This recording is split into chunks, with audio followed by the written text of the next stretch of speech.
The world's population is approximately 7.8 billion. Globally, there are more than 3.9 billion internet users, 1.3 billion websites, and 2.1 billion Facebook users. With the majority of the world population being connected to internet, it makes sense to market your business online. In 2022, digital marketing helped many businesses. And by 2026, the global digital marketing industry will reach $786.2 billion, showing us its promising future. Welcome to Simplilearn's full course on digital marketing, where we'll cover every aspect of digital marketing. But before we begin, if you enjoy watching tech-related content, consider subscribing to our YouTube channel and hit that bell icon to never miss an update from us. According to LinkedIn, there are 860,000 job openings for digital marketing specialist role. A few of the most requested skills in digital marketing include social media, content strategy, SEO, email marketing, and analytics. Don't worry, we'll cover all these skills in this course. In addition, we'll cover the tools required to become a successful digital marketer. Apart from organic marketing, we'll cover paid marketing such as Facebook ads and Google ads, and in with interview questions that will help you ace that interview. Now is a great time to start a career in digital marketing because there are so many jobs and not enough qualified professionals to fill them. Having said that, let's begin the full course right away. Meet Joey, a digital marketer. He works as the head of digital marketing for Amazon. But how did Joey get here? A few years ago, Joey began to see a large number of opportunities popping up in the field of digital marketing. To begin his entry into the field, he needed to understand what exactly digital marketing was and what was so great about it. First, Joey learned that digital marketing was a form of marketing through which you could advertise to people digitally. Digital marketing leveraged different channels like search engines, websites, social media platforms, emails, and mobile applications. It would give marketers the opportunity to interact with and understand their audience better, and to increase the trust in their brand. Digital marketing would also show marketers advertisements to people based on their actions and preferences on the internet, while being less expensive than traditional forms of advertising. After understanding the main concepts of digital marketing, Joey realized there was more to digital marketing than he initially thought. There were also many types of digital marketing, types like content marketing, search engine optimization, pay-per-click, social media marketing, email marketing, and affiliate marketing. And once he understood those types, he set up a digital marketing campaign for his uncle's e-commerce website. Let's have a look at what he came up with. First, Joey created content like blogs, videos, infographics, and case studies so that he could generate audience interest in the brand's products or services. This was content marketing. Next, he needed his audience to actually see his content. The first step was to create content on specific search keywords that were relevant to the target audience. Joey would make optimizations on the website and have credible websites linking back to the content. And lo and behold, the website began ranking on the first page of the search results. By continuous optimizations, Joey would continue to improve the ranking and ultimately make the website rank at the first position. This was SEO, or search engine optimization, and Joey could do all of this without spending a single penny. He could also drive traffic to the website with advertisements. But for this, he would have to pay a certain fee each time the ads were clicked. He could have text ads that show up in search engine results, image ads and video ads that show up in websites, and much more. This was possible with the help of PPC, or pay-per-click. However, Joey wasn't done yet. To reach a larger audience, he needed to tap into social media platforms. He would use social media platforms like LinkedIn, YouTube, Facebook, and Instagram to advertise the brand's content. He would use these platforms to advertise the brand's products or services with posts, images, videos, and more to bring out the brand's story and engage with the brand's audience, who spend a lot of time on social media. Like PPC, he could use the platform to advertise the brand's products or services with text, image, and video ads, which needed to be paid for. That's social media marketing. Joey realized that a large amount of the audience weren't visiting the brand's website a second time. He needed to keep them engaged, nurture them, to make sure they purchased the product. For this, he would send them emails that helped them better understand the products they visited on the website and assist them in the buying process. He would also send emails to advertise his products or services to potential customers, that is, with email marketing. And finally, although Joey was able to grow the brand's funnel, he wanted more traffic from third-party websites. This could be achieved with affiliate marketing. Affiliates would promote the brand or product to their audiences for a fee with the help of email signups, registrations, conversions, subscriptions, etc. After setting all of this up, Joey had the hardest part of the process to get through: the wait. Now, as we wait for the results, let's take a break and look at a quiz. Which one of the following forms of marketing involves engaging and nurturing your audience to make sure they buy your products or services? A. SEO. B. PPC. C. Email marketing. D. Affiliate marketing. Let us know your answer in the comment section below for a chance to win an Amazon voucher.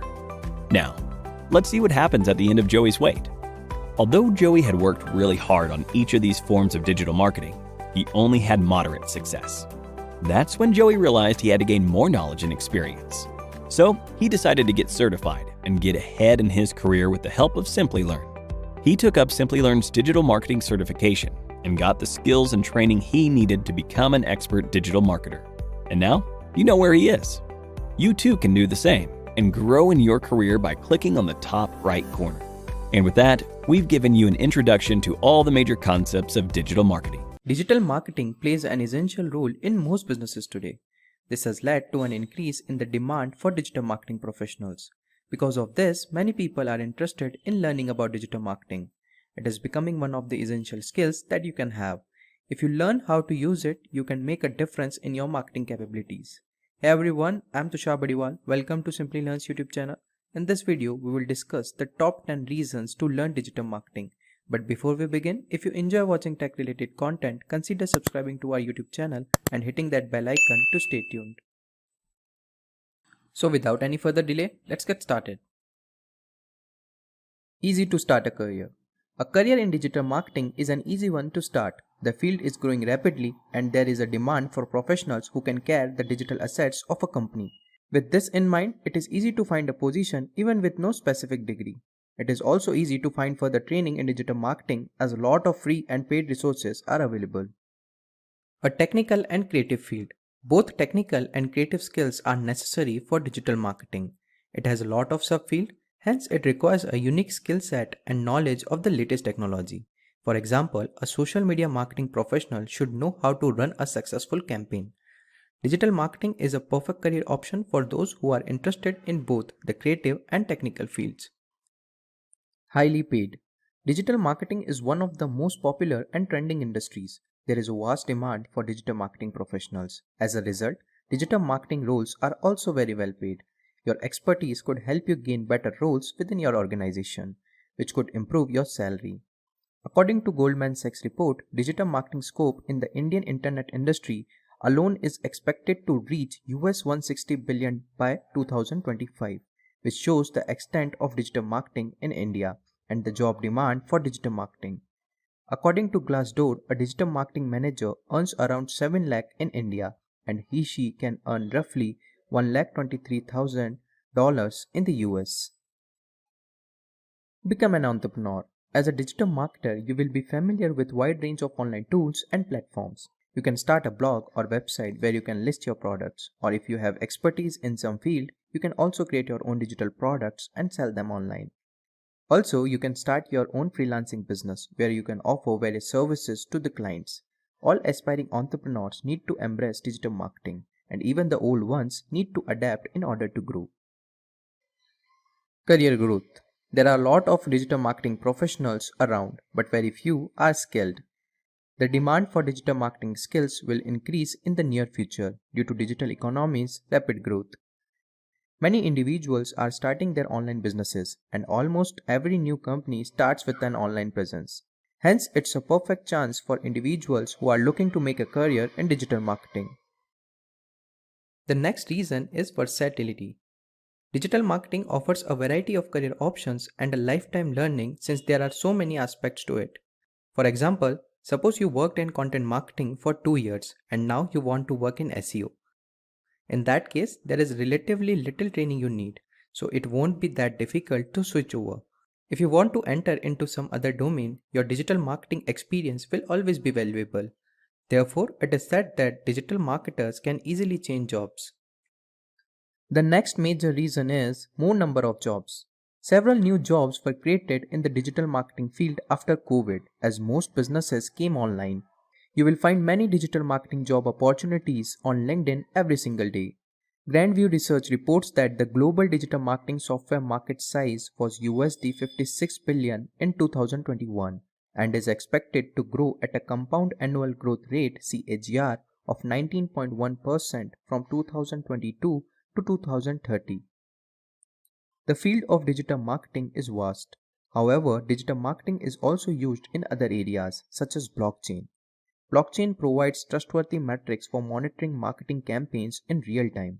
It's also a good chance for digital marketers to discover other fields like blockchain. Time and cost effective.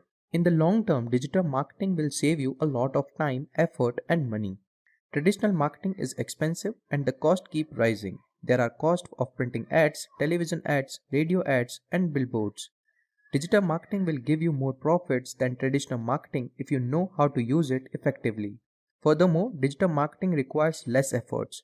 For example, you can reach global audience using your laptop sitting at home, while traditional marketing involves a lot of efforts. The next important reason is recession-proof job. Landing your dream job is a rarity for many in this job market. With the economy still struggling, businesses are cutting jobs left and right. So how you can make yourself recession-proof? If you are creative and willing to learn, it can happen. There are many ways to make yourself more desirable to businesses and get job offers. However, one way is to become an expert in digital marketing. Digital marketing is the internet-based marketing of product and services using digital technologies, mainly on the internet. Marketing is an integral part of any business. With the ever-growing number of internet users, it is expected that more companies will use digital marketing extensively in the future. So now let's discuss the last and interesting reason, specialization. The field of digital marketing has a wide range of specializations. SEO, content marketing, influencer marketing, SEM, and many other fall under digital marketing. An individual has a lot to explore, and once you explore, you can pick a digital marketing specialization according to your interest. Additionally, there is a wide variety of skills that you need to master under each of these categories. Now, let's see what digital marketing is.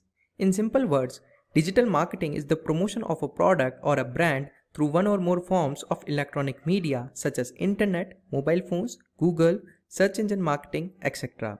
It's a way to reach clients on time and retain them with interactive marketing using digital technologies. Also, it is the most accessible, easy to use, and contemporary method of promotion, which is also known as online marketing. Now, let's have a look at the business models in digital marketing.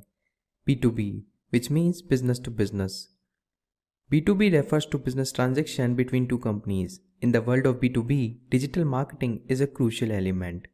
Through a digital market campaign, we can reach another company's decision maker.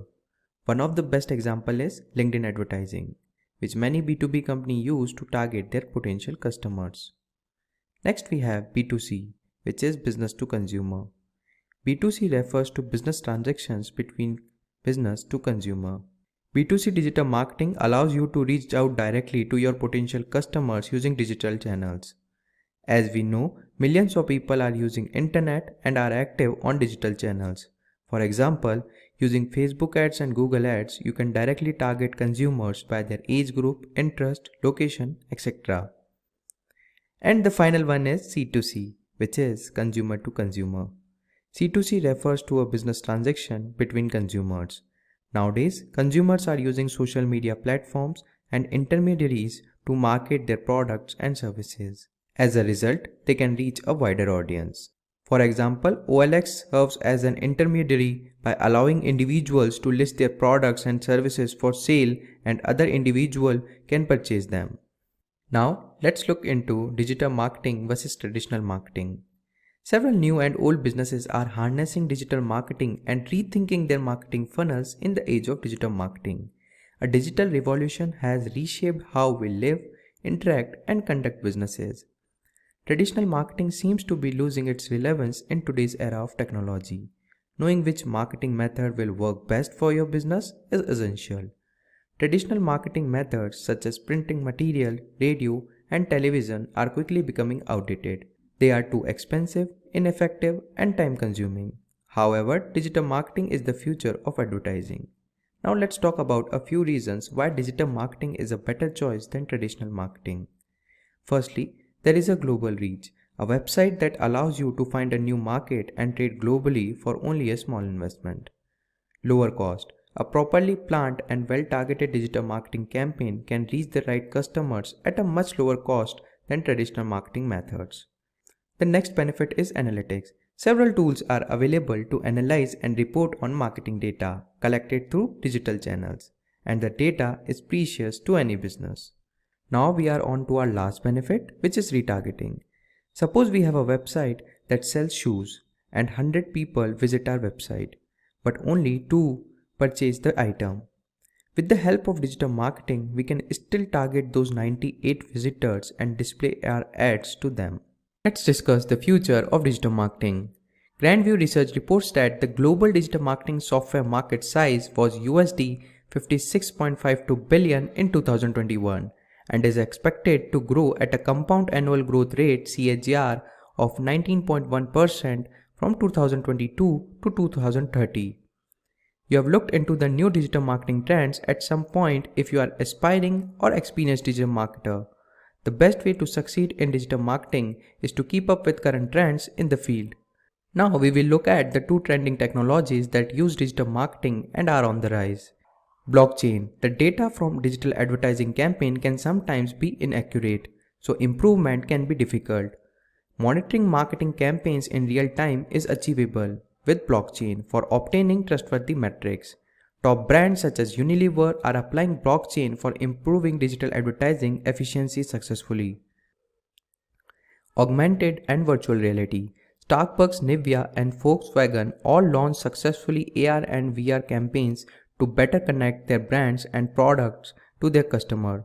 It is undeniable that these 2 technologies are booming and expected to grow massively in the next few years. The use of digital marketing in these technologies makes us aware the bright future of digital marketing. Now we have reached the most exciting and essential part of the video, average salary of a digital marketing manager. In the digital marketing industry, there is a huge demand for digital marketing managers, and their salaries reflect that. Several factors determine the income a person can expect, including experience, the size of your company, your location, and your industry.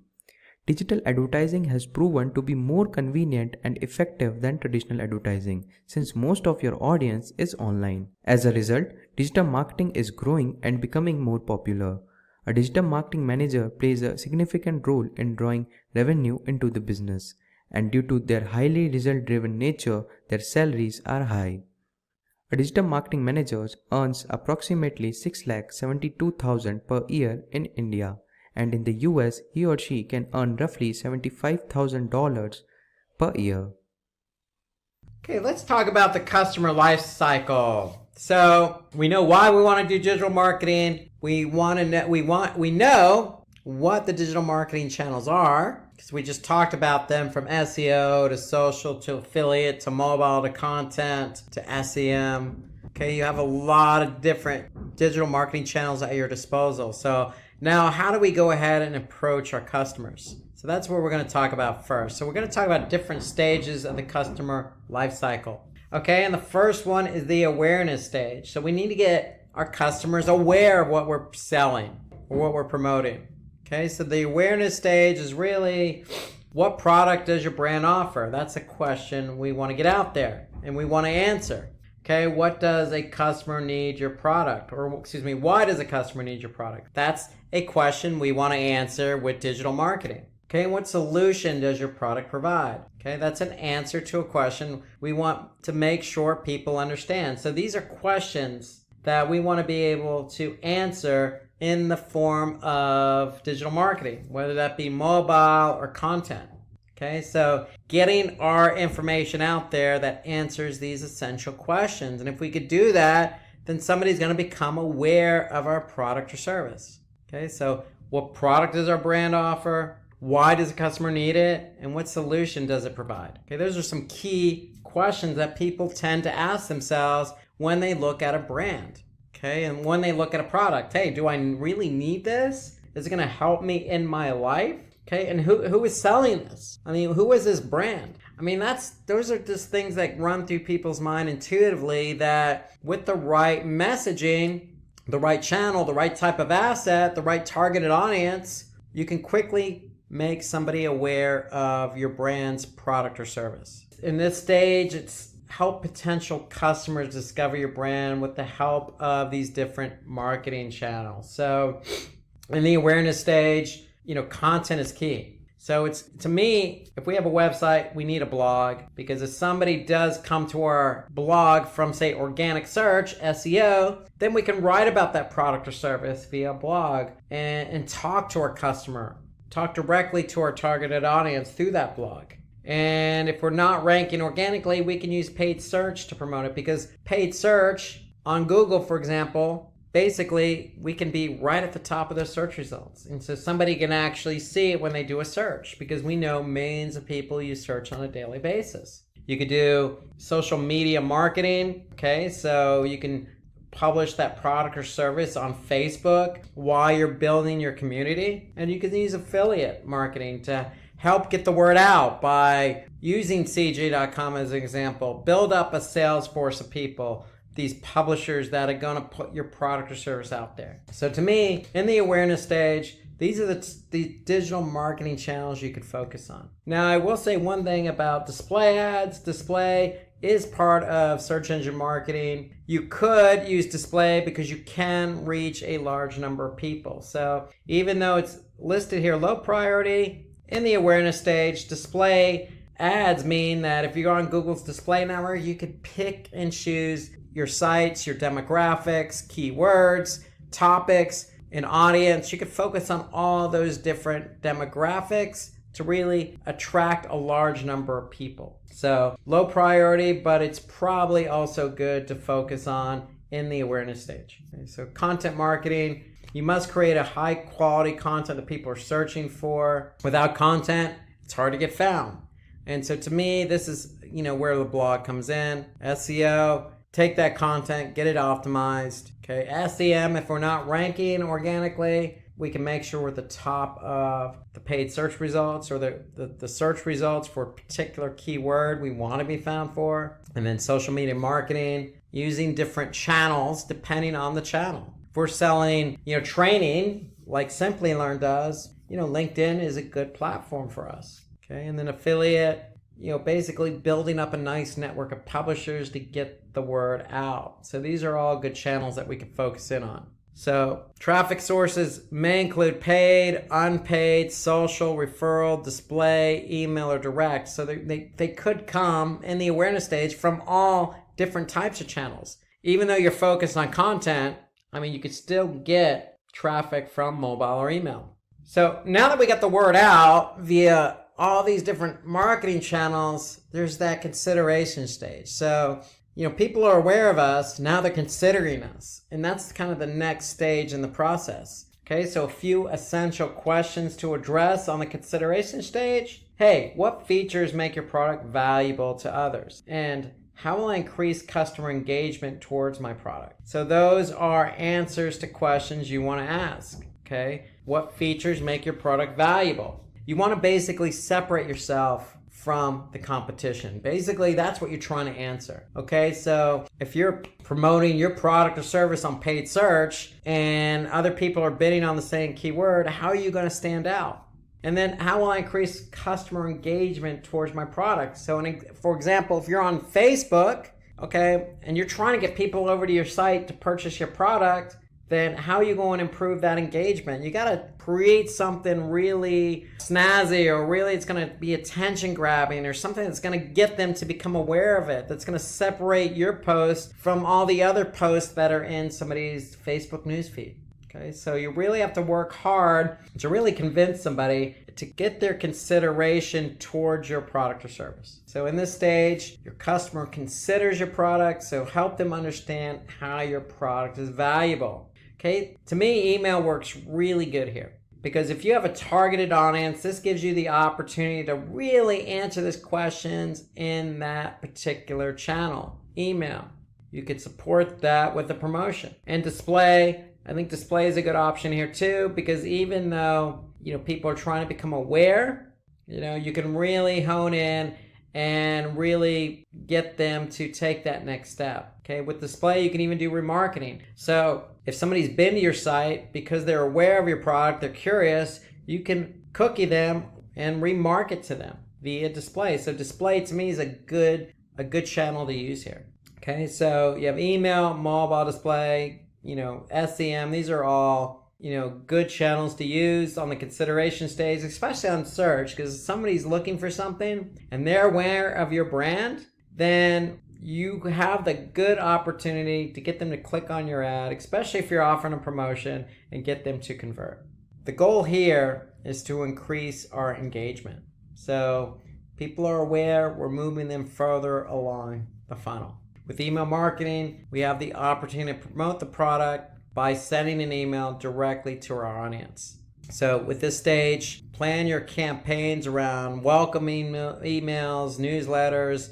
We can talk about product descriptions, add ratings and reviews in the email. We really just want to encourage people to purchase the product. We're trying to sway them over. So email is a good source to allow us to do that. So with mobile marketing, we can promote the products by sending relevant messages to our target audience. Display, again, retargeting, because we can retarget an audience that has been to our website, already did some research about our brand, our product or service, and now we're going to reach back out to them to sway them. So remember, we want to encourage customers to buy a product by creating detailed articles about the product. That always helps, and that's content. Okay, we want to opt for a customer testimonial. Okay, that helps sway people, and add some guest blogging. Okay, we can have ambassadors blog on our behalf, or we can go out and blog on somebody else's site. Okay, so blogging works both ways. It's ways of showing yourself and telling people, hey, we know you're looking for this product. Here's why you want to choose us. Okay, moving on from the consideration to the purchase stage. So they're aware of you, they're considering you, and now we're on to the purchase stage. So the questions we want to really make sure we address here are, how are my prices compared to my competitors? And is my brand more credible than others? Okay, so they're considering you, but that price point, and it may not even be the price, it could be the shipping. For example, the price could be good, but the shipping cost could be high. So you really want to do some due diligence and research on what your competitors are doing. Credibility, that goes back to the consideration stage, and testimonials. You want to make sure you have reviews and testimonials to really elevate what you're trying to tell customers, and that is, hey, I have a good brand, I have a good product, I have a good service. Come buy my stuff, come buy my product and service. But you really need to support that claim. You just can't go out and say it. And so supporting that comes in the form of what other people say.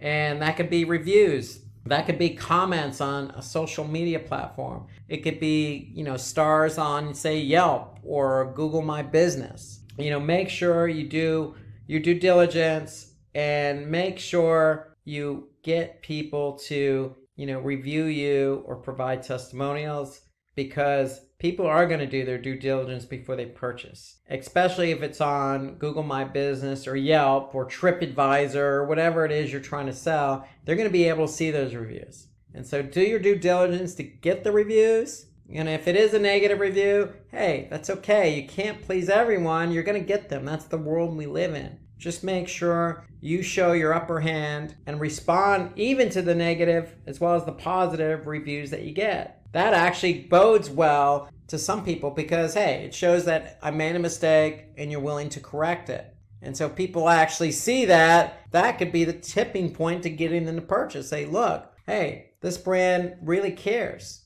because they're really responding to people. They're not ignoring negativity. Okay, just those small things that can get people to change their mind. Now with the purchase stage, according to eConsultancy, 83% of the online audience require encouragement to complete a purchase. Encouragement, what does that mean? Well, it could mean providing a promo, giving them that extra incentive. If you don't offer promo, consider it, especially on the email. In the example we looked at earlier, sending out an email means that if the promo is going to end at midnight, send that email out and tell people they have until midnight. And if they purchase today, you'll even increase it to 20%. And email is a good channel for that.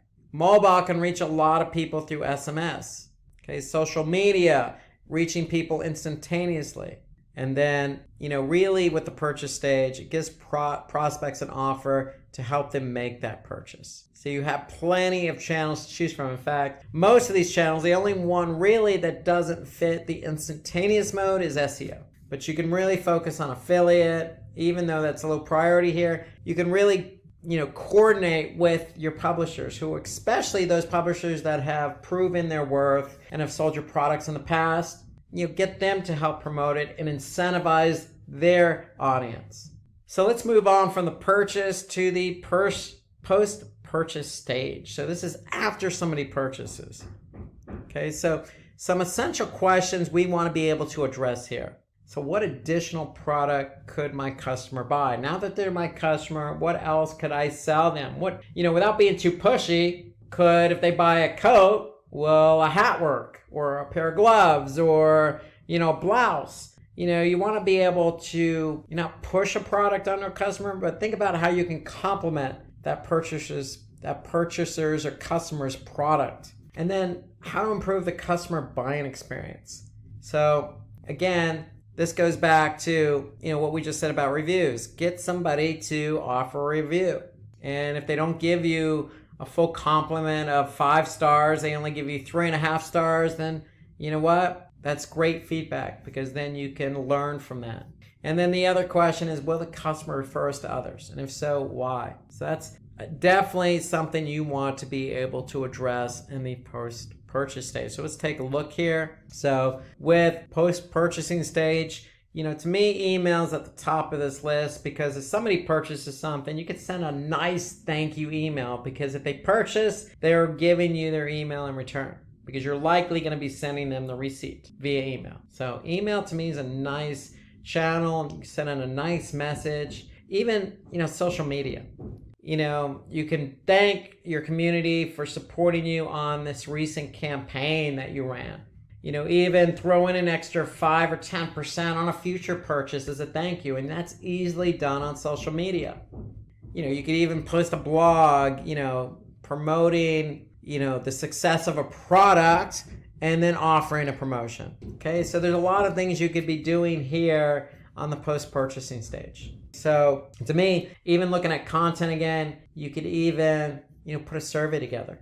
You could even put a survey together for your affiliates. Okay, you could even post a poll on Facebook. So it's just working in with these different channels to get some feedback about your product and service. So with email, mobile, you can engage customers with follow-up emails or customer care content. With mobile, if you have somebody's mobile number, hey, text them. A simple thank you goes a long way. You could say, hey, look, if you're satisfied, let us know, give us a call. You can even, in the mobile text message, you can put a link to a survey. Send emails to active subscribers, give rewards for customer feedback. So if somebody does provide feedback, give them an extra 10% off. You want to be able to reward loyalty. Loyalty comes in the form of a partnership. If you're giving somebody discounts and you have a good product or service, then they're going to recognize that. They're going to say, hey, look, I really like this product and they're giving me 10%. I'm going to go ahead and purchase from these guys again.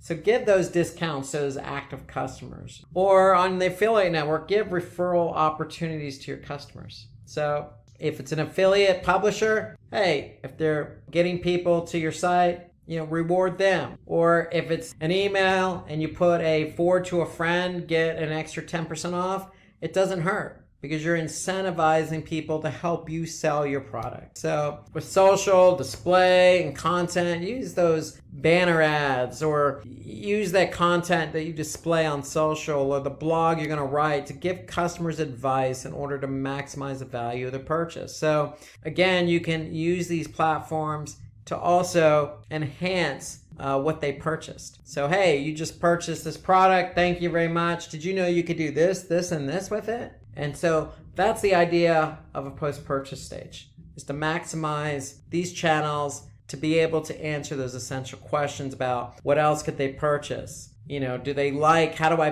get these people to become loyal customers? Okay, so with the first purchase stage, if a customer has bought a pair of sports shoes, for example, running shoes, you can recommend a cross-product sale, a cross-sale. It could be a pair of shorts or a water bottle or an accessory with an exclusive discount. So that's another example of what you can do on the post-purchase stage. So when we want to go and promote our product or service using a campaign, we have different options. So there are different types of digital marketing channels that we could choose from. And let's just go through that list of digital marketing channels. And the first one is what I consider the king of them all, and that's SEO. So SEO stands for search engine optimization. There's search engine marketing, there's email marketing, affiliate marketing, social, content, mobile, and then we can get into subsets of each of these digital marketing channels. But really, we'll start with SEO because that's the king. And to me, that's basically increasing the quality and quantity of relevant organic traffic on the search engines, including Google. So depending on where you're located in the US market, Google has a large market share. So you want your pages on your website to be found and clicked on organically. And so that means if somebody types in a keyword, you want that relevant page to show up first on Google so somebody can click on that link. Okay, and we know that millions of people, specifically in the US, but worldwide, use search on a daily basis. So if you're ranking for those relevant keywords, you can imagine how much traffic you can get. Okay, so that's SEO. Okay, and here's an example. So you type in online shopping. Well, you can see the first listing here is a paid search ad. And we're going to get to that in a minute. The second, organically, is Amazon. Okay, so online shopping, you think maybe Walmart, you think maybe Alibaba, or you're thinking probably Amazon. Okay, so no surprise, Amazon's ranking for the keyword online shopping. And so if somebody clicked on their listing, that's traffic for Amazon. Let's move on to search engine marketing, known as SEM or pay per click or cost per click or PPC or CPC or sponsored search or Google ads. I mean, there's a lot of different names synonymous with SEM. So search engine marketing is really just using paid ads on search engines. Just as we saw the previous example, if you want to be found for a keyword, you don't have to worry about organic if you're willing to pay for it. You just bid on that keyword and voila, you have the opportunity to appear number one in the search results at the top of the page for that keyword. Now, when somebody clicks on it, you have to pay Google if it's Google you're advertising on. But that's the beauty of search engine marketing. You can bid on keywords and appear at the top of the search results for that keyword. Example here, if we go back to online shopping, well, myus.com is bidding on that keyword online shopping. So they're actually appearing above Amazon's organic listing. But that's what they want to do. They want to be found for that keyword. So if they're not ranking for it organically, well, they're bidding on it. And if somebody happened to click on that listing, then myus.com is going to pay Google something depending on what the cost per click is. And so that could be anywhere from 1 penny to $100. It depends. Depends on the keyword. Depends on who else is bidding on the keyword. Depends on the location. Depends on the time of day. Depends on quality score. There's a lot of factors involved and regarding what you pay. However, the benefit of SEM is visibility and getting traffic to your website for keywords you're not found for. So that's why SEM is such a popular choice for a lot of companies. Okay, let's talk about digital marketing. That's a traditional type of digital marketing channel. It's been around a long time.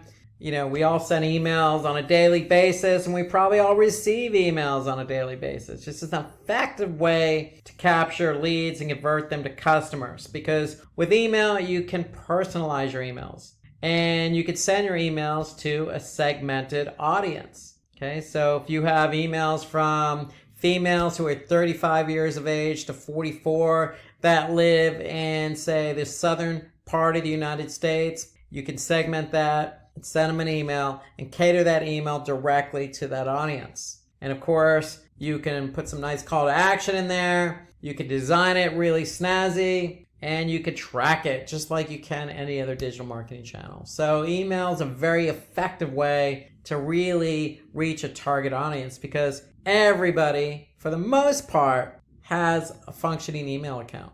So basically, here's an example of an email that could go out. If you're selling a product and the product's promotion is about to end, well, get that email out to your target audience. Let them know that, hey, you have until tonight to purchase the product. And if you purchase it, you're going to get 30% off. And you can put the coupon code right in there with a nice call to action, and you can measure how many people click on that email, go to that web page, and purchase the product using that coupon code. So that's an example of email marketing. Okay, we have affiliate marketing. So affiliate marketing is an effective way for digital marketers to basically create a sales force of people. So basically what you're doing is you're getting merchants to promote your products and services. And you're using usually a third-party broker like Commission Junction or CJ.com as an example to introduce you, the person selling the product, the merchant, with the affiliate. So that affiliate could likely be a merchant, him or himself. And they can basically be a good partner of yours by publishing your product or service on their website so that they can sell in order to get commissions. So it's all based on a commission. So you basically are going to use a third-party affiliate like CJ, get all these affiliates to work for you. They're going to promote your product or service. If they do sell your product or service, you're going to pay them a commission. That's more or less how it works with affiliate marketing. And, with affiliate marketing, to me, it's a good way to, really promote your product or service. And you can pick and choose the affiliates or the publishers of whom you want to work with. So here's an example of affiliate marketing at work.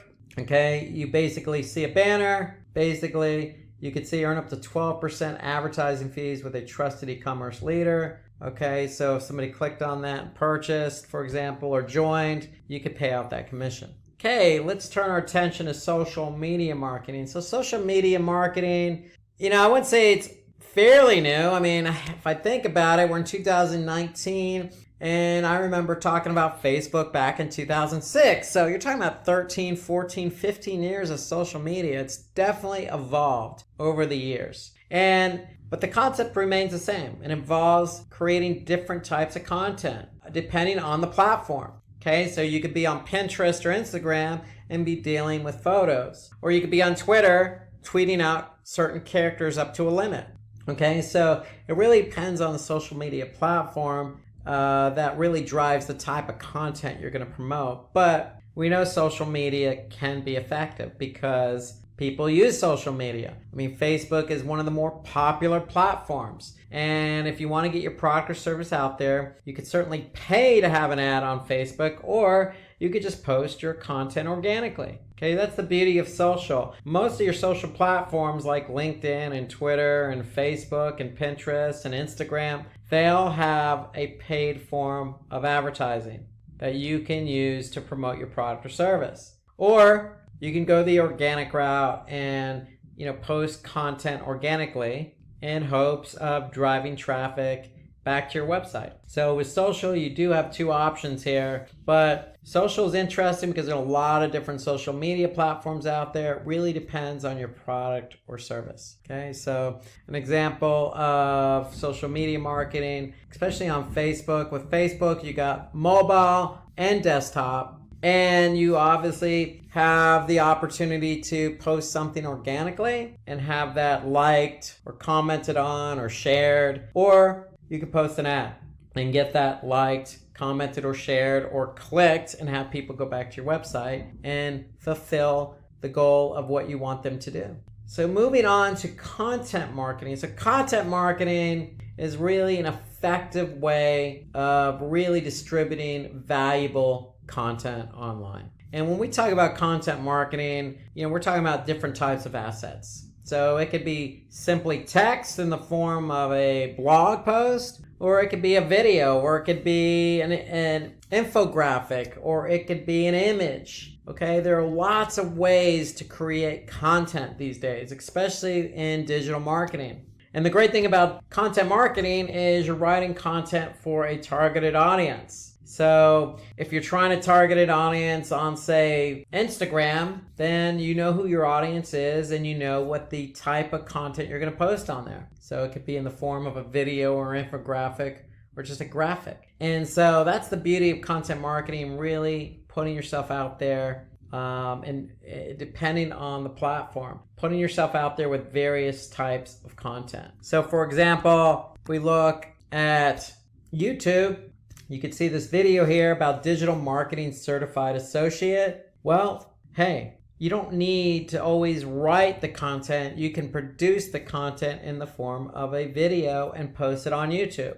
This is a form of content marketing. So that's content marketing. And then let's talk about mobile marketing. So content marketing, again, different types. But if we go now to mobile marketing, you can kind of segue from content to mobile, because the only difference here is with mobile, it's strictly on mobile phone. It's not desktop. So mobile marketing is really a strategy on its own that helps you, the company, promoting your product or service to reach your target audience through a mobile device. And that includes tablets. And how you could do that is via messaging. You could do it via email, or you could do it via an app. Okay, so you have different ways of getting your content out there to people. Okay, so as an example, you can use basically SMS or instant messaging via mobile devices to promote your product or service. Here's another example of a mobile marketing via app install. And so you can even compound that by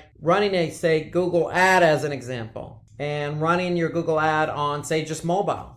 You could do a bit adjustment just for mobile, and the goal could be app installs. Okay, so, and you can even do a mobile or app extension. So there's lots of ways to really promote your app or your product or your service via mobile marketing. Rachel is a baker who runs her own bakery. To expand her business, she decided to create an online presence by first setting up a blog. She began posting on her blog regularly. However, even after regularly posting on the blog, there were barely any visitors showing up. Deciding not to give up, Rachel began searching for a solution on the internet. That's when she came across SEO, or search engine optimization, a term she's never heard before. So, let's take a journey together and help her learn about SEO. Search engine optimization is a method that could improve the quality and quantity of the audience coming to Rachel's website from search engines.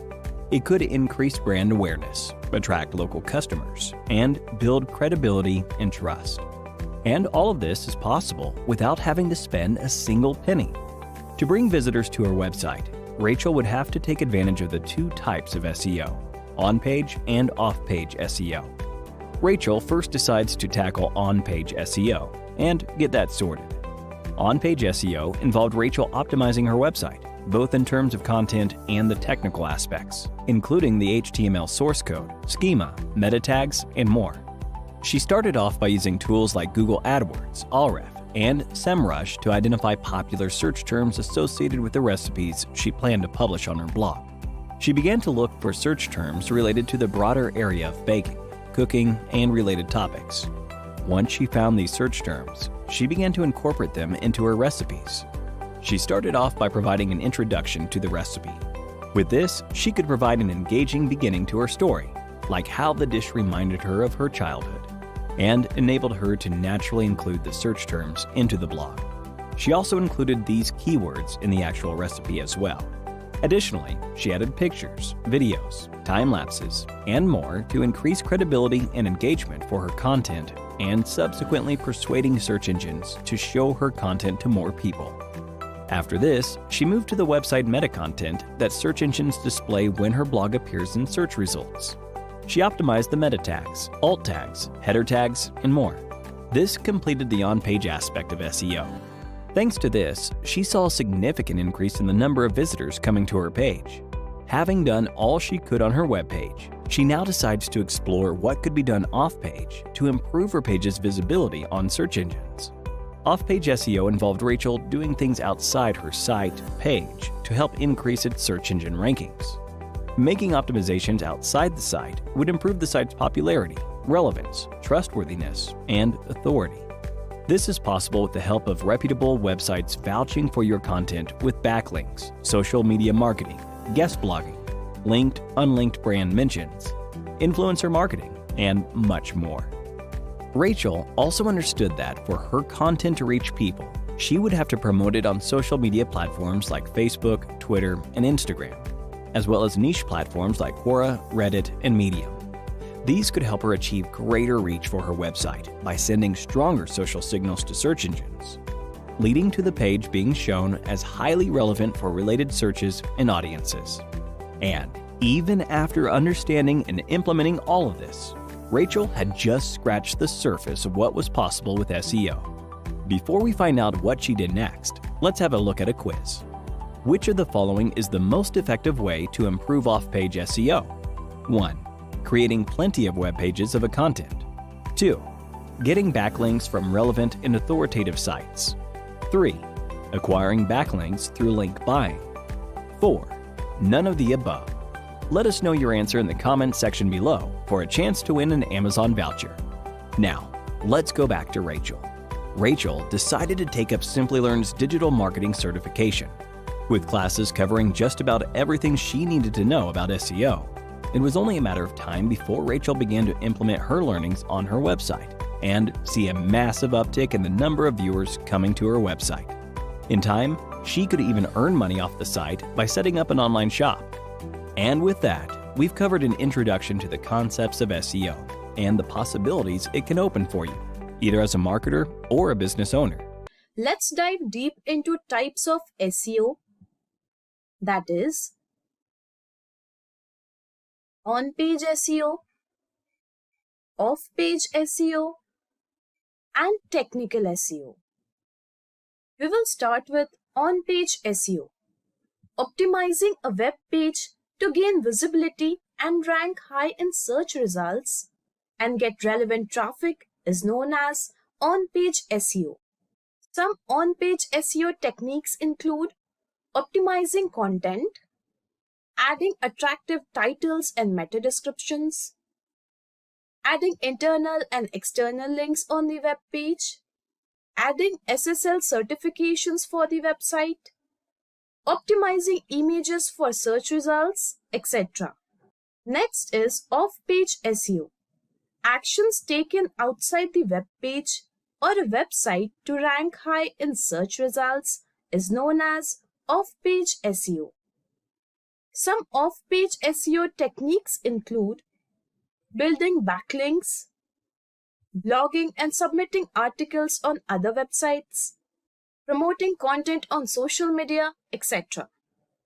And the last one is technical SEO. Optimizing technical elements of a website such that search engines can easily crawl and index the web pages is known as technical SEO. Some technical optimizations include reducing the page loading speed of a web page to a minimum, submitting sitemaps to search engines, have organized website structure as it informs search engines about the essential pages of the website, adding redirections for the deleted URLs or temporarily moving URLs, identify duplicate content and replace it with unique content. Greetings everyone, this is Rob Sanders from Simplilearn, and today we're going to talk about keyword research. So what are we going to talk about when we talk about keyword research? We're going to talk about why we would do keyword research for SEO. We're going to talk about the types of keywords that we need to research. We're going to talk about some methodologies, best practices on how to do keyword research, some alternate suggestions. We're going to talk about keyword clustering, and then we're going to talk about some tools that you can use to do your keyword research. So let's start with the why we would do keyword research. So Jesse is planning to publish a blog of pizza recipes. So She was doing pizza recipes step by step, pizza recipes with sausage, homemade pizza toppings, pizza dough recipes, thin crust pizzas. She's doing a lot of different topics on pizza recipes. Well, what Jessie needs to do is understand what's going to drive traffic to these blog posts if she's writing about, different topics around pizza recipes. So she's unsure how these blogs are going to drive traffic. So she really needs to understand that, hey, you need to choose the right keywords to drive traffic. So the question is, if you're writing a blog post about recipes with sausages, is pizza recipes with sausages or recipes for free the best keywords to use? Maybe, maybe not. So you need to take care in choosing the keywords to align with your content. So that's really the idea of why we would do keyword research, because some of the issues with keywords that are poorly chosen are they could have low search volume. For example, you may choose a keyword that just a lot of people aren't using to search for. Or they can be highly competitive. So if you choose a keyword that's very broad or popular, it can be very competitive and take you a long time to be found for that keyword. Or you could just make the mistake of choosing a keyword that isn't aligned with your content. Or you can choose keywords but use them incorrectly with your content. So these are some of the issues that you can encounter if you just go about choosing keywords randomly without due diligence, without the proper research. So low search volume will lead to less traffic. High competition, you may not even rank at all. Okay, if somebody finds you for a keyword that's not relevant to the topic, they're just going to leave the page. And if you're not using the right keywords, or if you are using the right keywords and not using them correctly in the content, then your pages may not even be found in organic search. So you really have to take care in choosing the keywords. To me, that's the most important step with SEO is keyword research. So we're going to talk about the types of keyword research then. So we have short tail keywords and we have long tail keywords. So if you write a blog post about pizza recipes, well, what are you going to choose? A short tail or long tail? So let's talk about short tail keywords first. So short tail keywords are keywords that are usually 3 keywords in a phrase or shorter. In some cases, it may be 2 keywords in a phrase or shorter. So short tail keywords usually have high search volume, which likely means higher competition. But what it also means, it could be lower conversions. Because short tail keywords, like for example, pizza recipes, could be considered a short tail keyword. But maybe somebody's looking for homemade pizza recipes or pizza recipes from their favorite Italian restaurant. So short tail keywords may not be as relevant. So if we compare it with long tail keywords, chances are you're going to have lower competition. That's one of the benefits, but you're also going to have lower search volume. But with longer tail keywords, the keyword is probably going to be more relevant with the content you're writing about. So therefore, the conversion rate's likely going to be higher. So that's really the difference between short tail keywords and long tail keywords. If you want to look at simplistically, short tail keywords are broad in nature. It's going to capture a lot of eyeballs, but those eyeballs may look at your content as not relevant, versus long tail keywords that may be very relevant, but not as many eyeballs on them. So short tail keywords, the characteristics, they're not as specific. Usually they're less than 3 words. They have high search volume and high competition. So if you just choose pizza recipes, it could take you a while to rank for that keyword. But when you rank, you're going to get the traffic. But again, it may not convert because the keyword is broad in nature. So pizza recipes is a short tail keyword that may not be exactly what you're writing about in your blog post. So it may draw a lot of traffic, but the traffic may not do anything. So the longer tail keywords are very specific. They consist of more than 3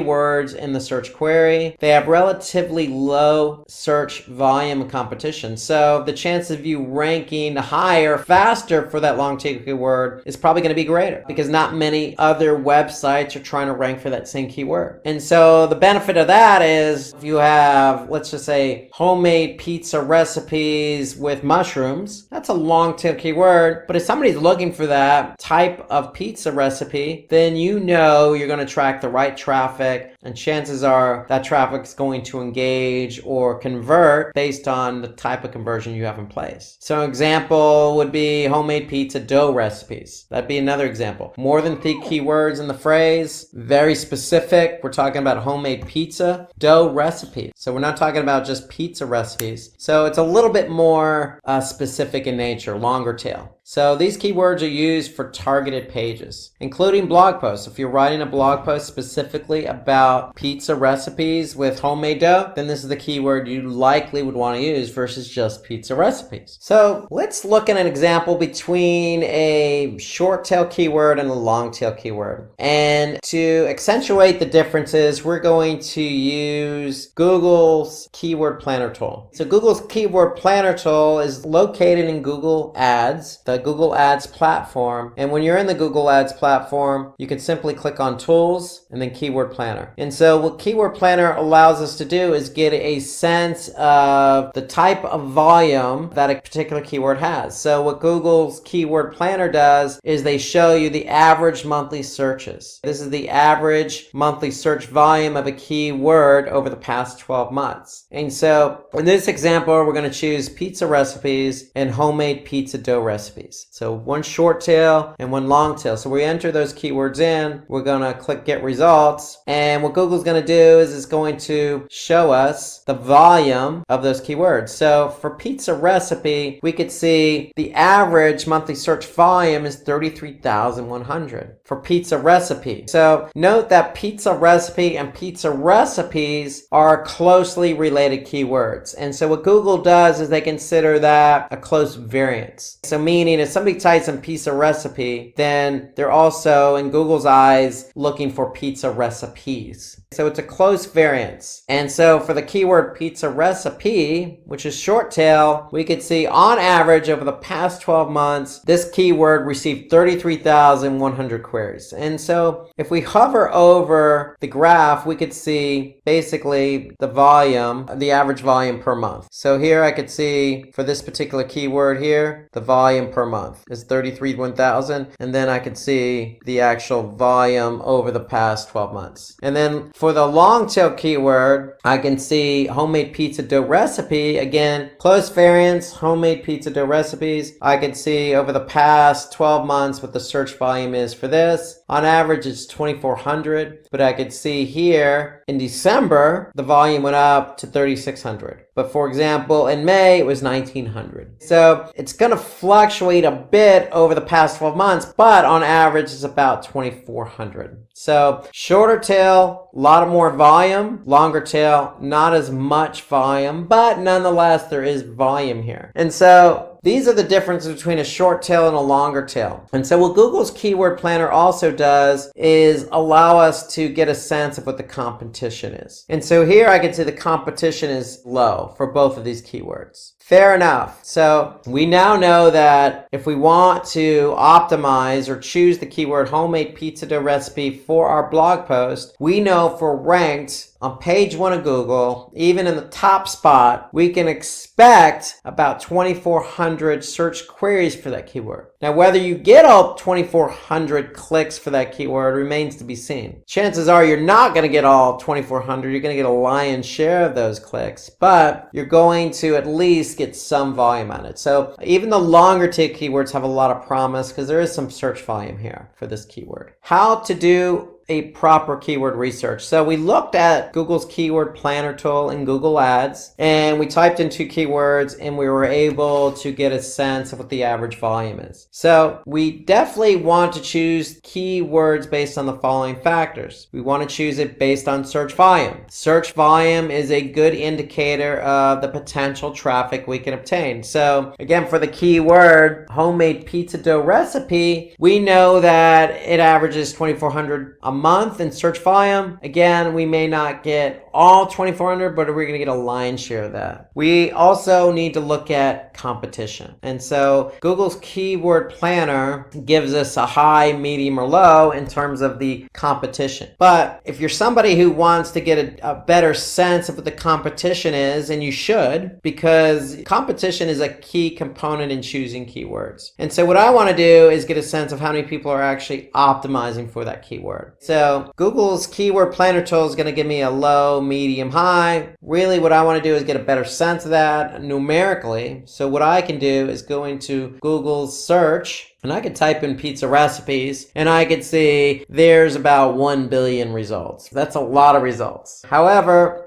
that means that every potential web page out there on the internet that mentions pizza recipes is going to be included in this number here. And so I want to get a better sense of who's optimizing for pizza recipes. So I'm going to put in the all in title syntax. And so what that is going to ask Google to do is tell me all the websites that have pizza recipes, the keyword pizza recipes in the title tag. So if I do all in title, colon, space, then pizza recipes, my result drops down to 336,000. So what that tells me is that there are 336,000 results with the keyword pizza recipes in the title tag. Now, if I want to focus in on my other keyword, if I choose my other keyword was a longer tail keyword, homemade pizza dough recipe. So if I type that keyword in, the homemade pizza dough recipe or recipes, remember close variants, and I just click enter or type the keyword in and hit my enter key, I'm going to get 35 million results. But again, is that really an indicator of the type of competition I have? No, because every listing that mentions homemade pizza dough recipes is going to be included in the search results. So I'm going to type in my all in title, colon, space, and then I'm going to get a better sense of how many websites have the keyword homemade pizza dough recipes in the title tag. And I get 2,160 different results. So here I can see the first result in the title tag, homemade pizza dough recipe. Second one, homemade pizza dough recipe. So these are sites or web pages that have that keyword in the title tag. So now I have a numerical number to work with. And so the thing you have to understand about SEO, specifically about keyword research, is you need to do research on a few different keywords, not just one or two. So what we want to do is have a spreadsheet. The spreadsheet is going to contain keywords that we can potentially want to optimize for, choose as keywords to optimize for SEO. And so my recommendation is you come up with a theme first. So the theme for us in this exercise is pizza recipes.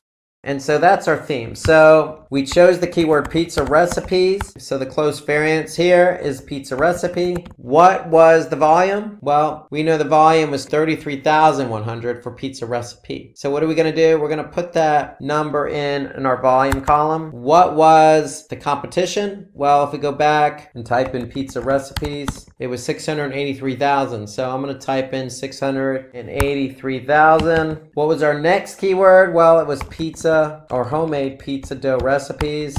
So if I go back, for this particular keyword is 2,400. So I'm going to put 2,400 in under my volume column. And then what was my competition? Well, my competition was, I typed that keyword back in, 2,160. So I'm going to put 2,160. So now I have an idea of what kind of volume and what kind of competition I have. Now, you want to do this for a number of different keywords. And when you do it for a number of keywords, what you do want to do is obviously choose a relevant keyword that has high volume and low competition. So another way of saying it is the volume or ratio of volume to competition. And so basically what we could do is take volume divided by competition. And if I make that a percentage, I can see it's 0.35% is the ratio between volume and competition. If I do the same for my longer tail keyword, 2,400 divided by 2,160, I can see that 111%. So this just kind of proves the point that, yeah, I'm still going to get some volume, but I have a better chance of ranking for this longer tail keyword, homemade pizza dough recipes. So you want to be able to do that for a number of keywords and examine the volume, the competition, and the ratio between volume and competition for your themed keywords. In this case, pizza recipes. So relevancy, you want to choose keywords that are very relevant to the content that you're writing. And then again, commercial intent, what keywords are going to drive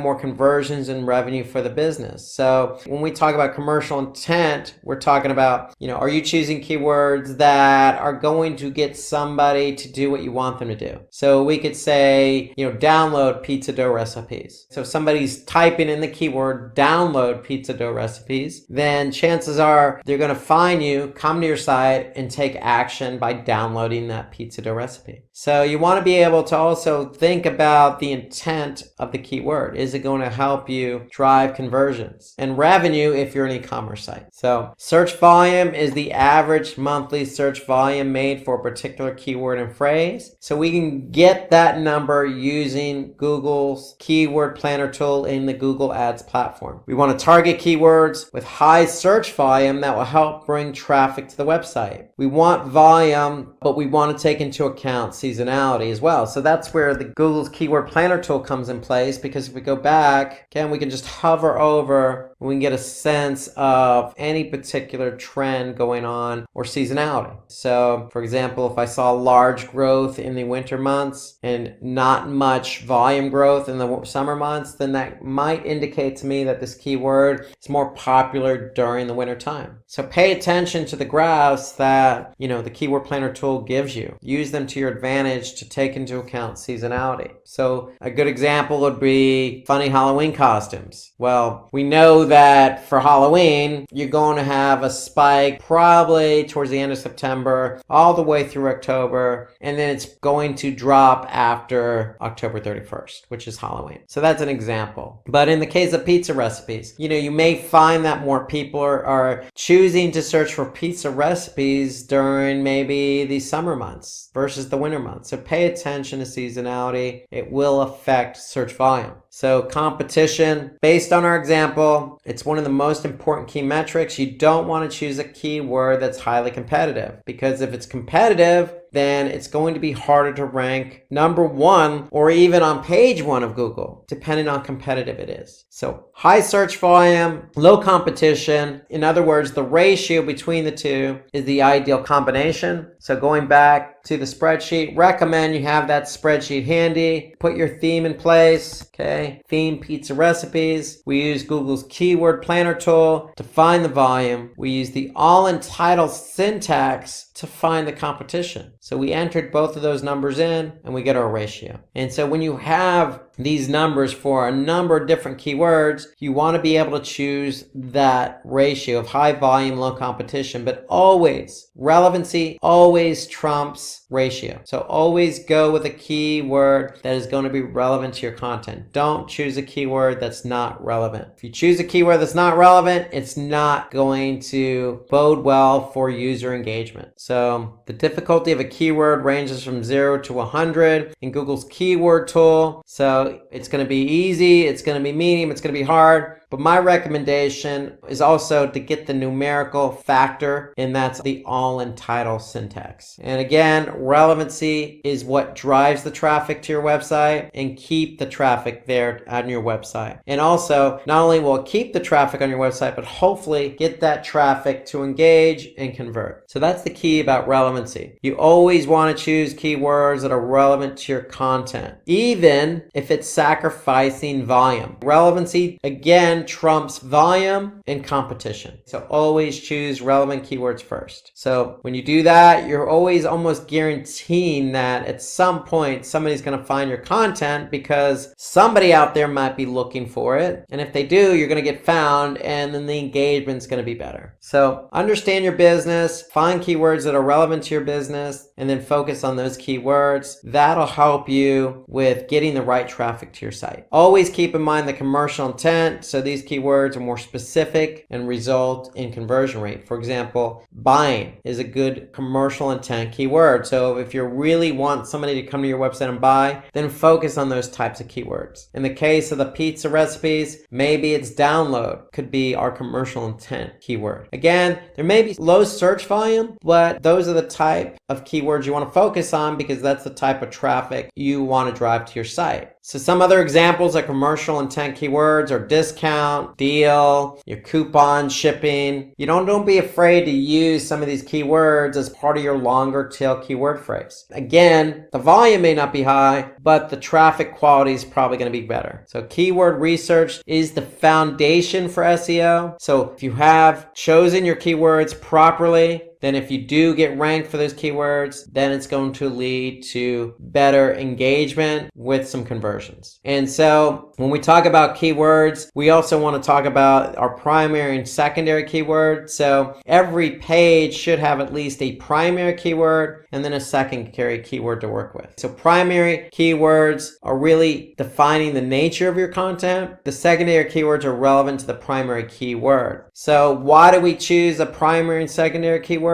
Because you may choose a keyword as a primary keyword that is relevant to the content, but may not necessarily rank very high or have a lot of volume. That secondary keyword is also relevant to the primary keyword, but also relevant to the content. And you may rank for that secondary keyword. So you always want to go with two keywords versus just one keyword. You want to give yourself a chance to rank for at least two different types of keywords of relevant nature. So for a web page, there can be several secondary keywords, but only one primary keyword. So your primary keyword is always going to be relevant to your content. Secondary keywords can be relevant to the keyword, and you may have multiple secondary keywords, but it's also going to be related to the content, and it gives you a better opportunity to be found between both the primary and secondary in search. Okay, so let's take a look at another example of how to use primary keywords and secondary keywords when choosing keywords. So if our primary keyword is healthy diet plan, remember healthy diet plan is directly related to the content, so that's what we're talking about. But these secondary keywords are also related to content and play off the primary keyword.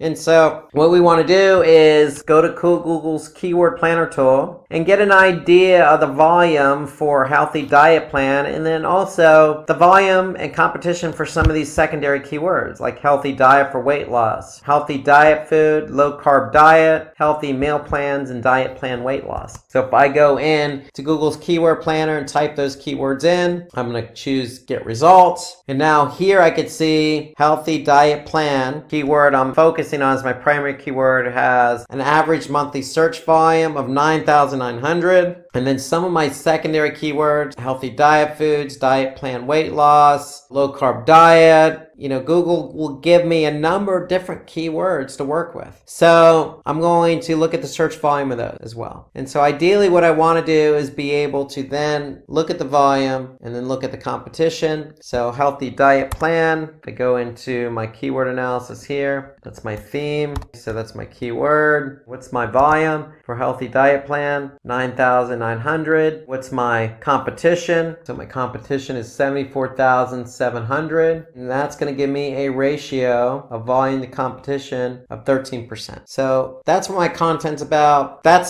considered a short tail keyword because it has a lot of competition. And so my ratio is 13%. And what I want to do is I want to be able to put these other secondary keywords in here as well. Maybe even go a little longer tail because I want to be able to find at least two keywords. I want to be able to find my primary keyword that's relevant to my content, and then I want to be able to find my secondary keyword, which is again related to the primary keyword, which is also related to the content. And so I want to be able to choose two keywords basically, and I want to choose two keywords that are relevant, that have good ratio between volume and competition. So that's the whole idea again of how to do keyword research. You want to be able to find your keywords, use the tools available to you, and get a sense of what the volume is, what the competition is, look at the ratio between the volume and competition, and then based on the content, choose that primary keyword And then again, based on the keyword you chose, choose some secondary keywords as well, because you want to be found for not just one keyword, but multiple keywords. Okay, let's look at some alternative suggestions to keyword research. So for doing keyword research, we want to take into account LSI keywords. We could take into account other platforms that host a lot of content like Quora or Reddit. We can use Google suggestions in the keyword search bar. We can use popular platforms like Wikipedia, and we can use social media bookmarking like Reddit. So there are lots of suggestions that we can obtain from various sources. So let's start with LSI keywords, and LSI stands for latent semantic indexing. And so basically what it is, it's just keywords that are linked to your primary keyword. And so when you're choosing keywords, you always want to choose that primary keyword and then secondary keywords that are similar to the primary keyword. And usually those are LSI or latent semantic indexing type keywords. So they're used to drive relevant traffic to your page. So if you're focusing on one keyword, we want to have other keywords that are similar to increase our visibility on the search engine result pages. So we could find latent semantic indexing right in search. So if we use the term healthy diet, if we go to Google search, for example, if I type in healthy diet in Google search, all I need to do is scroll to the bottom of the page and I can see searches related to healthy diet. So healthy diet menu, healthy diet essay, what does a healthy diet look like? Notice at the top, Google's also given me some other suggestions here. So they're saying low-fat diet, veganism, gluten-free diet. So there's lots of different suggestions right in Google search bar. So all of these are LSI related keywords. So if you're optimizing a page for healthy diet, then you could choose low-fat diet as a secondary keyword. You can use gluten-free diet as a secondary keyword. It really depends on what the content is, but you always want to support your content with as much LSI keywords as possible so you can be found for as many different keywords as possible in Google search. So it's important because if you have a blog that,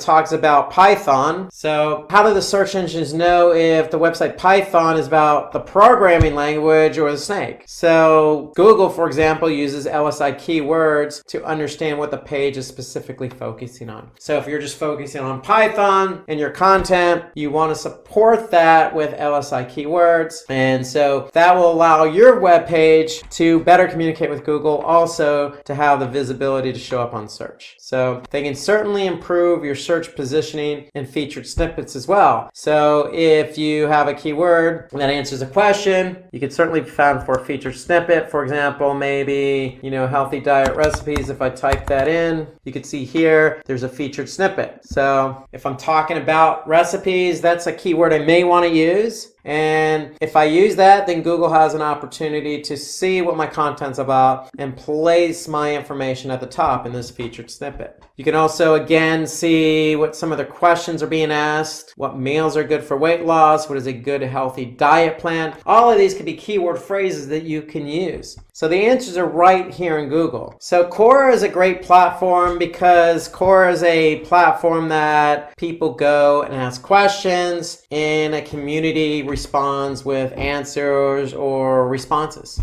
to that particular question or topic. And so the great thing about Quora is it's a good place for you to go to get some ideas about a specific topic. So if we're talking about healthy dieting, so we can find keywords with high search volume right in Quora. So the whole idea is you can look at, the top 5 questions for a specific topic, like healthy dieting, and find relevant keywords to healthy dieting. So if you just type in that particular keyword in Quora, you're going to probably get some responses to questions or responses to somebody else's question. And so if we take a look at Quora, for example, so if I just type in healthy dieting, what I'm going to do is I'm going to get some responses to the topic healthy dieting. So what's the best diet for healthy living? What are the top 5 tips for a healthy diet habit? So all of these could be keyword phrases that you could take away with for your own content. And so the benefit here is you're getting kind of an idea of what's trending, what people are talking about, And if you use tips for a healthy diet habit, for example, and you optimize for that, well, again, that could turn around and bode well for you because you could be featured in Google as a featured snippet at the top here. You can also turn around and use LSI related keywords for healthy diet habits. And you can simply just look for those LSI keywords right in Google. Remember, at the bottom or at the top. If I scroll down, I could see some related LSI keywords at the bottom. So right in Google as well, you could see in the Google search bar that Google provides some LSI related keywords to your query. So if I go back here and type in healthy diet recipes, I could see here Google suggesting some other related keywords. Healthy diet menu, healthy diet for men, healthy diet foods, healthy diet for women. So these are all LSI related keywords that you can use to support your primary keyword and the content you're writing about. So we've talked about LSI keywords, where to find them. So they're found right here. They can be found at the top of Google and they can be found at the bottom. You can also then go to Core as well and get some ideas for the types of questions that are being asked. So if you ask a question and use that as your keyword phrase, then again, you have an opportunity of showing up for a featured snippet in Google just by doing some additional research within Google itself or on Quora. So according to Google, the autocomplete predictions are automatically generated by Google's algorithm without any human intervention. It's based on a number of factors, but the primary factor is how often past users have searched for a term. So Google collects all the keyword queries that somebody types in, and they're suggesting some of the most popular terms that people have typed in. So if I go back to Google, again, if I start to type in recipes, I could see some of the other queries that somebody else has typed in, or some of the most popular queries related to that topic. So if you enter the keyword healthy diet, Google's going to suggest multiple keyword suggestions that users have asked in the past. And you could certainly get the search volume of those keywords just by looking in Google itself. I could see for healthy diet recipes, billions of pages related to healthy diet recipes. I can also get the search volume by going into Google's keyword planner. So if I type in healthy diet, I'm going to be able to see what my search volume is for that keyword. And in addition, I can see the seasonality of that particular keyword. And in addition to that, Google's going to provide some other related keywords to my search query. So if I'm looking for healthy diet, Google's going to suggest, hey, maybe you should choose healthy food or healthy eating or how to lose weight. So those are all LSI related keywords that Google provides in the keyword plan, which is built into the Google Ads platform. Another option for you is Wikipedia. So Wikipedia is a vast platform of content. So we could turn Wikipedia into our own asset and use it to our own advantage by finding relevant keywords in an easy fashion. So with Wikipedia, we can identify a list of keywords in the meta description itself. We could choose keywords from the first paragraph of Wikipedia that has many relevant keywords, or we could take a look at keywords from the Wikipedia content section. So we can also see additional pages like the See Also section that gives relevant keywords that you're looking for. We can also look at the references section as they contain relevant keywords. So if we go to Wikipedia as an example and I type in healthy diet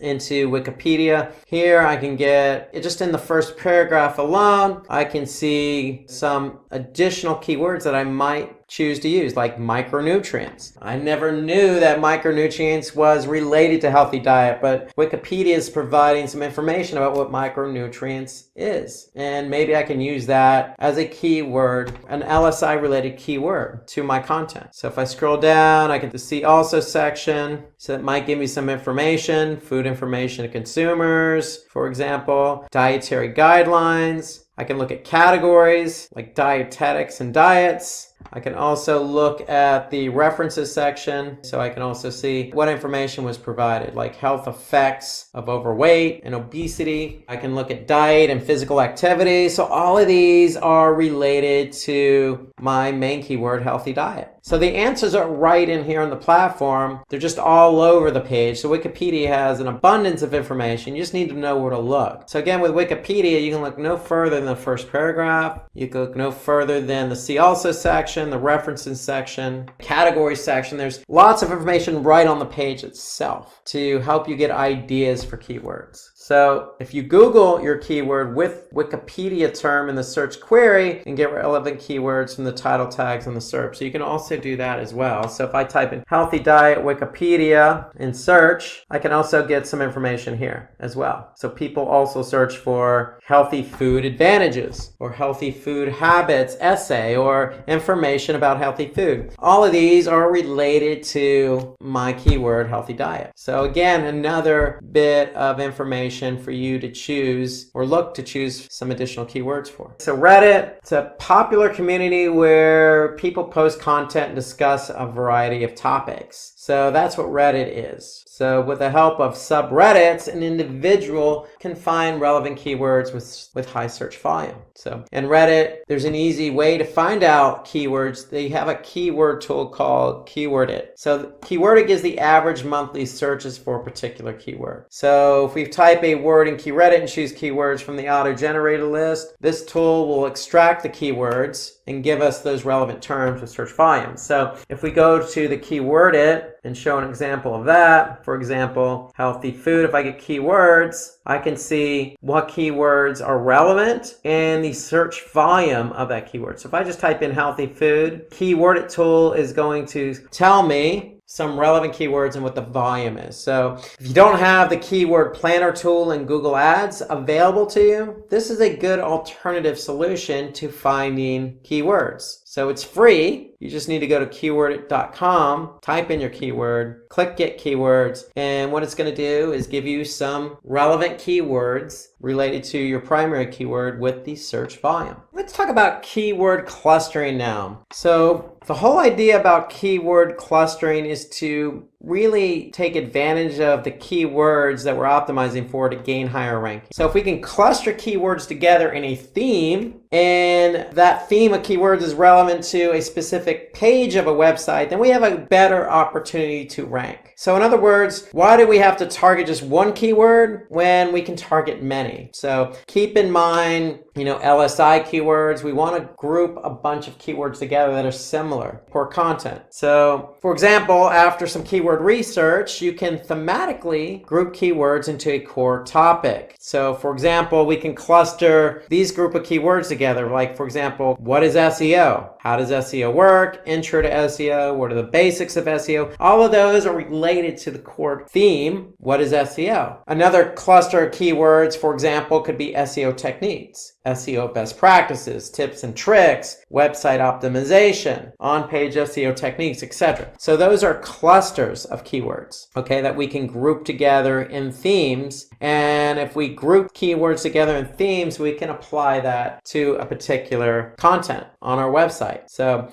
the whole idea behind clustering keywords, it's going to provide more diversity, more of an opportunity for us to be found. So that's the whole idea behind clustering. So some additional steps. Remember, stay up to date on industry news. So brainstorm your ideas first and identify a list of keywords, i.e. a theme of keywords that you can cluster together. And then you could determine the keywords that your competitors are already ranking for. So, for example, if we want to rank for the keyword SEO best practices, for example, we can use a tool called Keyword Moz. If I go to the Keyword Explorer tool in Moz and just type in SEO best practices, what it's going to do is it's going to give me some volume related to that particular keyword. But more importantly, what it's also going to do is it's going to show me what pages are already ranked for that particular keyword. So therefore, I can get a sense of who is already ranking for that keyword. So here I can see Moz, Medium.com, Alexa.com. So I can get a sense of what web pages are ranked for a particular keyword or group of keywords I want to rank for myself. Greetings, everyone. This is Rob Sanders, and thank you for joining me. Today, we're going to talk about SEO tools. So let's get started. So if you're doing doing SEO and you're doing on-page and off-page SEO for an organization or a website, you're going to need some tools to help you. So you can't go at it alone. You can't do anything manually. You have to lean on tools to help you work more efficiently, help you gain an advantage. And so if you're doing SEO, you're going to need tools for keyword research. You're going to need tools to help you with the technical aspects related to SEO. You're going to have to use some tools for off-page SEO, including backlink monitoring and analysis. And then there's tools for helping you track where your keywords and pages rank. So there's tools for every element of SEO. And today we're going to take a look at some of the best tools out there on the market to help you do your job better. So let's start with the keyword research. So with keyword research tools, you can do your job a lot more efficiently finding the right relevant keywords. I mean, that's really key to SEO, is finding keywords that are relevant to your business, product, or service that you want to rank for. So you want to be able to choose keywords with high search volume and low competition. So where do you get those numbers? You get those from certain tools. You also want to get forecasts for certain targeted keywords. You want to be able to generate a list of latent semantic indexing type keywords, or keywords close to the keyword you're trying to target. You want to be able to select primary and secondary keywords wisely. So having a list of keywords with certain data points will help you do that. And you want to be able to identify the keywords that your competitors are also ranking for. So good keyword research tool will help you do all of those things. So what are some of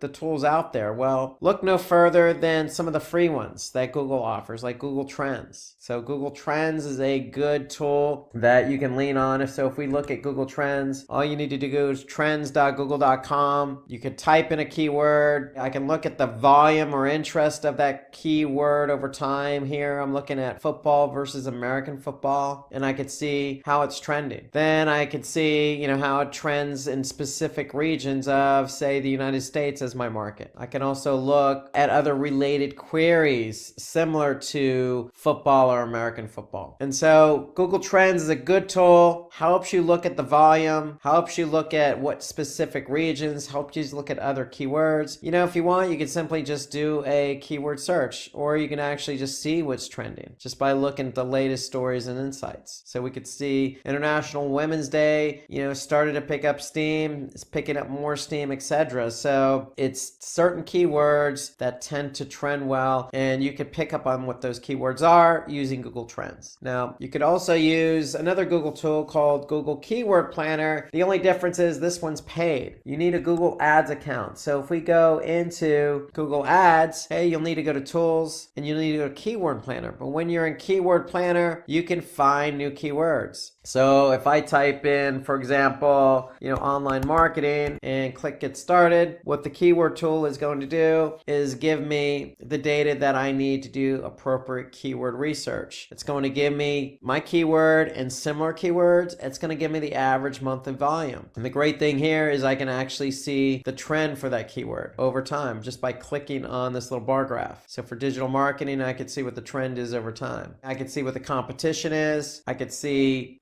if I'm going to bid on this keyword, I could see what the bidding range is. So more important, I could see the volume and I could see the competition. Here's my volume for this keyword over the last 12 months on average, and here's my competition. So Google's Keyword Planner gives you the necessary information you need to choose relevant keywords wisely. Now, there are other tools out there that are paid that help you look for relevant keywords like SEMrush or Keyword Finder. That's a freemium tool. So there are plenty of tools available to you. Another tool I use that's not listed here is Moz. So if you just type a keyword, let's just type in the same keyword like online marketing, for example. Okay, so what Moz is going to do is going to give me some volume. It's going to give me some other keyword suggestions. Okay, it's going to tell me how difficult that keyword is, and it's going to tell me who else is ranking for that keyword. So it gives me, again, all the relevant information I need, including competitive information. So you can use these these keyword tools. Moz is freemium, some are paid, some are free. There's plenty of tools out there, but these are the ones I would recommend for keyword research. Now let's turn our attention to technical SEO. So for technical SEO, you're going to need to use some tools. There's no getting around that, because you want to be able to monitor how your website is performing. I mean, is it loading slow, for example? Does it have a lot of issues with the website in terms of server-side rendering, for example, or server response time? What about 404s and redirects? So you want to be able to gather a lot of the technical information that could aid or prohibit your site from ranking. So you want to be able to also, look at what the bots are seeing and how they're viewing your website. So if Google goes to crawl your site, are they experiencing, a slow server response time? Or are they experiencing pages not found? You also want to see if you have a sitemap. What's the sitemap? Are these bots crawling your site or getting the pages from a sitemap? And again, you want to be able to lean on some of these tools to help you fix errors that you may encounter, like meta tags or 404s or canonicals. So you need a good tool to help you manage all of that. And so I'm going to go back to Moz starting out. So if we go back to Moz, Moz is a good tool. It's an all-in-one. It's a great SEO platform. So if I go to Moz and I log into an account, I can just go to site crawl. And so what Moz is going to do, it's going to give me a lot of information about how Moz's bot is seeing my site. Okay, so if I go to the site crawl, I can look at all the particular critical issues that I've experienced. So I could see 404 errors, okay, redirects related to that. I could see meta descriptions, missing meta descriptions, duplicate content. So there's a lot of different issues that Moz is detecting for this particular site. And the great thing about Moz, and this is why I use Moz as my SEO platform, I don't work for Moz, I've just used them a long time, is if you do have issues, then they give you ways to fix it, the how to fix it section. So if I see missing description here, if I just click on review, I can get a more in-depth analysis as to what the issues are here. But I can also click on the why and how to fix, okay? And they're going to give you some information about how this is impacting SEO and what you could do to fix the issue. They lay out the issues pretty prominently here. You can see for all the metadata issues I have 142 total metadata issues. I have 10 title tag too longs. I have 122 missing meta descriptions. So they lay it out nicely here up the top so you can kind of get a sense of what to work on. And again, they prioritize it based on the severity of the issue. And then they break it down into several categories. For example, I just looked at metadata issues. You can see if I click on content issues, I have some duplicate content that Moz is recognizing, or missing or invalid H tags. So Moz does a really, really great job laying all the issues out for you to recognize. Okay, there's another tool that I like to use called Screaming Frog. It's a paid tool. So if we go look here, great thing I like about a Screaming Frog, it will crawl your site and it will give you a list of issues, just like Moz does, of what it sees in your site. Is it experiencing 404s, broken links? Are there any redirects it's picking up? Duplicate content, sitemaps, their JavaScript issues, how does it see the site architecture? So it really does take a deep look at everything that could impact your website from ranking. Okay, there are other tools out there like, Deep Crawl or WooRank. They're both paid. And so paid tools are really great as well. It just depends on, your pricing structure, what your budget is. But really, when it comes to all these tools, they all more or less overlap and do the same thing. You just need to rely on one of them to make sure that you're able to see what the issues are. Now, there's nothing wrong with using two of them, just as a second reference point to see if both are picking up the same issue. And of course, I like to use Search Console. I always like to lean on Google Search Console because that is the source. So Search Console will also, give you some feedback on how Google's bot is crawling your site. So that's under the crawl error section here. So you can also, use Search Console to upload a sitemap. So that's a key to SEO. You want Google to be able to find your web pages quickly, so you can simply just signify to Google where your sitemap is located. So the Search Console does a lot more, gives you some HTML improvements, gives you some backlinking, and then the process of updating the Search Console user interface. So there's a new user interface that you can use with Google Search Console. The great thing is it's free, and it has everything you need to know about your website and how it's affected by SEO, organic search. The only thing you have to do with Search Console is verify the site. But once you verify it, it has all the relevant information you need. So let's talk about backlink monitoring and analysis. Okay, so this is related to off-page SEO. So you're going to need a good tool to help you monitor your website backlinks. And backlinks are simply just links from external sites pointing to your site. And you need to keep an eye on what sites are linking to yours. Are they spammy related sites? Are they good relevant sites? Or anything in between? So you need to really be able to analyze what the good links are and what the bad links are pointing to your website. You want to identify and disavow poor backlinks. Okay, so you want to be able to recognize which sites are linking to yours that's actually hurting you from an SEO standpoint, and you want to be able to do something about that. Okay, you want to measure citation flow and trust flow. You want to check the ratio of link distribution in terms of, is it internal or external, or what kind of sites are linking to my site? Are they social related? Are they pure content related? And then you want to be able to track the number of do follow and no follow links. How many links pointing to our site are actually telling Google and other bots not to follow the link, or how many are actually allowing the bots to follow that link. If a bot follows a link, it's going to pass what we call link juice. So you're going to get credit for the backlink. If it's a no follow, you're not going to get credit for the backlink. And we want to be able to measure that. And so we want to have tools that will help us do that. So what are some of those tools? Well, Ahrefs is a good tool. It's a paying tool. Majestic is a freemium tool. Moz, again, Moz is the tool I use. SEMrush, and then again, I got to mention Google Search Console. So let's take a look at some of these tools in terms of backlink monitoring and analysis. So let's start with Google Search Console. Again, it's free. You just have to verify your site. And so if I go to Google Search Console, I can look at links and I could see what external links I have pointing to my site. Okay, so I could see I have 17,000 in this example pointing to the homepage of this particular site. Okay, so if I click on that, I could see all the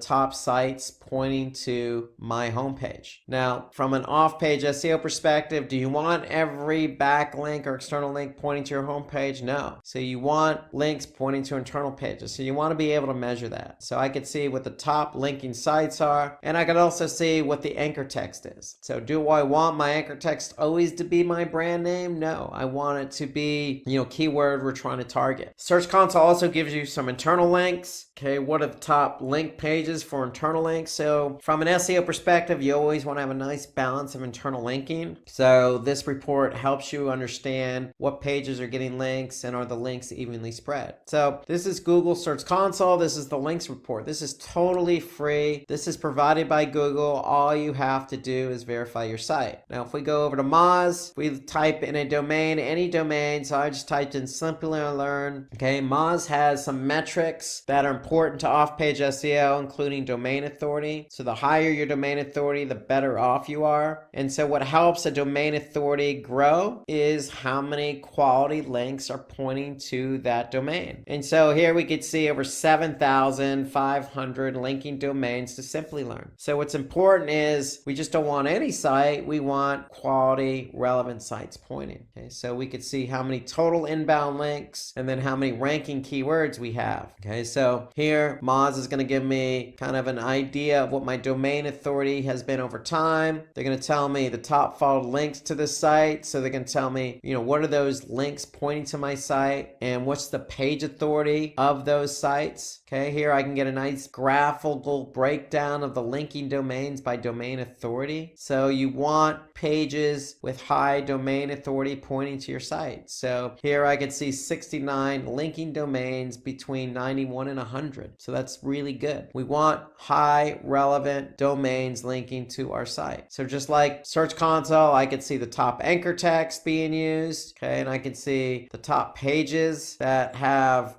good page authority on the site. I could see following versus no follow on internal and external links. So this is just the overview. So Moz really does break down for you, what those pages and linking domains are. So if I just click on linking domains, now I could get a detailed look for my homepage, what domains are pointing to our domain. So I could see Microsoft.com has a domain authority of 100, YouTube 99. And so not only does Moz provide you with the domains, it also provides you with their domain authority score and spam score. So you want to keep an eye on any particular site that has a high spam score. So having a site with a high spam score and a low domain authority will hurt your domain and page authority for that page. So Moz does a great job of breaking it out, and this is for any page. It doesn't necessarily have to be the home page. Okay, if I take a look at another example here, Majestic. So Majestic, again, I can use a free version of the tool. They have their own metrics, citation flow, trust flow. So when they say trust flow, what's the link quality all about? Okay, citation flow, what's the link volume? Okay, they can get an idea of how many external backlinks are pointing to the site and what's the trend on that, referring domains. So Majestic does a really good job. Again, some of the same metrics that we could see here, except they go into detail about languages as well. So this is Majestic, and you got Search Console, you got a lot of other tools. And then I'm going to just revert back to Moz because you want to be able to compare link profiles. If you're in a competitive space and you're doing off-page SEO, Moz will help you compare how your site stands against maybe another competitive site or relevant site. So just doing this analysis, I can compare my domain authority, spam score, how many total links, how many external followed links or external no followed links, got breakdown of linking domains. So it does a nice job of comparing one site versus another. That's going back to Moz, and that's what you want. You want a good tool that's going to help you do that. I mean, there's other tools out there not listed like BrightEdge that will also help you compare linking profiles. So at the end of the day, if you're doing off-page SEO, you want to get a sense of what sites are linking to yours. Are they quality sites? Are they spammy? What anchor text are they using? Are they no follow? Are they do follow? Are they top domains? How do you compare against your competitors? I mean, all these metrics are related to off-page SEO, so you want a good tool that's going to help you measure this. Okay, so let's talk about rank tracking. So when we do keyword research, we're looking for relevant keywords. We find our relevant keywords. We assign primary and secondary keywords to pages. We optimize those pages. We do off-page SEO, and we're doing all this work for SEO. Okay, we want to be able to measure the fruits of our labor. We want to be able to measure how we perform for on and off-page SEO for the keywords we covet in the pages they're related to. And so that's where rank tracking comes into play. So we want to be able to track our website's ranking, and not just our website, all the pages we've optimized. We want to be able to measure our click-through rates and impressions. We want to be able to track the ranking for both desktop and mobile for specific locations. And we want to identify top performing, gaining and losing keywords. So in other words, we want to look at trends. Is a keyword ranking? Is it going up in ranking? Is it going down in ranking? If it's going down in ranking, then you need to take action. So you need a tool, a good tool for rank tracking. So we can look no further than, again, Google Search Console. It's free. It's right from the source. So let's take a look at what Google Search Console has to offer in terms of rank tracking. So if I go to Google Search Console and I put in a URL, what it's going to do is it's going to give me, and this is the search queries report, it's going to give me what queries people have used to actually type into google.com, and it's going to be able to tell me how many times my pages showed up for that query. It could be more than one page, so that's an impression. And if I did receive an impression, meaning did my page show up in the organic listing, then did I get a click as a result? And so in this case, if I got 68 impressions and 10 clicks for keywords somebody typed in, that's a 14.7% click-through rate. And so what Search Console will also do is say, hey, look, for that particular keyword, you appeared on average in position 4.8. 4.1. So it gives you really good insight as to, what people are typing in and how you're being found for those keywords. It breaks it down by pages, it breaks it down by country, breaks it down by device. So I could see, mobile, I've had 899 impressions over the last 3 months on mobile, and I received 33 clicks as a result. My average position on mobile was 2.6. So Search Console does a really good job. Again, this is free information providing you the actual keywords somebody's using on Google search as a query, and how many impressions you're receiving for that keyword, how many clicks, click-through rate, and then average position. So in theory, the higher you are positioned on Google, the more clicks you're going to receive. So if I'm not positioned properly for a keyword, let's just say page 2, then I'm probably not going to receive as many clicks as I would like. So that's Search Console. There are other tools out there like Ahrefs, again, does a good job of tracking. AMZ Tracker. We look at Wincher. So there's some good tools out there. I'm just going to show you another one again. I'm going to go back to Moz, for example. So Moz has a tool called, so if I go back into the account, so Moz has a rankings tool that you can look at to see where your keywords are ranking. So if you've already chosen keywords and optimized pages for those keywords, then you want to be able to load those keywords into Moz. And so Moz allows you to do that. And so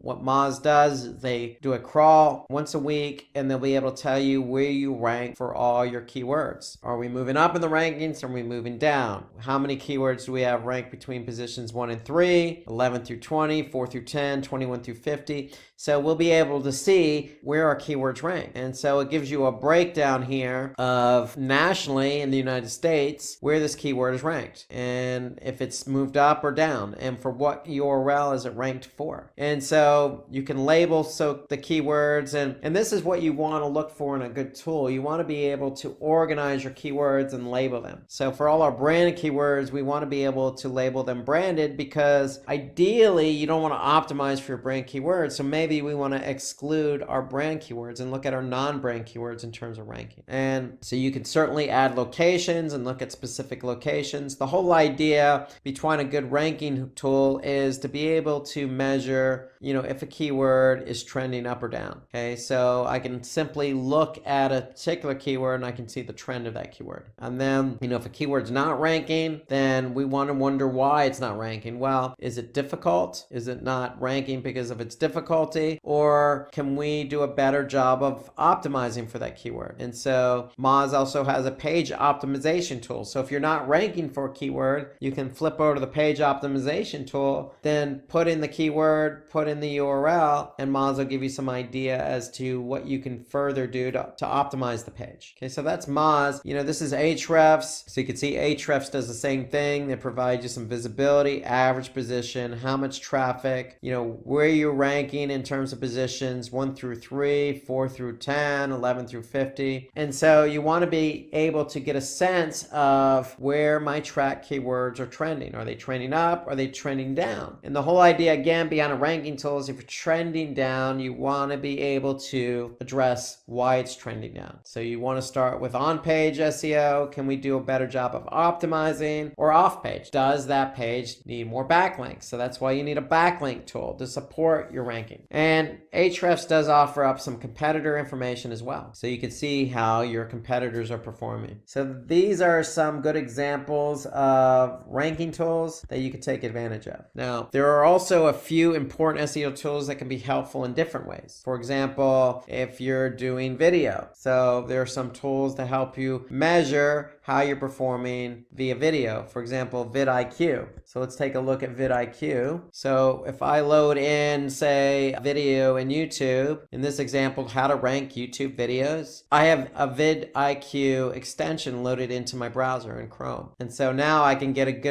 sense of how many views, the duration, the engagement rate, the like ratio, how many people shared it on Reddit. But further, I can look at how the video is optimized. So they're telling me the title's too long here, maybe shorten it up, but we have tags, we have descriptions, we have cards, we have end screens. It's been shared on Facebook. It hasn't been shared on Twitter. Okay, it is public. We do have pinned comments and we do have hearted comments. And so this gives me an idea of how we did in terms of optimizing this this particular video. Okay, so if we wanted to tweak it, we could tweak the title tag, make it a little bit shorter to help it rank better on YouTube. So you want to be able to use a tool like this because if you have videos, then you want those videos to rank. And so you can certainly watch this video on how to rank your YouTube videos. And in that video, we do allude to vidIQ. So you want to be able to use a tool like this because, YouTube, it is a video portal, but it's the second largest search engine behind Google. So if you do have videos, you want to be able to rank for them, and you want a tool that's going to help you measure and help you understand if you are ranking, if you're not ranking, why are you not ranking? Now, for content optimization, there are tools you can use like SEO Site Checkup or Site Analyzer are some good tools. If you already have Moz as an example, just going back to Moz, as you already know, I use Moz a lot. So they have a page optimization so you could check the content and how you're optimized your content. So it's going to give me some good feedback on, is your page title, meta description, are they in line? Okay, so it's going to give you some good feedback on that. You also have, again, I have to allude to Search Console. You can always look at a particular page in Search Console to see if it has any errors as well. So is it duplicated meta description? Is it a duplicated title tag? Is it any pages missing title tags or meta descriptions? So when it comes to content, you can look at Search Console, you can lean on Moz, or you can lean on some of these other paid versions like Site Analyzer. When it comes to traffic and metrics, look no further than Google Analytics. There is a free version of Google Analytics as well as a paid version. So if I go into Google Analytics, it's going to tell me all of my website behavior. Okay, who's coming to my site, how they got to my site, how they behaved once they went to my site, and are they achieving the goals I set out for them to achieve via conversions. And so you want to look at first in Google Analytics how much traffic you're getting. So if I go to Google Analytics, if I go to acquisition, all traffic channels, I should be able to see how much traffic organic search is driving over a period of time. So I could see how many users, how many sessions. Then if I click on landing pages, I could see what landing page they went to. So I could see the home page over a particular time had over 1,000 sessions. I can also see engagement from organic search. Are they bouncing? How many pages are they looking at in this session after they landed on a particular page? Are they staying on the site a long time? What's their duration? Or are they achieving any goals? So analytics will provide me all that information about how organic search as a channel is performing. The other thing about Google Analytics I like, and that goes back to the technical aspect of SEO, and that's site speed. So if you go to behavior and you go to site speed overview, you'll be able to see how my pages are loading. What's the average load time? So they'll break it down for you by browser, by country, and by specific page. So if I look at page timings, I'll be able to see what page is loading slow, what page is loading quick compared to site average. And so the great thing about analytics is if I have a page that's loading slow compared to site average, they'll actually provide me with some suggestions. So if I go to site speed and speed suggestions, what they're going to do is they're going to have a link in the report that's going to allow me to click on it, and I'm going to be able to see what suggestions they can provide. So when this report loads, I'll be able to see what the speed suggestions are for my pages. So here I could see the page, I could see what the average load time is of that page. So for example, this particular page is loading at 6 seconds. Ideally, we want to have, 3 seconds or under maximum. So if I just click on this link here, they're giving me 6 page speed suggestions. So if I click on that, I'm going to go to another Google tool called Page Speed Insights. And then Page Speed Insights is going to run for both mobile and desktop for this particular page. And then this Page Speed Insights report is going to give me feedback as to what I need to do to speed up the load time of that page. So here you can see for desktop and mobile, they're going to give me some suggestions and opportunities. So reduce the server response time, properly size images, serve images in next-gen formats. So all these will shave off time off my page load time. And so that's that's what's going to help me speed up the page load. And that's page speed insights you can get to from the speed suggestions report and analytics. So in theory, the higher your page load time, your chances of ranking on Google organic search diminish. So Google wants pages that have very low page load time, that load quickly. So Google Analytics is a great tool for speed suggestions. It's a great tool for finding out what the traffic is doing on your site, how they're engaging, and are they achieving goals. Now, there are other tools out there from an organic perspective like Keyword It. That's a good keyword research tool for Reddit. So if you go to Keyword It, you'll be able to see from a Reddit perspective what keywords are driving volume. These are just the results, but you can put any keyword in there and get the results of that keyword.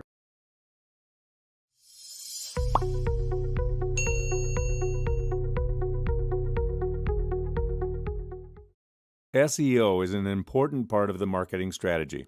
In case your website doesn't show up on the first page of the search engine, then you need to work on it. To solve all your SEO-related problems, we've come up with a solution. Welcome to Simplilearn's YouTube channel, and today we will be discussing the top 10 tips that every marketer needs to know. So let's get started and see the first step. The first step is voice search. Now, voice search will impact search queries in 2021, according to DialogueTech.com. In the United States of America, 55% of the households will have their own smart speaker by 2022. Well, that's a lot. So if you're planning to optimize your voice search, consider choosing wise keywords. Find out longer phrases that searchers use in daily life conversation. Voice search is a more suitable way for searching long and more natural-sounding phrases. Creating detailed and relevant answers are essential when optimizing for voice search. So always remember to create persona-based content. Next, create web pages that can answer FAQ use. Because when searchers ask a question, they begin their question with words like who, when, what. However, there are many reasons for using voice search, such as dictating text messages, looking for a video on YouTube, calling a person from your contact list, asking for directions, etc. According to Forbes, voice search drastically improves your user experience. Due to its extensive use, search engines such as Google are focusing on voice search optimization. Google's voice search shows websites on top that load quickly. In that case, you must always ensure that your website has a responsive design. Its images are optimized, the files are compressed, implementation of website caching is done properly to improve page speed, and finally, the last important point, your server's response time is reduced. Now, the second step in the process is the mobile optimization. Now, you must already know how important it is to make your site mobile friendly for a better user experience. But did you also know that having a mobile-friendly application impacts your search engine optimization? SEMrush confirms that by the year 2025, approximately 70% of Internet users will access the Internet through mobile devices. Google's mobile-friendly update has resulted in a big change in search rankings. With the help of Google's free mobile-friendly test, have a look at how effective your mobile website is. Also, take a peek at the mobile usability report in Google's Search Console. Now let's talk about tip number 3, that is Google's 8 principles. Google has confirmed that content quality is an essential factor for ranking on search engine result pages. But what does quality mean to Google? Well, content that fulfills the Google EAT principle will rank higher. EAT stands for expertise, authoritativeness, and trustworthiness. These elements will determine if a web page has a useful quality content. Google uses the combination of algorithms to deliver the best results for users. Google Panda is one of the famous algorithms of Google, which emphasizes delivering high-quality content. It removes web pages from the index that have low quality and duplicate content. Not just that, there is one more algorithm called RankBrain. RankBrain is a processing algorithm that uses machine learning to interpret search queries that users search on Google. whereas the searched query may not have the right keywords that were searched for. For example, when you're searching for chocolate cake recipes, you will also get results for chocolate truffle cake recipes on the search engine results page. Google Panda and RankBrain send bots to crawl each and every website, and as a result, shows high-quality content on the top of the search engine results page. Next is our tip number 4, featured snippet. These results are featured on the top part of the page. Google programmatically chooses the best answer from the third-party website and displays it on the featured snippet. Here's what a featured snippet looks like. According to Ahrefs, for a specific search query, almost 99% of web pages shown in the featured snippet already rank on SERP's first page. Some of the ways to optimize featured snippets are: organize your content in a structured way. Make sure one article answers many similar questions. Use eye-catching images. And the last point is to create answers with tables to drive clicks and write dedicated headings to answer featured snippets. Like, is red meat healthy? Suppose you want to create snippets. Plan on creating question-based questions along with the relevant keywords. For ideas, you can also look at the Google search function that is usually written in the blue color, and it reads out as people also ask. So now let's move to the 5th tip, image optimization. According to SEMrush, image optimization will play a prominent role in search. In case the images on your website aren't optimized, make sure to take care of them right now. Remember to use high-quality images, relevant images, and use a suitable label for your image file. Include images in your sitemap as it becomes easier for the bots to crawl. And finally, use alt tags as crawlers use it to classify the images. Alt text is displayed on the web page when an image fails to load on a user screen. It is also utilized by Google to drive meaning from images. A well-optimized image can improve your page ranking and increase the engagement on it. Image optimization can help your web page show up in the image carousels on search engines. Next, we have semantically related keywords. Semantic search will have become an important factor for ranking in the future. Semantic keywords are linked to the primary keywords. They drive relevant traffic on search engine result pages. A simple way to look for LSI keywords is on Google SERP. Semantic search can be performed wisely by writing content that targets the question that your target audience is looking for. Remember to optimize content for topic clusters instead of focusing solely on keywords. And finally, use structured data and pick your semantic keywords. This can also be done with the help of a comprehensive keyword tool. It finds out semantically related keywords. Next comes tip number 7, building quality links. Building quality links to your website is important if you are aiming to manage a successful and long-term SEO strategy. Building quality links cannot be ignored. In 2016, Google declared that building quality links are one of their top 3 ranking signals. Always opt for quality over quantity, as building quality links to your content can give your product and category pages a boost in SERPs. Let me share a few effective strategies that will increase the number of links pointing to your website dramatically.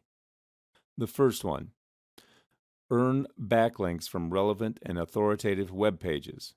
Next, promote your content regularly on social media. Opt for guest blogging and influencer marketing. Next, take advantage of social media platforms like Facebook, Twitter, Instagram, and start your own page. Then participate in forums. To engage with your target audience, start your blog and attract your target audience with your valuable content.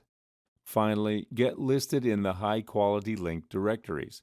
This will help you build links from authoritative websites. Next, number 8 is local search listings. Local SEO is the practice of optimizing a website in order to obtain traffic from location-based searching. It is the best way to market your products and services to local customers. According to Google, local results are based on relevance, distance, and prominence. These factors help Google to find the best match for your search. For this reason, it becomes important to have your NAP details accurate and consistent across the Internet. SEMrush confirms that local search listings will play a larger role in the SEO strategies. Suppose you want to know how to get your business in the local pack. Go to Google My Business page and create your own. For this, it is also important to have a strong backlink profile. Next, we have number 9. That is, improve the user experience. For the past few years, UX has become an important ranking factor for Google. However, more and more SEO specialists have gained an interest in UX. UX optimization is nothing more than focusing on the visitor. Consider the partnership of search engine optimization and user experience. This way, the search engine optimization focuses on search engines, and user experience targets website visitors. So both share a common goal of giving users the best result. This is what the Content King app says about the user experience. Let me show you a few practices on how to effectively leverage UX designs to provide your site's SEO performance. Simplify your site's navigation. A good site architecture helps to gain traffic. Utilize UX design to SEO-friendly layouts, which means make content easy to digest. Infused images and videos whenever possible. Use CTAS very wisely. And finally, optimize for site load speed. Optimize for mobile responsive design, as more than 50% of all the traffic is now driven by mobile search. In case your site isn't mobile responsive, you will notice poor engagement. And finally, we come to our 10th and last tip. That is using schema markup. According to search metrics, 36% of search keywords bring up at least one feature snippet that is derived from schema markup. Schema markup is microdata that every individual can add to his website in order to give an enhanced description to users on a search engine results page. In simple words, schema markup is used to define website content. Adding structured data will give your website a significant SEO boost and increase your rankings. Some of the schema markup examples are ratings and reviews, image thumbnails, product availability, and finally site links. Adding schema markup to your HTML is one of the ranking factors. Hello everyone. Welcome to this new video by Simplilearn. Search engine optimization has been playing an essential role in the success of various businesses. For those who are still looking for growth in the industry and have search engine optimization, otherwise known as SEO, as their primary weapon, then yes, you are in the right place.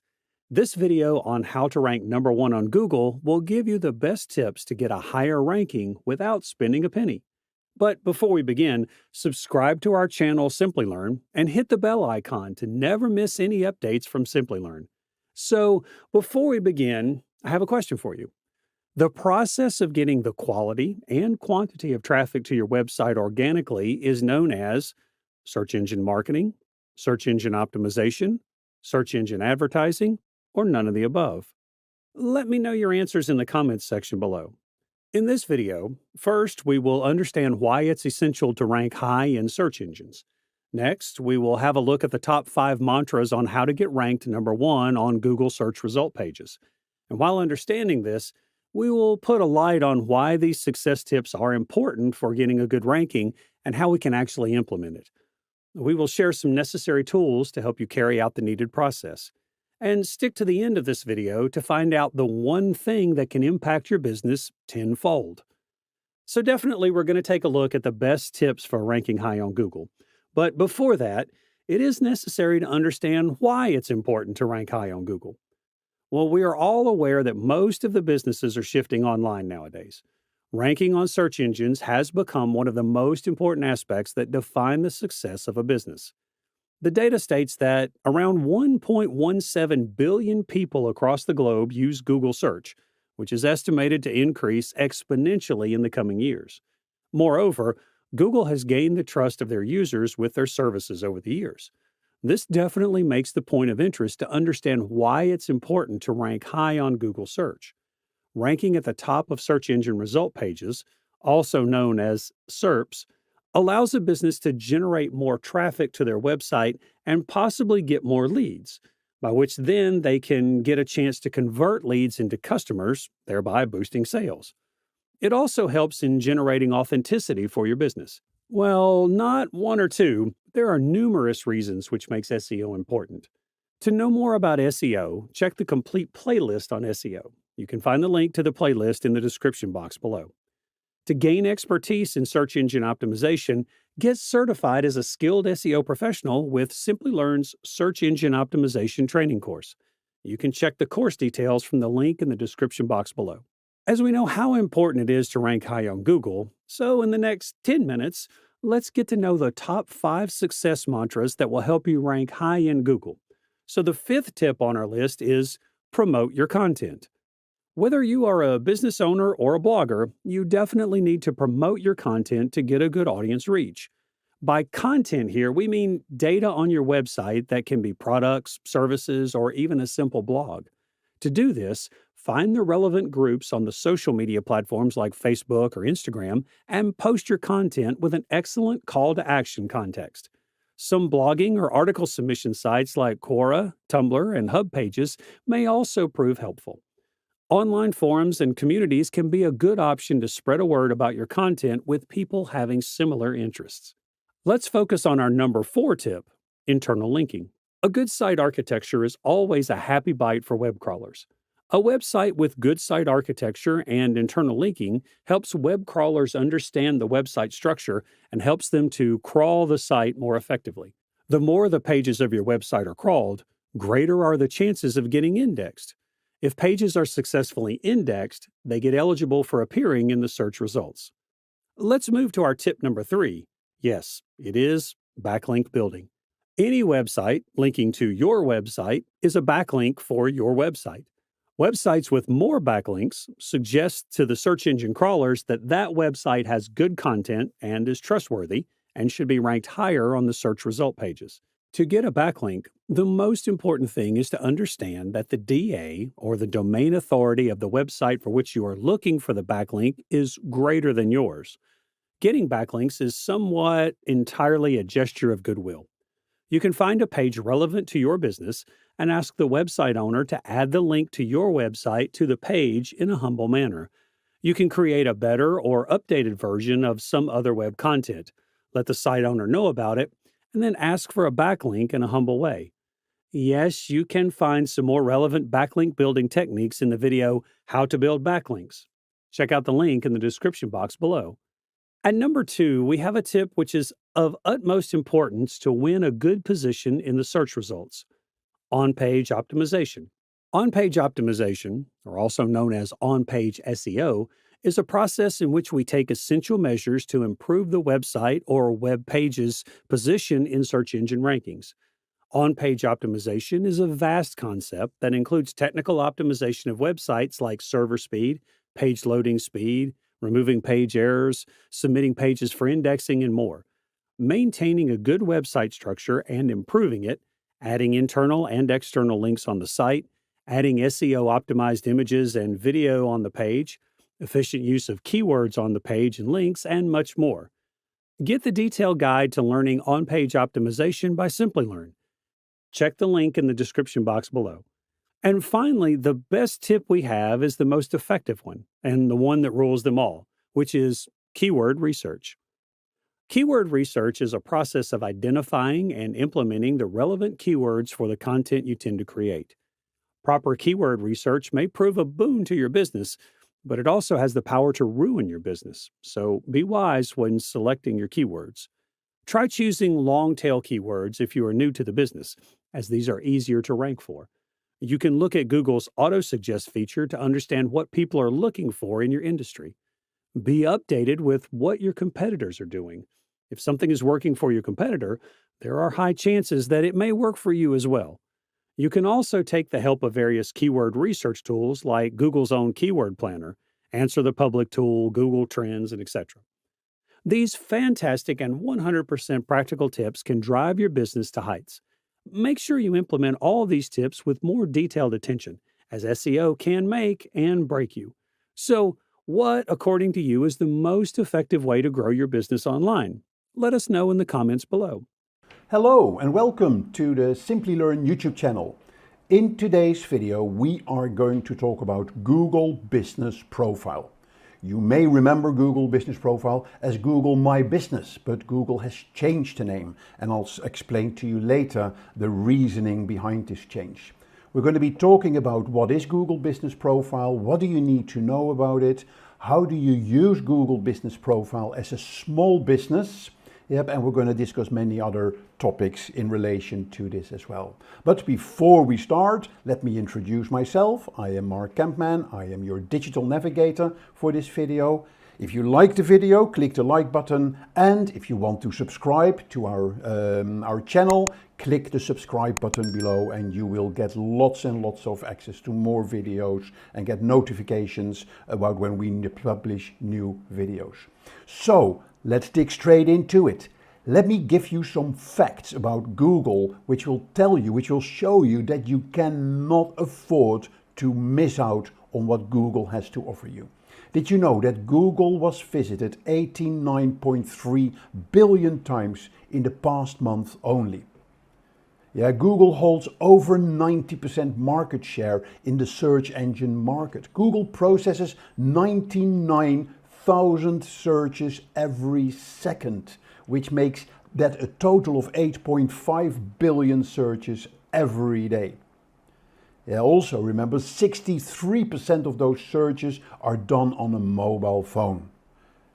Now, Google Maps is a key part of your Google Business Profile. Did you know that there are over 5 billion downloads of the Google Maps app?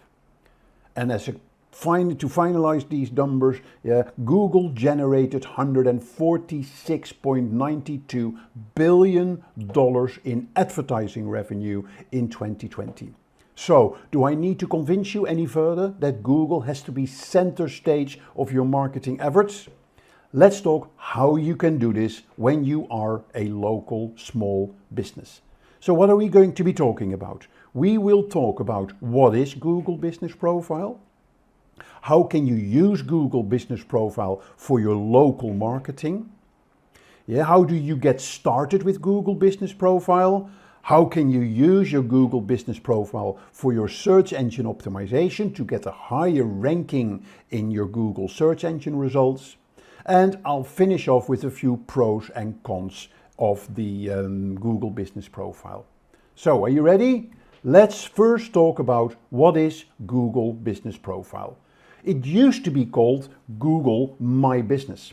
Google has renamed Google My Business to Google Business Profile to make it more simple, to bring more of the business profile management functions out of the Google My Business app directly into Google Search and the Google Map. So now the history of the name, it's currently called Google Business Profile. You may remember Google My Business. Before that it was Google Places. Before that it was Google Plus Local. Remember those good old days? And when it officially started, it was just Google Local. But to keep things simple, it has now been renamed as Google Business Profile that you can access through the Google Search or through Google Maps. So, how would you define it? Google Business Profile is a tool that enables you to manage and optimize your business profile on Google. So you can create a free business profile on Google for your shop or your service area. So you can turn people who find you on Google Search and on Google Maps into new customers. And once you've created your Google Business Profile, you can then personalize it with photos, with offers, with posts, and many other things. And later in this presentation, I will show you how to do all this. So your business profile is Google's term for your Google business listing. Yeah, they appear in Google Maps and in the local results of Google Search.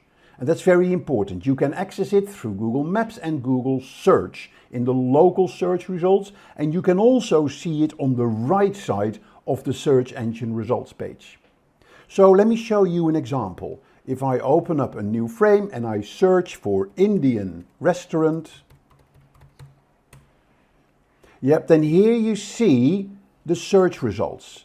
Yep, you see restaurants, and here you see a map where you can find those places. Yeah, so that is the first place where your restaurant will show up.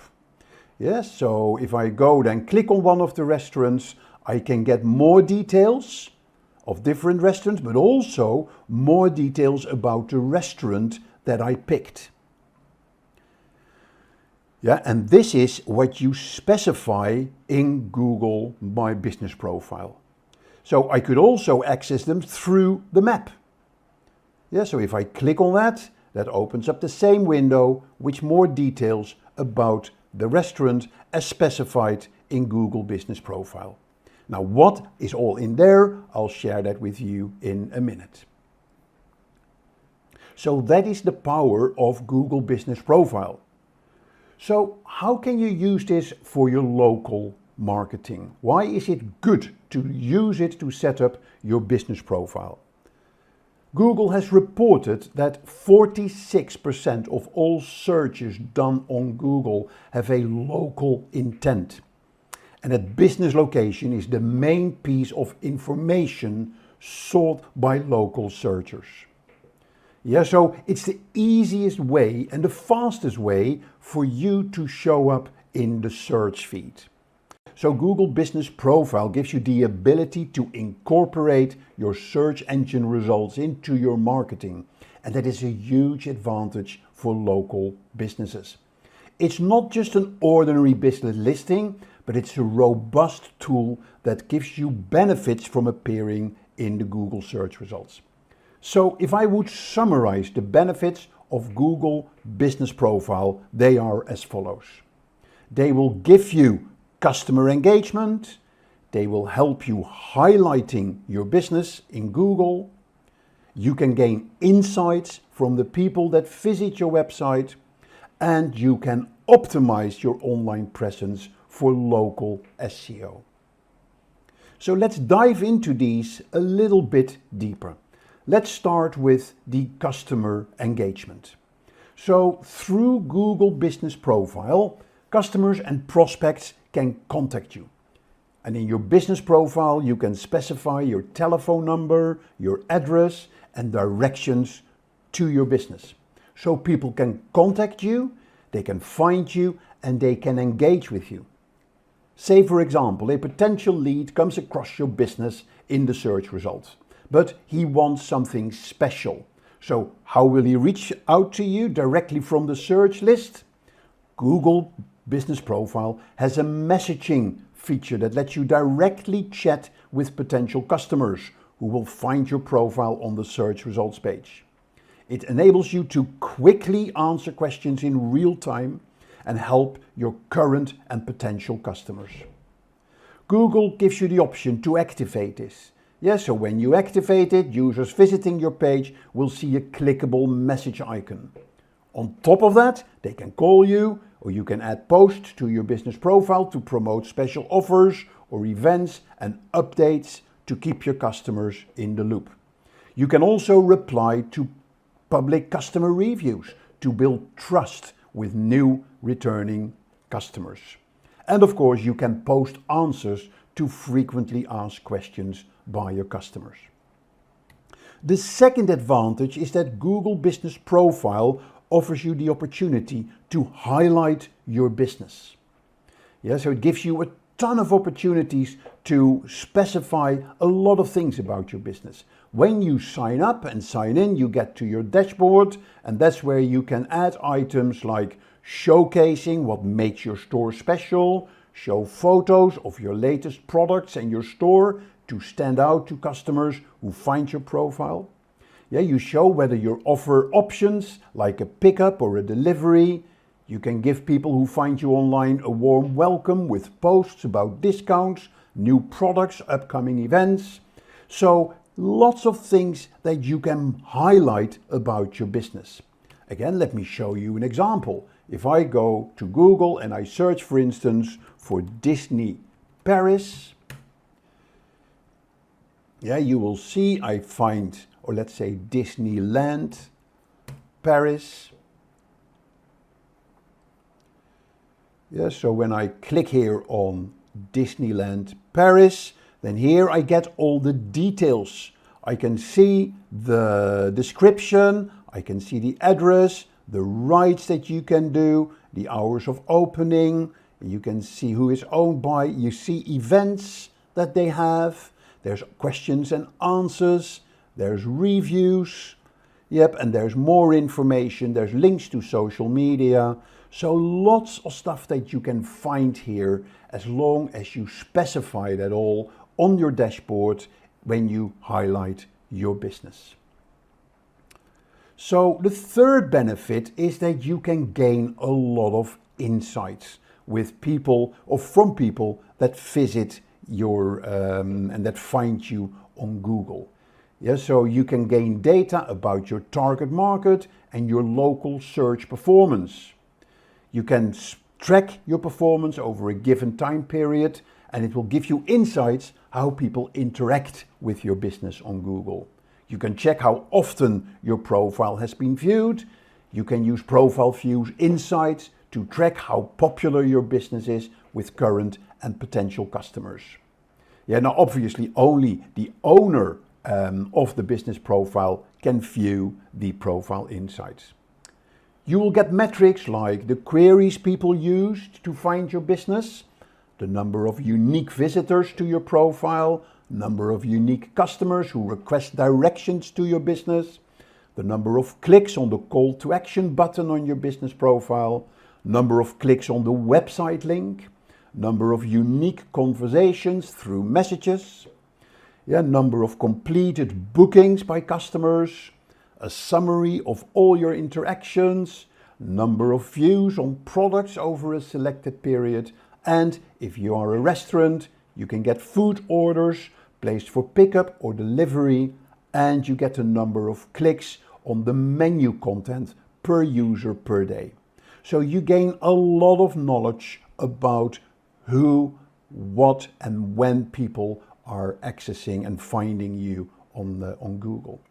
And finally, one of the biggest advantages that you can get with Google Business Profile is that it improves your local search rankings, leading to a higher visibility of your business on the web. So when you search for a product or service on Google, the first 3 listings are usually Google Ads, followed by a map with the local 3-pack, as we call this. And then you will see the organic search results. So let's show you an example of this local 3-pack on Google. If I go to search and I search for shoe shop near me, I'm getting ads. That's the first part. And then I'm getting 3 places. And here is your Google 3-pack, your local 3-pack with the map. And then I have the organic search results. Yes, so one of the biggest benefits, and then I get the search results. So for local businesses, prior to this local pack, there were 2 main ways to show up on the first page of Google. Through local pay-per-click and through local SEO. Now with the addition of this Google local pack, you now have 3 potential ways that you could show up on the first page of Google for relevant local searches. And that's something that cannot be ignored. Now, what is this local 3-pack? It consists of the top 3 local businesses based on the searcher's location. The best part of it is that customers now end up at your shop's front without even having to visit your websites. So remember, this used to be a 7-pack and it's now limited to only 3 local listings, hence the title, the local 3-pack. Now, many businesses have been trying different SEO tricks to get into this special category of 3 listings. Yeah, but what most of them don't know is that by creating a Google Business Profile listing, you can significantly increase the chances of making it onto this list. Now, there's more that you can do to make it in this 3-pack. It's important to get reviews on your Google My Business profile. Yeah, so that helps you increase the chances of showing up in this local pack. And it's also good for your reputation, which is very important for your business, and Google will reward you for that with giving you higher search rankings. And additionally, all the SEO rules and guidelines that apply to standard search engine optimization, they apply to your local listing as well. So think about your keywords, your website SEO, getting backlinks. These will all contribute to your local search listing and whether or not you will appear in the 3-pack. Now, also consider that paid advertising can help you in getting your business listed here. Yeah, through local search ads on Google, there is an opportunity for your business to serve a local pay-per-click ad in the 3-pack.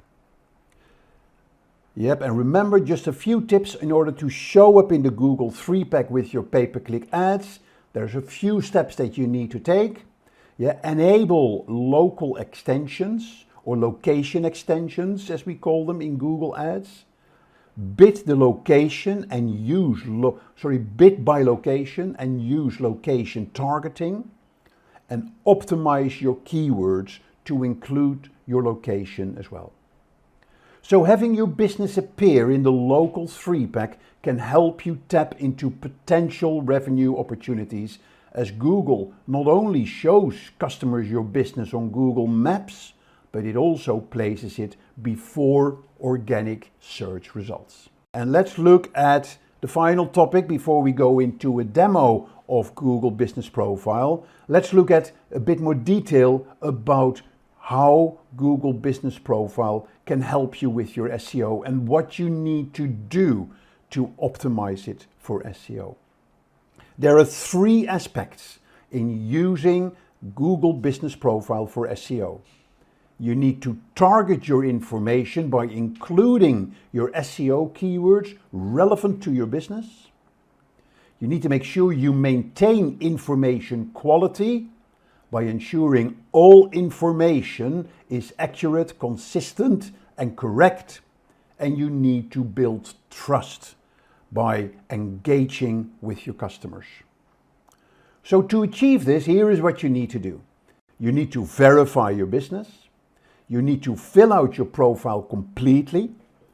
You need to make sure your profile information is and stays accurate. You must ensure that your NAP, name, address, place, is consistent across the web, which is very important. Yeah, your address is unique across all your places where you are on the web. You pick the most relevant categories for your business. Make sure that your pictures, your photos are of the highest quality. Focus on getting reviews.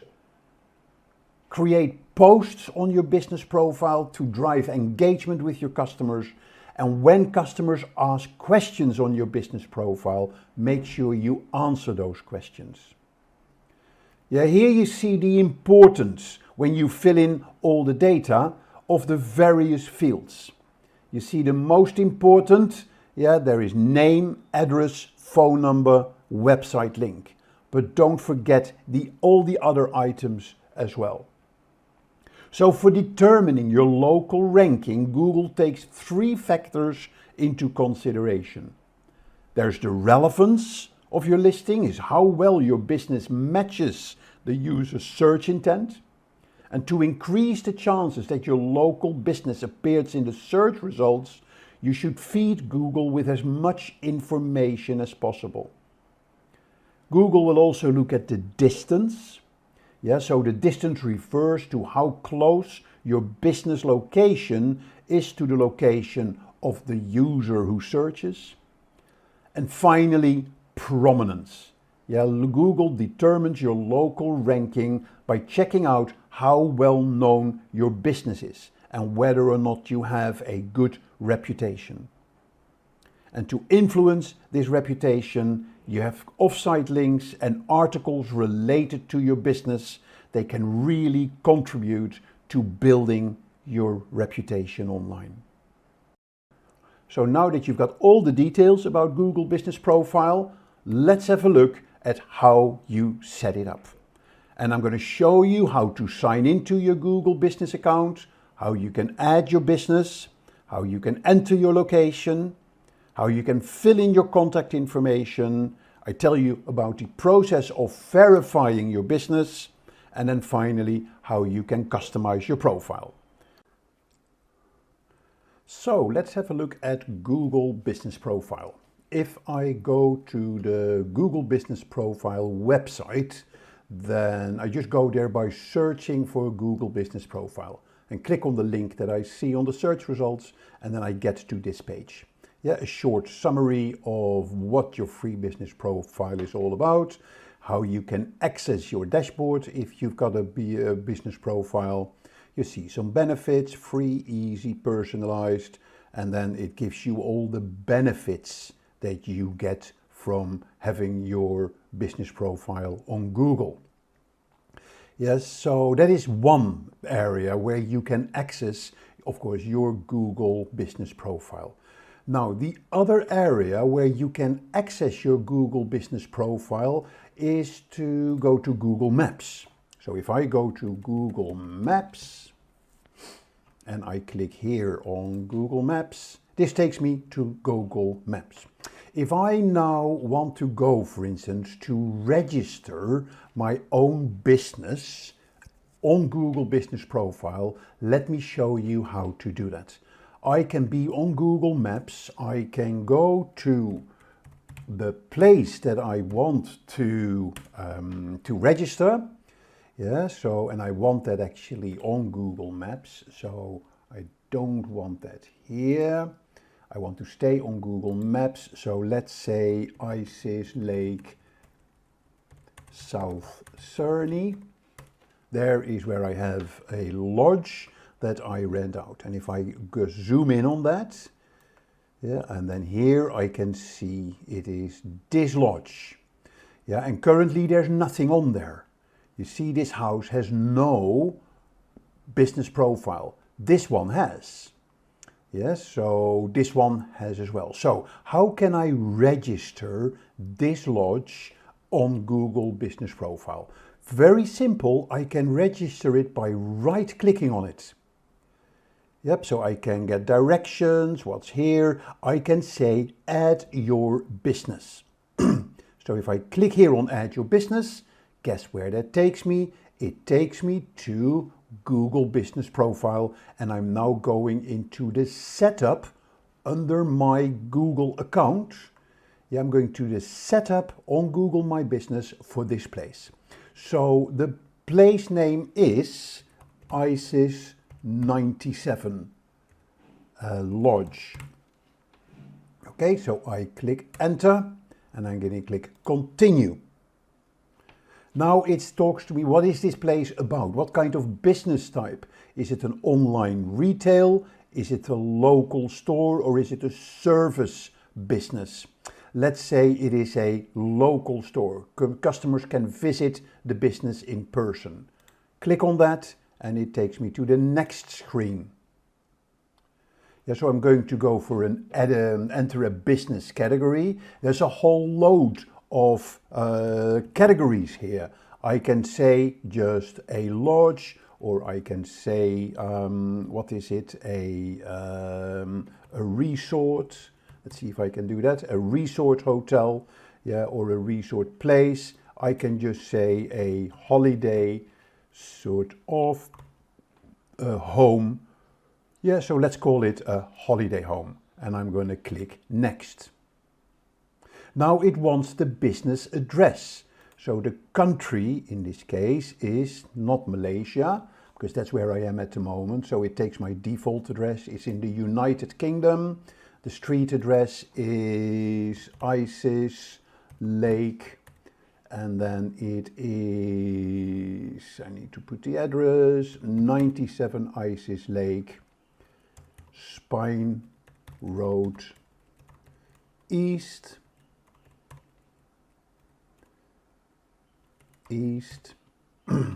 Yeah, the post town is South Cerny, postcode GL75LT. So Spine Road East, which is the watermarks.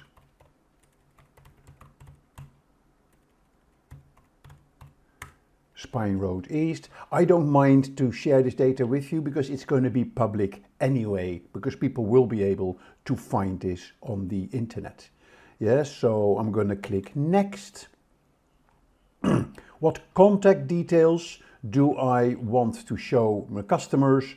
I want to show them the phone number, and that could be 07545 and then 328 999 is United Kingdom. And I can also say I'm going to skip this step. Actually, for now, I'm going to skip this step. Put your business on the map. Yes, start connecting with your customers across Google all in one place. So here are the details that you've learned earlier in today's presentation. Get discovered, respond to review, manage your business details.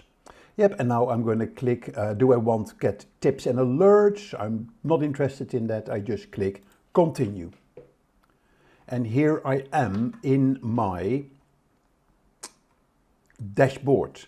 Now, here comes the process of verification, which is an important element of Google Business Profile. Yeah, so we talked a bit about businesses using it for spam purposes. Yeah, so the verification is very important for Google.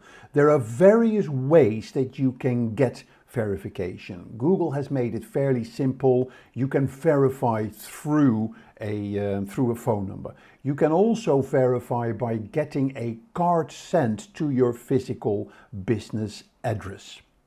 Your listing will not show on Google until you have verified your business. Okay, but for now, I'm going to click next, and I'm going to click verify later because I don't want to do the verification yet.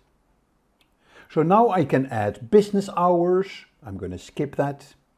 Yeah, remember we talked about messaging. I'm going to skip the messaging. And now I can add photos of my business. So let's grab a photo from the internet. Yep, so let's say Isis Lake, South Cerny. And I'm going to go to images. So here is the park where you see images. So I am going to take any random image. Let's say we'll take this image. Yep, I'm going to right click. I'm going to click Save Image As. And I'm going to do Isis Lodge 01. All right, so now I'm going to complete my profile. I'm going to add a photo. I'm going to select photo from the computer. I'm going to YouTube and then desktop. And here is the Isis Lodge. Yep, there's the photo, and I can obviously add a lot more photos. There's the next. Do I want to start advertising on Google Ads? I can actually claim a £400 free advertising credit. Of course, that is really good what they do here, just to get you to start using advertising. And then get a customer domain name for a website. I haven't got a website yet, but I'm not interested in that at the moment. Yeah, so remember, your edits will be visible once you're verified. So my listing will not be visible yet, but here is basically my business listing as it stands at the moment, but it is not publicly visible. But at least I have set up my business profile. Yeah, so now I'm in my dashboard. In Google My Business, I had to go into a separate app for this, but now I can actually edit it all through the search, so that is very useful. So here is edit profile, read reviews, read the messages, add photos, what is the performance, do we want to go advertising, all the things we discussed in our earlier session. So edit profile, and here I can get information about contact information, location information, hours of opening, my business name of my lodge, the opening date, contact information. Yes, so location I can specify here. So all the details that I need, and if I do this properly, is where it will show up in Google. And if I really got my reputation sorted and everything, I may show up in the Google 3-pack as well. So that is the process of setting up your Google business profile. So let's now look at an existing business profile. Let's switch my account. So I'm going to sign out of this account and I'm going to sign in again into my own account.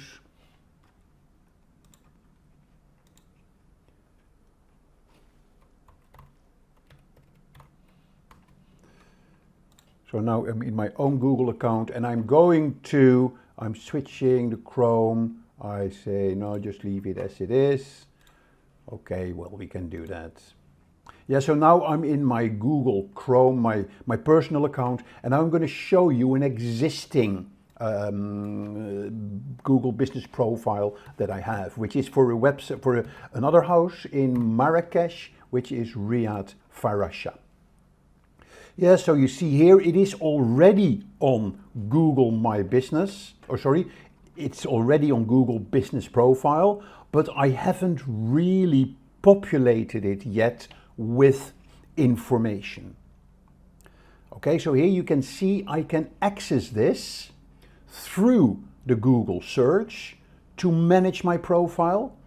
Yep, so I can edit the profile, I can read the reviews, all the things that I want to do. I can add an update, I can see the photos. Yep, so here I have access to it.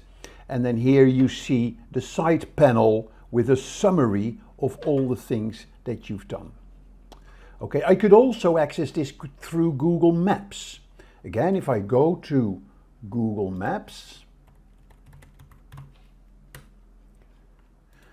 and I search in Google Maps for Riyadh Farasha, yeah, here it is, Riyadh Farasha, Der Pragala. It will take me, here's the basic details, in Google Maps, yeah, and it will take me here to Riyadh Farasha. But it is empty, I haven't added any information in it yet.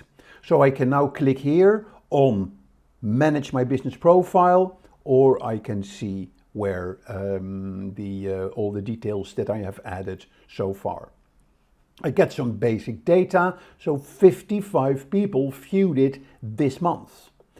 And without actually having done any effort in optimizing it or populating it with information. So if I here click on Manage Your Business Profile, that takes me back to the Google search screen where I can add all the data.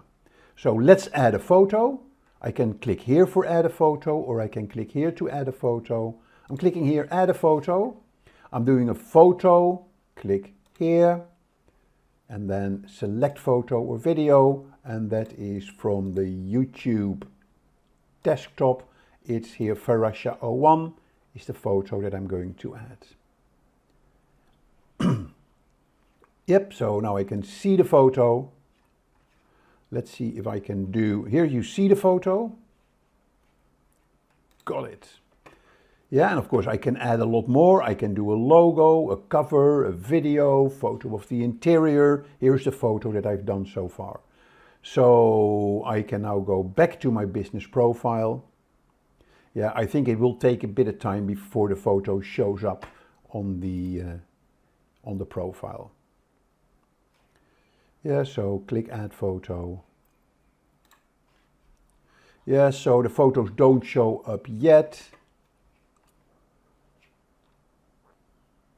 Yeah, but that's how you can optimize your profile, making sure all the information is relevant. Yep, so that is basically all there is to managing your profile on Google Business Profile. So remember, you can access it directly by searching for your business name in Google Search, or you can access it directly by searching for your business name on Google Maps. Both show the results, and then they also give you access to your dashboard where you can add all the information that needs to be added. Yeah, performance, we talked about that as well. Yeah, so here you can check by month. You can see I've started created the business profile sort of the beginning of October. So here you can see I can check from October to December, apply. So I see I had 18 business profile interactions. I can check people that called me, people that messaged me, the directions, people that look at website clicks, booking clicks. So you can get a lot of information of people that visited your business profile. Okay, so that concludes the demo of the Google Business Profile. And now let's go back to the slides to give you a summary of the Google Business Profile and the positives and the negatives of it. Okay, hope you found that useful. So let's finish today's presentation with a few more facts about the pros and the cons of your Google Business Profile. We talked about all the pros, all the benefits that you can get. Yeah, and to summarize, Google Business Profile can help you with reaching your customers. It can help you responding to customer interests. It can help you respond to customer feedbacks. Yep, and you can get into engagement with your customers. And most important of all, it can help you in a very easy way to get a presence on Google's search results page without actually having a website. Yes, so it is an extremely powerful tool, and it's a free tool for your business to get yourself an online presence where your customers can find you and where they can engage with you. But there are some cons as well. Yeah, I have to think hard about cons, but as most things in digital marketing, one con you could say, yeah, it takes time. Yeah, of course you need to set up your business profile. Yeah, and it takes time to do that. It takes time to maintain this. But I don't see this a considerable, serious drawback, because people that are prepared to put the time and effort into it, they will be rewarded accordingly. One potential negative of Google Business Profile can be that fake businesses can use it as well, because it's a free service. Yeah, and although there is a verification process in the Google Business Profile, yeah, there may be businesses who take advantage of this free service. Yeah, so anyone can realistically set up a profile to promote their business. So there was an example a few years ago that fake locksmiths were committing fraud through local listings on Google Business Profile with bogus profiles. So while the majority of the profiles are genuine businesses trying to promote themselves in a very competitive world, there are some who see this as a feature and an opportunity for scams. Yeah, so people believe that reviews, photos and verifying a business by mail would be enough to deter scammers. However, in this age of fake news as well as misleading e-commerce reviews, Google must take action to constantly optimize their verification process of Google Business Profile. Welcome to today's session. I am Sachin Sehgal and I'm here to talk about a very important tool, Google Ads. What is Google Ads? Google Ads is an online platform or an interface or a tool, we can say, or a software which is developed by Google to help the advertisers to run different kind of ads on different publishing sites or publishing platforms. If I make it more simple for you, suppose you are an advertiser and you sell a digital marketing course. So you know that the bulk of the traffic would come from Google because this is the most used search engine in the world. So when we type this, we see a lot of results here. And when we start a website, it is very difficult to rank organically or free or through the SEO on the very first few pages. With the help of Google Ads, in a very starting days, we can rank on the top like this, or this advertiser.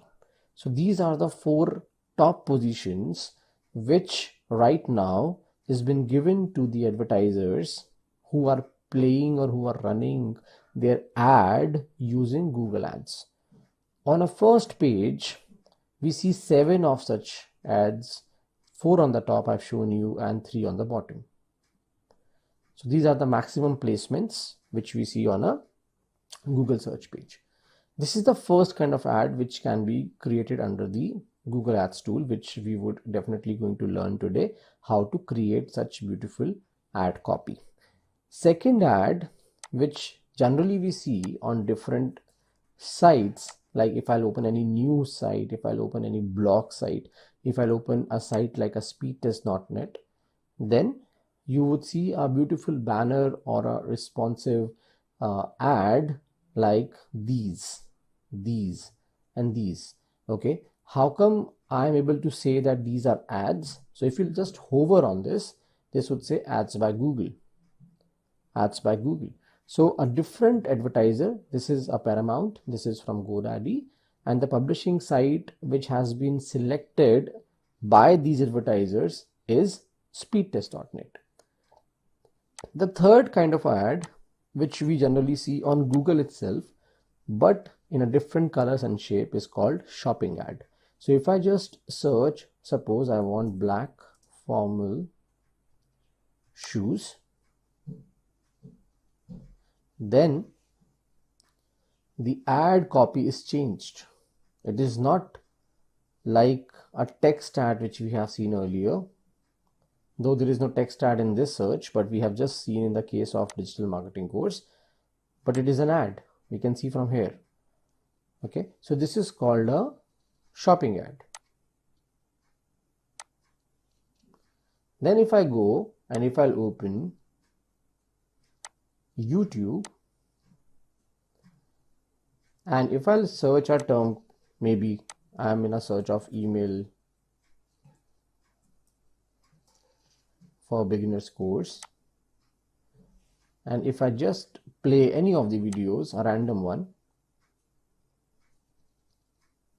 and before the video plays, अरे आओ course खरीदो नहीं earning का कोई guarantee नहीं दे सकता आप वो दिन गया. Certainly we can skip after 5 to 6 seconds, and sometimes we see an ad which streams but cannot be skipped.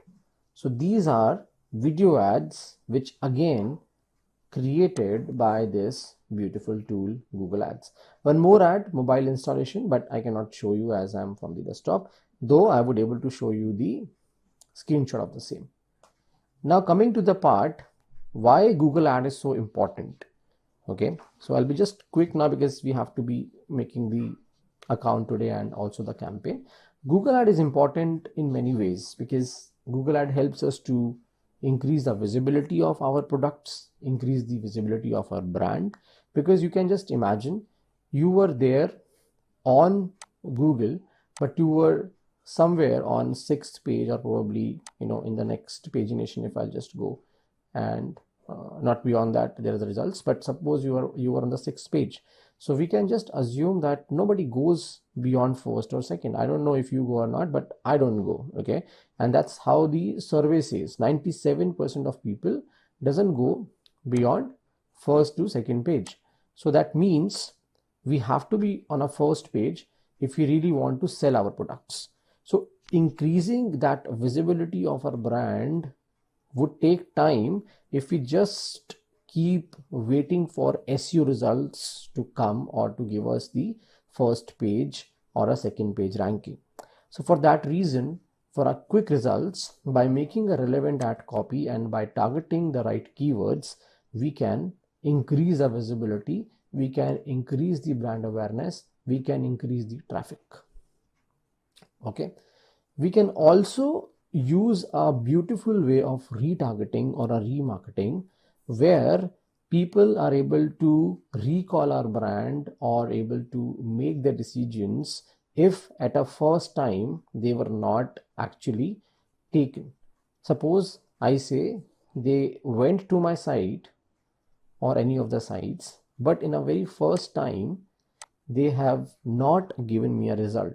So for me as this website, the result is getting the lead form filled. This is a lead form and this is the page where we have reached, and wherever you would see a relevant page connected to the particular ad, that page is called a landing page.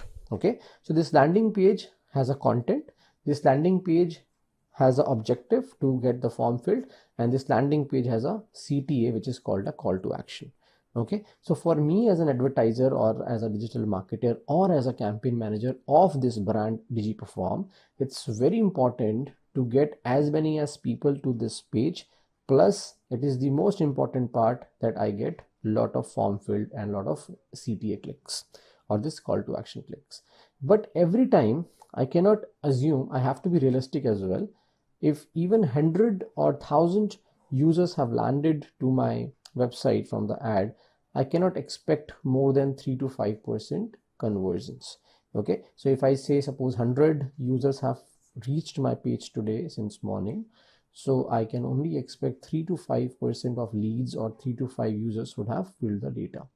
But when we talk about a remarketing, then it is about retargeting those guys who have reached here but did not filled up the data or did not convert it. Or in the same case, if I have taken them to the black formal shoes site, they reached to the landing page or a product page but did not bought the product. So for that reason, we can always retarget them using the website data. So all these things are very important. Once we start learning Google Ads deeply, then you would know how these works, like how the functionality of these works like. Okay, so they are talking about the same thing. RLSA is retargeting list of search ads. We are able to target people who have not converted. Okay, who have not converted. Okay, then it is also used for I think I have talked about branding. Now they're talking about how the strategies work. Like, so we generally work on the different bid strategies, like how you pay to Google. So the most important one when it comes to Google search ad, this is called search ad or text ad, is CPC.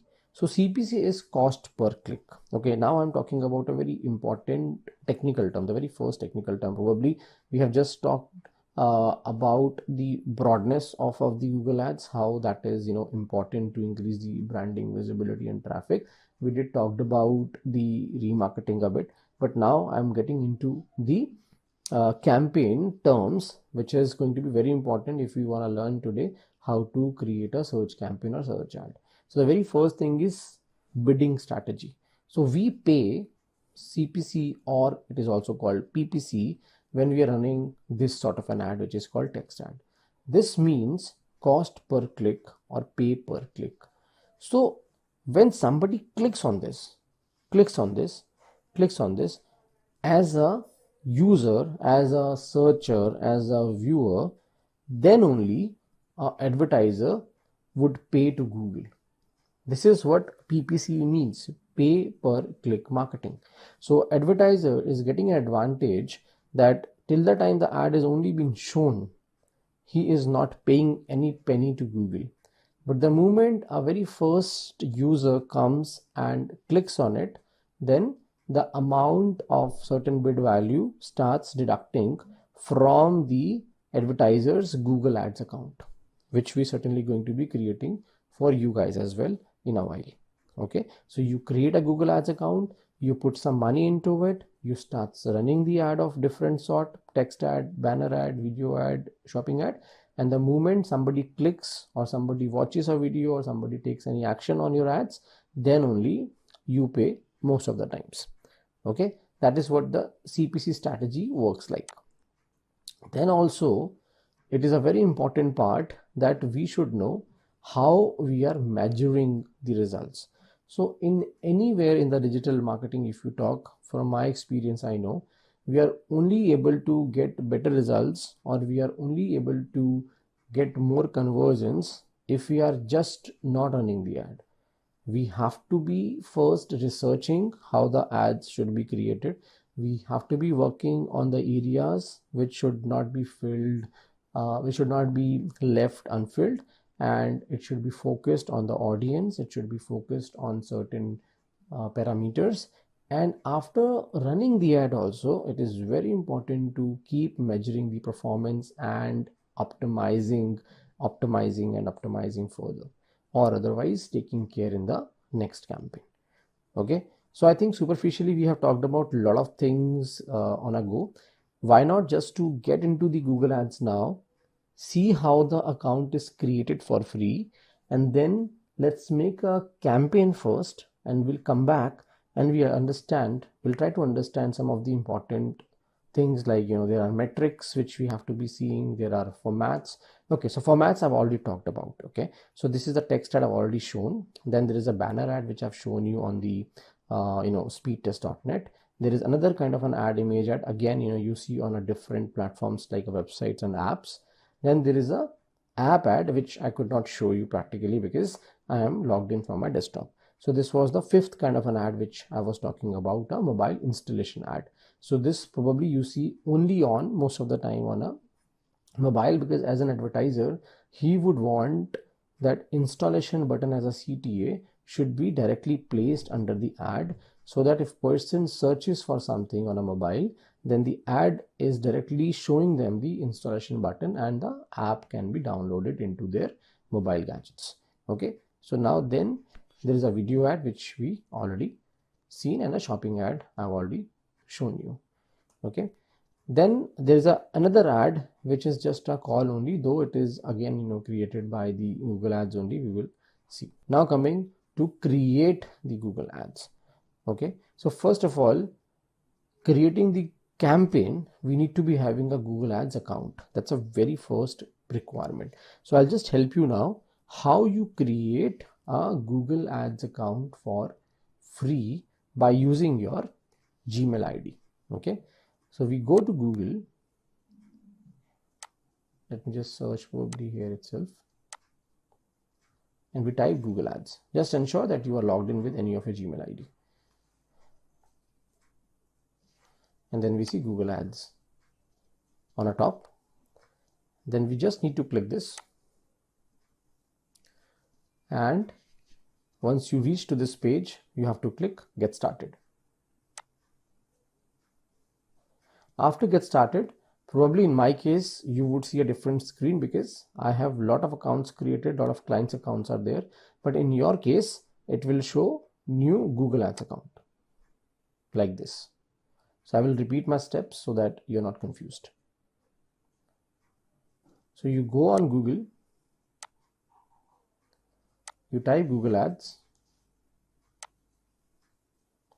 you click Google Ads, the very first result, or either if it is not showing in your country, in your location, then you have to just find ads.google.com and you click Get Started. Okay, the moment you click Get Started, you would directly reach to this page. Okay, that's why I just repeated my steps, because I've been taken to some other page where my already created accounts were showing. But in your case, after just clicking Get Started, it will directly going to take you to this page. Now here you have to ensure that you are not clicking anything. Why? Because this has brought us to the express mode. Express mode is more of the kind like automated or a smart mode, which is created by Google for making the quick ads. It is not going to be showing you all the exhaustive settings or advanced settings inside. So for that reason, what we do, we go down, we just I've just scroll down, okay, and then switch to expert mode. Okay, I'll again repeat. When we click this get started, we reach to this page where it takes us to the smart or express mode where we don't have to be doing anything. We scroll down and we click on a switch to expert mode. Once we click that, then you would see few things which you have just seen in the PPT probably, that what is your objective, why you have come here. You have come here to increase your sales, leads, website traffic, and XYZ things. But because right now I'm just teaching you or just letting you know how the account is created, then we can ignore these tabs for a moment. Of course, in a while we'll talk about these as well. So we'll just scroll down and we'll create an account without a campaign. As I said, we are going in a sequence. So we are not creating the campaign first. I am considering most of the users would not have the Google ad account as of now. So I am going that way. So you create the account first without a campaign. So when you click this, then you see there are a few basic questions being asked, like from which country your billing would be, which time zone you want to follow, or which currency you would be paying in. Okay, once this is done, just click submit. Okay, just click submit. Once this is done, congrats, you're all done. Okay, then you just need to click on explore your account, and this takes you to the dashboard of this beautiful tool Google Ads, from where we can start our journey of making the very first campaign. Okay, so now let's again come back to the PPT because our account is created. Now before making the campaign, what all things should be cleared, let's discuss. Okay, so you can create all these kind of campaigns or with all these goals inside the Google Ads, which we have just learned how to be creating the account. Okay, how the account is created. We can create the campaign to increase the sales. We can increase the leads by running the ads. We can increase our website traffic. We can work for the product branding or a consideration. We can also work for brand awareness and app promotion. Okay, these are the sub-defined goals or predefined goals before we jump into the campaign making of a search or a display or a video. Okay, I hope these all are very much defined or self-defined ones, so I don't have to be telling you what is sales and what is branding and what is awareness. But still, if you feel so, in a while I will just going to throw some light on it. Okay, then setting up the ad group. So I'll be just making all this practically with you, so we don't again have to be understanding all this. Now coming to some of the metrics which you would see inside the campaign once that is created. So let's just go back and see one of the ads from any of my clients so that we can learn better.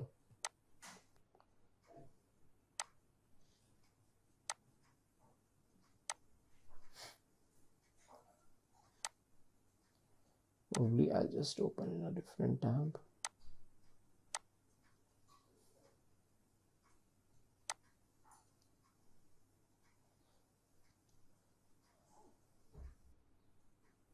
Okay, so if I just have to show you,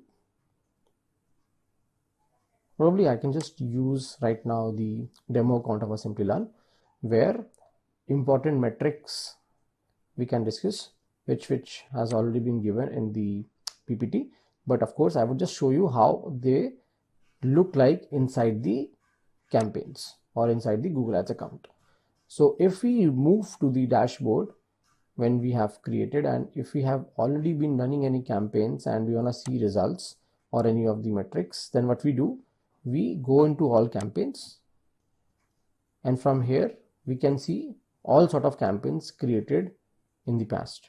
Okay, because I want to see only the results from the search campaigns, because there are all kind of campaigns being created here, like video campaigns and display and all. So what I can do, I can click this navigation menu on the top left, and then I can just select the search campaigns. Once this is selected, only these search campaigns would be visible. Now, if I just go on any of the campaigns, suppose inside, then this breadcrumbs changes. Earlier I was only in the all campaigns, then I just selected search campaigns, and now inside the search campaigns I have selected a specific campaign.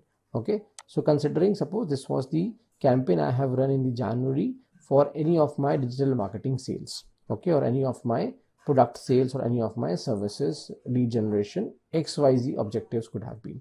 Okay, now coming to the main part from the metrics point of view. So we see here that there are results being shown. Of course, because this is a demo account, so you don't see numbers. We can always change the dates. Like suppose I want to see the result of last 30 days. So I would just go here and this would show these many impressions have come. Impressions like how many times the ad is just been seen. Okay, impression means just how many times the ad been seen. Okay, then it would show how many times the ad actually been clicked. Okay, how many times the ad been clicked. Assuming 100 times the impressions have come and 2 clicks have come.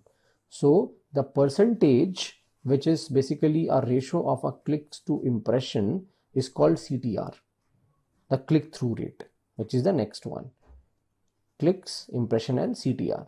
Okay, so click-through rate is the ratio of impression to clicks. Your ad been shown 100 of times or 100 times probably, but only clicked today for 3 times. So your CTR is 3%. Your ad been shown 100 times but been clicked 7 times, so your CTR is 7%, which is a very good number. Okay, anything around 5 to 10 is good. Okay, we don't get to see a lot of clicks in our initial days because people do trust the brands which are already established, but slowly, gradually, with the right branding, with the right awareness, our click rate increases, our CTR increases. Okay, then comes your average CPC, which certainly you would see here as well. So average CPC is a price which you actually end up in paying for every click. Okay, so there is a bid value. Bid value means when you started to create your account or with a campaign of a search, then you decide for certain keywords that how much money you would pay for every click. Okay, that is called a bid price, which we certainly see here. Okay, and once you start getting the clicks after running your campaign, then the exact pricing being shown as a average CPC price. Okay, then comes the cost. Cost is basically going to be your multiplication of number of clicks you've got with the average CPC you have paid. Suppose you have got 100 clicks today and for every click you paid 5 rupees.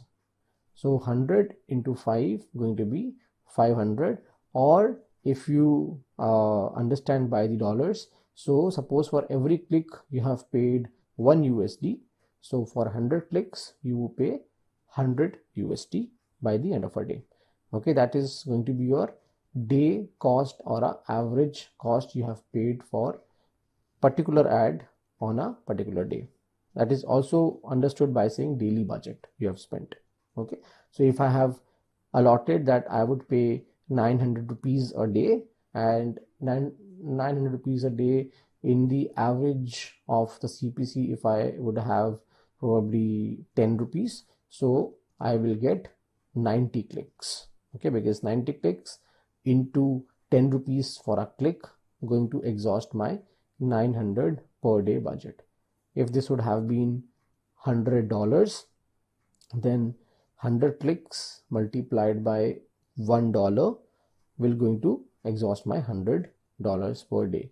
Okay, this is how Google calculates like for how much budget you want to run the ad for, and on various factors your average cost per click is decided.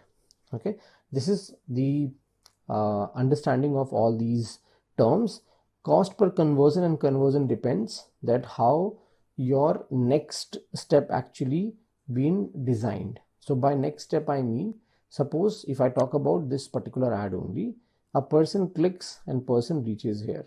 Okay, so we can define the conversions like suppose 100 people have reached here on the landing page, this means 100 clicks would have happened. Okay, so the dashboard would say 1000 impressions, 100 clicks, 1 rupee, 100 rupee. Okay, 1 rupee being the average CPC, 100 clicks we have received, and we have spent 100 rupees.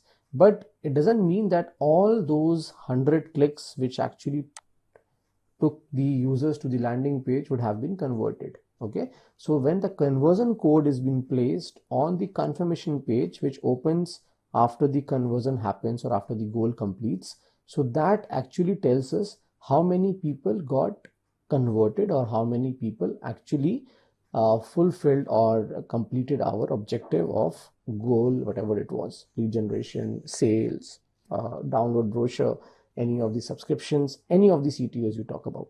Okay, so talking about the numbers, suppose only 3 people or 2 people or 2 users have filled this data.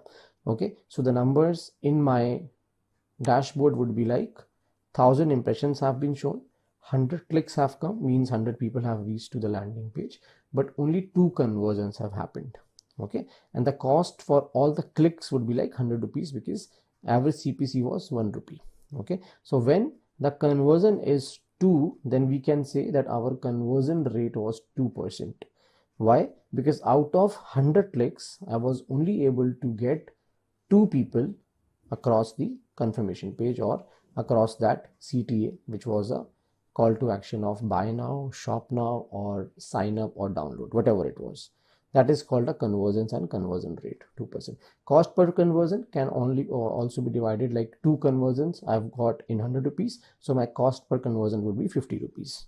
Okay, my average CPC is 1, my clicks been 100, my impressions been 1000, my CTA been 10%. How? 100 divided by 1000 CTA 10%. Average CPC 1, cost becomes 100 rupees. My conversions been 2, that's why my conversion rate is 2%, and my cost per conversion comes like 50. Why? Because I've got 2 conversions on the spent of 100, that brings 50 rupees here. I hope this is clear. If I have to just demonstrate, just wait, so that this is basically being captured in your heads with more clarity. So I'm just going to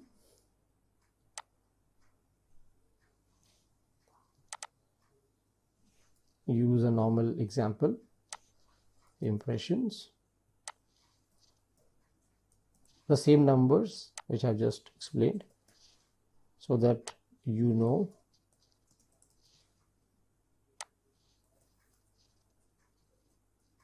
Okay, so this is cost per conversion. Suppose your ad received 1000 impressions today, 100 clicks have come, so your CTR becomes 10%, because that is how this is calculated, clicks by impressions.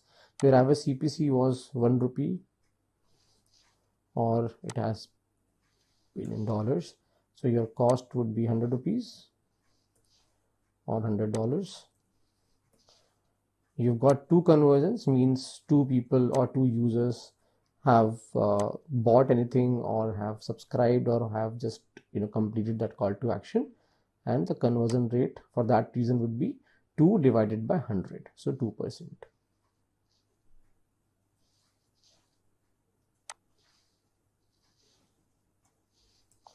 And cost per conversion in this case would be 50 rupees, because you have paid 100 rupees for 2 conversions, and in this case it would be $50.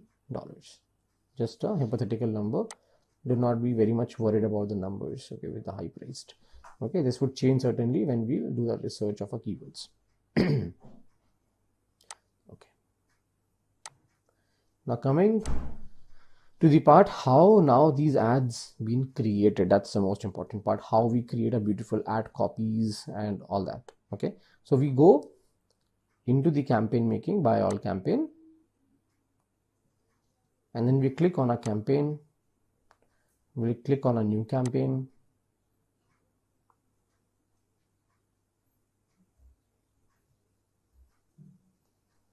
Google Ads most of the time works slow nowadays, so you have to be a bit patient with this. And then we click on a create campaign without a goal guidance, or we can always click website traffic, lead, sales. Okay, these all 4 can be created for the Google Ads search campaign. We can only use these 4 for the search ad, because if I just click this will not allow me to create search ad. This only allows video ad. If I'll click this only allows display and video ad. This only allows mobile ad, and this is for the local.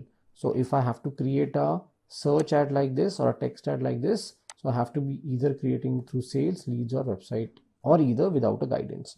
So I'll just going to be teaching you all the settings inside, so that the Google Ads search ad settings in advanced level. So I'm just taking without a goal. Then you click search ads. Our focus is just to create search ad. You can leave this part right now because your conversions are not being created. We'll do maybe in a next session when we'll talk about the advanced settings. And website visit is my premier goal, and suppose I'm running the ad for any of these sites. Probably I'm running the ad for, let me just see if I can get the Simplilearn landing page. So digital marketing, search, marketing, just a minute guys. Yeah, digital marketing course.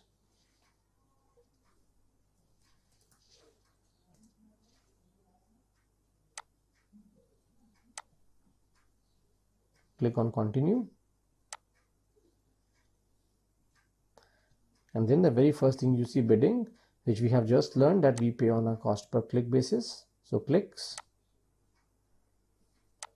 and you can always set up your bid limit that I do not want to pay more than, suppose, 1 rupee a click, or 2 rupee a click, or 5 rupee a click. Okay, and there is another thing which we have to be discussing before we talk about the bid limit. So let me just take you to the keyword planner. So this comes from here, tool settings, keyword planner, so that we get an overview that how much actually we should be paying for every keyword we are running the ad for. Suppose my keyword for which I want to run the ad is digital marketing course. That is the premier keyword or the most searched keyword by which the ads of our competitors also are showing, and also I want to show my ad for. Okay, so what I would do, I would just go into this beautiful tool. I again repeat my steps. I can just go tool and settings, keyword planner, open in a right tab. Why? So that your existing campaign settings are not disturbed. Okay, you come here, you click this, and you click discover new keywords, and you search your term like digital marketing course. Click get results, and then you are able to see digital marketing course in the period of last 1 year in India. Of course, you can change the country to US, Canada, Australia, anywhere, and you would see in the last 1 year how many search queries on a monthly basis have come for this particular keyword. In addition, you see a lot of suggestions as well. Suppose we're just sticking around one keyword right now to understand the bid part and all. So we see that we got around 1 million searches in India for this particular keyword with the competition of medium. Competition medium means that most of the advertisers who are selling this digital marketing course been running the ad for this term or not. If this competition would have been high, then I should have ignored this or would have changed the keyword, but this is medium, so I would take this. And this talks about the bid value. This is the low term and this is the high term. Like low price means this is the lowest price any of the advertisers would have paid this year for this particular term to show the ad, and this is the highest bid price which any of the advertisers would have paid in this year for this term. So they doesn't tell which part of year it was, which advertiser it was, but at least we get a fair idea that our bid value would be around 46 to 195. So we go bit smart. We go on the average price, suppose a bid 46, so I'll just go 30-40% over this price. So suppose I take 30% around 12 rupees or 13 rupees, so that makes it 15 and around 60 rupees. So this is the bid value I am aiming, 60 rupees. Plus what I do, I take some of the keywords which I feel like from my naked eye at this moment are very important for my campaign. Just like I take this, I take this, I take this. You can just take any of them. You can download this data into Excel and copy paste as well. So there are a lot of ways to do this. Okay, and then you can certainly just name the new ad group and they would be added to it. Or otherwise, it is very easy that we just copy them from here. Okay, there are ways to do it. So this is the simplest of the way. Suppose I just liked all these keywords from my product point of view and I like the pricing as well. So what I would do, I would just copy this, copying this and then putting into maybe here.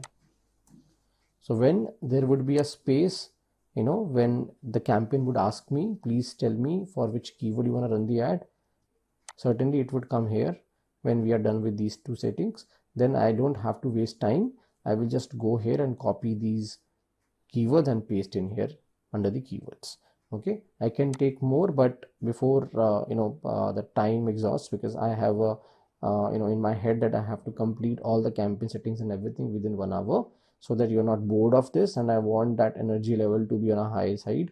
So you can do this research probably, and you can also add a lot of keywords dependent on how much you wanna actually leverage from them. And as well, more keywords means you end up in paying your budget in a very quick basis. So it's important that we segregate them from the monthly searches. High monthly searches keywords are always important because the demand is high, and then we always check the competition should not be higher. Okay, so I probably would not take these because these are high ones. Okay, I can delete, and I can always aim the low ones like medium, medium, medium, and medium. So I can just take this.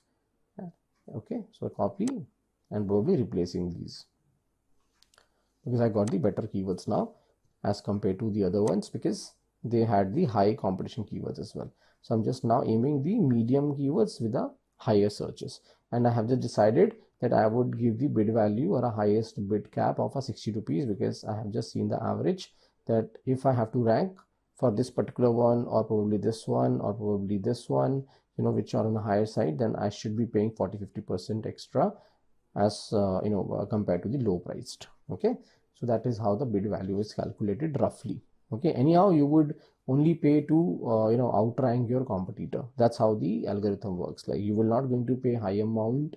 It is like if 3 advertisers are bidding on a certain term, then if the next one to you is paying 2 rupee or $2, so just to outrank him, you would end up in paying some amount over it, like 2.1 or 2.2. It is not like that you would be paying 40 rupees. So that's how the algorithm calculates. Okay, you put anything as an account as a bid value, but it will only going to take average CPC dependent on how the competitors are working and how their pricing is being given.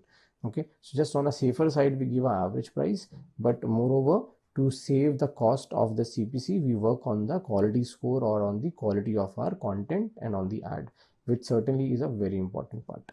Okay, so coming back to the campaign making, we come here and we give a bid value, suppose of 50, because this is what we have seen, or rather 60 from that particular keyword sheet. From here, 30-40% over this particular keyword, which is the most important one for me, and then I click next. Once this is done, then I just select my Google search network. I don't have to select the display network, because this will going to put my text ad on the different websites and apps. Display network are good when we are running the banner ad, because we are just running the search ad. So we're just going to keep it around the Google search result and Google sites like Google News, Google Maps, Google Shop, Google YouTube. So all the text ad, wherever the placements can be given, so it will going to take directly. We don't put on our search partners too, because that is again going to lose the visibility. Search partners are like ask.com, AOL, NewYorkTimes.com.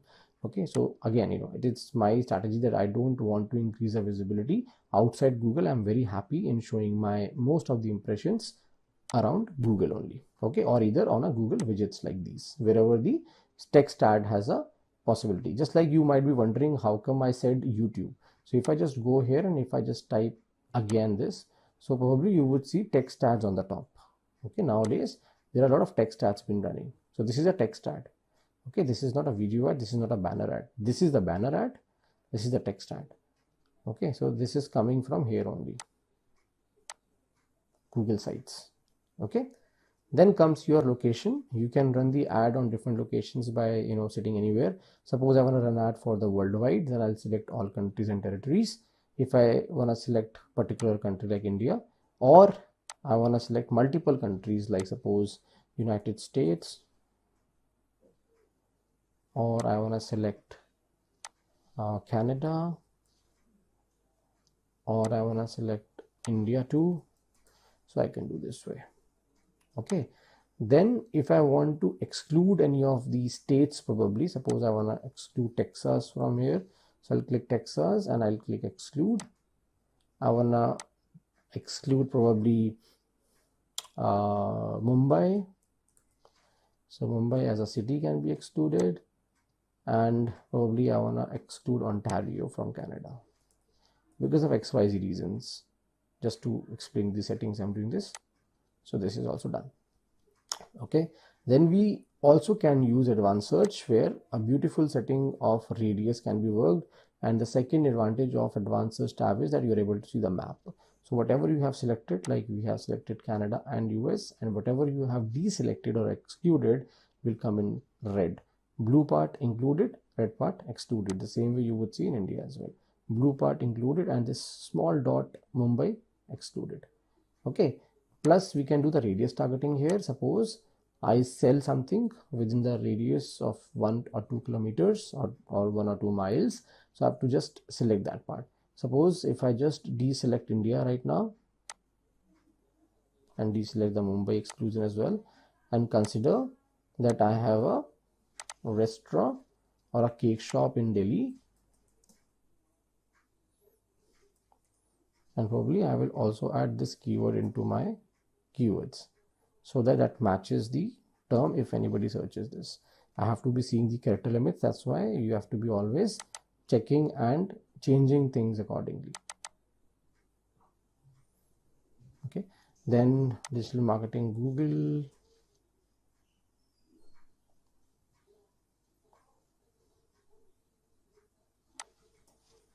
then Simplilearn digital marketing, digital marketing online course, probably if we can get that space. Okay,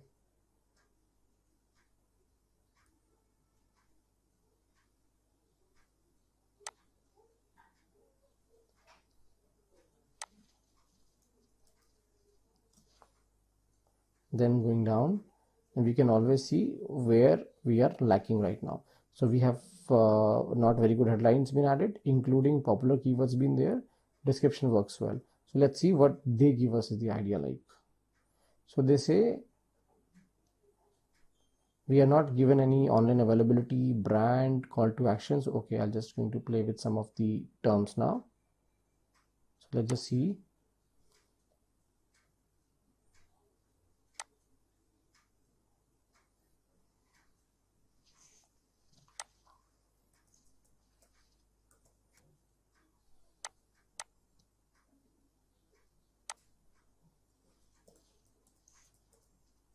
CTA, using the CTA now.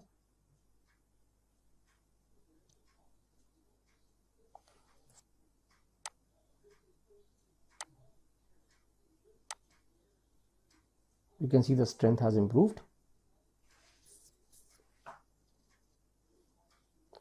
Learn.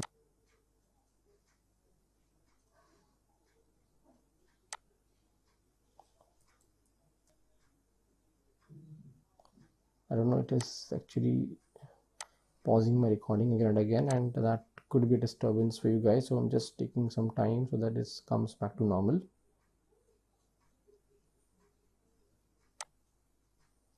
Yes.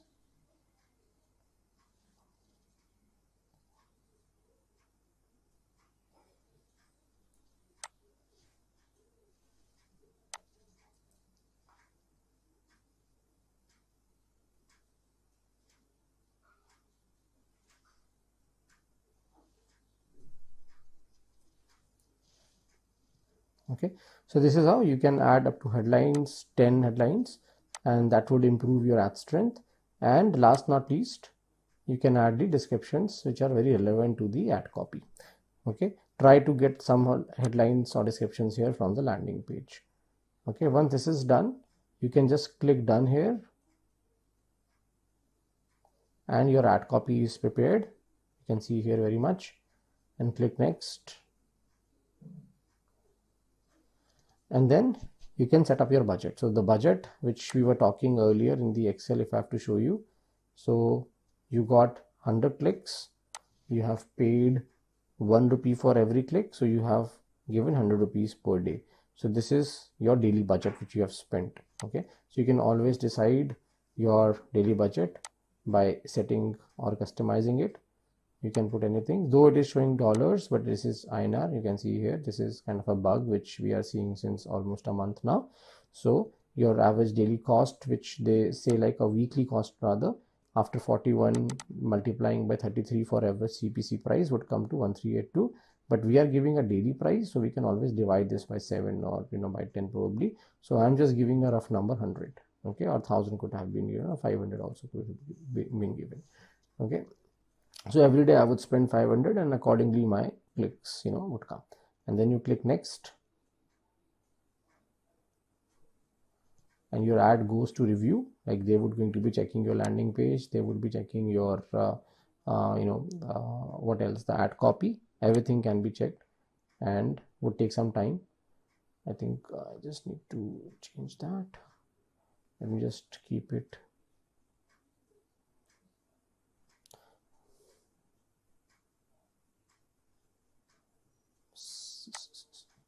5 AM.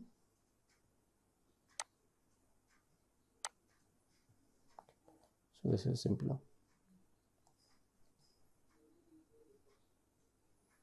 And then just click next and publish the campaign from here.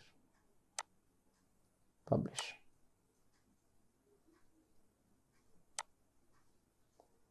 So once this is done, then your ad, which can be checked from here, would go into a review part, and it would say under review.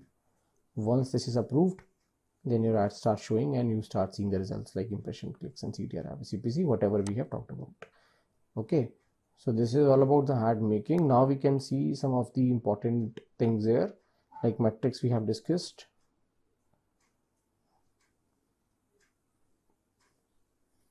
All these we have discussed: CPC, conversions, cost per conversions, CTR. The only thing which we have not discussed is the quality score.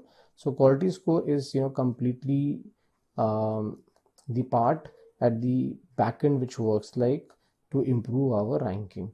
So quality score is something which has been given out of 10, and when we see an ad which is already been created, like suppose for this campaign, if I'll take you, so if I just go to the keywords, so every keyword been given quality score out of 10.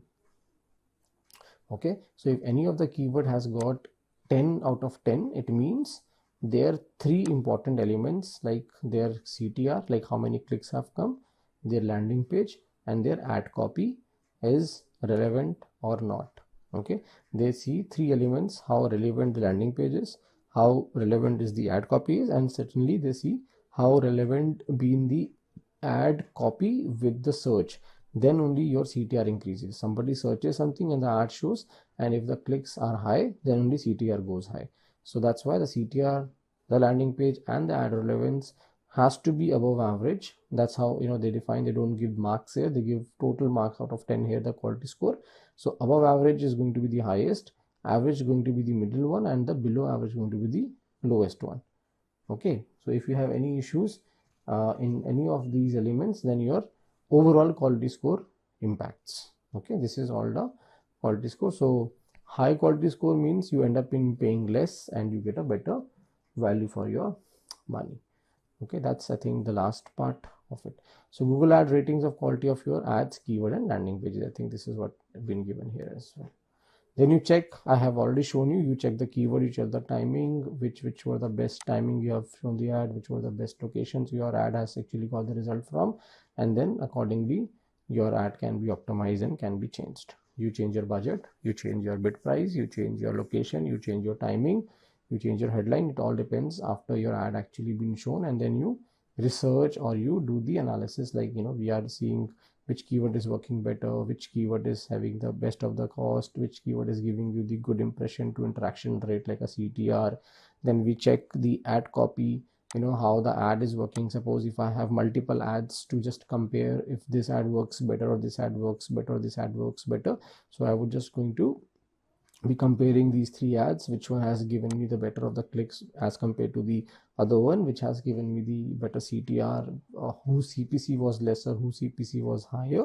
That is how I will be checking it. Okay, I can always have number of ads created under the campaign, just like Abhi right now we have created one campaign, one ad. We can always test with the another ad copy by clicking this, so that we can see which ads performs better. Okay, that's why in this existing account you can see multiple ads. So because we were testing which one works better, so this is how you can also make one other ad copy, and you can just click done, and that would be added to the list of ads. Okay, you can see now one more ad actually been added. So out of these 2, which one works better would be only diagnosed or checked if the ad starts running. Okay, you can always add your account, the money, the billing part into the student settings, billing summary,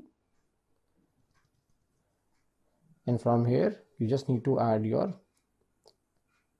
mode of payment. Okay, you have to select your country, you have to select the currency you are paying in, and then of course you would have options to pay like debit, money transfer, net banking, and India Paytm wallet is also available, very much available. Okay, hey guys, welcome to today's session. My name is Sachin Sehgal, and I'm here to talk about a very important tool, Google Ads. And out of all the ads we can create under Google Ads, today we would be talking about a very important one, Google Search Ad. So this is going to be very exciting. This is going to be very deep.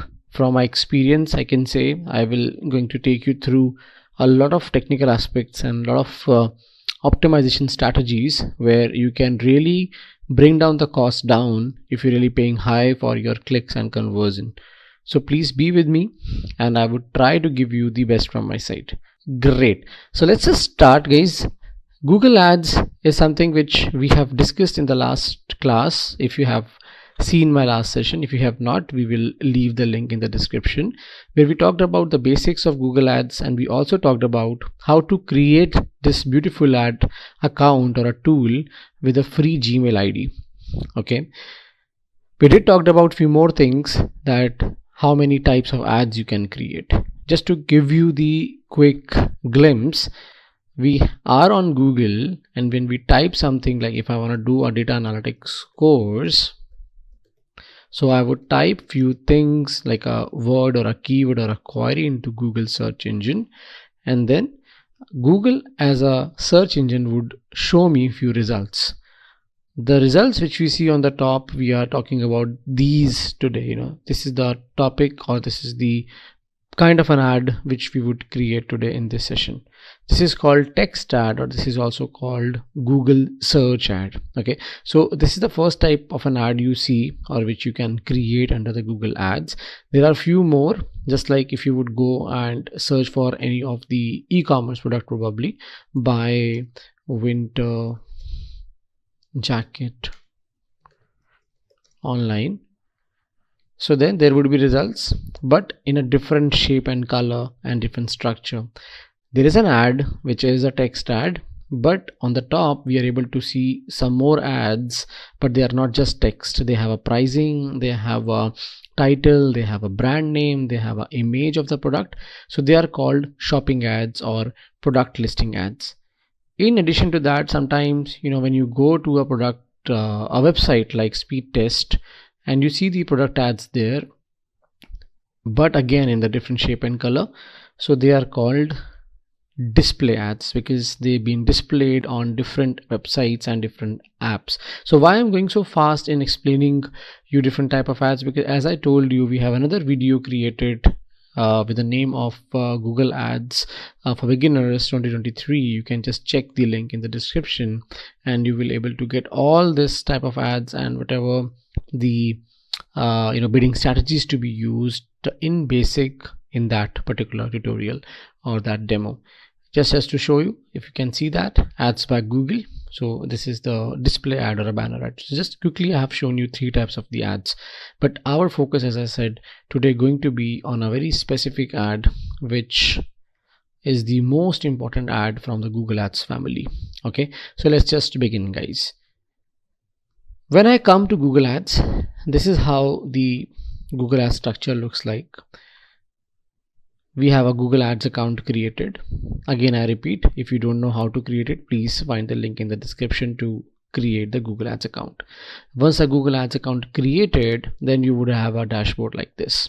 Okay, in this dashboard you can see there are campaigns, there are ad groups, there are ads, there are videos, there are landing pages. So a lot of things can be confusing if we are just coming to this account or to this beautiful tool for the very first time. So to just keep it very simple, or to explain in a very simpler way, what I did is I just drawn this structure for you. Okay, so this structure says that you have a Google Ads account. Imagine that I am a Simplilearn Google Ads manager. So I am running the ads for all Simplilearn keywords like data analytics course, digital marketing course, or any machine learning course, Python course. So whenever somebody types this, so there is a ad which shows like from Simplilearn. Probably we have to just assume, because currently I'm not able to see any Simplilearn ad here. So data analytics course India, and then probably we can see if there are any. You can always change the keywords, but just to test I am randomly changing the words, or I could have just written Simplilearn specifically because I want to go with Simplilearn only. I have researched a lot and I feel like this is one of the best. Okay, so probably there is no ad though. Still I would check. Probably I have to just change the course.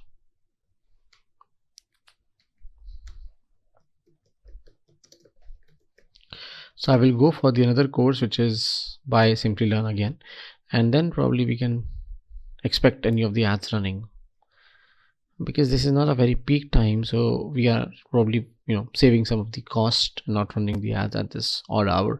Anyhow, so we can assume that this is the ad I am running for. So how we can create this ad, how we can get the best of clicks? As I said, it is not the very best time to run the ad, so this is also kind of a change we can bring into our ads by doing some research. So how all these things are done, we're going to be learning it. Okay, so when we come here to the dashboard, and when we see our dashboard looks like this, a bit complicated, so we can be confused, we can be disheartened that I have created the account by seeing the first video, but now I am all stuck. Okay, so probably I have to again wait. So the wait is over. Now we are here to understand the whole structure. Okay, so let me just take a very simple example. Suppose I'm someone who's selling a shoes. Okay, because I have just said Simplilearn, probably let's just convert it to any of the Google Ads account of a shoe seller. Probably I am Nike. Okay, and I am making the ad for Nike shoes, and I am selling two types of the Nike shoes today, probably formal or canvas, or probably I'm selling the casual or any sports shoes. And what I did, I created the campaign, named it search ad, any month, whatever the month you have started with, suppose November, so November 2022, that is the name which I am giving. Name can be changed. Name is something which has been put it up for my reference, so that after creating a lot of campaigns, I'm not confused in which campaign I have to check the results. Okay, so I'm running the search ad for shoes for the month of February or November or December 22, 23, whatever, and then I open two ad groups into it. Why I'm opening two ad groups under one campaign? Because I'm selling two kind of products. Under the shoes only I'm selling formal also, under the shoes only I'm selling casual also. So what happens, suppose I would have just created one ad group and would have inserted or submitted all the keywords of formal and casual inside one ad group. Then if somebody would have searched a term called formal black shoes, then this ad group would have got confused that should I show formal ad shoes or should I show casual ad shoes? Because what I did, I have just got all my keywords like formal, casual, cricket, shopping, jogging, party, office, all the mix of the keywords from formal and casual family into the same ad group.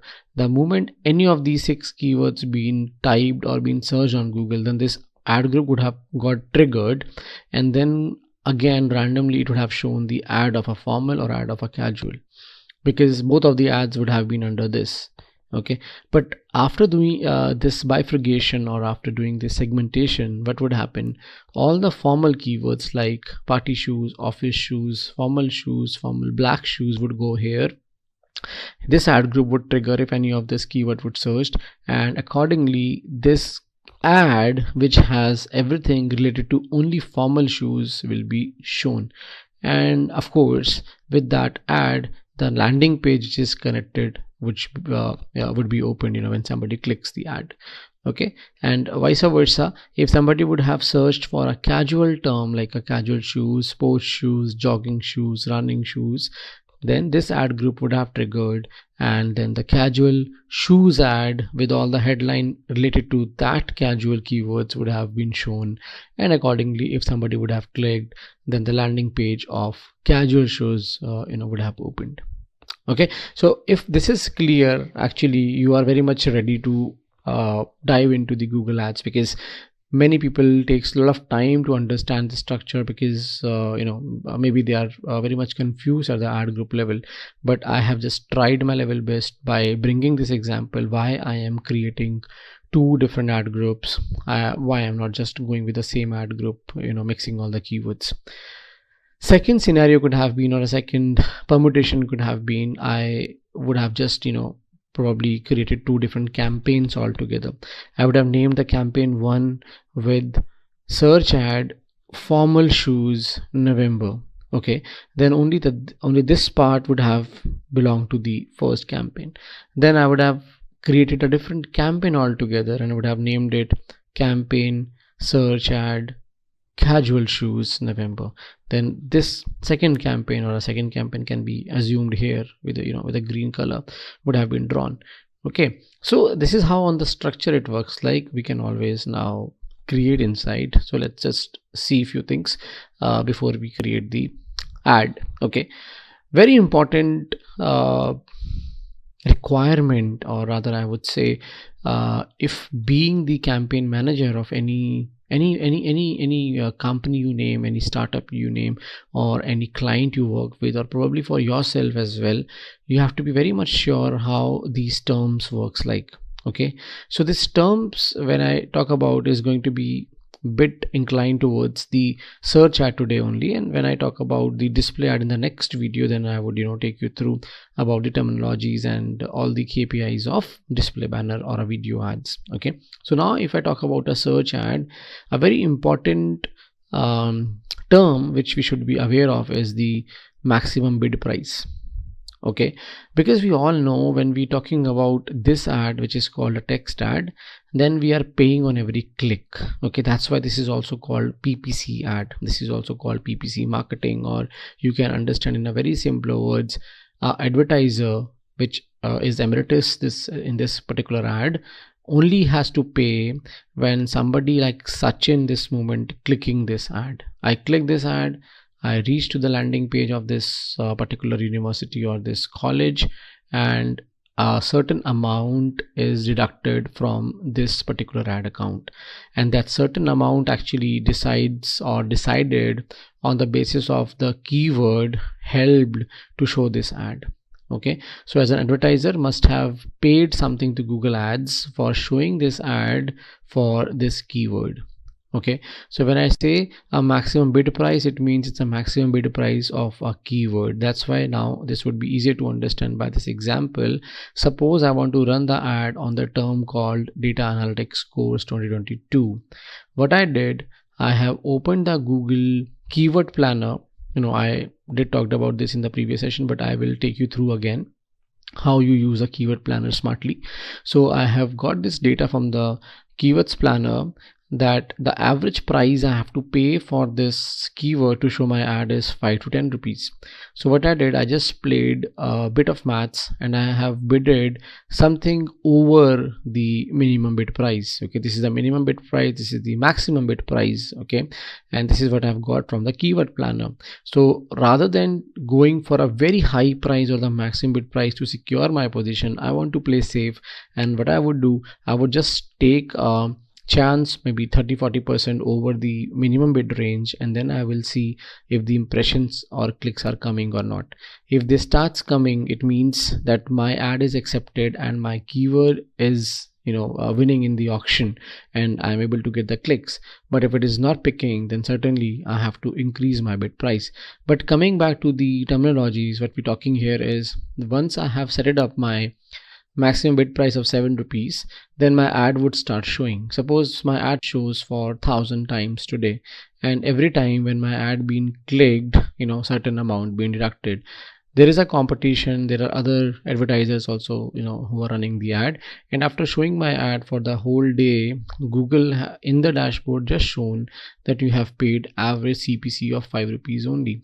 So I bid it for 7, but by seeing different factors like the competition, the demand, and how many times the ads got clicked, what was the position where my ad was shown, I ended up in paying 5 rupees for every click by the end of a day.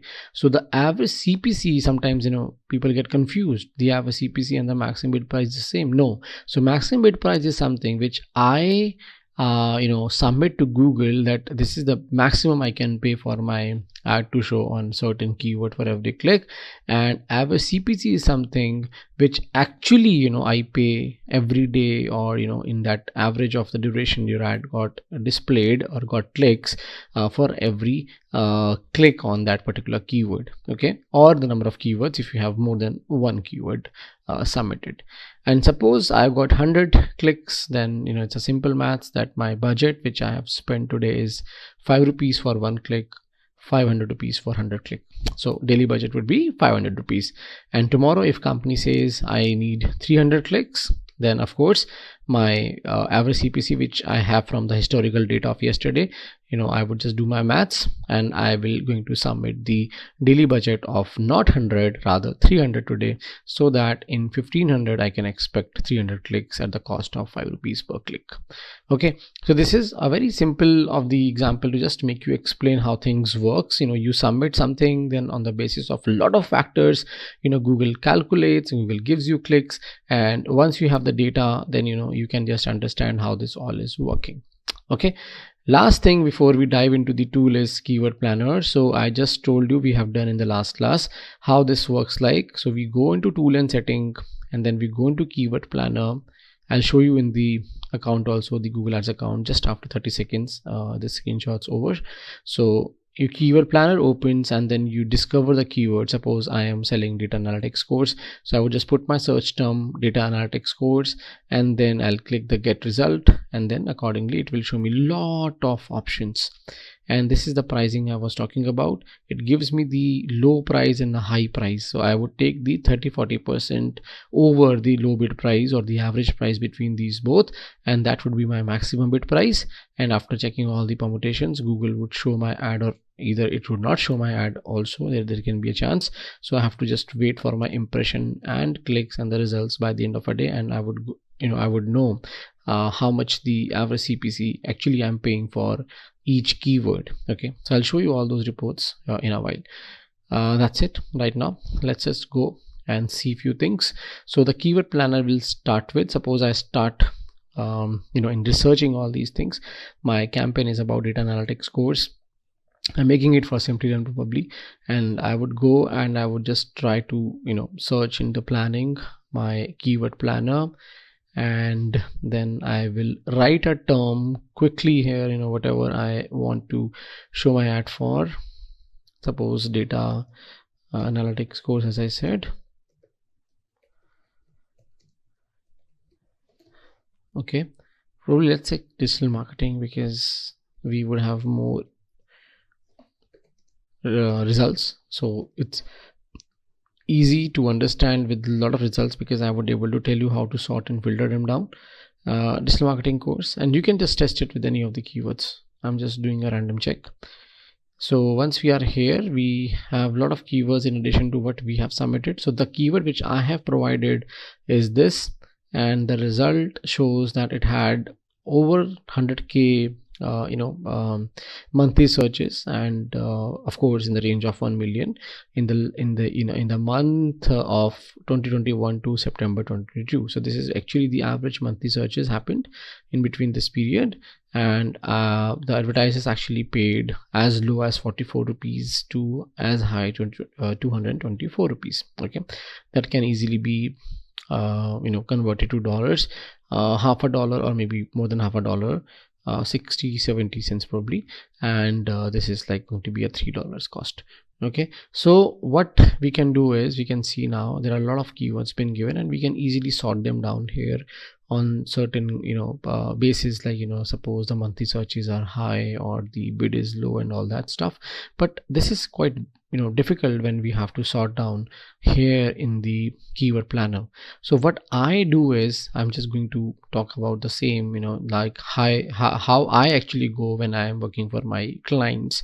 Okay, I have clients here, a lot of clients. I don't want to show you, but yeah, I have. And suppose I just go and download this data from here, and then this would be downloaded in the Excel format, and we can just save it anywhere. Suppose I just bring it here, and then now I would open the keyword sheet, and I would have a data in my Excel. Okay, so I need this one. So this is the most important column, because I have to highlight which column is important and what is not required right now. So whatever is required, I'm just be keeping with me, and what I feel like is not very important as of now, I'm just not going to be taking them. So now there are 5 columns which I have kept with myself, like these 4 where we talk about the results and the keyword. Okay, this is not required, this is not required, so I'm just going to be deleting or hiding them. Okay, so when we talk about competition index value, so this actually tells us that a particular keyword is how much from the competition point of view is difficult to rank.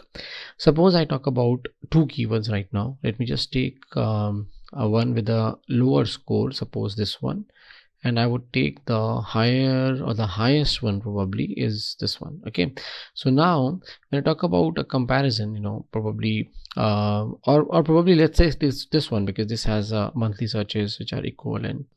From the competition point of view, they are way differ, but the search has been same. So if I would stuck to something of this sort, that if I have to finalize between these 2, so what I would do, that's something which we are talking here. If we have a kind of a combination where we have to decide out of these 2, so both of the keywords meaning very important. If I would just check from my naked eye, a quick scan, they look very promising, they look very great to me, suppose, and they have a equivalent number of searches in the last 1 year on the average monthly basis. But there is a difference between the competition. Okay, now people can be confused, what is this competition? So I would just make you explain in a very simpler way. Suppose there are 100 companies, or there are 100 edtech institutes or probably physical institutes who teaches digital marketing, because we are doing online marketing or a digital marketing course online. So let's keep it online institutes like Simplilearn and all. Okay, so what they have done is in the last 1 year they all have used these keywords to run their ads, to show their advertisement or their digital ad on a Google space. Okay, when this data has been given, so this is telling me that out of those 100 advertisers or my 100 competitors, 66 or a 66% advertisers have used this ad, okay, or have used this keyword to show their ad. Okay, and out of 100, 33%, or if it is 100, then 33 advertisers have used this keyword to show their ad. Okay, so it brings kind of a comparison to us that probably these 2 keywords are very much in demand, equally from the searches point of view, because both have been searched equally. But whenever this has been searched, then there has been a competition where 66 people or 66 advertisers or 66% advertisers are fighting to show their ad. Okay, and when this keyword been searched as equally, then only 33% or 33 people or 33 advertisers are fighting to show their ad on Google space. Okay, when I talk about 100, then that seems to be okay where my ad would look like, where my ad would show. Because if I just go on a Google space, that only 7 ads are shown when we go on a Google search engine. 1, 2, 3 and 4, and then the rest 3 would be at the bottom. If they are shown at this moment or not, I'm not very sure. So 3 would be here somewhere. So total 7 ads placements on the first page. Nobody goes beyond first. We know that 97 of the worldwide audience don't go beyond the first pagination. Okay, so we have to be on our first page. So if I talk about from the first page 7 positions point of view, it would make more sense. So let's imagine there are only 10 advertisers of digital marketing course. So out of 10, if I take out 66%, then it means almost like 6 to 7 advertisers are fighting or have bidded or probably are trying to outrank each other to show their ad on the top or on the first 4 positions of Google.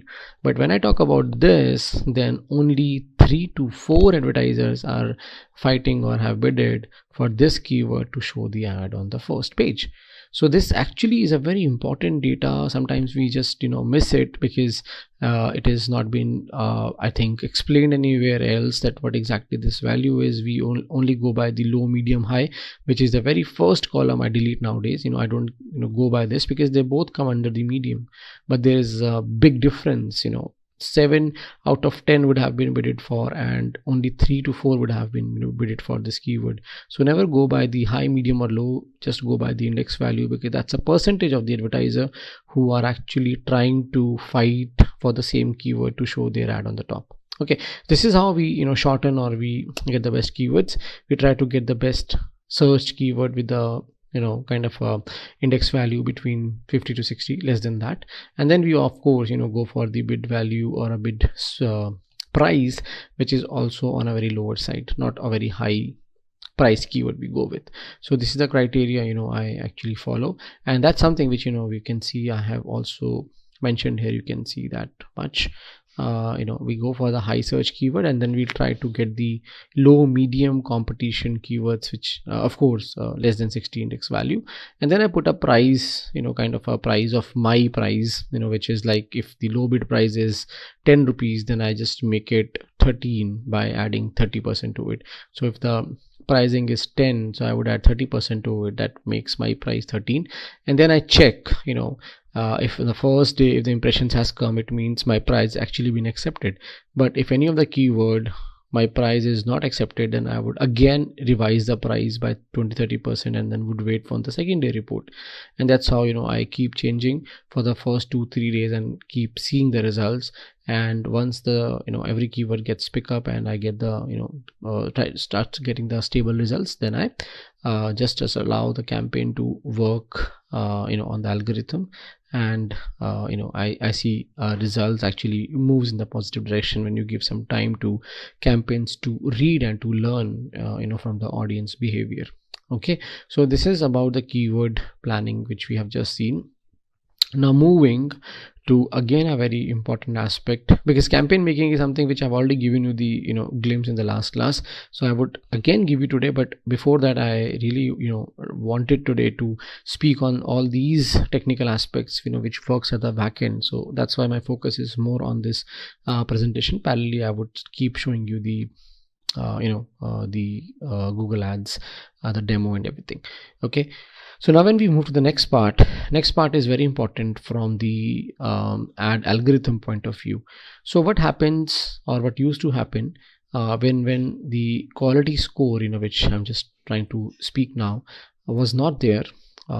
What used to happen, the one who used to pay the highest bid price used to get the first position, and the second one used to get the second position, and the third bidder used to get the third position. So I have just brought into this table.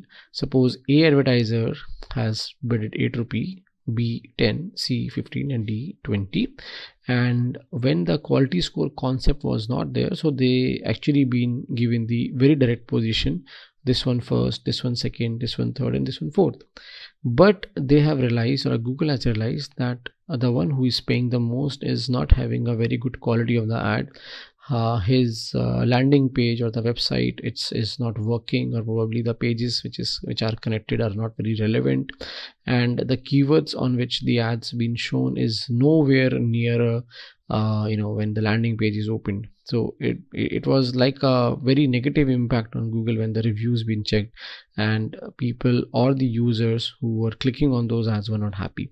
So what Google did, Google brought us kind of test score or a check, which is called quality score for every keyword we bid. Okay, and this is only for the search ads. That's why I said all the keywords we bid. Okay, I'll just show you the result on a client site.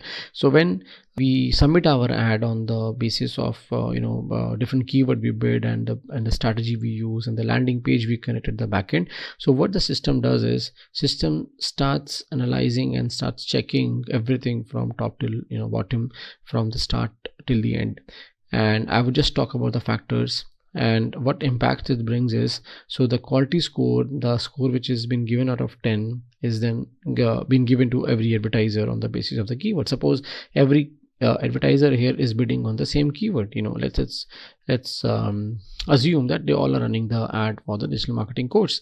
So what would happen, they would check, and on the basis of the factors, they would give a score out of 10. Suppose the A advertiser who bid it for the least had the best of the quality score because of the reasons we're just going to talk about. B got 8 out of 10, 4 out of 10, and 2 out of 10. So the one who have bid it the most got the very least quality score. Probably the reasons would be more clear once we talk. So how this now will going to impact the whole position system is that their Google rank, not Google position. Okay, there is a Google rank kind of a KPI can be understood, or a matrix, which is a product or a multiplication of what you bid and how much quality score you were able to get. So 8 into 9 brings 72, 10 into 8 brings 80, 15 into 4 brings 60, and 20 into 2 is 40. Okay, so the combination of a good pricing and a good quality score got B bidder as a first position. Okay, and the one who got the best quality score but still paying very less from the average pricing probably is brought the Google position or ad position to second. And then the one who was paying very high but the quality score was below average, which is of course 5, 6 is average score, they've got into third position. And the one who was paying so high probably would not get a position, because this is the maths. From the maths point of view, I've got these numbers. If the quality score would have been below 5, then the ad would not have got any position, rather, because Google always tries to show the ads which are the best for the users, because Google always pays very importance to the users behavior and users expectations. So, and when I said that, I think you would able to understand more now how the factors which actually results in these quality score is like relevance score. Like by relevance score means when you type a query, or a person would come here would type a query, so he doesn't know that this is called a keyword. We as a digital marketers know this is called a keyword. For them it is a normal query because they are about to start a course where they would be taught about all these things, but right now they are not very aware, very much aware of these things. So they are putting a query. When they put a query, they want to see the ad or ad extensions or ad description relevant to what they have searched. And when they see all these three things here with the search, what they made, they would definitely going to click more. And Google only earns when somebody clicks. So it means Google making revenue only when somebody is clicking. So from that perspective also, Google always tries to pay, or rather give more score and give a better position to the ads where all the components of the ads are perfect, are relevant, and the ones who starts getting more clicks in the very first hour or a first day. Okay, so the important factor which after the click is the landing page. So when somebody opens this, so it has to be very relevant to the query and to whatever being shown outside. They cannot just show anything here which is not relevant to the ad which has actually been shown outside. So all these factors in combination gives the quality score. Very important factor is CTR, which you must have understood when I did explain the last session, the basic one. But if you do not aware of it, so CTR is called click-through rate. Okay, and a click-through rate is a ratio of clicks to impression. Okay, it is a ratio of clicks to impression. Just a spell check. Okay, so suppose today when we are saying ABCD, so let's see, this is a A, or this is B, and this is C, and they've got equivalent quality score on the basis of all what they have done. Okay, their landing page, their ad, their description, everything is very much common. So Google, in the starting of the day, when the ad actually started to show for everyone, given them a very good quality score, probably of 5. Okay, and when this quality score of 5 been given to them, then the other factor which actually adds on to that algorithm is the CTR. So CTR is, I just told you, is the ratio between click to impression. So now they all have a same quality score, but this got 100 clicks out of the 1000 impressions been given today. This got 50 clicks out of the 1000 impressions given today. This got by any mean probably 200 clicks out of the 1000 impressions given today. Okay, every time this search is happening here, digital marketing course, so these 3 ads are very much visible equally. So all got 1000 impressions, 1000 impressions, 1000 impressions, but this got 100 clicks, this got 50 clicks, and this got 200 clicks in the very first hour, or maybe in the next 2 hours. Okay, so this CTR, when we are talking about 100 out of 1000 to 10%, this is 50 out of 1000, it means this is going to be 5%, and 200 out of 1000 means 20% of the CTR. So Google was actually benefited or made the most of the revenue when clicks have come from here, because it is almost like a double or a 4 times of this. So because of the high CTR, the quality score of course, every advertiser would improve, but this one would be improved from probably from 5 to 7, and this would probably from 5 to 5.5, and this probably from 5 to 6. So because of that, quality score has improved, and because of the high CTR this ad has got, so this position will be changed, and this would probably would get the first position, the second position, and at the end of a day, this ad has to pay, or advertiser has to pay lesser, because its quality score increase. We have just seen it is almost like the inversely proportional. The ones who are actually paying, or the ones who are having the best of the quality score, are paying the least, or has to pay the least. Okay, so this is all basically can be checked once your ad starts running. So I would just open the client's account where you can just see this with bit better understanding you would able to get out of this.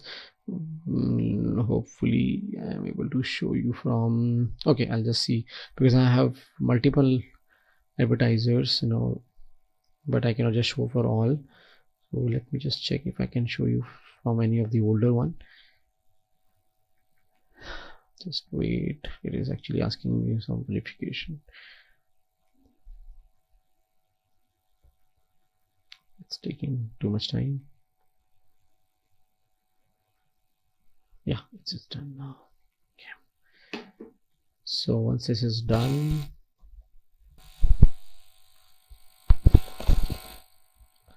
so I will just take you to one of the accounts where my main focus will be to just show you how the quality score report look like, and then you will get a fair idea about all the factors you have to be focusing to bring your quality score high, or to take your quality score high. Okay. So I'm just going to open the search ads, because we're talking about a search ad here only. And suppose if I just go into this campaign, which is of course not running right now, but I just want to show you how you check the report and all. Suppose this is the campaign you have run for, and you got 75 clicks at a average CPC price of 40 paisa, and you have just given this much pricing, and I have bid it for many keywords, but I want to see which keyword had got the best of the quality score and how the quality score been given and all. Okay, so once you reach to the keyword report here at this level, then you see the KPIs or metrics here, which gives the quality score out of 10.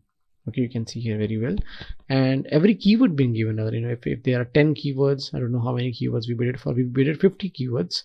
Okay, and you can see all the keywords here, and every keyword been given the quality score out of 10.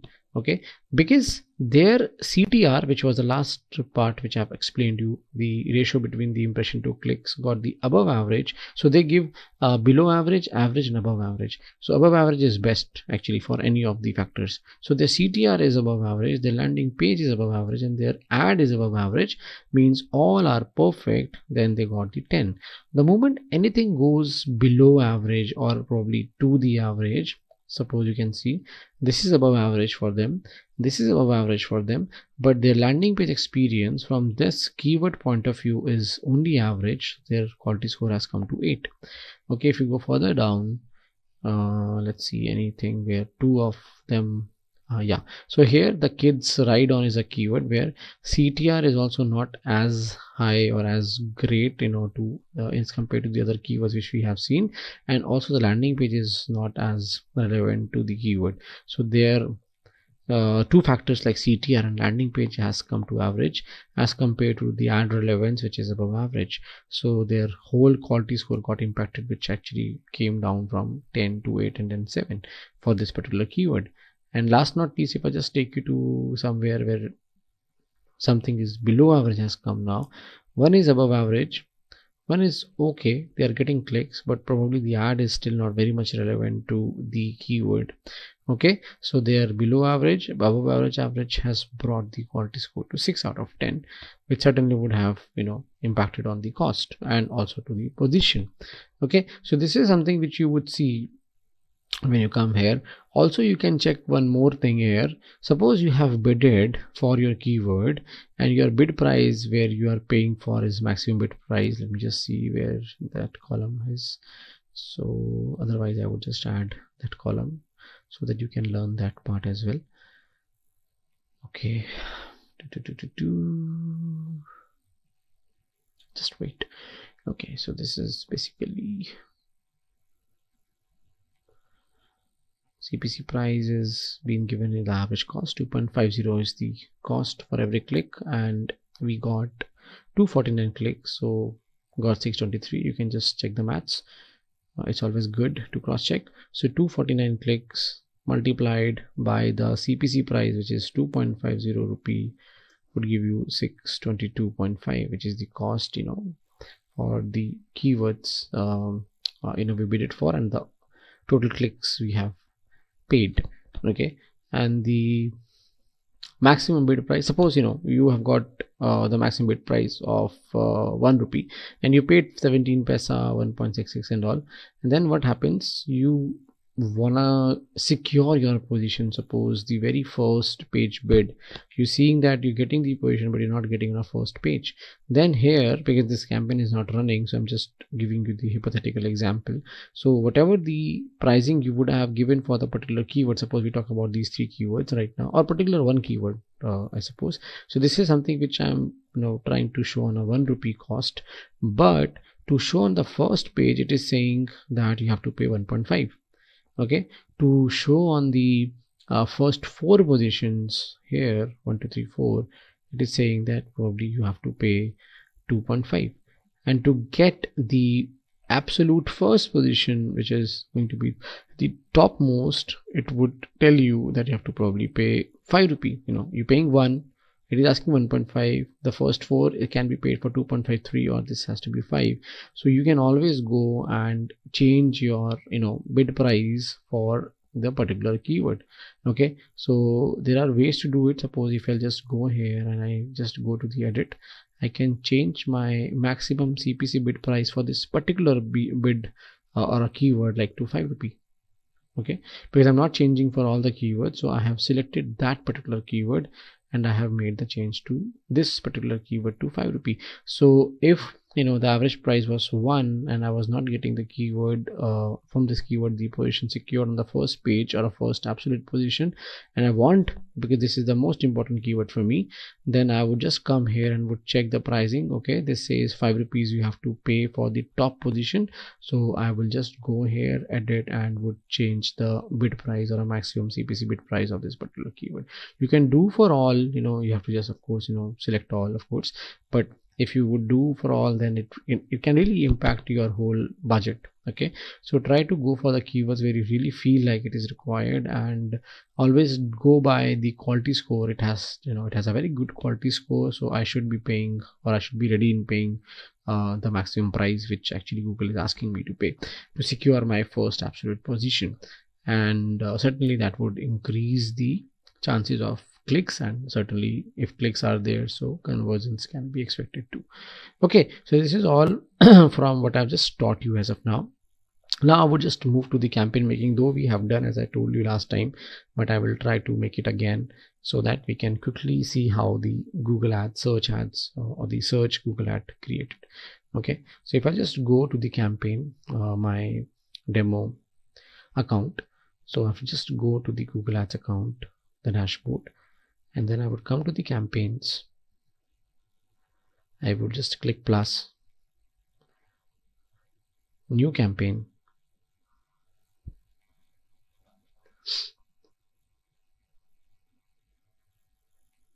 and whatever the objective is, you can always go for website traffic or without a guidance, because this would have all the settings inside the same. More important part is what we select next.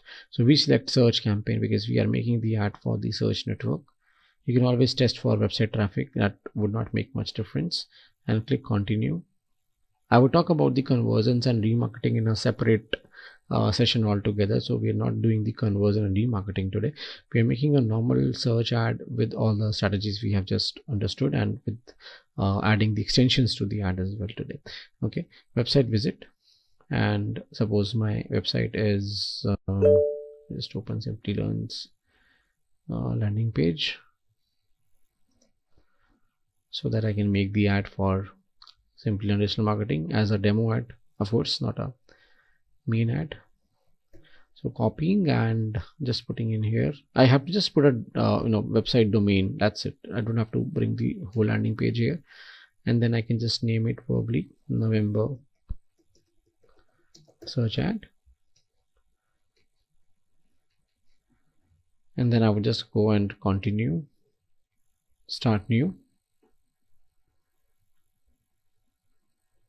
and then I'll just select my bidding strategy, which is going to be clicks. And of course, from my Excel, I would learn that okay, my bid price which I'm going to be paying is certainly in the range of something like probably 50-60, and I have just told you that I bring my price kind of a thing into this, like I always bring like this. And then let me just delete all the other columns which are not required. So this is the sheet which I did explain to you earlier with the index value and all. So my price, what is my price like? So I always pay 30%, 40% extra to the low bid price. So I can, just get the formula here, like this plus this 30%.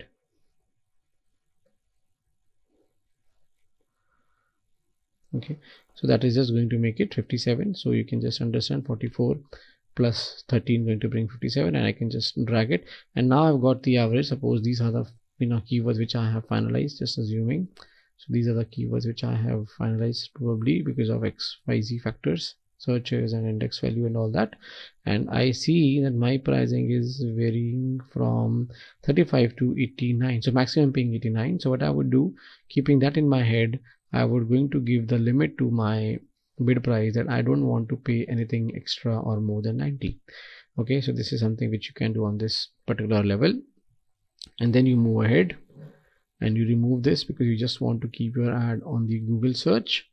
And then you go down, you select your countries, you select your location. If you want to show the ad in all the locations, then you certainly can just go and keep the very first option open, which is all countries and territories. If you want to just show your ad in a particular country, like right now if I just go India, so the whole India would see your ad. And if you want to go for manual locations, like suppose I want to select any of the states or cities, then what I would do, I would just probably take Delhi. So Delhi would be targeted like this. Okay, or probably I just want to target the state of Texas here, so I just would go and target the whole state. or if I want to target any of the provinces of Canada, so I would just go and take the provinces of Ontario, Canada, and I would just target the whole province. And now if I also want to go for any of the pin codes, suppose I want to target to a certain pin code, then I can just go and target the pin codes like this. So it is up to us that we want to go worldwide, or if you want to go for a country specific, if you want to go for a state specific, or if you want to go as a province or a pin code specific. Okay, otherwise if you suppose a restaurant, or if you are a somebody who only delivers into certain radius, then you can just leave all these options and you can go and advanced search, and then you can go into radius and you can just bring this whatever you understand better. In India we understand kilometers better, maybe the person in US would understand miles better. So we just go and take that 2 kilometer radius, and probably I am the cake shop in Delhi. So I would just go to search my location. This is my location, and I would just going to target people around 2 kilometers because I don't deliver outside 2 kilometers. So it's all up to us how we wanna go. This is called radius targeting or geofencing. When we go to the locations, we can also learn one thing. Suppose I want to show the ad to the whole country India. I've targeted, but at the same time I am not delivering in Mumbai, okay, or probably in Karnataka, Bengaluru, where the city is, okay, or probably I'm not delivering in any of the northern states like Haryana, Himachal, Punjab. So what I would do, I would just take Punjab, suppose, for example, and I'm just going to exclude that. Okay, so what would happen now? My ad would show in all the states and all the cities of India, but just not in Punjab. Okay, so I can save it. That's how you go about the location. Language is, in which language the users probably uses the search engine and all, so you can keep it all languages. That's the best. And audience, we don't cater here much because we are doing the search ad, which actually shows the ad on the basis of keywords and location only. So in the display ad, we're going to talk about this one, and that would be the next video I would create. So we're going to learn a lot of things from the audience segment in the next display ad. And then the more settings comes where you talk about the ad rotation. So ad rotation is already default being selected as the perform best ad, because nowadays the ad actually been created responsive and dynamic. So when we'll reach to the ad level, I'll show you the headline changes for every user, the description sometimes changes for the user. What I mean is, if Sachin is selecting or writing this keyword, so probably this headline is shown to me, and after 1 hour if I'll come again and put search the same term, so the headline from the same advertiser could be different or the description could be different. So that's how the dynamic ads works like. Okay, so once you are done with this, okay, the start and date is important. You know the basics from the previous chapter, so I'm just going a bit faster in here. So you would select the date, and then if you want to schedule this campaign for a certain period, like suppose you don't want to run on the weekends, so you can just select Monday to Fridays and a timing whichever suits you.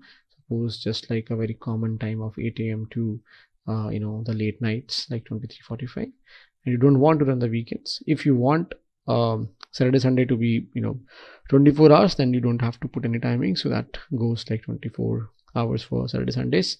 And then you click next and you reach to the next level, where it will just going to ask you for certain things like keywords you want to submit and the ad you want to run for and the ad copy you have to create.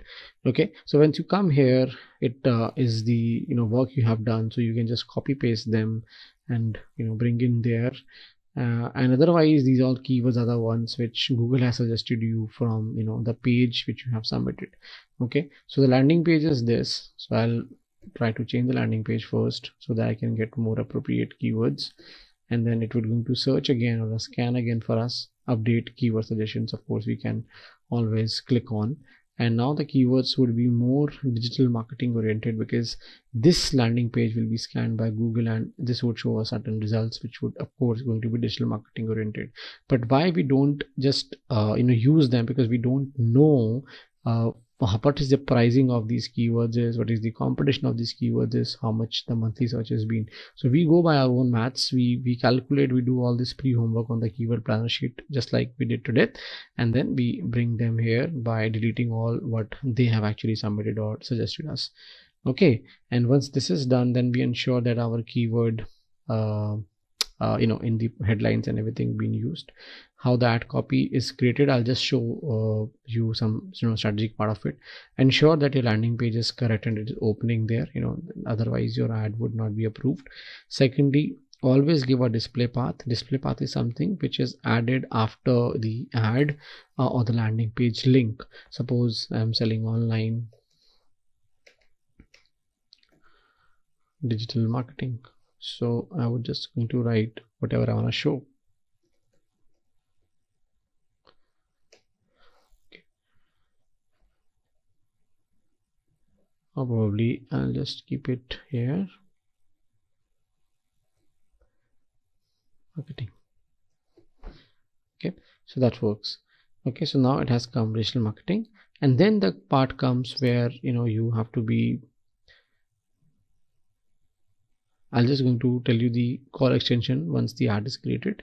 So headlines and all. So the headline is something which shows, the basics. So I'll be fast again. Under the landing page link, this blue, which actually, brings the most of the engagement, or which actually appeals the user to click it, is something in blue, which is going to be the headline. So we have to be focusing very much on bringing the best of the headlines here so that we can get the best of the clicks. Because once the click increases, the CTR increases. CTR increases, the quality score would increase. Quality score would increase, your costing would come down and your position would rise. So you have to ensure that your headlines, your clicks, everything is in a line, whatever we have learned. So your headlines right now has been given these. Of course, they are not very relevant. So we're going to just bring the headlines which we feel like are more relevant to the ad we are showing. Okay, and I'm just going to get the headlines as a suggestion being given. Okay, and we can have more ideas from here by clicking this. So they are not giving any, so we can always have from the keywords which we have submitted.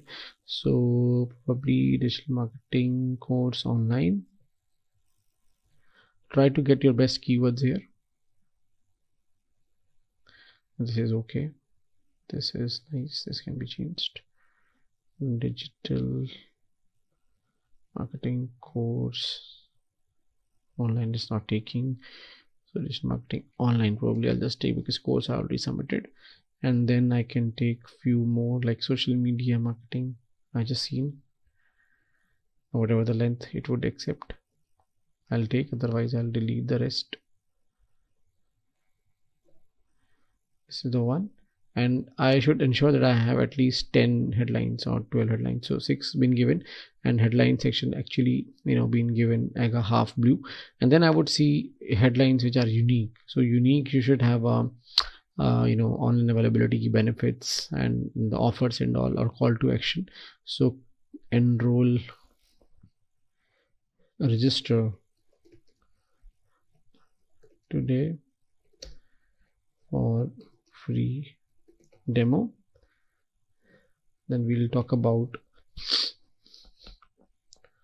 you can see the moment I've added the headline, the strength has changed. 100 plus tools for free.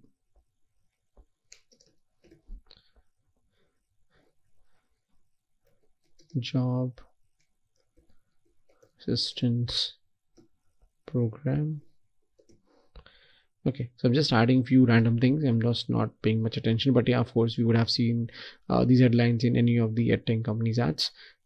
Include some popular keywords. Popular keywords could be your brand name as well. So Simply Learn courses online. Hopefully the spelling is fine. And weekend batch for professionals.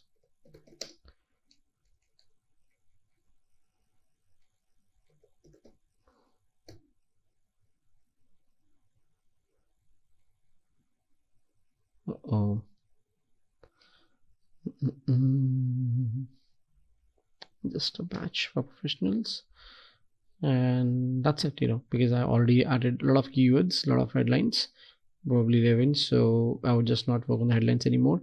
I'll see, if description doesn't takes it high, then I'll just add one more. But right now the description is also not giving me the full tick like in the headline unique and the headlines been given. So I'll just try to bring the description. So simply an online online, that's great. So I'll just try to get something from Google itself. Let's see what they have given. So I'll just going to bring this one. Okay, so that it is being taken from the landing page itself.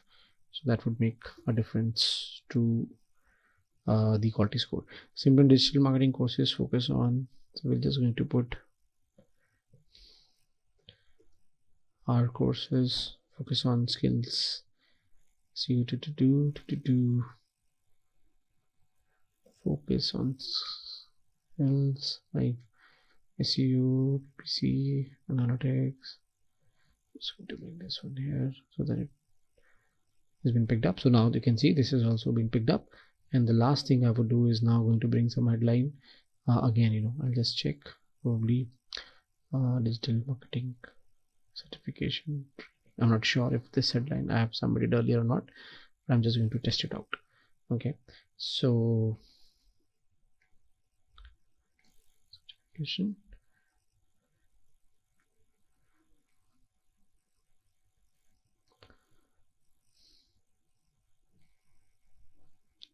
Training.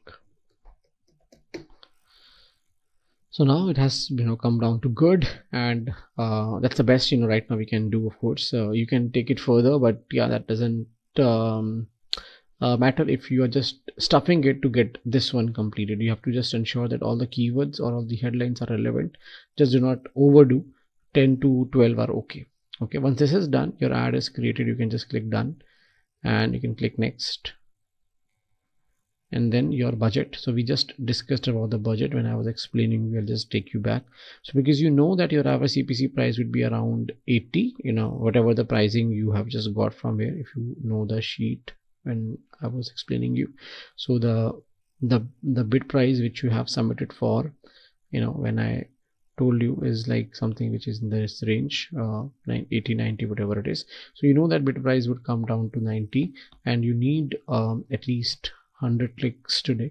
So 90 into 100 is going to be your 9,000 daily budget. So because that you would end up in paying maximum 90 rupees per click, because that's the maximum bid price you have submitted. If that comes down to 70, 80, 60, then of course your clicks would increase. But right now, though, being very hypothetically thinking that okay, I would pay 90 rupees per click at max, because that is what I submitted. So to get 100 clicks, I have to pay 90 into 100, it would be 9,000 your daily budget has to be. So you would come here and you would just going to change it, set a custom budget, and you would going to bring down 9,000 rupees here. Okay, so on that average CPC, whatever it would be, you would get the number of clicks. If your average CPC goes down from 90 to 45, then of course you are not going to get only 100, you rather get double amount, which is going to be 200. Okay, when that is done, then you just click next, and your budget goes, your campaign goes for a review. And then you can add the extensions from outside. Okay, so they're just giving you some of the kind of suggestions. So let's see, there is one issue in the ad. Let me just check that first. Let me just see. You can always fix it, because that would again not going to give you the option of publishing till you fix it, but it is not clickable. I don't know what is the problem.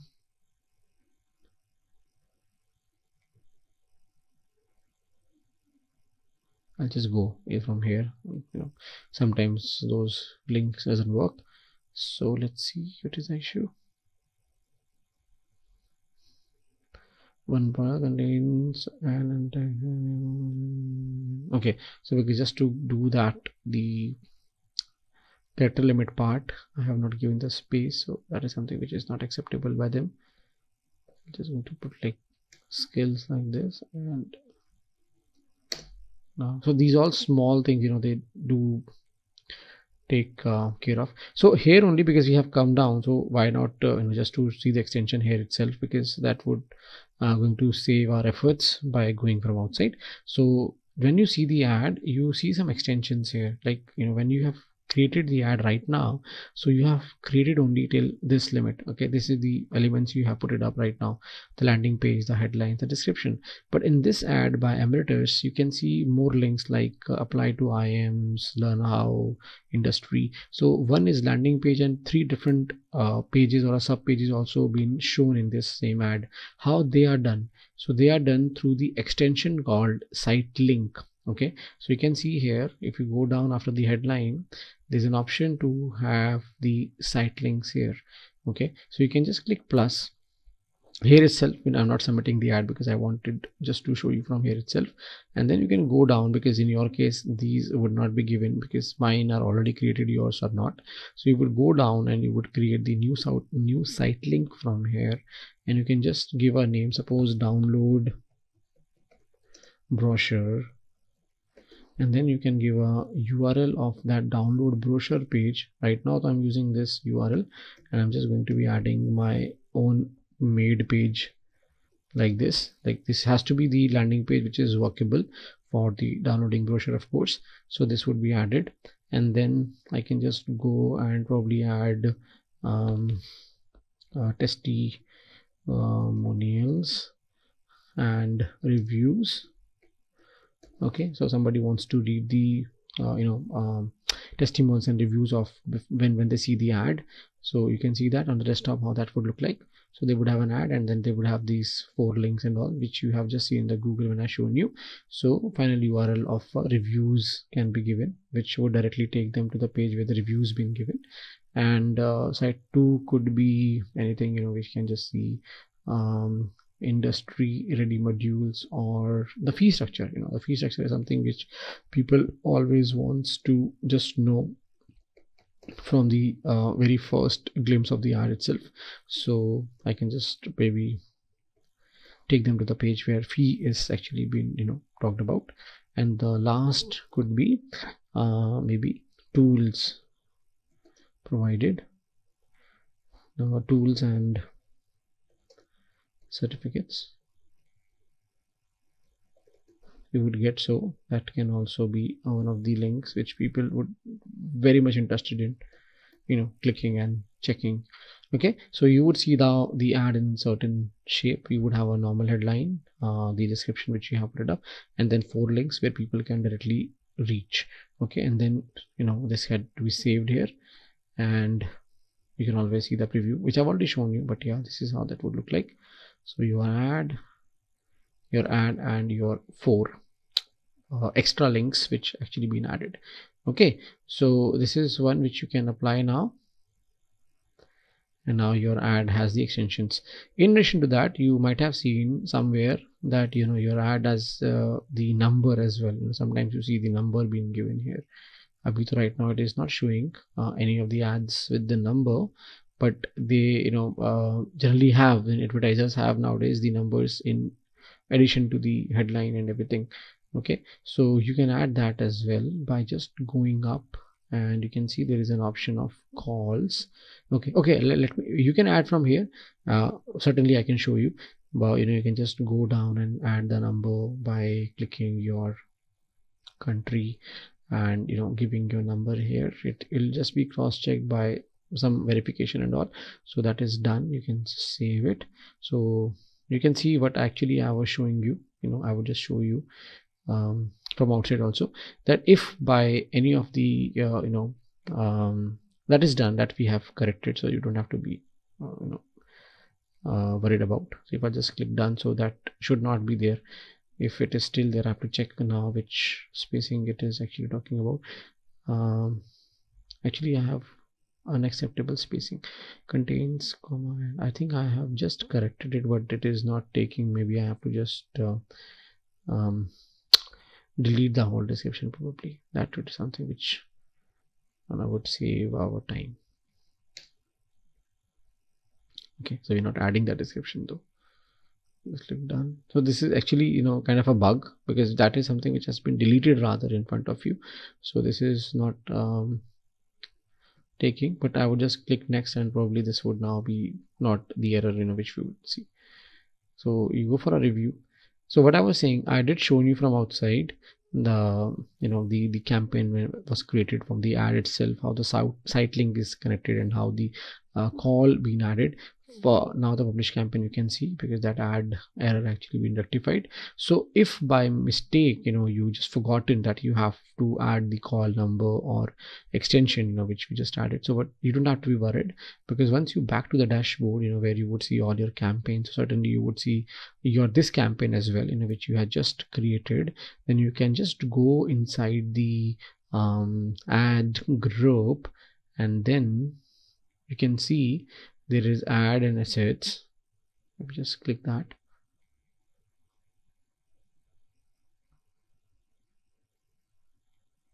So there is an ad which you just created and there's an assets where you could see the extensions and all, like you just have added today. We just added this site link and this number. So if I want to add again, or if I would have forgotten, then what I can do, I can just go and take from here. Suppose if that call extension was not added there when I just added, you would come here in the assets, you would click that plus button and then you would just go to the call and you would see the same kind of a preview which you have seen inside the ad when we were creating. Okay, nothing different. It's just like the way you do it. Either you do when the ad was created, or otherwise you can just go let the campaign be created, published, and you can come from outside. You can click the ad and assets. You can go to plus and you can create any of these extensions. I will talk about more in the coming tutorials and demos and the sessions. But today we'll wind up here. I just wanted to give you the thorough learning on the Google search ad with the extensions, and also the main agenda for today was to make you understand how these terms works like, and how the keywords can be researched, how you can bring your own pricing to the keywords, how you can save the cost, and of course to understand how the quality score works. Like you can have a lot of videos on a YouTube where you can find the quality score of Google Ads working, though I tried to bring everything under this session, but still if you want to go for a deep learning, you can always search more and research more. What is email marketing? Well, email has been around for a very long time, of course, and in the very early days there wasn't an email marketing service that you could use. You couldn't easily send out hundreds of emails. So what you did, you were actually using the BCC, or the blind carbon copy, in your email system to send out emails to many people. Of course, the IT department of companies in those early days, they didn't like that because it would block the email system of the company. So they come up with little marketing, email marketing solutions on the company's mainframe. But it was all very inflexible. You had to take your email, you had to take your mailing list, give that to the guy in the IT department, and if you're lucky, then maybe in a couple of days later your email would be sent. You wouldn't get any data at all about those emails. You knew how many emails were sent, but you didn't know who would have opened the email or who would have clicked on the email. Nowadays, of course, things are completely different.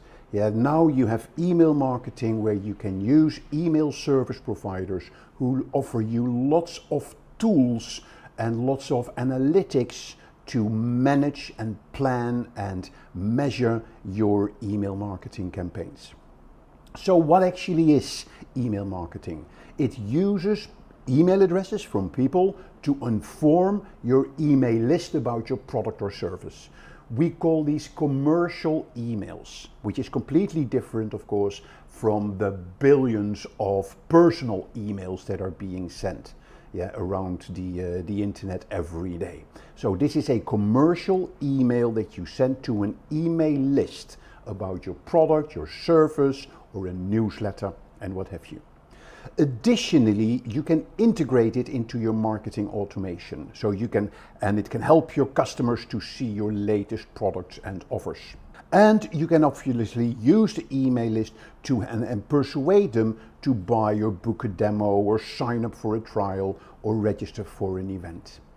We call this email nurturing, where you can send a range of emails to take people through that journey to help them to make the decision.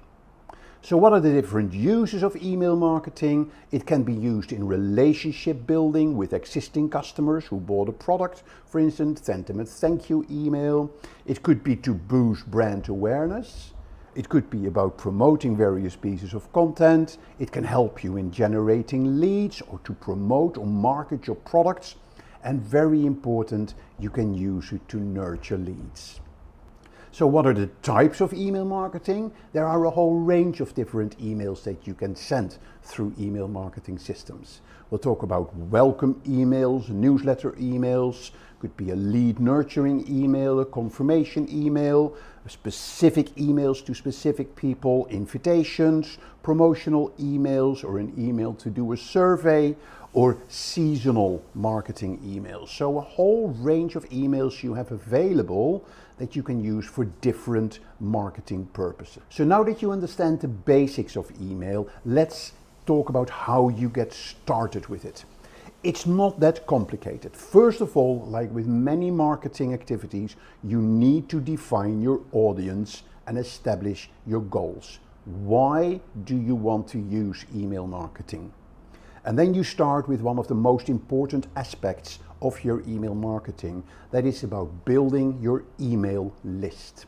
And that is the most important, it's a very important aspect, because if your email list is not up to date, there will be a lot of bounces on your email, and your email service provider may get back to you, say, hey, your email list is not up to date, so we may actually block you because you may be spamming your customers.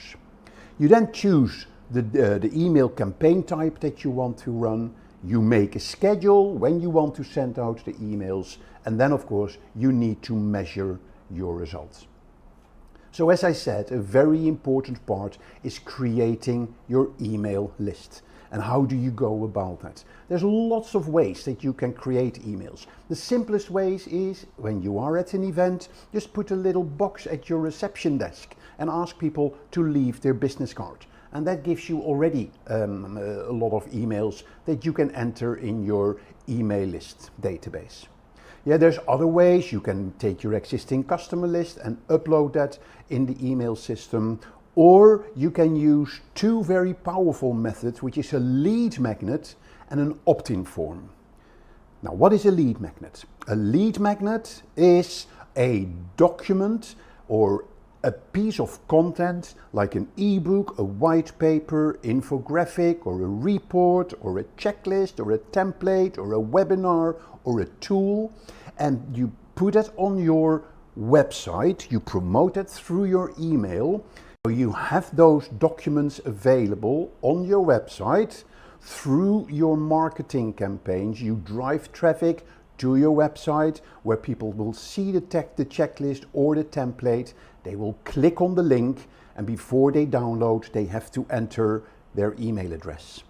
And then that email address will automatically be added to your mailing list. Now how do you design an effective lead magnet? Usually it's done by creating a landing page. And on that landing page, you have only one message, and that is the solution that you offer, or the piece of content that you offer. You make sure that the asset is simple to use, that it helps you in promoting your offer. You can use it as a cornerstone to your paid solution. So maybe you promote a freebie that will lead to a paid solution, and you make offers that are relevant for the phase that the customer is in the buying process. Now the next form that we talked about was the opt-in form. An opt-in form is a form that can pop up on your website where people just need to fill in their name, address, email, contact number, etc. You can specify what fields you want to capture. And again, they can do that to register for something, or if they have a question, or if they want to have a conversation with you. Opt-in forms are important that you make sure that the header stands out visually, and people will see it when they are visiting your website. Often you see websites when as soon as you get to the home page, that form will pop up, Yeah, and then make sure that once people have seen the form and they clicked it away or they filled it in, that they won't see it again. There's nothing more annoying than every time you get to a home page, that form pops up. Make sure that relevant copy is there to encourage readers to take advantage of the offer.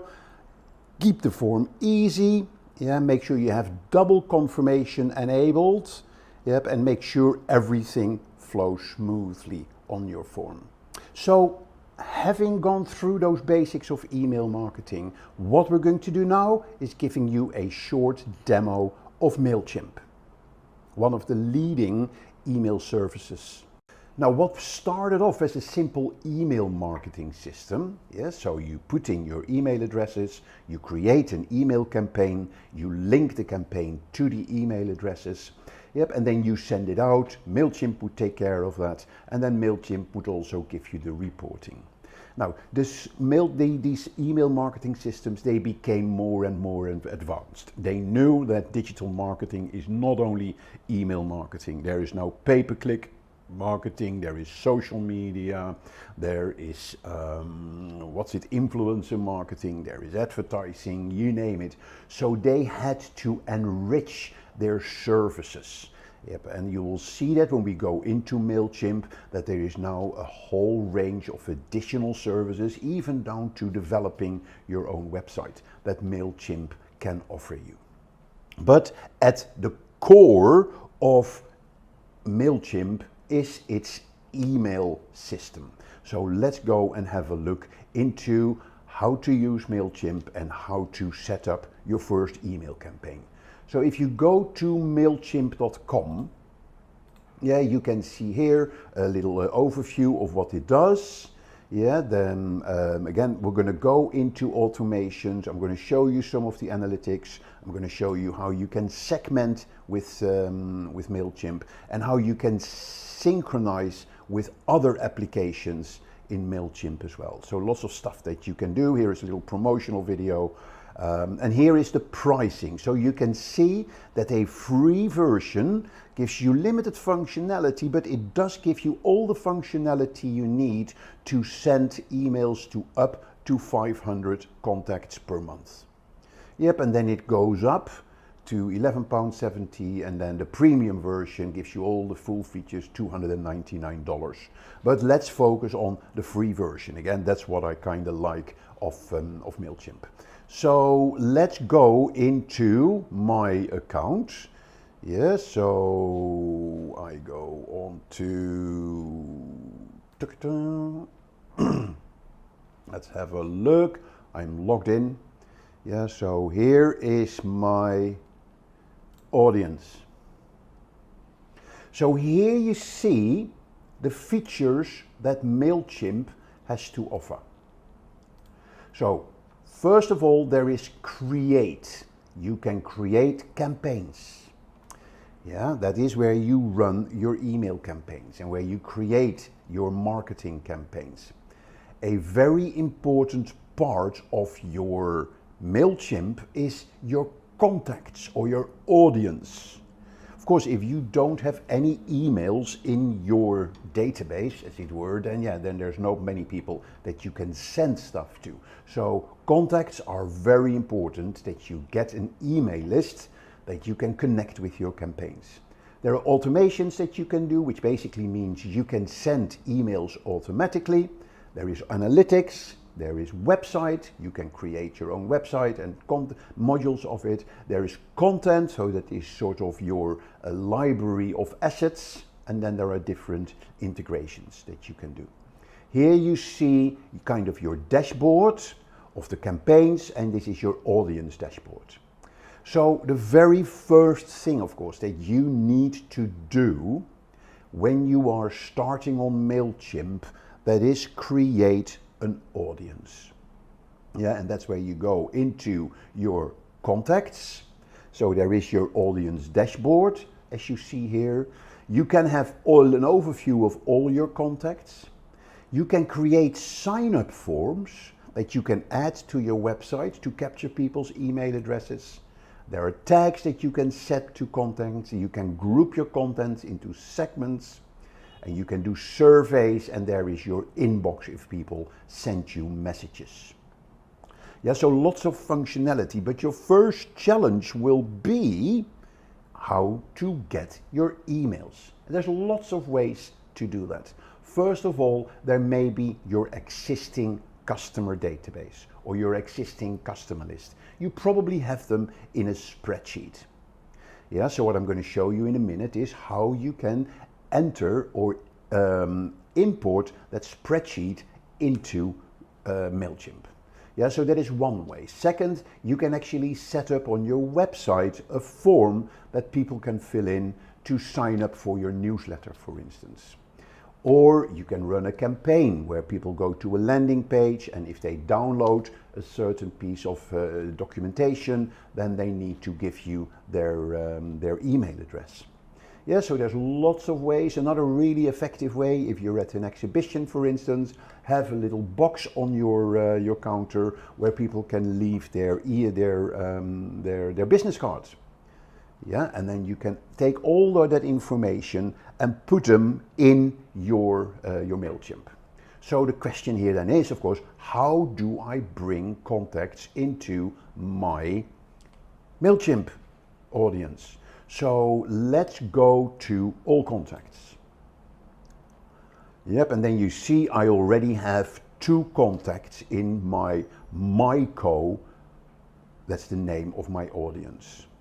Yeah, so I'm going to add additional contacts. I can get an overview of my contacts. I can add contacts manually. I can add a subscriber. Yeah, and then I can just put in the name. Yeah, so that is Mark at Simplilearn.com, and then it's Mark. There is Simplilearn. Don't have to put in address. I can get phone number, I can get birthday, I can get company name. That would be Simplilearn. I can add a tag, so that would be training. Add or create a tag. Yeah, that could be training. There's my tag.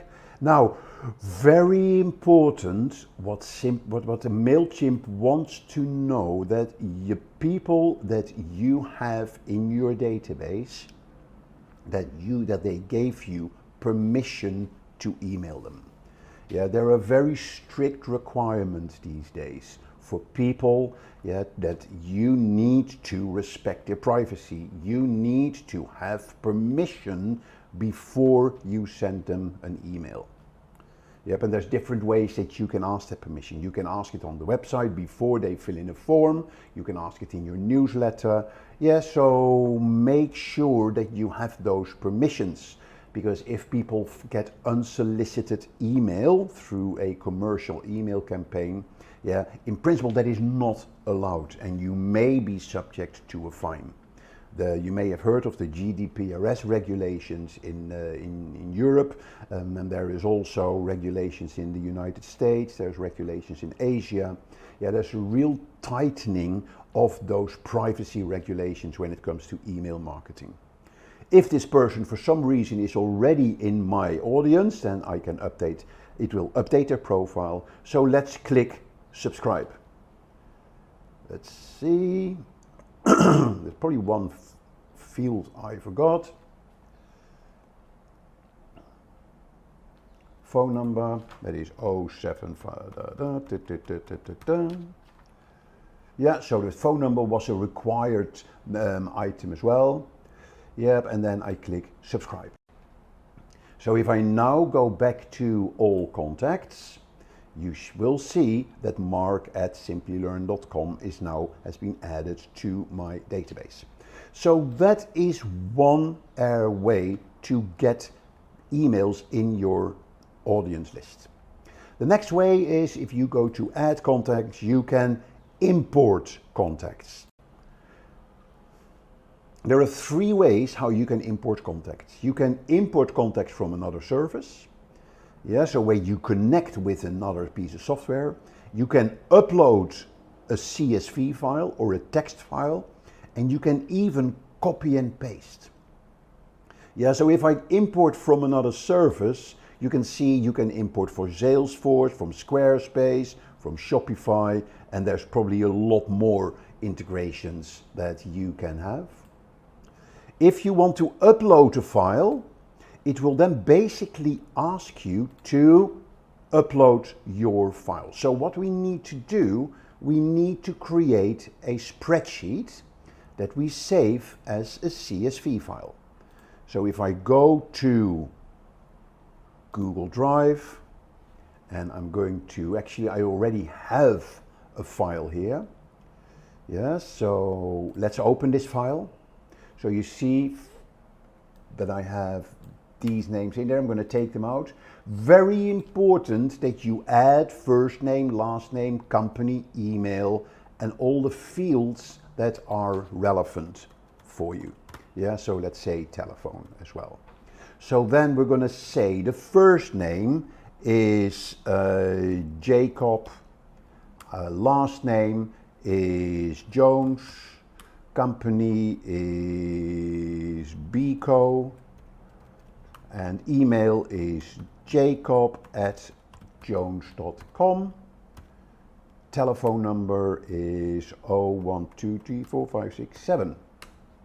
Yep, then the second name is Anne-Marie, Carol, and that is carol.com,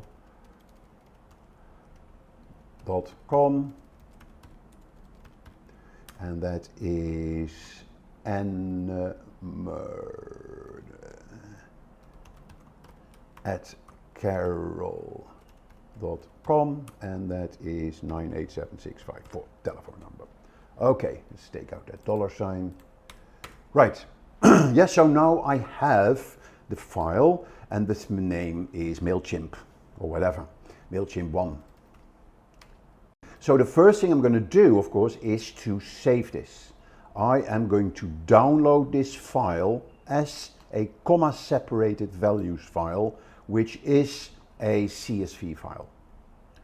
And Mailchimp wants me to upload this CSV file into this field.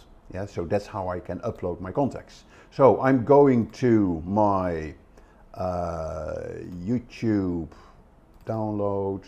Here is my Mailchimp CSV file. Yep, so there it is. I'm going to continue to organize. Now the first thing that Mailchimp is going to do now, if there are any existing contacts, they will be updated. The first thing, I can add a tag.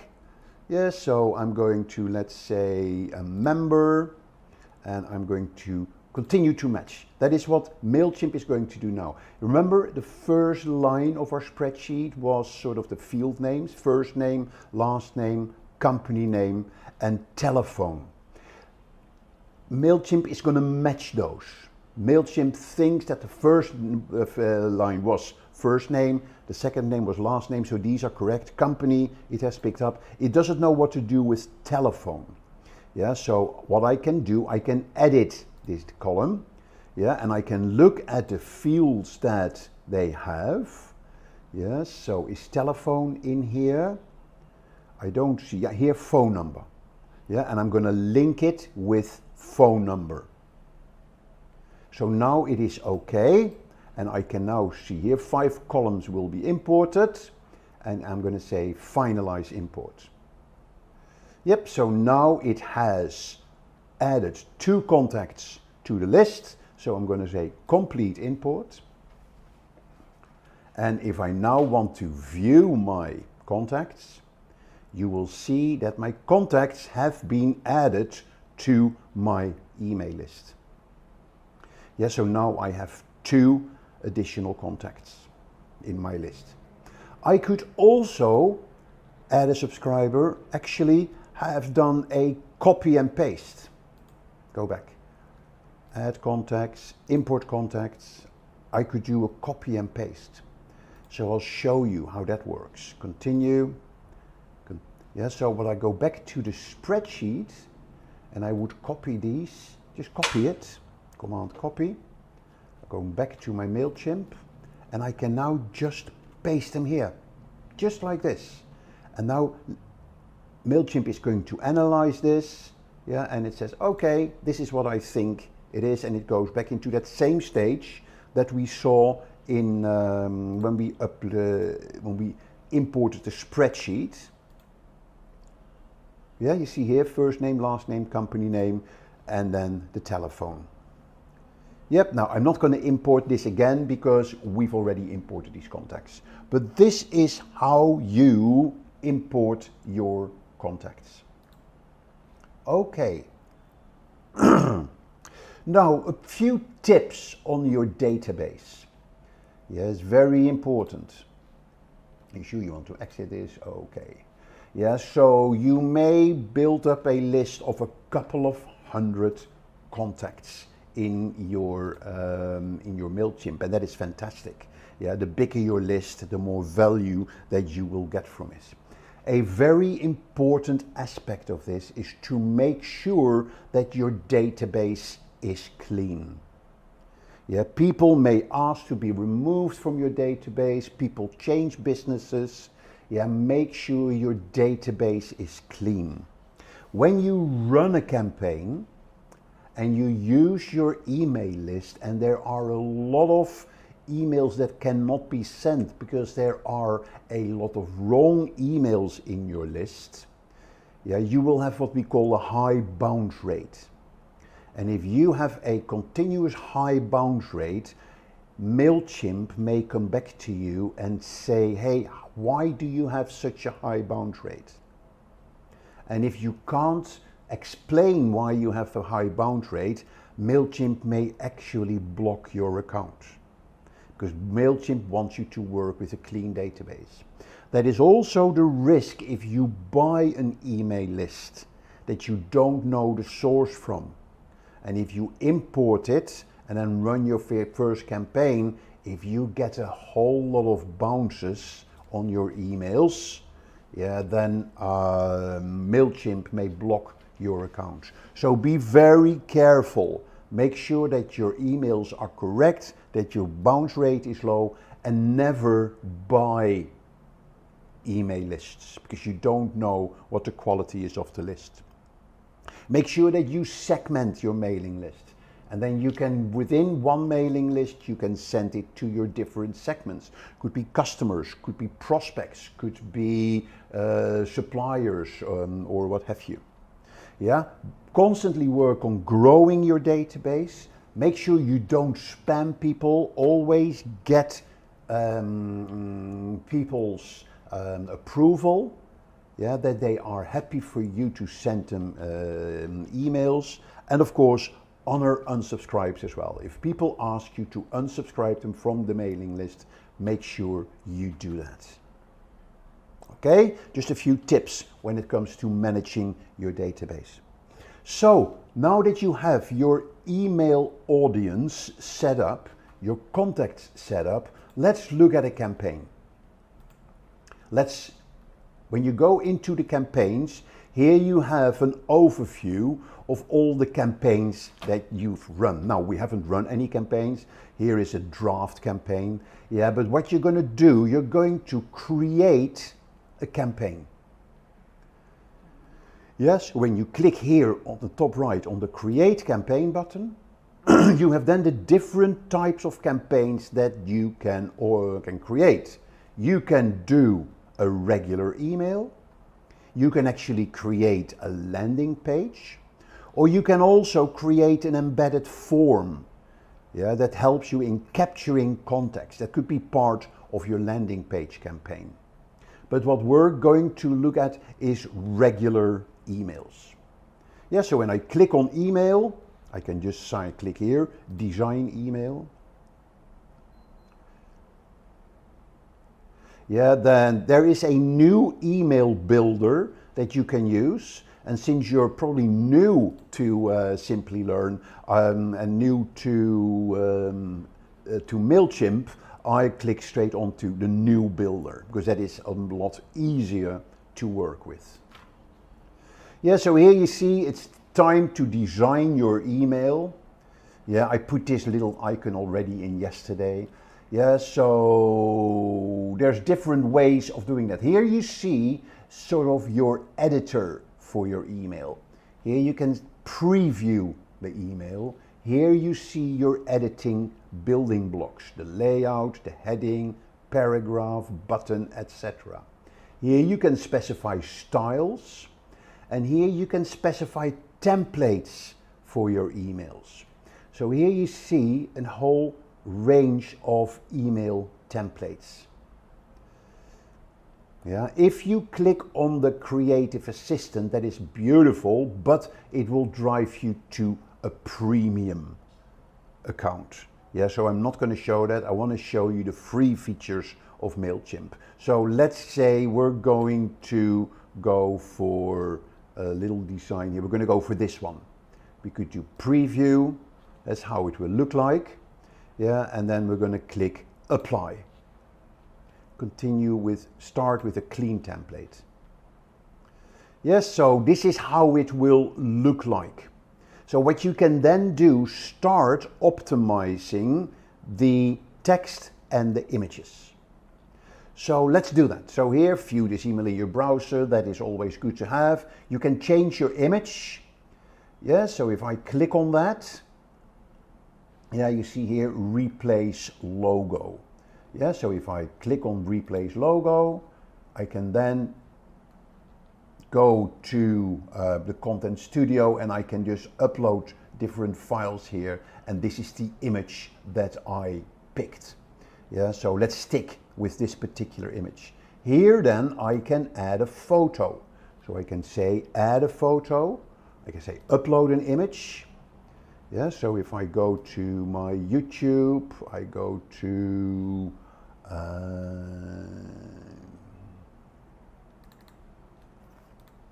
thought I had an image somewhere here, videos, banner. Yeah, so here I've added a banner as an image. I can align it left, center, right, full. Yeah, I can just align it to the right, I can align it to the center, left. I'm going to do a full alignment, okay?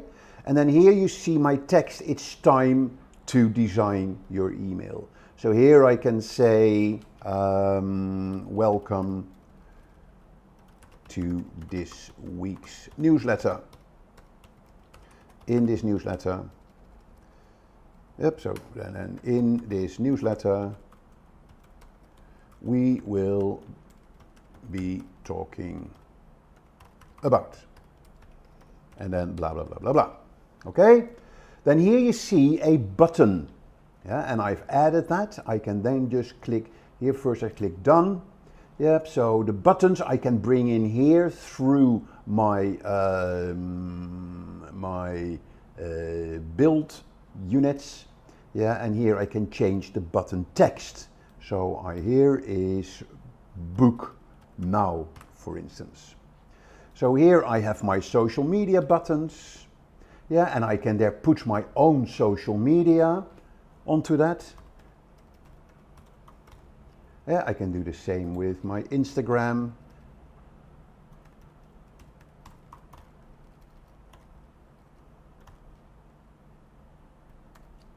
And I can do the same for my Twitter. I can add another social link. I'm going to leave it like that. Here's my logo again. Then here, this will be picked up automatically.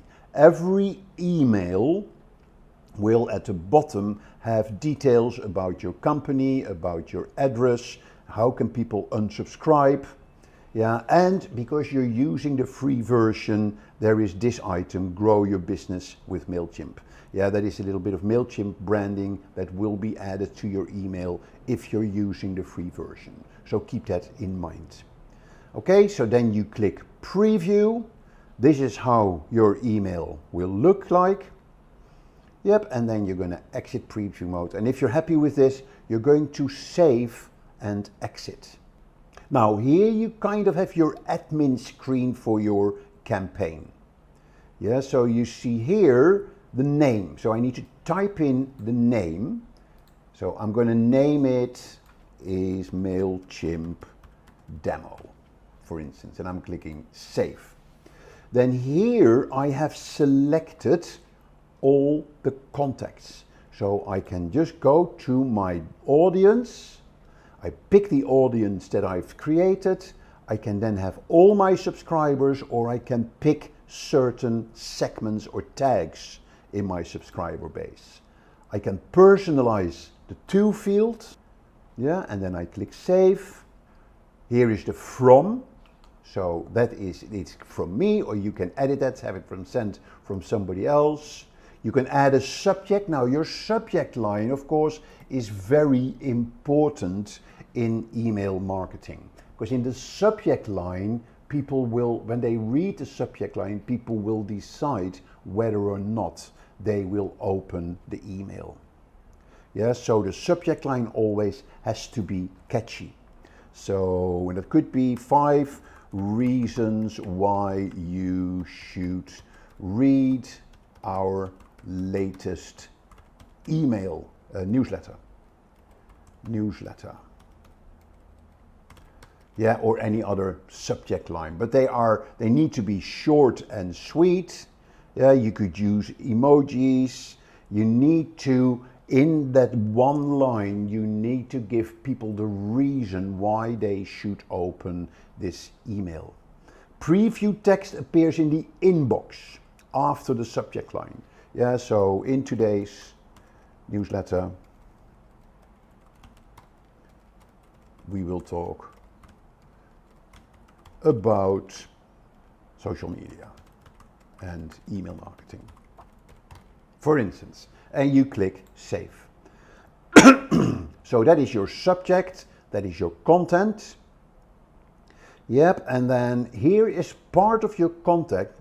You can send yourself a test email. That is always useful, to send it to yourself and check it on your desktop and check it on your mobile. So I send myself a test email, send the test to any email. Yeah, so let me quickly check here my Gmail. That is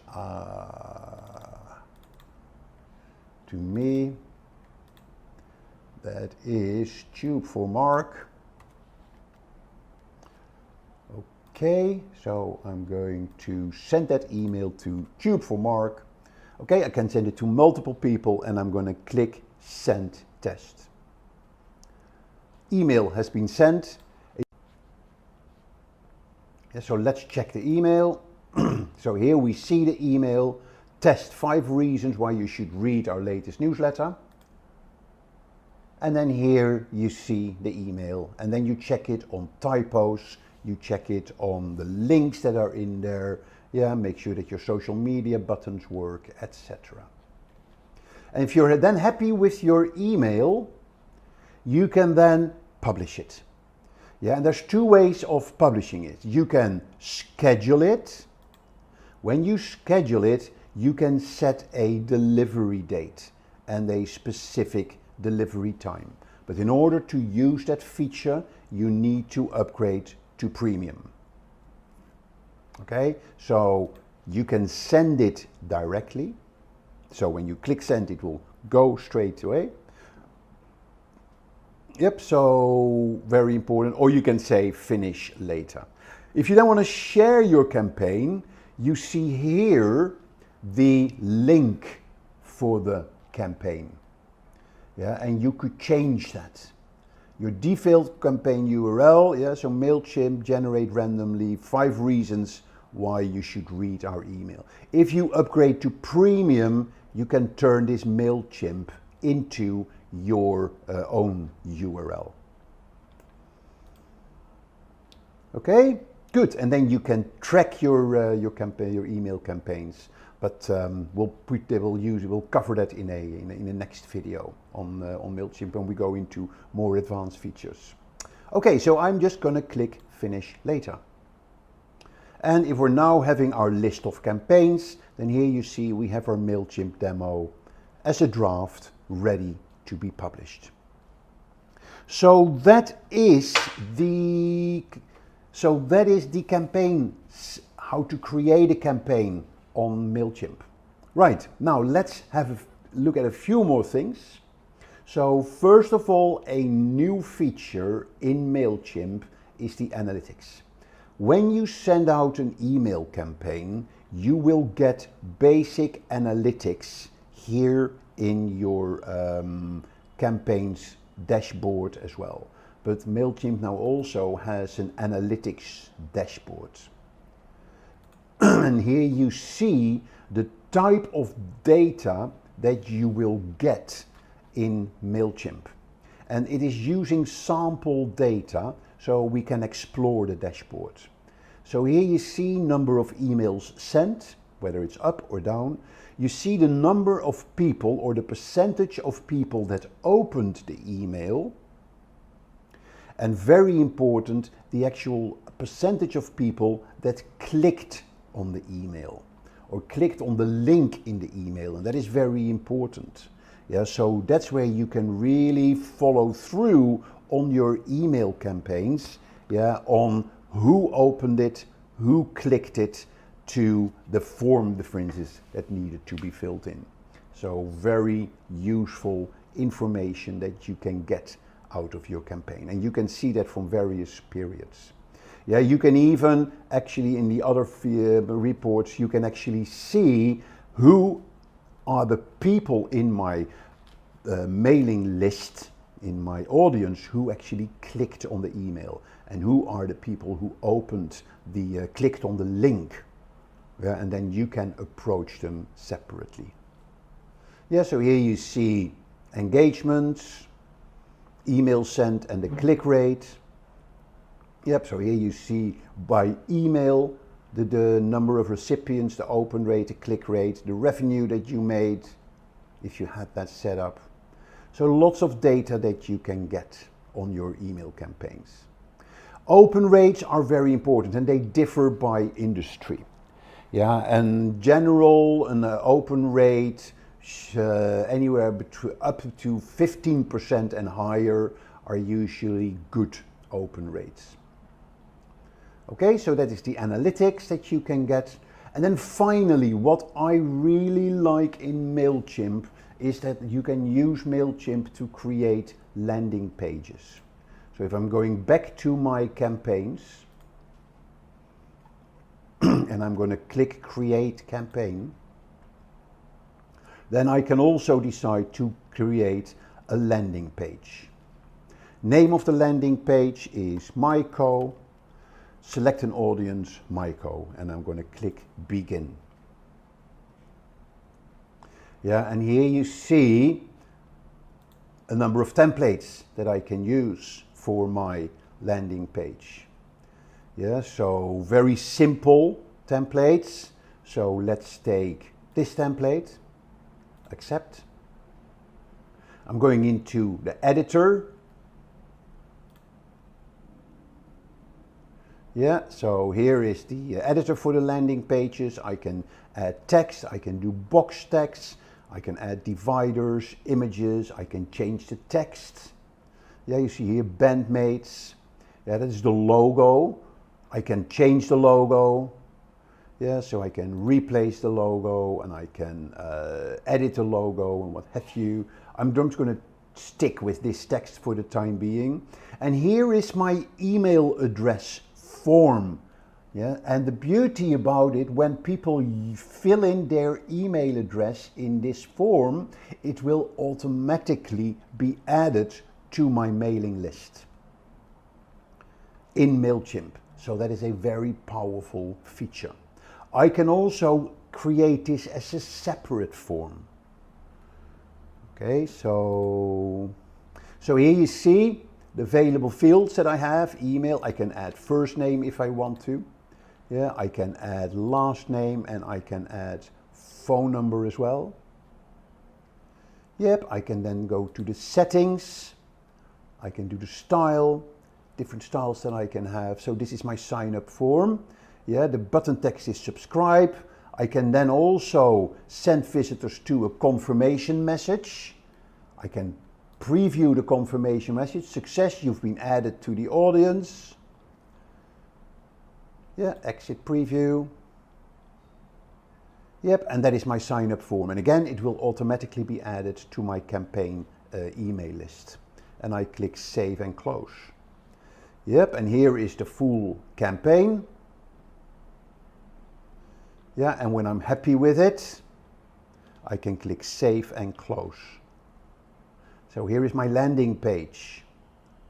And it's now, here I have the page title and site icon. Here's the social share preview. Here is the URL of my landing page. Here is the content. And I can then finish it later, or I can publish it. And as soon as I publish it, this URL will be live. Yeah, so click publish. So this landing page is now live. So if I now go to this landing page, yeah, so here you see email address. I'm saying cherry at henry.com.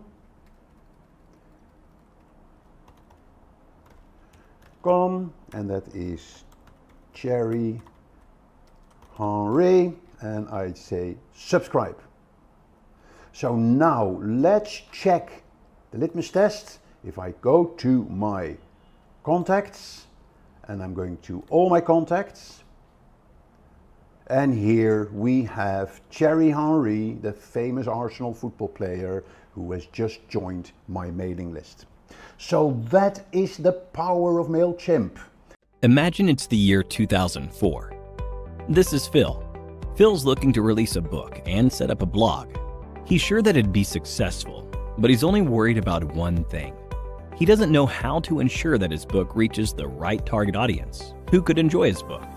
During that period of time, however, there were only a few forms of advertisement available, like print ads, billboards, radio, direct mail, direct sales, and the television. All of these options were pretty expensive. Their effectiveness couldn't be accurately determined, and they didn't let him advertise his content to the appropriate audience. Phil's book would never find the audience it deserved. Now, let's have a look at the same scenario in the present day. Alongside traditional forms of advertising, Phil would have access to digital marketing, a form of marketing that's a lot more lucrative, inexpensive, and configurable. Marketing that would enable marketers to advertise their audience digitally using channels like search engines, websites, social media platforms, emails, etc. Among these types, social media marketing caught Phil's eye. Social media marketing would give Phil the opportunity to take advantage of social media platforms to advertise his content to a highly targeted audience. It would help more people learn about his book, increase the interaction with his audience. It's relatively inexpensive, unless he goes into advertising, and will help him get marketplace insights that might help in understanding his audience preferences better. Phil started by taking up a certification to learn about social media marketing. Since he was already familiar with the concept of social media marketing, his next step was to learn about the different types of content he could post on social media. Some of the most common forms of content that Phil could post would be images, text posts, polls, and videos. But over time, Phil began to notice that not a lot of people were being exposed to his content. Phil needed to advertise his content. For that, he would need to use the advertising options provided by the social media platforms like Facebook, Instagram, YouTube, LinkedIn, and Twitter. Most advertising platforms offer users with a number of different options like image ads. These ads involve the use of single or multiple images that are attractive and have the optimal amount of text. They also have a call to action that encourages user interaction. Phil could use images from his book, advertise websites that sell his book, and more. Then there are text and post ads.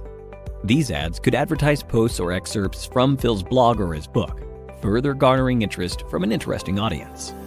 He could also use video ads. Phil could use video ads that feature favorable reviews and customer testimonials to advertise his books. Phil could also use lead ads, through which he could collect information from users who are interested in a weekly newsletter or regular updates from his blog. But that wasn't the only thing Phil could do with social media platforms. He could create a brand for himself and drive audience interest to it. Engage with them, create an identity, engage with content, finding content that works for him. Social media platforms also allowed him the opportunity to target audiences based on demographics like their age, location, gender, and much more. And in time, Phil began to see an increase in the number of viewers coming to his social media page and, by extension, his blog. He also saw an increase in the number of people who bought his book, greatly increasing his audience. Here are some things he learned. 1. To set goals that were quantitative, smart, and follow a constant deadline. 2. To understand his audience by engaging and connecting with them. 3. To set up a social media calendar to plan competitions, polls, surveys, videos, and more. 4. Using tools like BuzzSumo, IFTTT, Buffer, and more for lead generation, creating email lists, setting buyer personas, and more. 5. To perform visual storytelling with the help of images and videos. But how did Phil get so good at social media marketing? Before we find the answer to that question, let's have a look at a quiz. What can you do with social media marketing? A. Create a brand for yourself. B. Engage with an audience. C. Target users based on demographics. D. All of the above. Choose the right answer and have a chance to win an Amazon voucher. Now, back to our question. How did Phil get so good at social media marketing? Phil had taken up Simplilearn's digital marketing course. It was thanks to this course that Phil had the skills and training to get good at social media marketing. And now, you can too, by clicking on the top right corner. And with that, we've given you an introduction to all the major concepts of social media marketing. What social media marketing actually means. What is it? Yeah, and we got to put this in the context of the definition of marketing. Yeah, I studied marketing in the very early days in the 80s, and my main sort of guru in marketing was Philip Kotler. And over the years, marketing has sort of developed from traditional marketing to online marketing, but the basic concept has not changed. If you look at the definition of marketing, it's the activity of creating, communicating, delivering and exchanging offerings that have value for customers. Yeah, so you supply, you deliver, you exchange products or services that have a value for your customers. So, two very important aspects here. There is value and there is customer. And that is what we capture in the marketing concept. You put the customer at the core of what you do. Yeah, because when you do that, you automatically will look at what value are we giving to the customer. Yep, so take social media marketing in that context. Then the second part of the social media marketing sort of term is the word social media. What is social media? When I explain social media, I'm using the 3 C's. The 3 C's of social media marketing. And they are content, their community, and campaigns.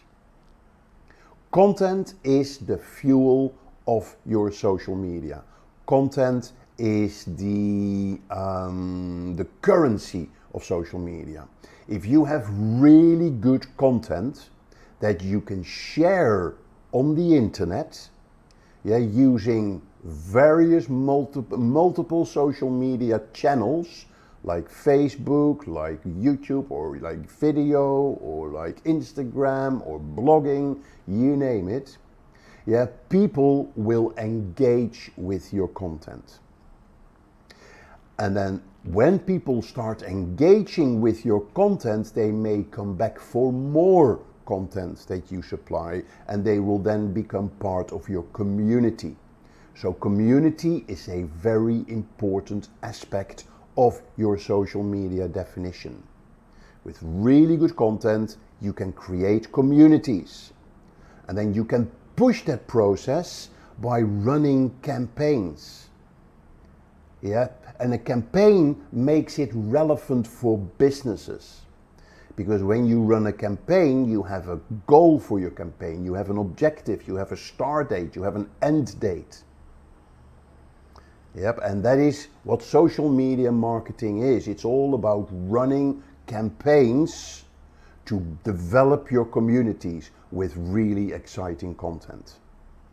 And then you put it into the marketing context. You do that with the customer in the core of what you do. Yeah, so if I then take that to a definition of social media marketing, is very basic. It says the use of social media to develop a company's brand, increase website traffic and boost sales. That is what we call social media marketing. Yeah, the most important aspect here is that you need to have an outcome. You need to have a result which is customer related. And that is where the sales element comes in. You do this to get the customer to do something, and in the end that is buying your product or your service. Yeah, so social media marketing is not the tactical combination of your social media networks, yeah, to reach as many people. There needs to be a goal to it. And when we talk about marketing, it comes down to selling your product or service with a value. Yeah, so that is the kind of the call to action, as it were, that comes out of your social media marketing.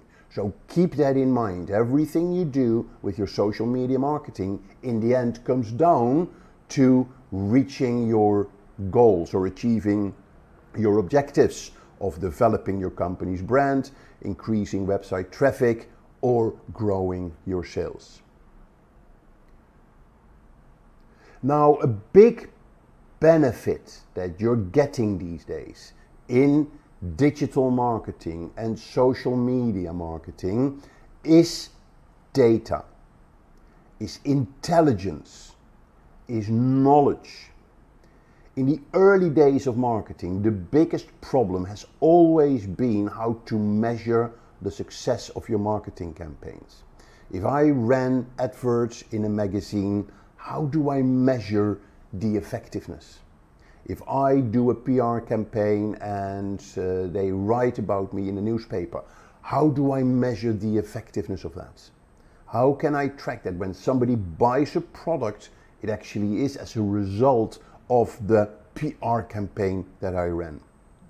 So in the early pre-internet days, the only way to measure customer engagement, as it were through loyalty cards or credit cards. Yeah, with a loyalty card, you had some basic customer data. Through credit cards, you could track transactions. But it's very difficult to relate that to your marketing. Then the internet emerged. And all of a sudden, I could track traffic to my website. Yeah, I could see how many people visit my website. Are these people that visit my website for the first time? Are they returning visitors? What are the most popular pages that they see? How long do they stay on my website? And are they actually buying my products? Yeah, so that was a major advancement of marketing in the early 2000s. And then when social media emerged, it all of a sudden became possible to measure engagement. How many people are having conversations with us? I could even measure sentiments. Are people positive about my brand? Are they negative about my brands? I could track the effectiveness of my marketing campaigns. I could measure the effectiveness of my advertising campaigns that I ran online. So today's reality is that we can measure everything. We can measure clicks, we can measure transactions, we can measure engagements, we can measure return on investments. Yep, and we can now even take that a step further through artificial intelligence, that we can actually start making predictions how people may respond to campaigns that we're going to be running. Now, having learned about these sort of fundamentals of social media marketing, let's now have a look at how do you put together your social media marketing strategy. How do you set it up? How do you develop it? Now, with my over 40 years of experience in marketing, digital marketing and social media, I developed a simple 5-step methodology to set your business or to set up yourself for social media. And it's called FLIRT. Yeah, and FLIRT is an acronym. FLIRT, the first letter, the F, is for focus. Yeah, and in the focus phase, what you do, you look at various things. The first thing you do in developing your social media marketing strategy is look at what is your niche. What market are you targeting? And the more you focus in your market, your targeting, your niche, the easier it will be to reach them. Yeah, so it's very important that you focus on a very particular niche. Once you've identified that niche, you look at your positioning. Why should they buy from you? What is your unique value proposition? Remember the definition of marketing. Yeah, the value for your customer is key in this. And you put it in what we call a positioning statement. You also look at your customers. You create customer personas, where you look at your customers and you kind of map their interests, their pain points, the typical questions that they would ask, so you get a good understanding of your customers. Yeah, so you look at your niche, you look at your positioning, you look at your focus, you look at your customers. Yep, and then you're going to ask yourself, why am I going to use social media? Yeah, am I going to use it to build awareness? Am I going to use it to drive traffic to my website? Am I going to use it to generate sales? Am I going to use it to improve customer service? Am I going to use it to recruit new staff? Am I going to use it to communicate with my employees? Yeah, so lots of reasons why you could use social media, and it's your challenge to identify 1 or 2 objectives for your social media. And then a very important aspect of your social media marketing strategy, even your overall digital marketing strategy, what are the keywords that you will be focusing on? In other words, what are the keywords that you want to be recognized for? Google wants to know, Facebook wants to know, LinkedIn wants to know, and it's all about repetition. The more often you use those keywords, the more those social media platforms and Google will associate you with those keywords. When people search for them, they will then show you higher up in the search results. We call this search engine optimization or search engine marketing. Yeah, so keywords is like a whole course in itself, but it's very important part of your social media marketing strategy in the focus phase. So that is the F for focus. Think about your niche, your positioning, who is your customers, why are you on social media, and what are your main keywords. The next is the L for listen. Listen is so important. Yeah, we tend to talk too much. Yeah, where social media can give you fantastic listening opportunities. And when I say listen, I mean read articles online, listen on Facebook and on Twitter, on LinkedIn, listen on Google, yeah, watch videos, listen to podcasts. There's dozens of ways that you can listen online. Because when you listen, you learn, and when you learn, you get better and you develop. So, what does that mean from you? Some practical tips when it comes to listening. First, you need to listen to where your customers hang out. Are your customers on Facebook? Are they on Twitter? Are they on LinkedIn? And later in this session, when we go through the various social media platforms, I'll give you an overview of what type of people are on the various social media platforms. The next thing that you want to know when you listen is who are your top 10 bloggers or influencers in your niche. Do you know your top 10 bloggers? Do you know your top Instagram influencers? Because you want to learn from them, but you may also want to build relation with them, to use them in your marketing outreach. You also want to look at the trends in your niche. Google Trends is a really useful tool that you can check to find out what are the trends in your niche. And you're looking at your competitors and your customers. What are they doing? What are they talking about?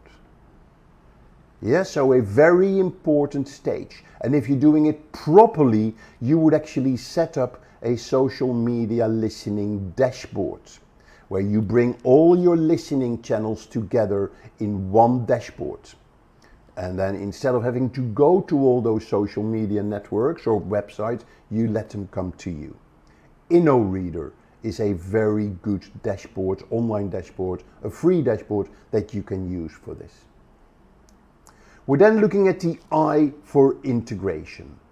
Yeah, so you know your strategy, you know where your customers are, you know which social media networks you're going to focus on, then you're going to integrate them. You're going to set up your social media networks, you're going to make sure the branding and the profiles are consistent, you're using your keywords, you're going to create your content calendar, and you're going to set up your blog. Blogging is very important in social media marketing because it is the easiest way to start creating content on your website and to start sharing that content through your social media channels that will then drive people back to your website. Yeah, so that is part of the integration stage. And then once you've got that all set up, you're then going to reach out.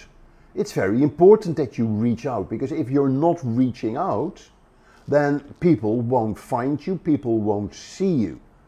Yeah, the whole essence of social media marketing is that you create as many touch points as possible on the internet for people to find you, yeah, where they start engaging with your content, going back to your website, want to know more about you, want to know more about your content, and you start building a relationship that may then turn into a sale. So reaching out, you're going to start sharing your content, you're going to repurpose your content, so turn your blog post into a video or into a carousel, or turn your video into a podcast or what have you. Yeah, you're going to share other people's content. There's nothing wrong with sharing content from other people, and you're going to run campaigns to push your content in the channels. Yeah, and campaigns nowadays are no longer sort of just posts on social media. It is a combination of organic posts, yeah, where you just share your posts on social media. Could be paid, like pay-per-click advertising, or it could be influencer marketing style, reaching out. Yeah, so very important is the reaching out stage. And then, of course, tracking is the icing on the cake, as it were. When you track, you measure your online reputation, you measure your conversions, you measure your social media activity and engagement, you're measuring your ROI, and you plan for your next quarter. Okay, time to talk about the social media marketing platforms. Let's have a look at some of the most relevant ones out there. Now, but before that, let's make sure that you understand the essence of the social media marketing platforms. How do they work? Very simple. They all work according to the same concept. What you do, you create an account on the social platform, like Facebook for instance. You fill in your profile. On Facebook you put in a lot of data about yourself. On Twitter a little. Yeah, so you fill in your profile, and once your profile is ready, you're going to connect with friends or follow and be followed. Yeah, some platforms, when you send somebody a connection request or a friend request when they accept you're mutually connected, like Facebook and like LinkedIn. Other platforms like Twitter and like Instagram, when you follow somebody, doesn't mean that that person follows you. Yeah, so we're talking about followers and following, as it were. Yep, and then when you've got that, you're going to start sharing updates. And you're going to check your newsfeed where you will see the updates from your friends. Now, as a business, every platform enables you to create a Facebook page or to create a page. Yeah, and what you want to do, you create your page, you put in your company information, you brand it to your company branding guidelines, and then you get people to follow or like your Facebook page or your LinkedIn page. Yep, and then you start sharing updates. And people that liked your page, they may see your company updates in their feeds. And this is what we call organic reach. So you do a post as a business, and then the people that follow you will see your posts on their personal newsfeed. Now, in the early days of social media, this organic reach could be 40 to 50%. Which means that if you have 10,000 followers on Facebook, so 10,000 people liked your Facebook page, 5,000 of those people would see your update on their personal newsfeed, which is fantastic. And that was in the early days for social media. Many brands, they spent lots of marketing building huge communities because it was a fantastic free way of reaching out to your market. Nowadays, things have changed. Facebook has been driving this. Yeah, Facebook wants you to advertise on Facebook. All these social media platforms, they have to make money. So they have advertising sort of on their platform, and they want you to use advertising. So over the years, Facebook has lowered organic reach to less than 3%. So again, if you have 10,000 people that like your Facebook page, fewer than 300 people may see your updates in their feed. And Facebook says, hey, that's the way it is. We offer you a fantastic marketing environment and we need to make money as well. So hey, yeah, start advertise on Facebook to reach your entire audience. And businesses now understand that. They now know that social media is pay to play. To reach your audience, it's no longer relying on organic reach. You have to pay to use pay-per-click advertising or PPC. But we're going to talk about that in the next videos. Alright, so it's very important that you understand this concept of how social media marketing platforms work.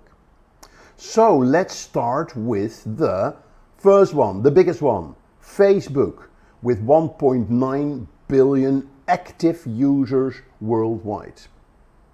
Fact is that over the years, the younger generation has left Facebook.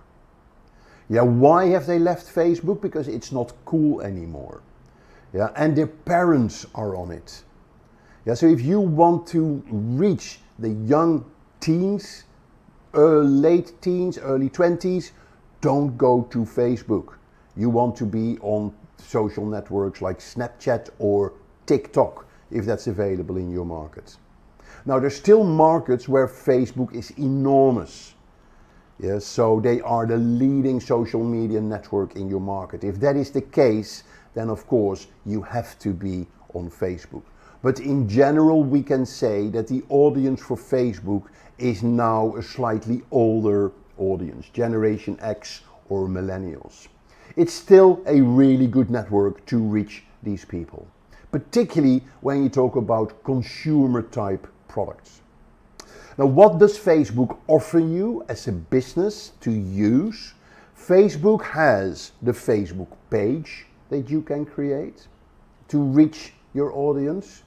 Nowadays, Facebook really would like you to use Facebook groups. Facebook groups is a fantastic area in Facebook where you can get really good engagement. And as a business, you can offer a group to your customers as a VIP area, or a product knowledge area, or a pre-launch area, or just for your customers. Yeah, lots of reasons, lots of areas where you can use a group to reach your customers.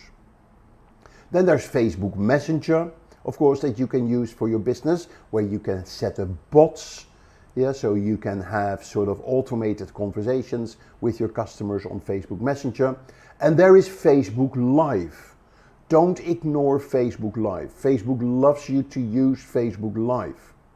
The beauty about using the Facebook Live, it gives you sort of buzz and engagement before the event, during the event, and after the event. Yeah, we call this tentpole marketing. You can build up excitement leading up to the event and after the event as well. And then finally, of course, Facebook is betting heavily on the metaverse. Yeah, so it's Mark Zuckerberg's vision that instead of engaging with your friends in the news feed, you engage with them in a virtual world.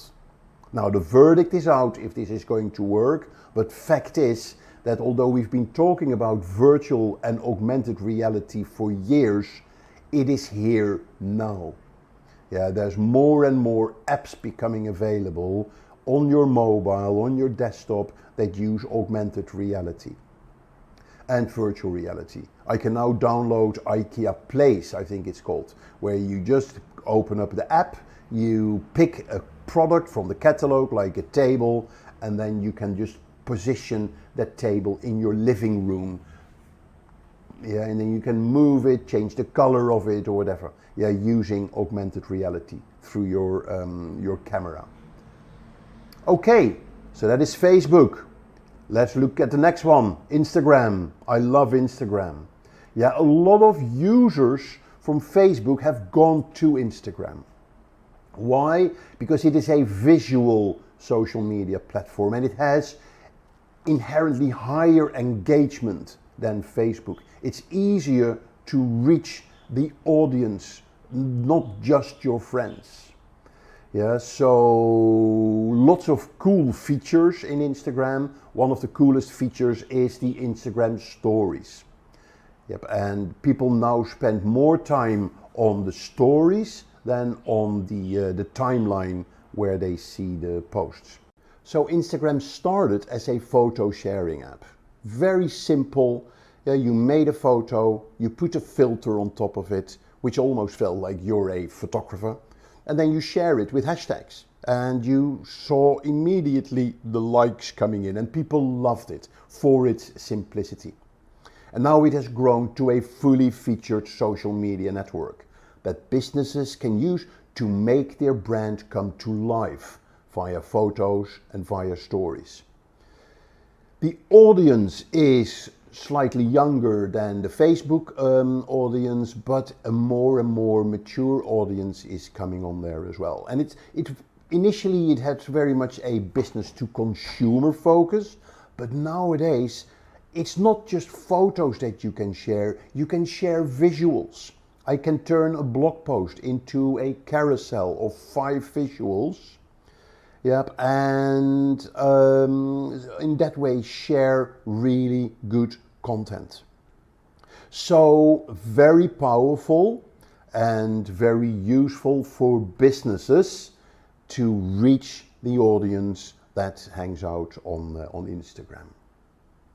All right, so that is Instagram. Let's look at the next one, and that is YouTube. Now, YouTube, of course, is not just for watching video. YouTube is a fantastic social media platform to build an audience of followers. Yeah, it's a great platform to monetize your video as well by enabling advertising to be shown before or during your videos. A lot of video creators, they do that. Yeah, and YouTube has a program for that. If you qualify by number of views that you have on your video and number of and the size of your audience, you can participate in this program, and it is a really good way to make money on for many content creators. Now check out our earlier video on how to create a YouTube channel, to find out how you can set up a YouTube channel and how you can use YouTube as a social media platform. YouTube is great for brand awareness, and since it's owned by Google, it's also really helpful for your search rankings, both on YouTube and on Google. And there's lots of different videos, of course, that you can make. Yeah, videos that do well are typical videos like how-to videos, unpacking videos, vlogs, video blogs we call them, review videos, live videos, lots and lots of ways to reach your audience, yeah, with video on YouTube. So the typical audience that uses YouTube are basically everybody from young to old. But very important to understand with YouTube that people are there for a reason. They search for something.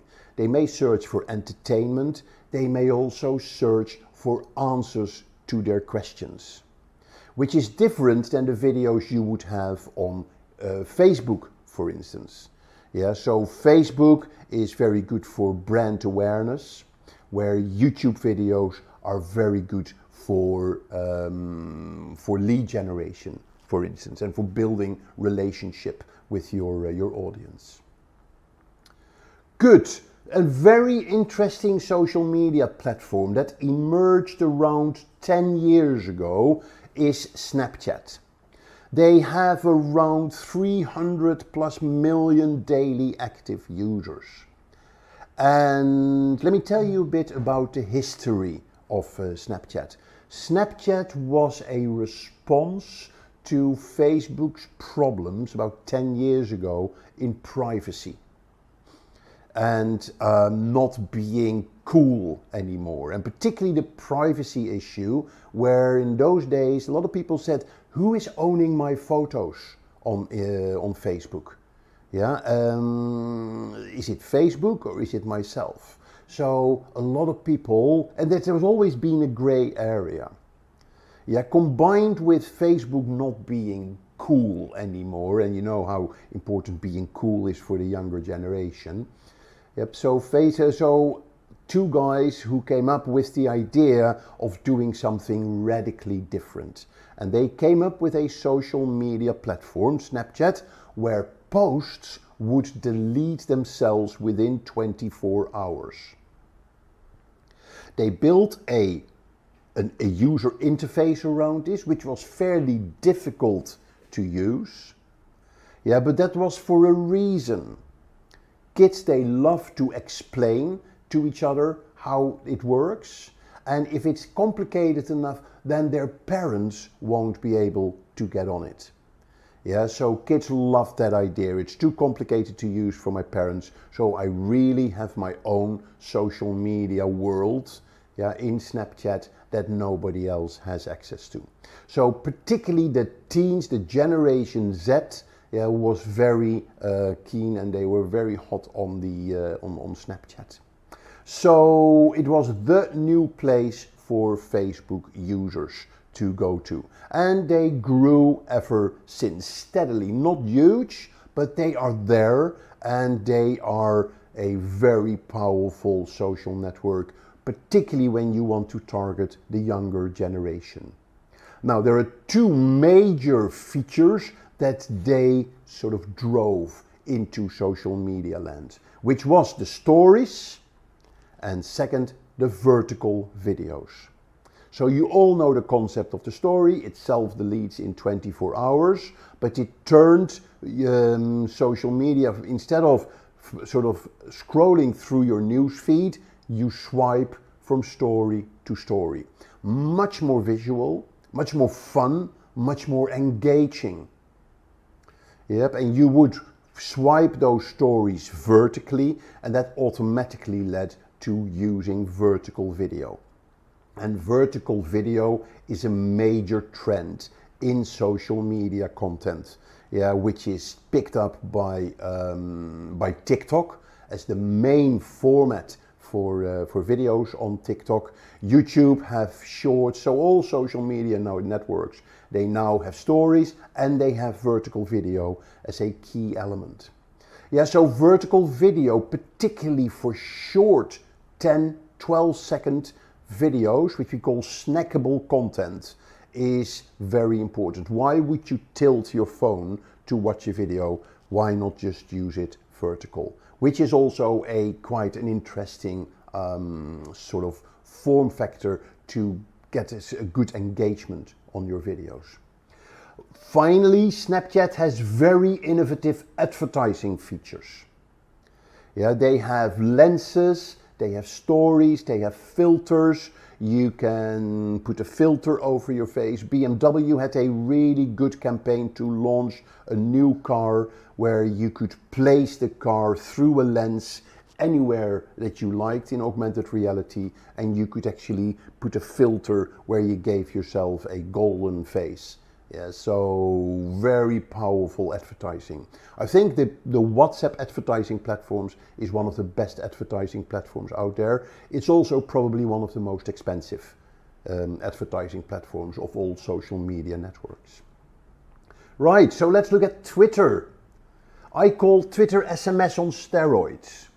It was one of the first, besides Facebook, one of the first social media platforms that came out. And it was a very exciting platform when it launched. And Twitter relied heavily on celebrities using it to drive acceptance on a global scale. And many music stars, rock stars, actors, they started using Twitter, and that drove the global adoption of the platform. Now, what makes Twitter so powerful?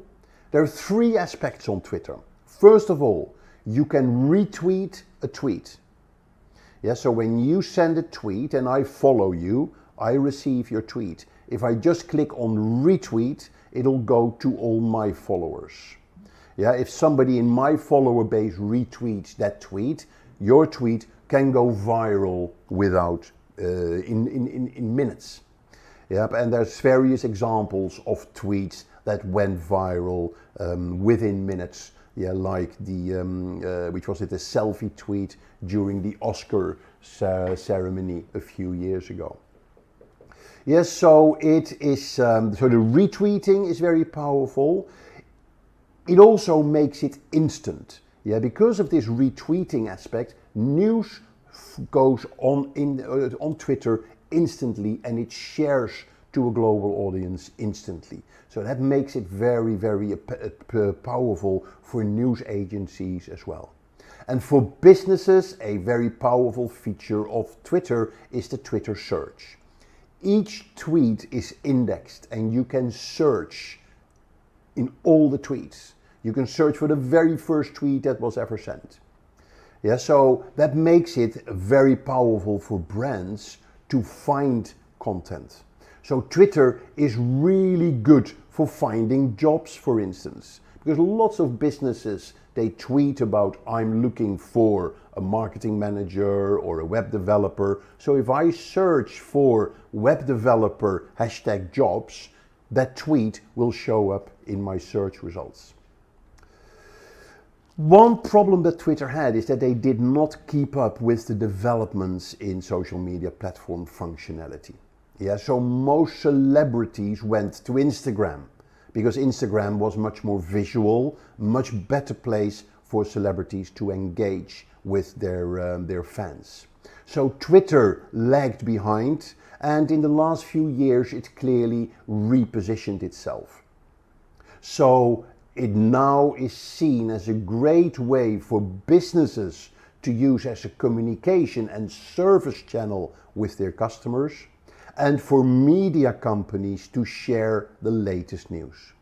So if you want to find out what is happening in the world now, or what businesses are doing now, or if you have a problem with a product from a business, Twitter is the best place to be.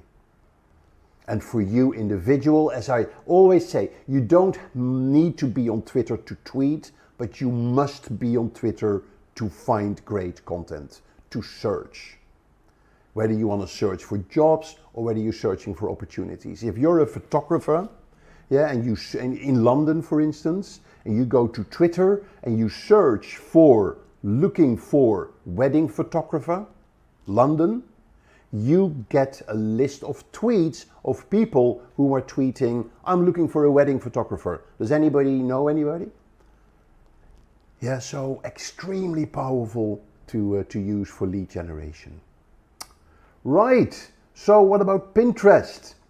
Pinterest is a visual bookmarking platform. It's very cool. The concept is simple. You see a photo on the website that you like. Yeah, what you can then do, you can pin that photo on Pinterest in a board. Yeah, and you're not copying the photo, you're just copying the link in your board. So by doing that, you can build fantastic collections of visuals that you like and want to organize. So I bought a house in Marrakesh a number of years ago in Morocco, and we needed to design the interior. So we had a board with Morocco design, we had a board with Morocco riads, we had a board with tiling and what have you. And we just built up a whole collection of ideas that we liked. And then we got the people that helped us in making the things that we wanted, and we could just share them the links on Pinterest of the ideas that we had. Worked really well. Now, because you can save those boards, of course, you can then share them as well. Yeah, so everybody can access your boards, which means that it becomes a great tool for getting ideas and inspirations from boards from other people. So if you want ideas for home design or your wedding or fashion, Pinterest is a fantastic place to get inspiration. Another major benefit for businesses is that you can put your product catalog on Pinterest as visuals organized in boards. Yep, and then when people find those products on Pinterest and they click on them, it will take them to the catalog of your website where they can buy your product. So it's a great way to drive additional traffic to your website. If you want to see a good example for that, go to the IKEA UK Pinterest page and look at their boards. You see boards for small living room ideas, back to school, Christmas, holiday celebrations, and then you get lots of ideas with, for instance, for small living rooms, and then you click on some of the products that you see, and that takes you to the page on the IKEA catalog website where you can buy the product. Now, Pinterest is very popular amongst women, amongst millennials, and it also has very powerful advertising features. And then LinkedIn. LinkedIn is serious. Yeah, I call LinkedIn Facebook with a tie. Where Facebook is fun, LinkedIn is serious. In Facebook, you can get away with a funny profile photo. In LinkedIn, your photo needs to be professional. Now, if you go to linkedin.com/sales/SSI, you get your social selling index. And that is a score between 1 and 100 of how good you are on LinkedIn. And you will see in the score, in the summary, that there are 4 components that contribute to your SSI score, or 4 components that contribute to how well you do on LinkedIn. So those 4 are your profile, yeah, your activity level in connecting with people, how much content you share, and your activity level in building relationships with people. Yeah, so the better you do in those 4 areas, the higher your score. Your profile, of course, is very important. Make sure that your LinkedIn profile is as complete as possible. Now, LinkedIn's biggest challenge, as I mentioned earlier, is to get people to engage and share content. So how does LinkedIn make money? Very simple. There are 4 areas where they make money. First of all, they allow people to upgrade their LinkedIn account to a premium account where they get more features.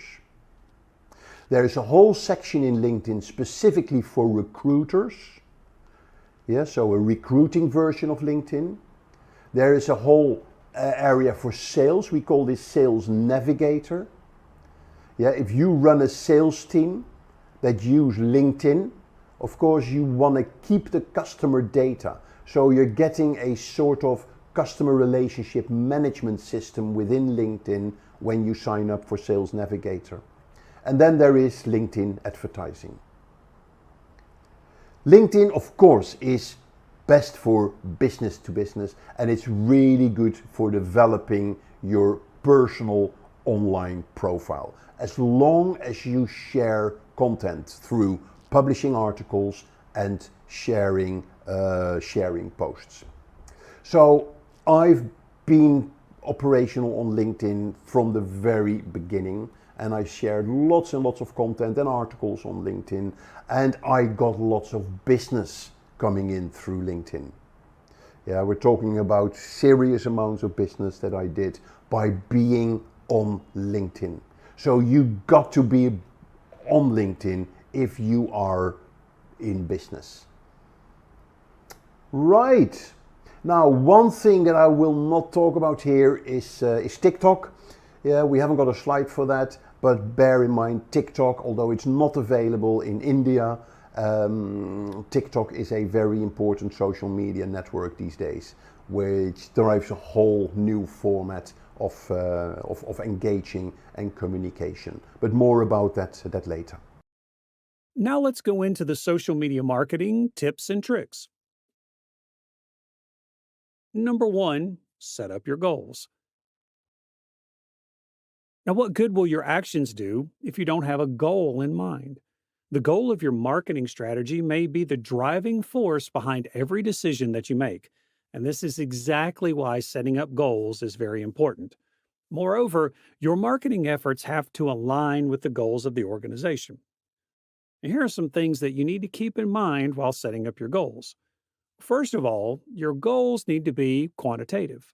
For example, you need to have 1,000 conversions by the end of the quarter, or 5,000 followers on Instagram by the end of the month, and so on. Number 2, you need to stick to a consistent deadline. This gives weight for each of your options. And number 3, make sure your goals are SMART. Now, SMART refers to specific, measurable, attainable, relevant, and time-based. Now let's go to number 4. Like I mentioned earlier, your goals need to be aligned with the marketing strategy. And alongside these goals, there also needs to be the North Star metric. Now, what is the North Star metric? Well, this represents a main goal or a fixed reference point to ensure that your team is on the right course. This North Star metric will also give your team clarity and focus. Now let's have a look at some popular North Stars.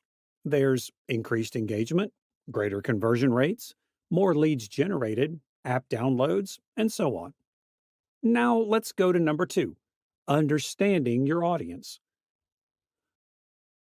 Social media allows you to interact, engage, and build relationships with your audience.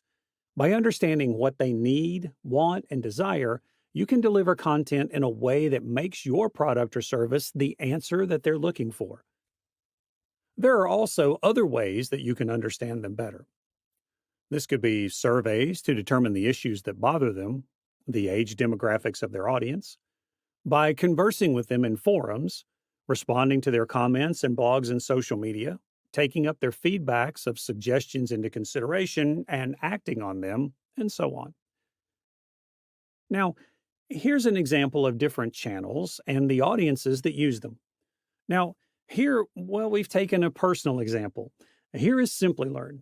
Now, Simplilearn's audience is predominantly working professionals and graduates. Unacademy has high school graduates, and Baiju app has high school students as users. Now, let's go to number 3, determining the right social media platform. Now, when performing social media marketing, choosing the right platform is really important. When selecting them, you need to ask questions like why you're using that particular platform, who you will reach with this platform, what content could work best on the platform, and is there any content that was unique to that platform? Like, for example, YouTube, and then there's the video. Answering these questions will help you zero in on a platform for you. Now, while there are several platforms available for you to choose from, let me tell you about some of the major ones. There's LinkedIn, Facebook, Instagram, and Pinterest. Now let's talk about the purpose of each of these platforms. LinkedIn is a professional network that's best suited for B2B audiences. For Facebook, well, just about everyone has an account on it. Content that is related to news or entertainment usually finds success on Facebook. And then we have Instagram. Visual content works best on Instagram. Now, although it works well for static images and short-form video, it doesn't really drive a lot of traffic to your website. And then finally, we have Pinterest. Pinterest is also limited to static images. However, it's highly effective at driving traffic to your blog. Now let's go to number 4, setting up a social media calendar. A social media calendar demands the message you want to convey to your audience. It also consists of information regarding the different kinds of content that will go up on the social media platform. Let's have a look at some of the most popular types of posts on social media. First off, we have competitions.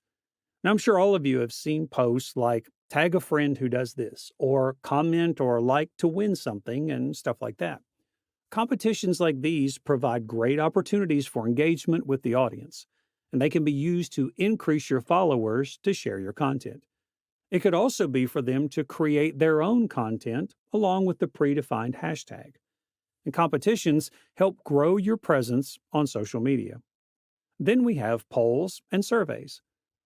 Polls can help you if you need a collection that also encourages followers to take action and interact. Polls and surveys also provide opportunities through which you can learn from customers to understand what they like about the product or service, or what they don't, and to receive their feedback. And then we have videos and live streams. Although we'll be covering this in a little more detail further on, visual storytelling, along with videos and live streams, goes a long way to drive engagement among your audience. These will help get your followers' attention, increase trust and credibility, and have a high response rate, and has so much more to offer. Live stream, with its live nature and having a human face alongside your business, humanizes your brand, and by extension helps increase customer loyalty and trust. And then there is infographics, articles, and images. So social media calendars are successful because of their ability to increase collaboration within the team, help understand what works and what doesn't, and in distributing resources in an effective manner. Next up, we have number 5, using social media marketing tools. Social media marketing tools align to the goals of your organization. With it, you can create high-quality content, attract new potential customers, and drive engagement. And it also helps you with the planning process. You can plan, create, and schedule posts on your social calendar. Now, some of the more popular social media tools include Buffer, Hootsuite, BuzzSumo, IFTTT, and much more. Now, these tools also help with generating leads, creating email lists, finding a relevant audience to show your content, creating buyer personas, providing you insights on what works and what doesn't, and giving you templates for different kinds of posts. Now for number 6, visual storytelling.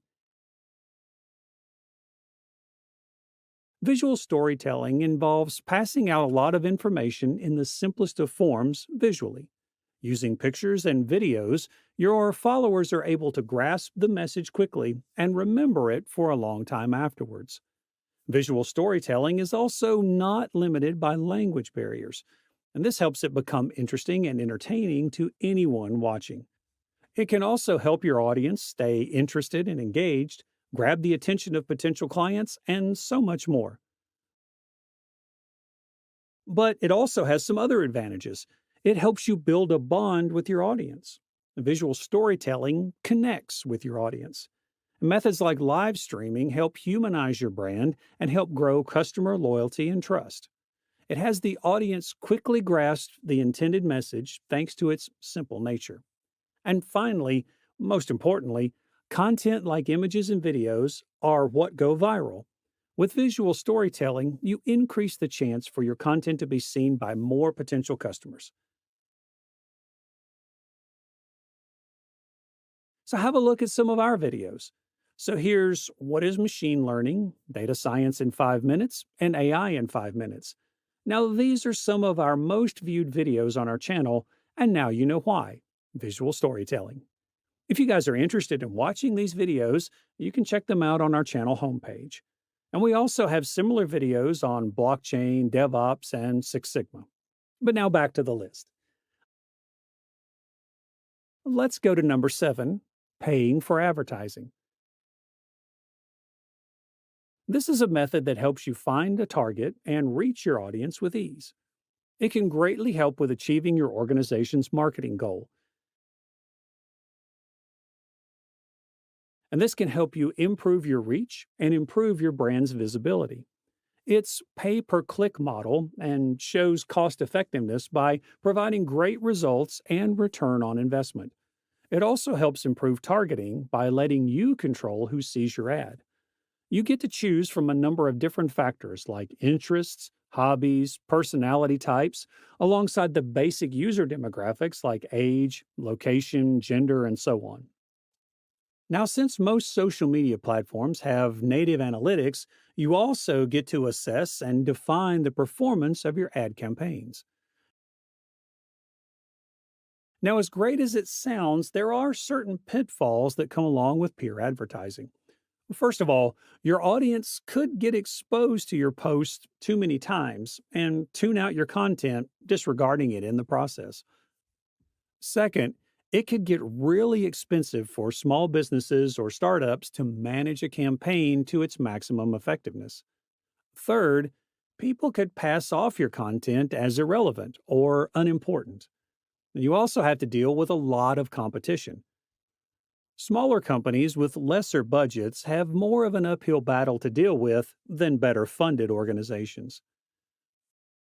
Next, we have number 8, newsjacking. Newsjacking is a method that involves using current events to promote your own brand's products and services. Now, it's a popular method that's used to improve brand awareness. Newsjacking uses the popularity of current events and drives it to your brand.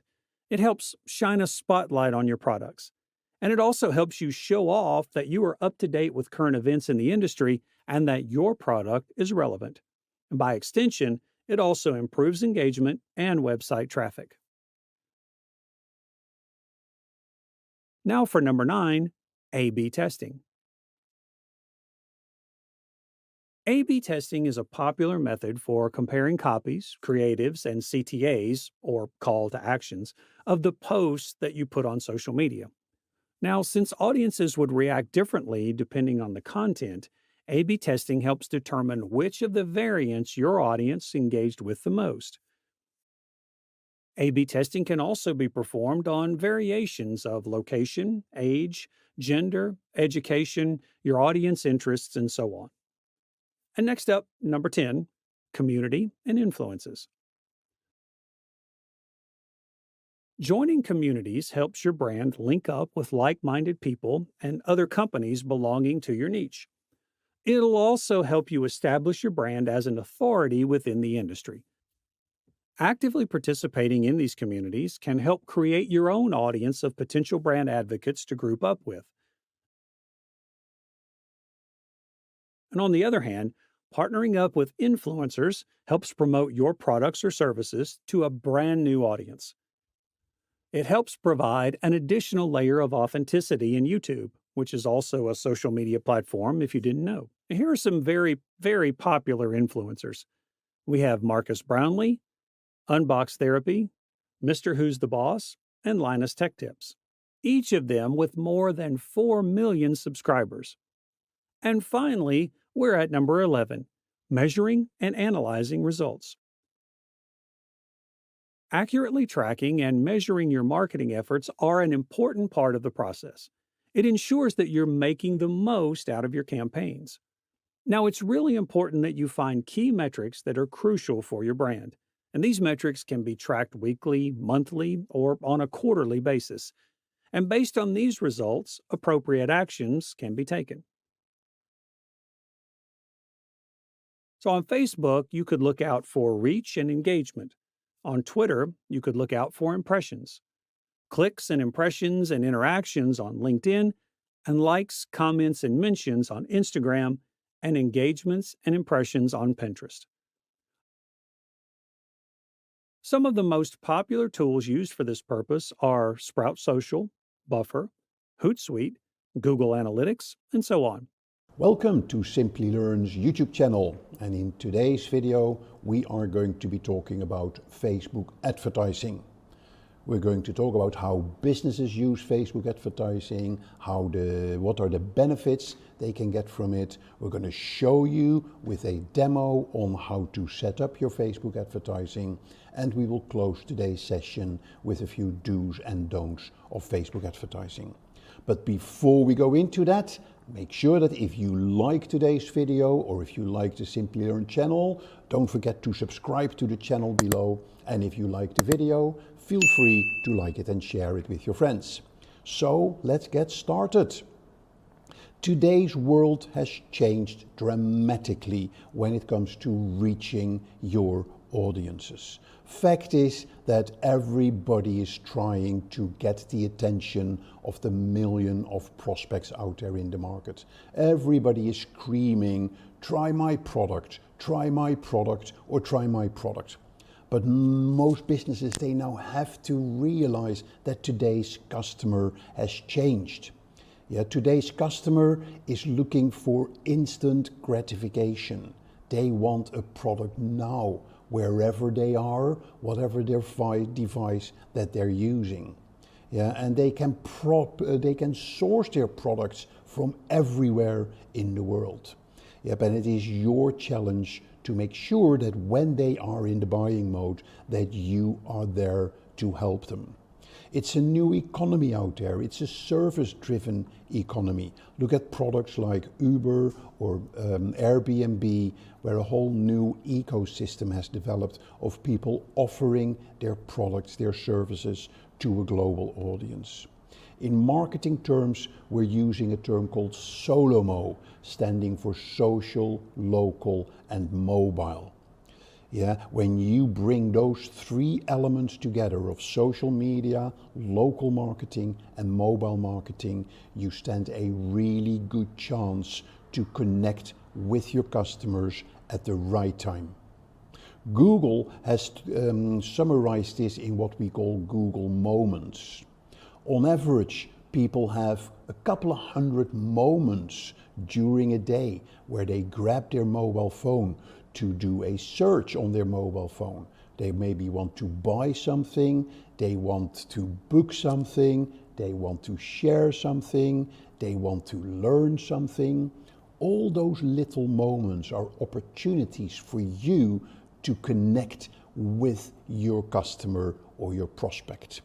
And that's your opportunity, but that's also your challenge to make sure that you are there when your customers are having those moments, when they scream, I want your products. And there are plenty of channels that you can use to reach those customers. Yeah, we know about social media, we know about your website, there's things like influencer marketing, there's email marketing, and there's more and more competition out there that are trying to use those channels to reach your audience. But fact is, there is one channel that really stands out of all these channels, and that is pay-per-click advertising. Pay-per-click advertising is a well-established part of what we call the digital marketing trifecta. And this trifecta consists, as the word tri says, of 3 components: owned, paid, and earned. Yes, so the owned is your own website, are your own social media profiles and your social media pages. But owned is no longer enough. You need to supplement your owned media with paid media, and this is what we call pay-per-click advertising. And then the third element of the digital marketing trifecta is what we call earned media. And earned media is where you can still use the powerful effects of public relations in an online world, or where you can work with influencers, to help you develop your online presence and connect with your audiences.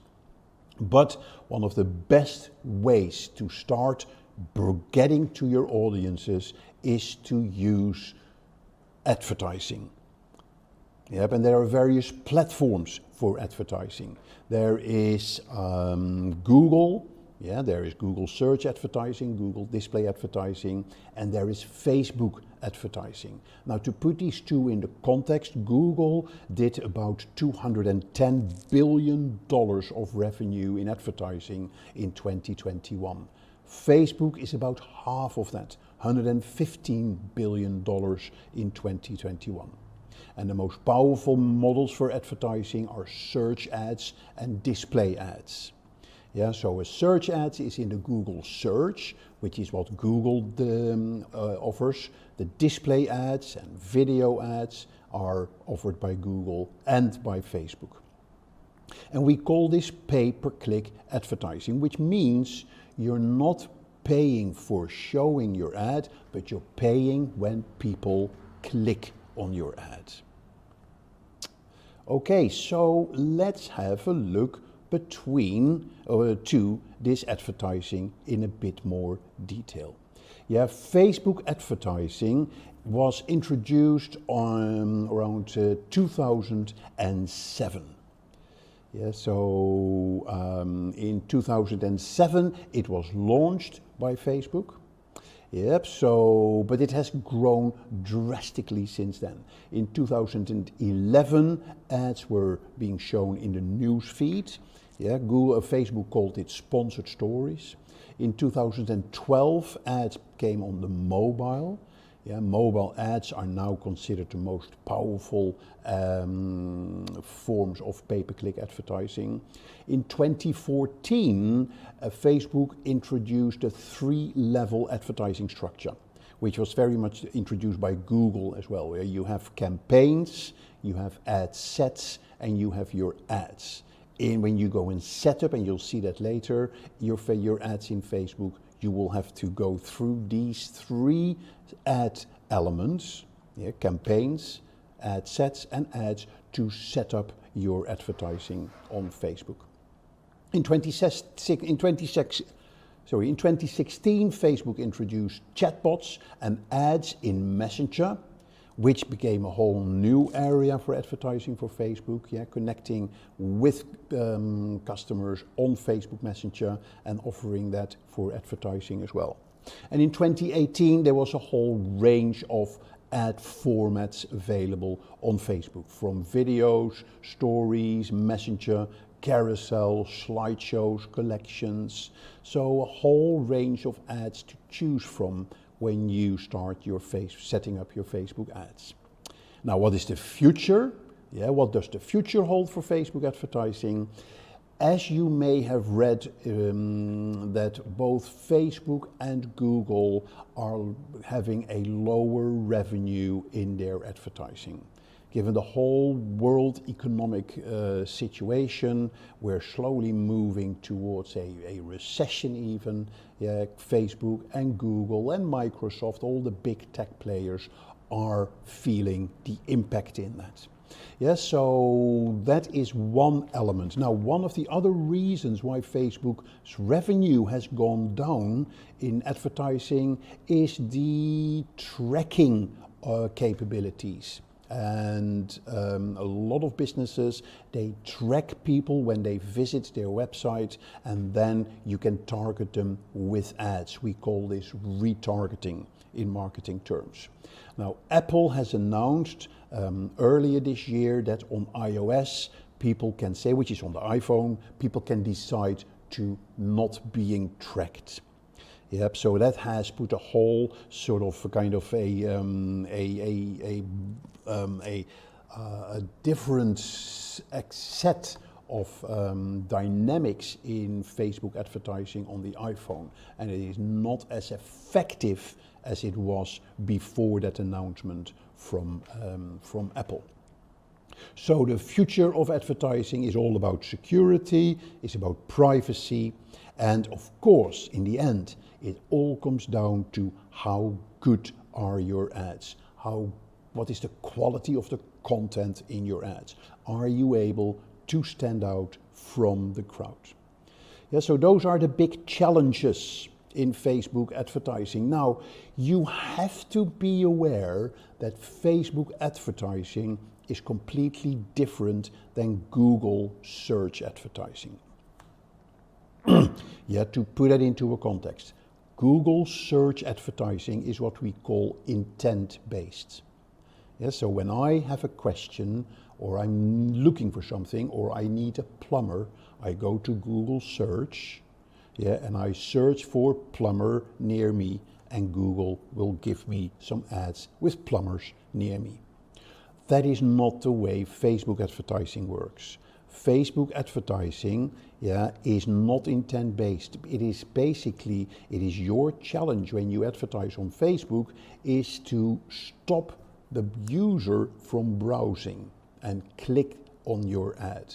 So it's more interruptive. You need to make sure that they stop what they're doing, which is much more difficult.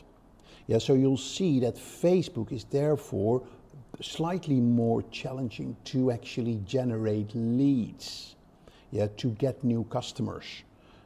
Google advertising is much better for that.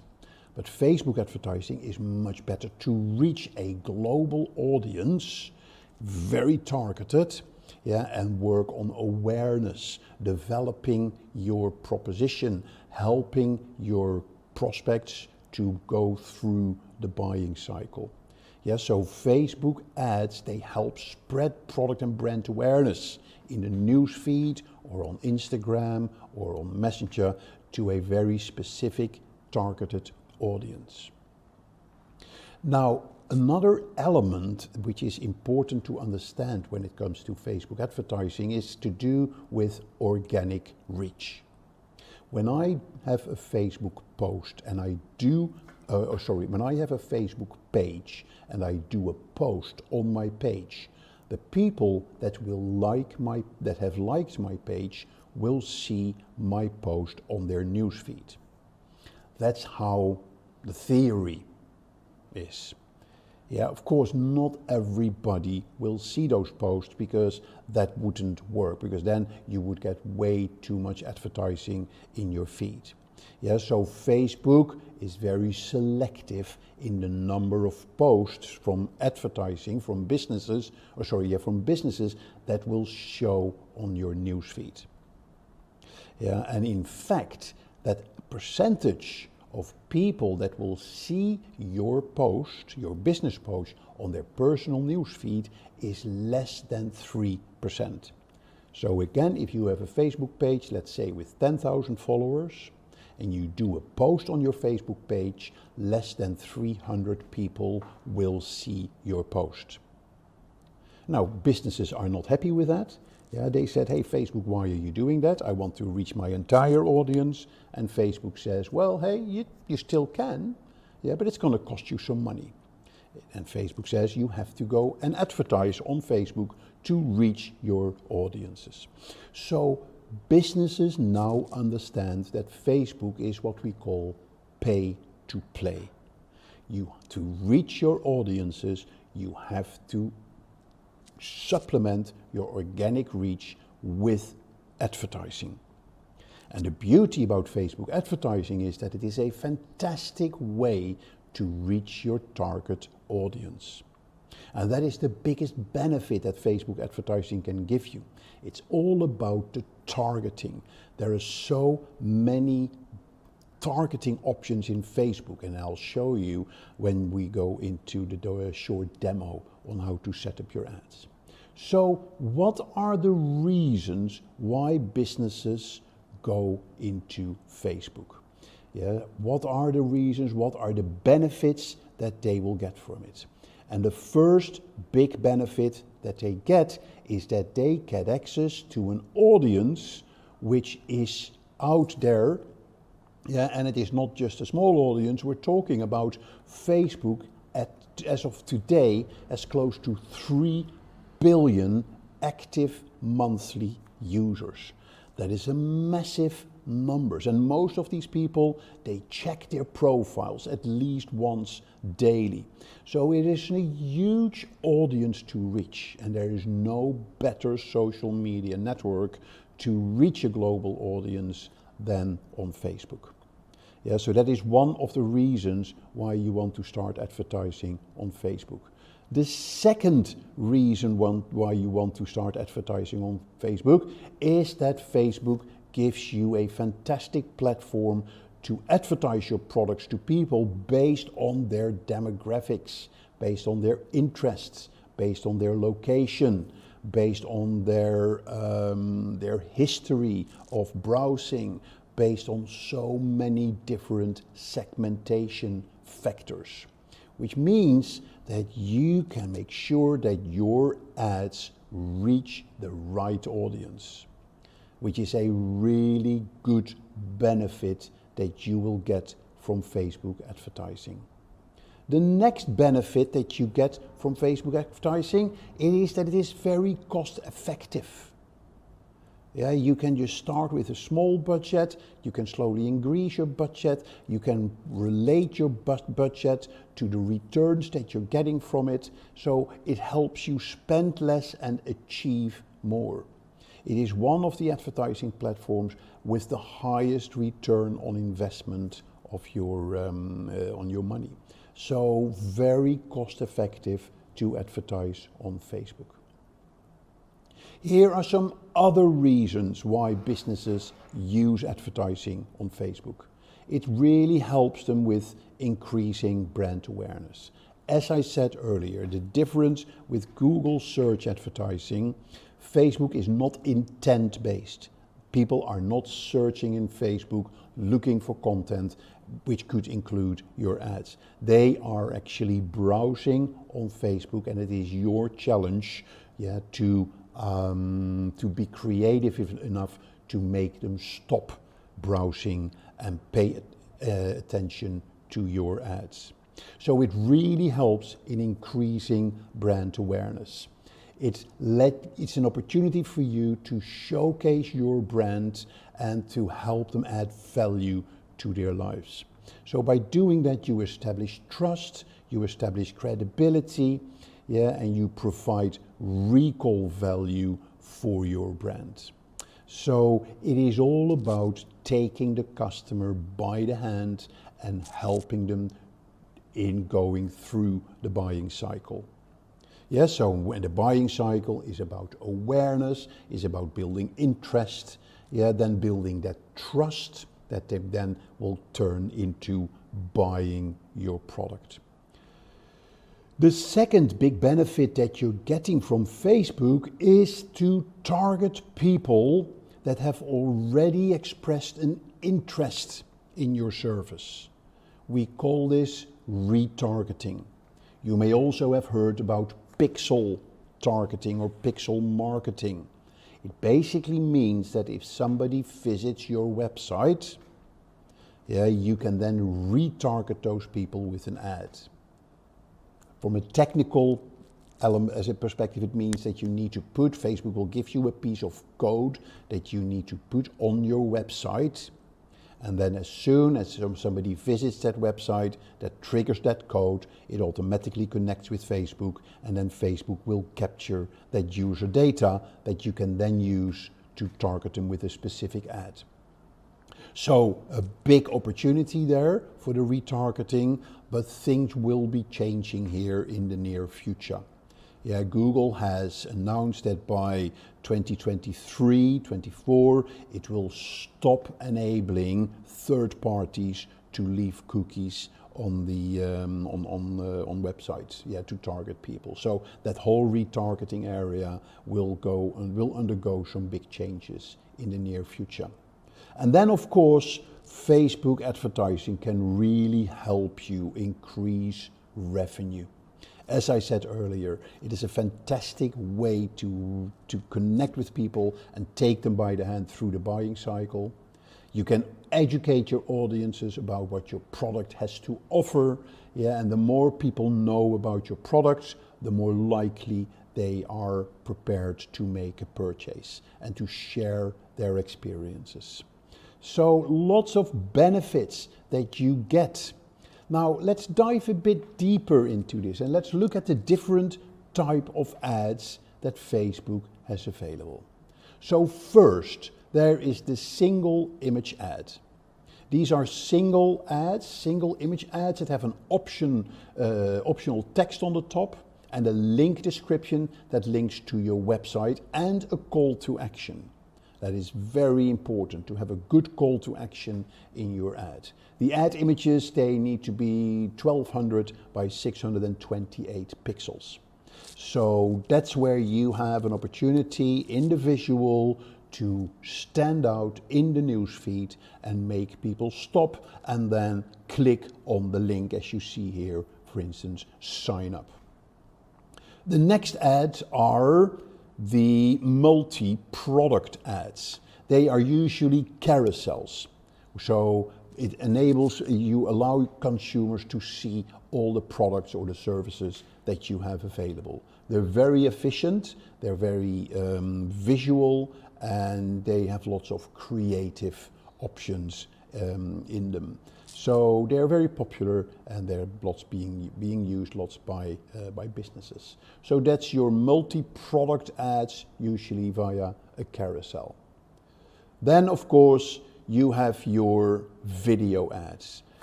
Now video ads are 30-second to 2-minute ads, and they are amongst Facebook's most engaging, most popular ads. They get about 10 to 30% more views than other ads, and not only views, also engagement. Why? Because people love to engage with video.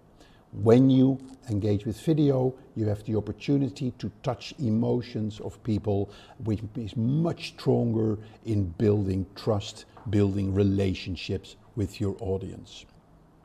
And particularly video on mobile, yeah, works really well. So it's a high growth area of video advertising, and one area that you definitely need to look at if you want to be successful with Facebook advertising. Then you have the lead ads. Lead ads, they offer a slightly different way to advertise your products. They let you get usernames, emails, phone numbers, actually without leaving Facebook. Yeah, and that's what makes them really powerful. Within Facebook advertising, you can actually create a sign-up form. Or you could even drive them through Messenger and have a communication with them to get their details through a chatbot. So people don't leave Facebook. You do the whole process of lead generation and lead capture within Facebook, and it can be easily synchronized with your existing CRM system. And then you have collection ads. Collection ads blend video and product catalog photos. So they are really good if you want to advertise multiple products at once. Yeah, if you want to do this. So collection ads work really well. Okay, So that's a short introduction of Facebook advertising, the benefits that you get, why people would use them or why businesses would use them, and the different type of ads. So in the next section, let's go and have a look at how do you create an ad. What are the steps to create a Facebook ad? So here you see I am on a Facebook page, and this is the page for Riyadh Farasha, which is a hotel in Marrakesh, and I am the admin for this page. And what I'm going to show you on this page is how to access the advertising platform and how to set up your ads. Yeah, so let me first, before I do this, show you what Facebook is trying to do everywhere, whether it's your desktop or your mobile, to make sure that you go into advertise creation mode. Yeah, so you'll see it everywhere. Promote, Ad Center, create ads, create automated ads, boost post. Wherever you are, you will come to sections like boost post or go, please create an ad.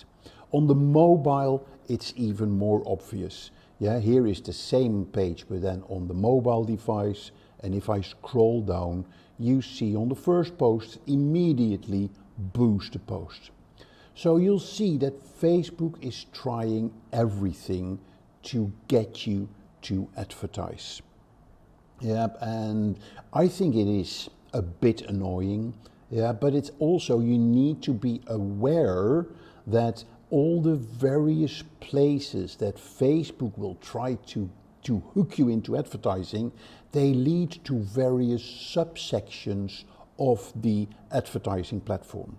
Yeah, so if I click here on boost a post, it will take me to a, what I call a quick and dirty boost advertising module.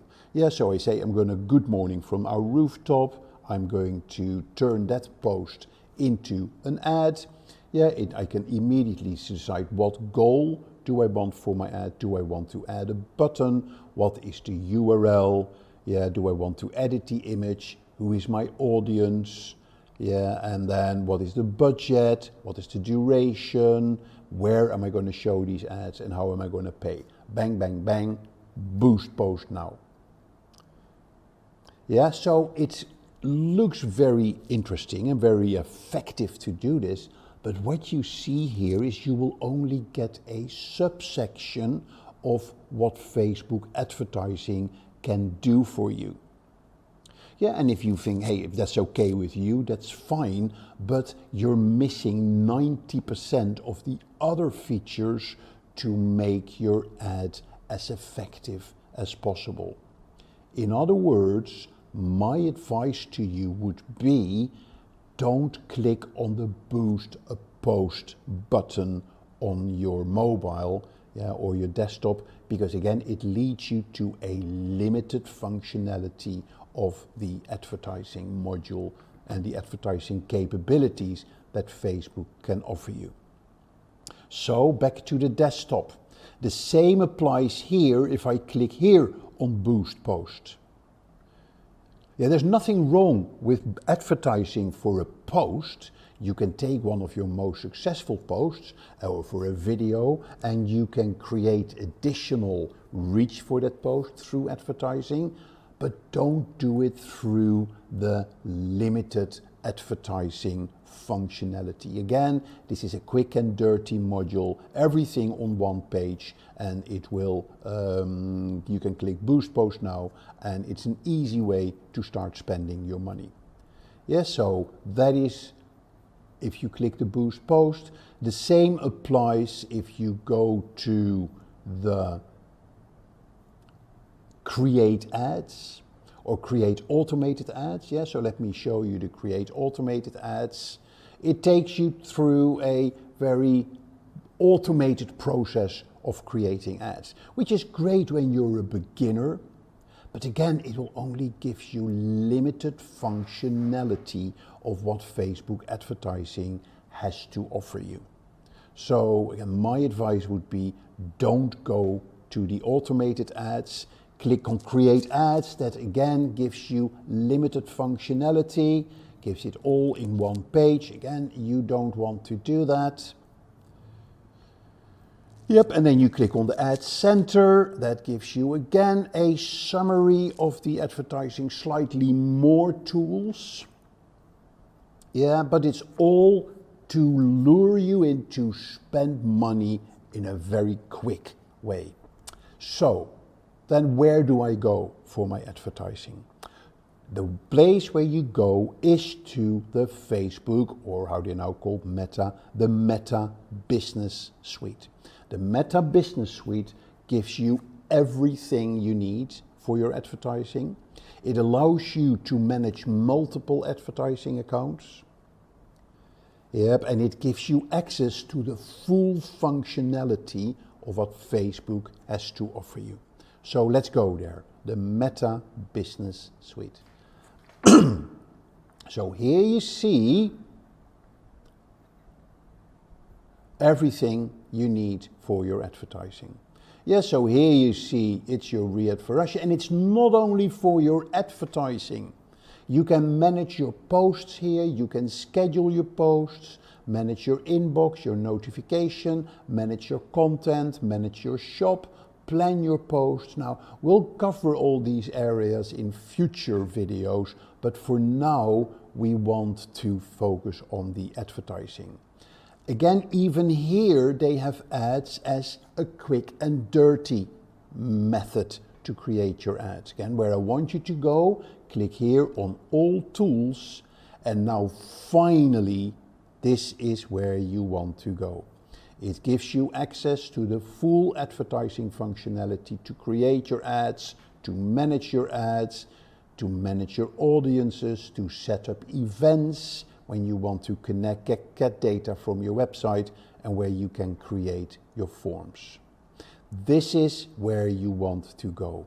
Yeah, so if I click here on the Ads Manager, that takes me to the full advertising platform. Now, here you see, by the way, turn off ad blocker, yeah, which is important because in your creation of your ads, Facebook will obviously simulate your ads. Yeah, but if you have your ad blocker on, the ads will not show in the preview. So it is important that you switch off the ad blocker so you create your browser environment exactly as users will have in when they see your ads.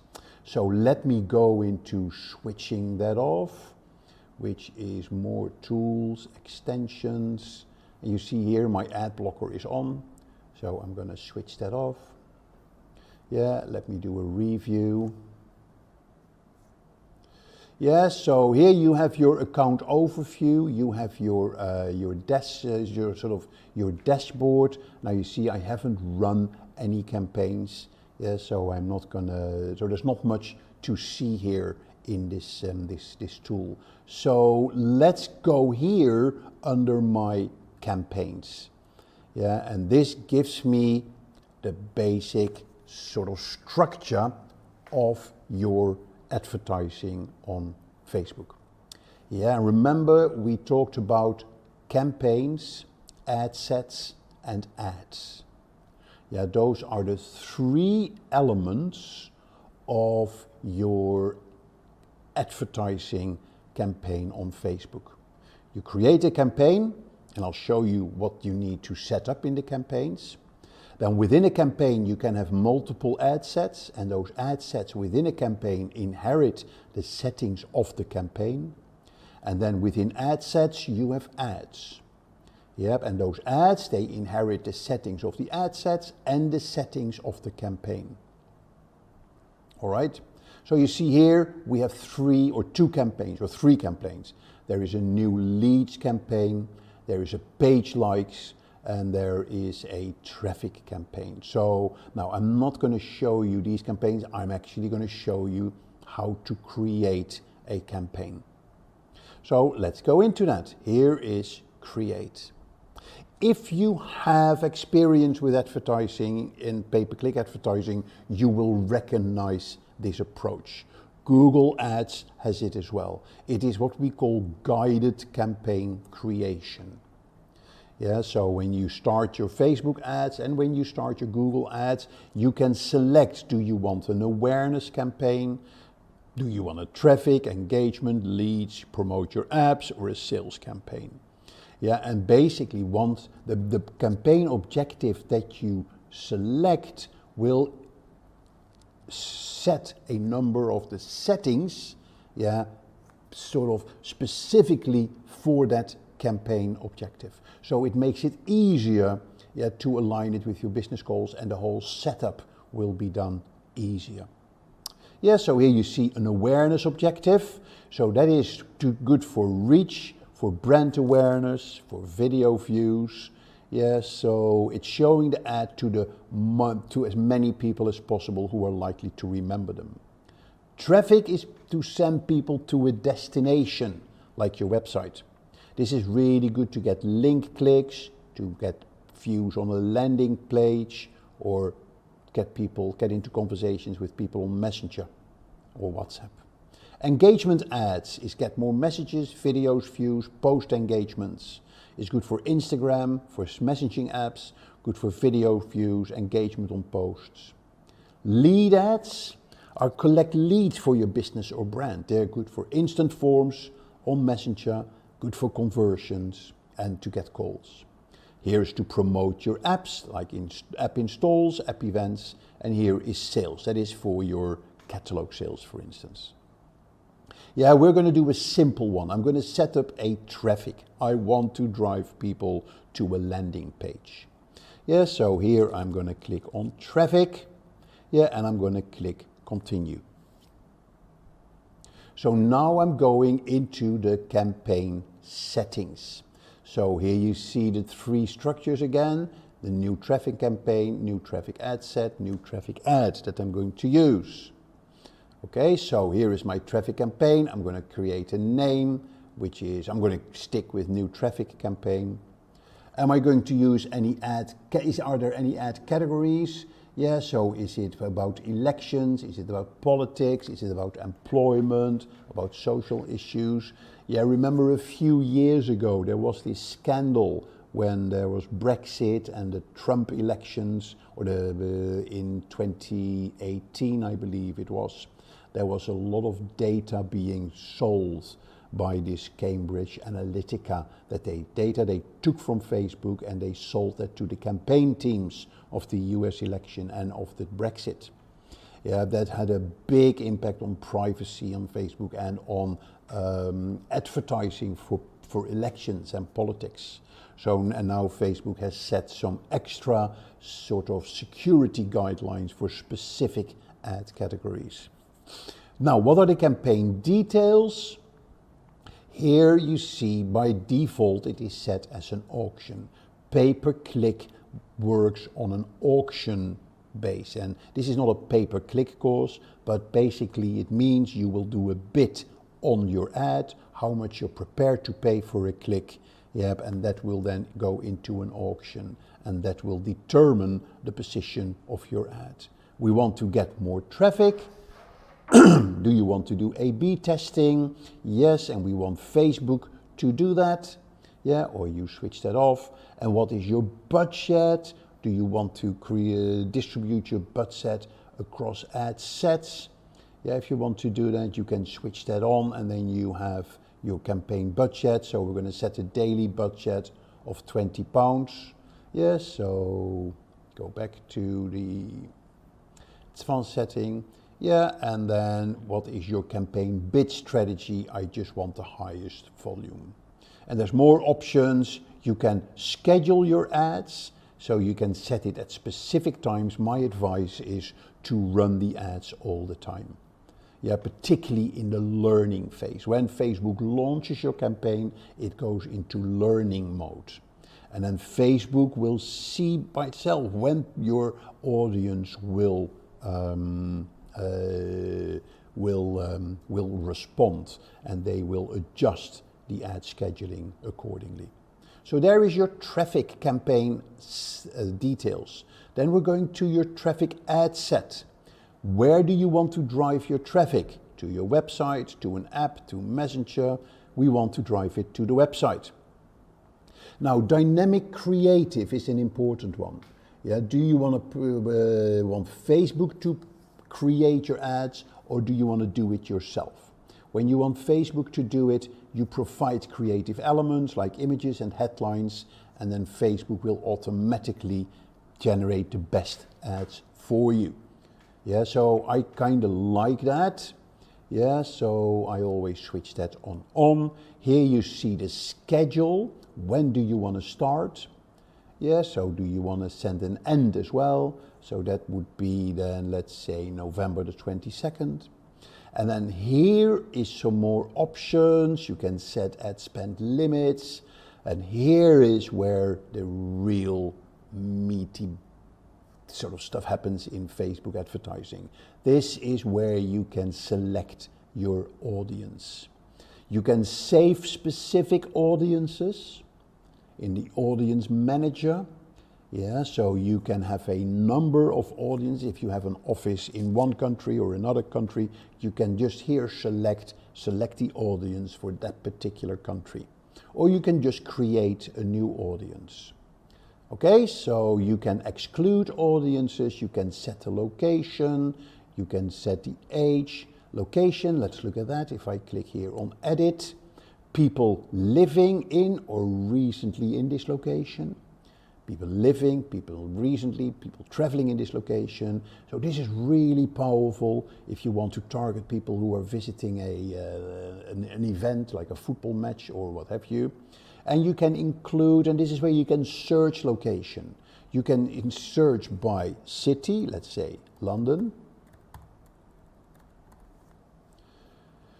Yeah, so London, England, or I can say, let's do, for instance, Reading in England.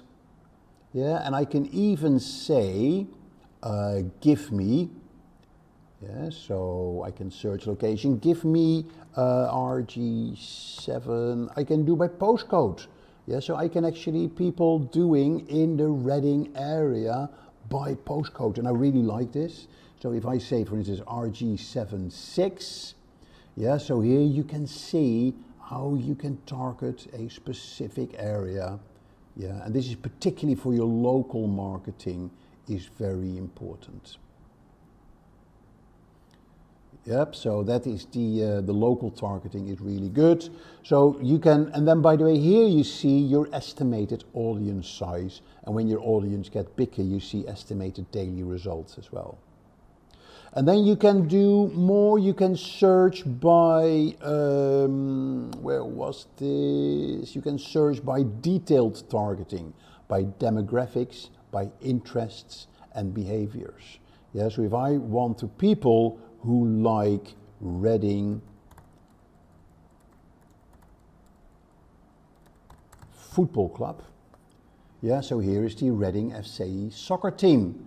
Yeah, so here I can now send an ad targeting specifically people in that particular area who like, and we have the UK as well. Yeah, so in Reading and that particular area who like football, who like Reading Football Club. Yeah, or I can add other areas as well. There's also the suggestions. If people like Reading, they may also like these type of things, Neymar, soccer, or maybe they like Manchester United.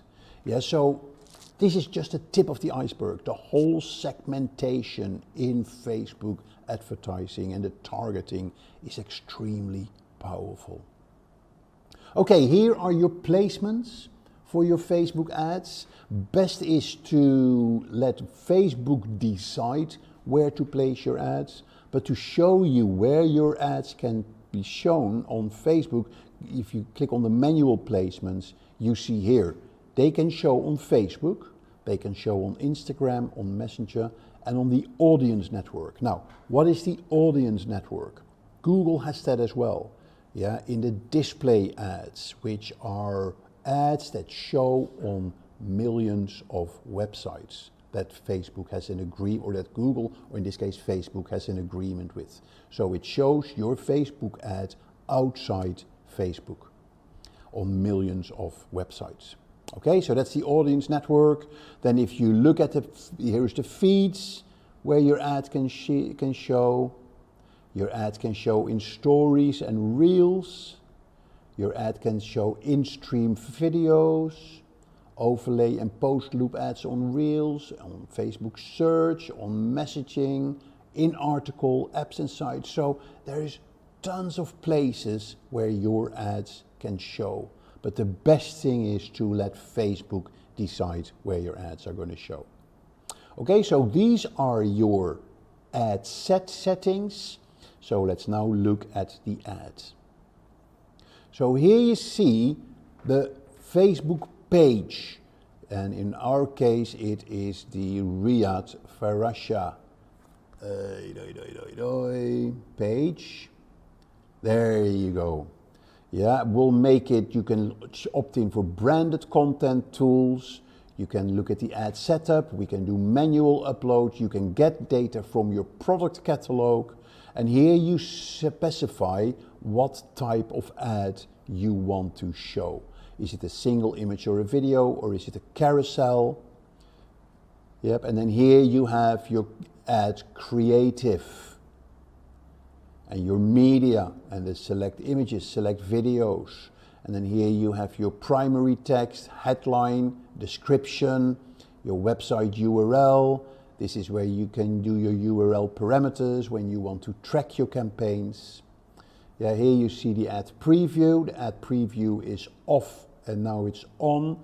Yeah, but of course I need to select media. So let's see. Find images. So here we're going to say, go to my website and create an image for me. Approve. Yeah, so now it will actually show me some images. Select images. Yeah, so here you see images from my Riyadh. Yeah, that it picks up from my Riyadh or from my website. Here's the website. Yeah, so let's take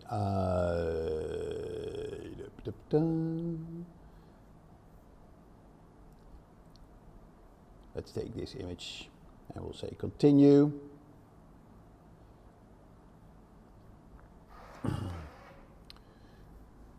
Yeah, so select a destination link for your ad. Let me see where we're going to put that one.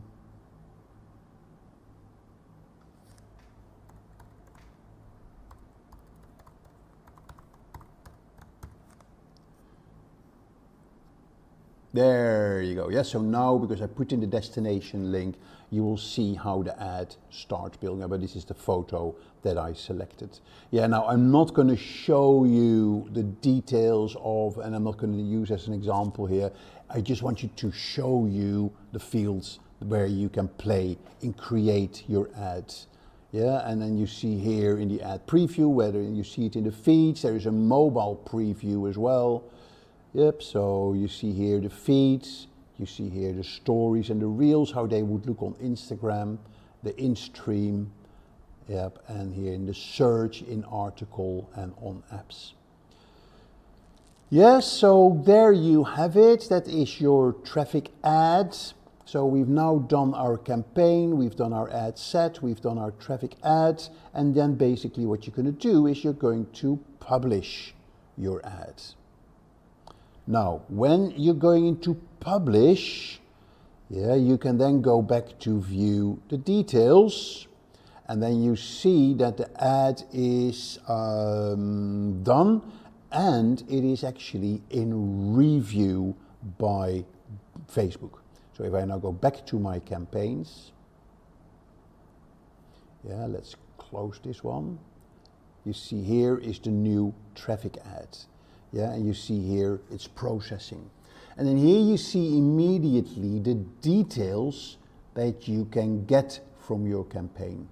Yes, so you see the processing, you see the ad set name, the bid strategy, the budget, you see attribution setting. So basically attribution is how you track the results of your ads.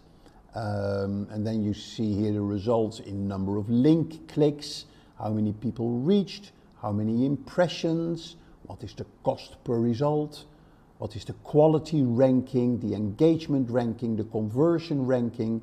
The higher these rankings, the better Facebook considers your ads, and the better the positions for your ads. Here you see your amount spent, and here you see the end date of the campaign.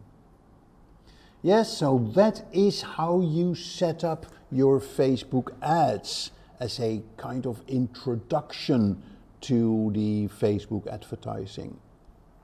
Yeah, so if I now go back to all my campaigns, yeah, so you see here, let me see if I have some, no, you see there's none of these ads actually run or did run in the past, yes, so I can't show you the results, but we'll go into more details at a later session on Facebook advertising. For now, this is, I think, the best overview I can give you. Yeah, and if you want to get more than details, then we'll go in a more in-depth session of the Facebook advertising. Okay, now that it's all clear, let's look at the do's and don'ts of Facebook advertising. What should you do and what shouldn't you do with your ads? So there are various do's. The first of all, make sure you continuously test your ads. And the good thing is that Facebook will do this for you.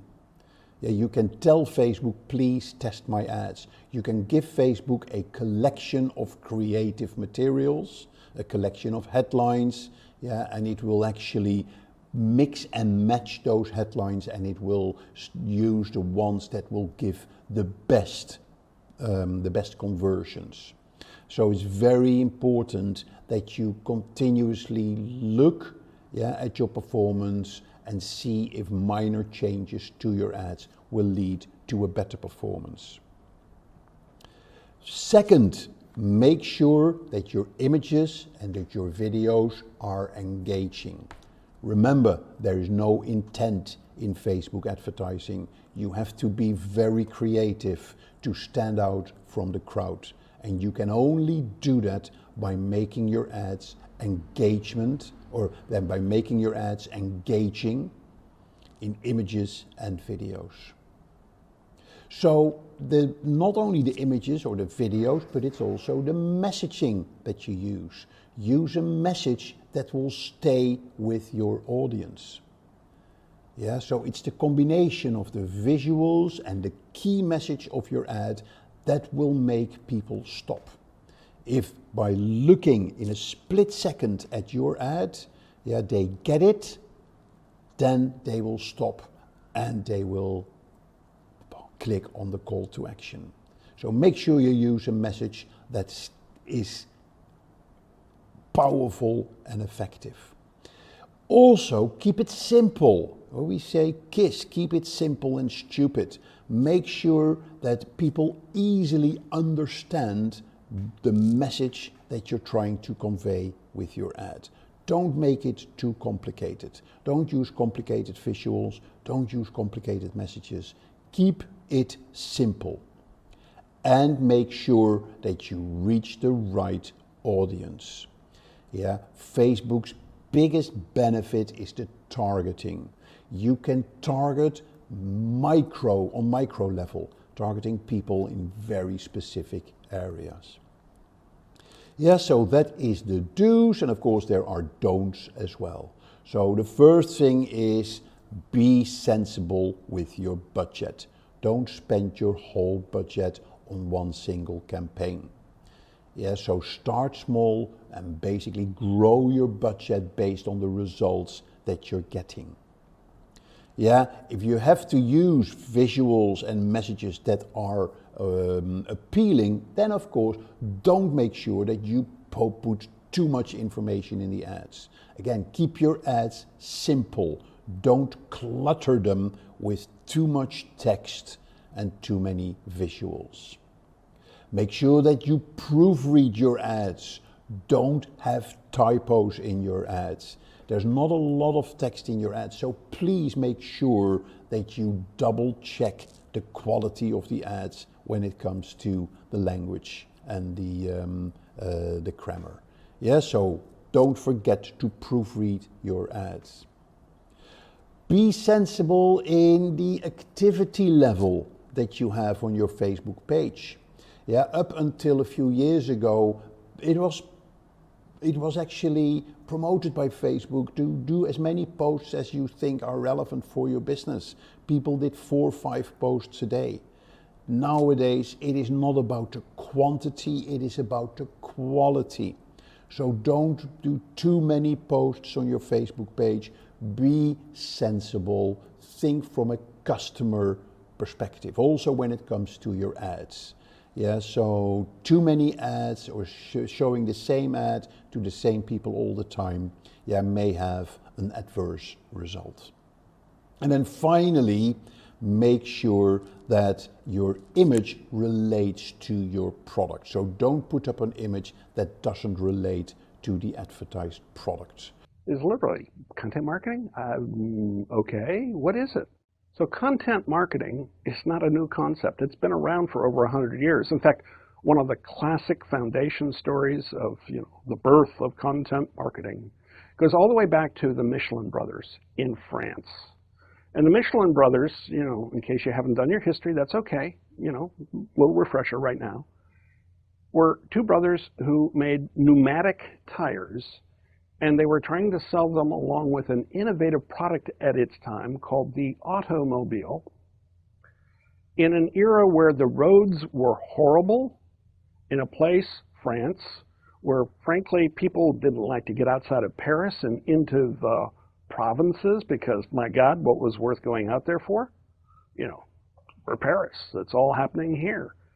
And what the Michelin brothers realized is if they wanted to sell more tires, they had to get people to drive farther and farther and use them. So what did they come up with? The concept that really is the birth of content marketing in my book was the Michelin Guide. And the Michelin Guide was unique in that it reviewed restaurants, not just restaurants nearby in Paris, but restaurants out there in the provinces. And the Michelin brothers are the ones who came up with the 1, 2, and 3-star rating system to say, this restaurant, I know it's way out there, it's bad roads, but guess what? To die for. The ratatouille, you got to have it. This is a 3-star restaurant. It's worth making the trip. And oh, by the way, since we're going to give you a guide, and you have to get out of Paris in order to get there, we're going to tell you where you can find gasoline along the way, which hotels you might want to stay at overnight, and oh, by the way, just in case you have to, how to repair a flat tire, particularly if it's a Michelin tire, because it's a pneumatic, and you know what, it's quite easy to repair. And guess what? That put Michelin on the map. Why? They weren't trying to sell you more tires. They weren't telling you about the features and benefits of round or tire repair. I mean, that was in there, but it was only a how-to article, not necessarily a feature and benefit.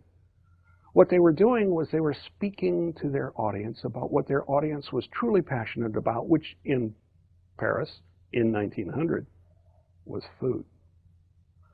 And by creating content that got the audience to get into their new innovative automobile and drive all the way out there into the provinces for that absolutely remarkable 3-star restaurant, people got more flats. People had to replace their tires, but it was worth it.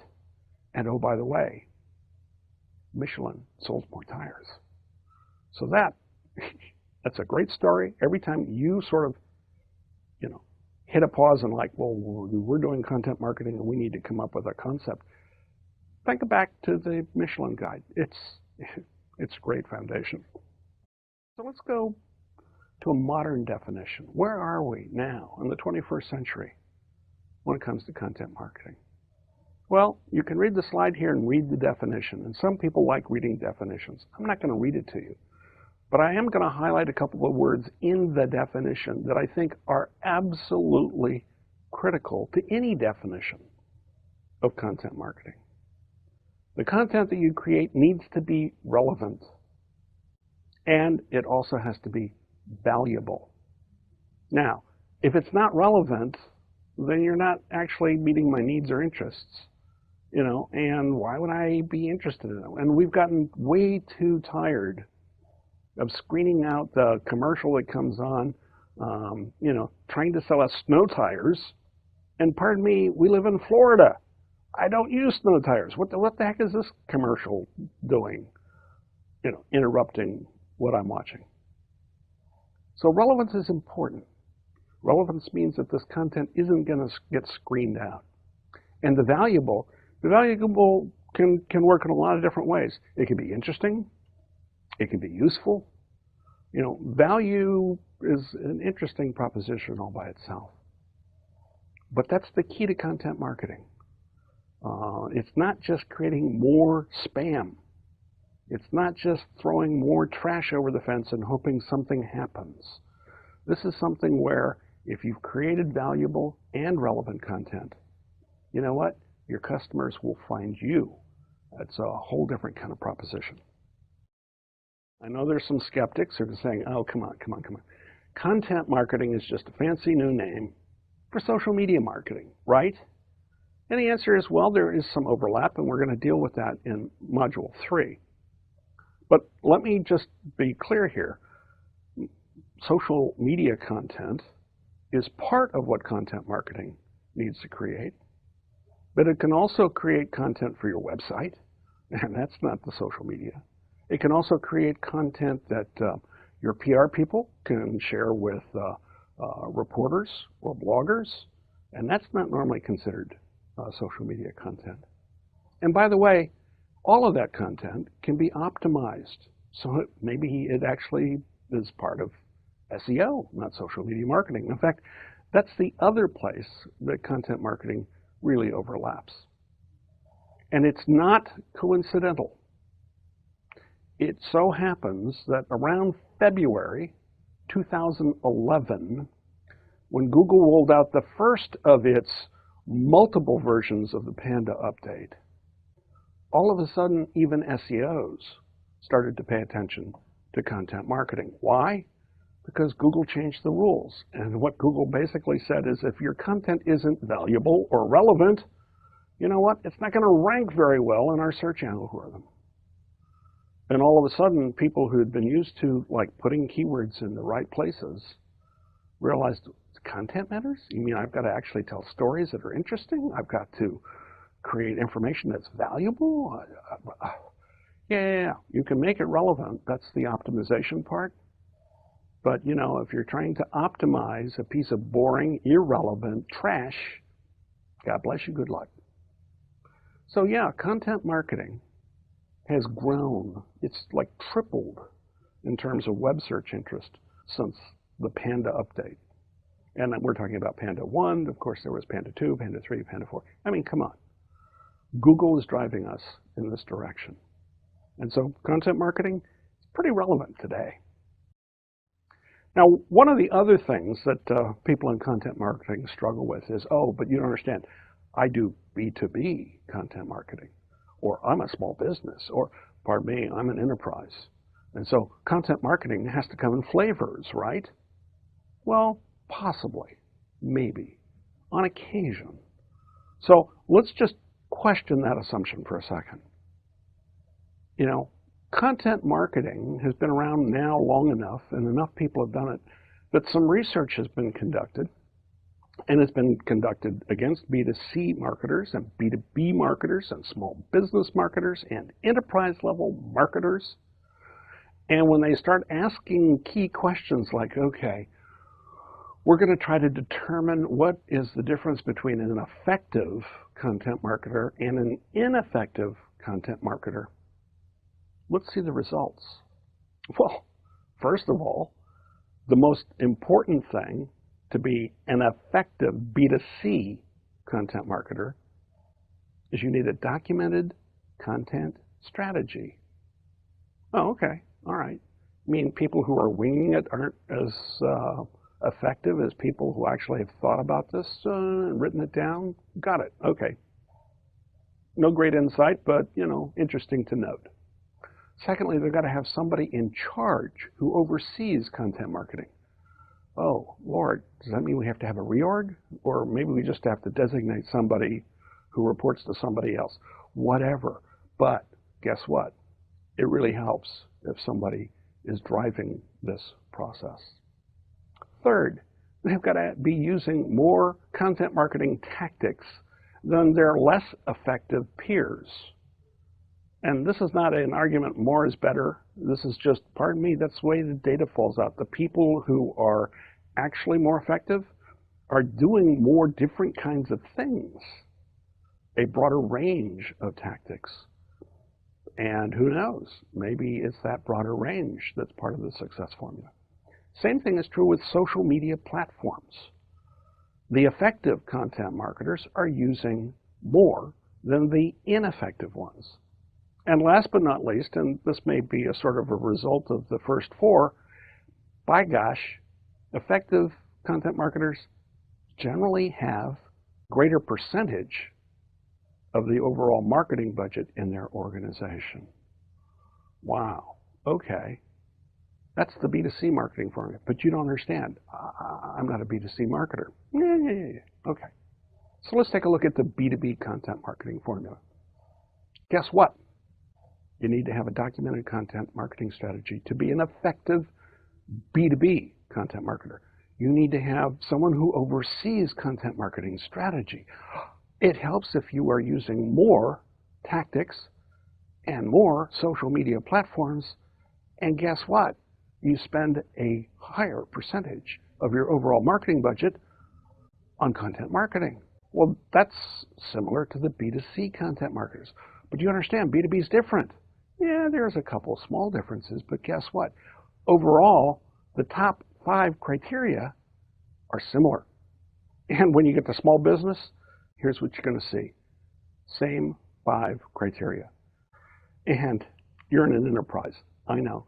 The world is different for enterprises. Actually, not so much. So, 4 different data points. Let's net it out. There's a pattern. And the pattern is I don't care what flavor of content marketer you are. You can be B2C, B2B. You can be small business. You can be large enterprise. At the end of the day, there are 5 things that you've got to focus on if you want to be effective. We've already covered these. And are there differences between small businesses and large enterprises, between B2B and B2C? Well, sure. But they're all at the margin. What's the downside? If we don't do this, is anyone going to come in and whack us? And the answer is maybe not inside your boardroom, but it may happen on the next sales call that one of your salespeople makes. They may encounter someone I like to call the man in the chair. And the man in the chair actually refers back to a classic McGraw-Hill ad campaign from, I think, the 1960s. But basically, the guy in the chair asks, theoretically, some questions from, quote, maybe your salesperson. Okay, I don't know anything about you. I don't know about your company. I don't know about your company's product. I don't know about your company's, reputation or anything about you. And so what was it you were going to try to sell me? And that's the downside of not having a content marketing program. Content marketing has been around for over 100 years. But in the online world, customers are behaving in lots of new ways, and they're consuming content on various kinds and types of devices. That changes things. Content marketing is now about creating content that consumers will engage with and act upon, not just read or listen to or watch. So in this introductory module, we're going to provide you with an understanding of how content marketing affects the decision-making process when people are on the customer journey to making a purchase. And with a solid content marketing strategy, your customers' buying decisions can actually happen faster. You can basically shorten the decision-making process, and you can reach and expand to new prospects. So one of the things that we hope that you're going to learn after basically taking this module, you should be able to do the following. First of all, you can define content marketing and other related concepts. Secondly, you should be able to explain why content needs to be relevant and valuable in order for it to be effective. Third, you need to describe the overlap between content marketing, SEO, social media marketing. Fourth, you need to name 5 traits of effective content marketers. And last but not least, you need to explain the benefits of content marketing. These are our objectives, and hopefully they're going to be your learning outcomes. So content marketing is not a new concept. It's been around for over 100 years. In fact, one of the classic foundation stories of the birth of content marketing goes all the way back to the Michelin brothers in France. And the Michelin brothers, in case you haven't done your history, that's okay, little refresher right now, were 2 brothers who made pneumatic tires, and they were trying to sell them along with an innovative product at its time called the automobile, in an era where the roads were horrible, in a place, France, where frankly people didn't like to get outside of Paris and into the provinces because, my God, what was worth going out there for? We're Paris. It's all happening here. And what the Michelin brothers realized is if they wanted to sell more tires, they had to get people to drive farther and farther and use them. So what did they come up with? The concept that really is the birth of content marketing in my book was the Michelin Guide. And the Michelin Guide was unique in that it reviewed restaurants, not just restaurants nearby in Paris, but restaurants out there in the provinces. And the Michelin brothers are the ones who came up with the 1, 2, and 3-star rating system to say, this restaurant, I know it's way out there, it's bad roads, but guess what? To die for. The ratatouille, you got to have it. This is a 3-star restaurant. It's worth making the trip. And oh, by the way, since we're going to give you a guide, and you have to get out of Paris in order to get there, we're going to tell you where you can find gasoline along the way, which hotels you might want to stay at overnight, and oh, by the way, just in case you have to, how to repair a flat tire, particularly if it's a Michelin tire, because it's a pneumatic, and you know what? It's quite easy to repair. And guess what? That put Michelin on the map. Why? They weren't trying to sell you more tires. They weren't telling you about the features and benefits of round or tire repair. I mean, that was in there, but it was only a how-to article, not necessarily a feature and benefit. What they were doing was they were speaking to their audience about what their audience was truly passionate about, which in Paris in 1900 was food. And by creating content that got the audience to get into their new innovative automobile and drive all the way out there into the provinces for that absolutely remarkable 3-star restaurant, people got more flats. People had to replace their tires, but it was worth it. And oh, by the way, Michelin sold more tires.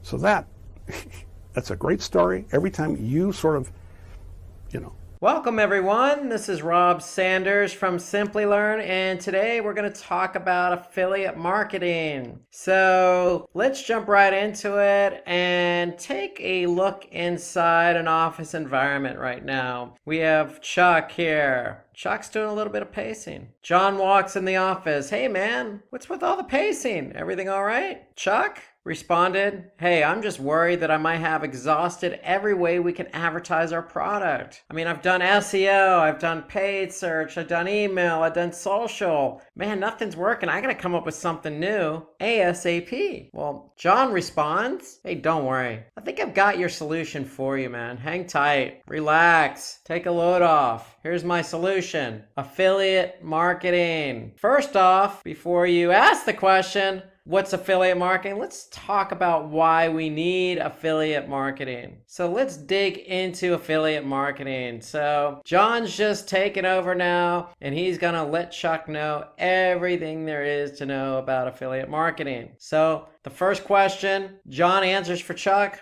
what is affiliate marketing? So affiliate marketing is a form of digital marketing that involves a merchant. It involves a merchant paying commissions to a website or other entities. So if I'm selling a product, basically somebody else sells that product for me, I'm going to pay that person a commission for selling my product. It's that simple. That's what affiliate marketing is. Okay, so basically what these merchants are doing or other entities, they're advertising your product. So they're advertising your product with a referral. So they're passing on their own customers to you so that they can buy your product. And again, the exchange is you give that website or other entity a commission. That's more or less what affiliate marketing is. So John's going to have us take a look at each of these components of affiliate marketing in detail. Take it away, John. So John says, first, we have the merchant, aka the brand, the seller, the creator, the founder, the owner, the inspiration, the innovator. Hey, this is the person who came up with this brilliant idea. This brilliant idea has to get out there. We're the merchant. We're trying to get this brilliant idea out to the masses. So this is the component of affiliate marketing that creates the product. The merchant could be anyone, okay? So it could be startups to large multinational companies, international companies, nonprofits, for-profits, individuals, independent contractors, freelancers, a group of people who have a passion for something, okay? It could be anybody. There's no limit. The affiliate, aka the publisher. So the affiliate is basically that third-party website or entity which promotes the merchant's products and tries to convince potential customers of the merchant's product's value. So this affiliate's going to represent the merchant on their behalf and try and get their clients to basically purchase that particular merchant's product. So the affiliate could be incentivized based on, registrations, email signups, sales, and subscriptions. So it doesn't always come down to, sales. If I'm just trying to get, build my email list, then hey, I can incentivize that affiliate to push email signups. If I'm got this big, offline, promotion that I'm doing at this particular mall and I want to get people there, well, I can get an affiliate and incentivize that affiliate to drive and help me drive registrations for this event. So it doesn't always have to be sales per se. So in effect, you, the merchant, and the affiliate work out some type of commission deal based on what you're incentivizing. So the relationship between the affiliate and the merchant is made possible with the help of an affiliate network. So that's the third component here. We need somebody to bring the two together. That merchant who has this brilliant idea and the affiliate who has potential customers that could potentially drive registrations, sales, signups, etc. to the merchant. So the affiliate network is the one who brings the two together. So the affiliate network, in effect, acts as the middleman, the person in between the merchants and affiliates. It allows merchants to find and collaborate with not just any affiliate, but the affiliate best suited for their particular brand and product, because you want to find somebody who is going to be passionate, who's relevant, who has your prospective customers in mind, because they're the ones that are going to help those prospective customers purchase your product. So that's what the affiliate network does. It helps bring the merchants and affiliates together so that the affiliate can help advertise and sell on behalf of the merchant. So with the affiliate network, merchants can use tools for tracking and reporting and processing payments for affiliates. So really that affiliate network is the glue that holds it all together. They're not just one to introduce a merchant and affiliate. They offer it all. So as a merchant, you want to be able to manage your affiliates. So you're not going to have one affiliate, you're going to have multiple affiliates. So you want to be able to use the appropriate tools available to you in the affiliate network to see and track how sales are going. And when sales happen, okay, or commissions happen, you want to be able to use that affiliate network to compensate that affiliate appropriately. And then finally, the customer. Customer, aka the consumer, is the most important component of all of this. Take it away, John. So the consumer is the final and most important component. Without customers to buy products, the merchant would not have any revenue and the affiliate would not get any commission. So we need customers. Hello everyone and welcome to this Google Analytics full course video by Simplilearn. Today we will understand Google Analytics, which is the best analytical tool provided by Google to check up on our website. We will understand how Google Analytics works, how we can use it to measure the performance of our website. We'll also understand how to set up goals and create events that will help us keep our website on track. Next, we will look at Google Tag Manager, and towards the end, we will unlock the mystery of how to rank at number 1 position on Google. It's not that hard as you think it is. We have Rob with us, who has more than 15 years of experience in digital marketing and analytics, and he will take us through these topics. Over to you, Rob. Welcome everyone, this is Rob Sanders with Simplilearn, and today we're going to talk about Google Analytics. I'm very excited to be with you today because Google Analytics is one of my favorite Google platforms and my favorite topics. So let's talk about what we're going to cover today. And we're going to start out with how to set up a Google Analytics account. And so we're going to talk about everything that entails, including creating your Google Analytics account. We're going to talk about setting up a property in your account and what a property is. We're going to talk about setting up a reporting view in your property, and we're going to talk about installing the tracking code. So those are the series of steps we're going to go through today in terms of setting up a Google Analytics account. So let's get right to it. And so really the one prerequisite here when it comes to setting up a Google Analytics account is to have a Google login and ID. So when you actually go to Google Analytics, you need to be able to sign up or sign in.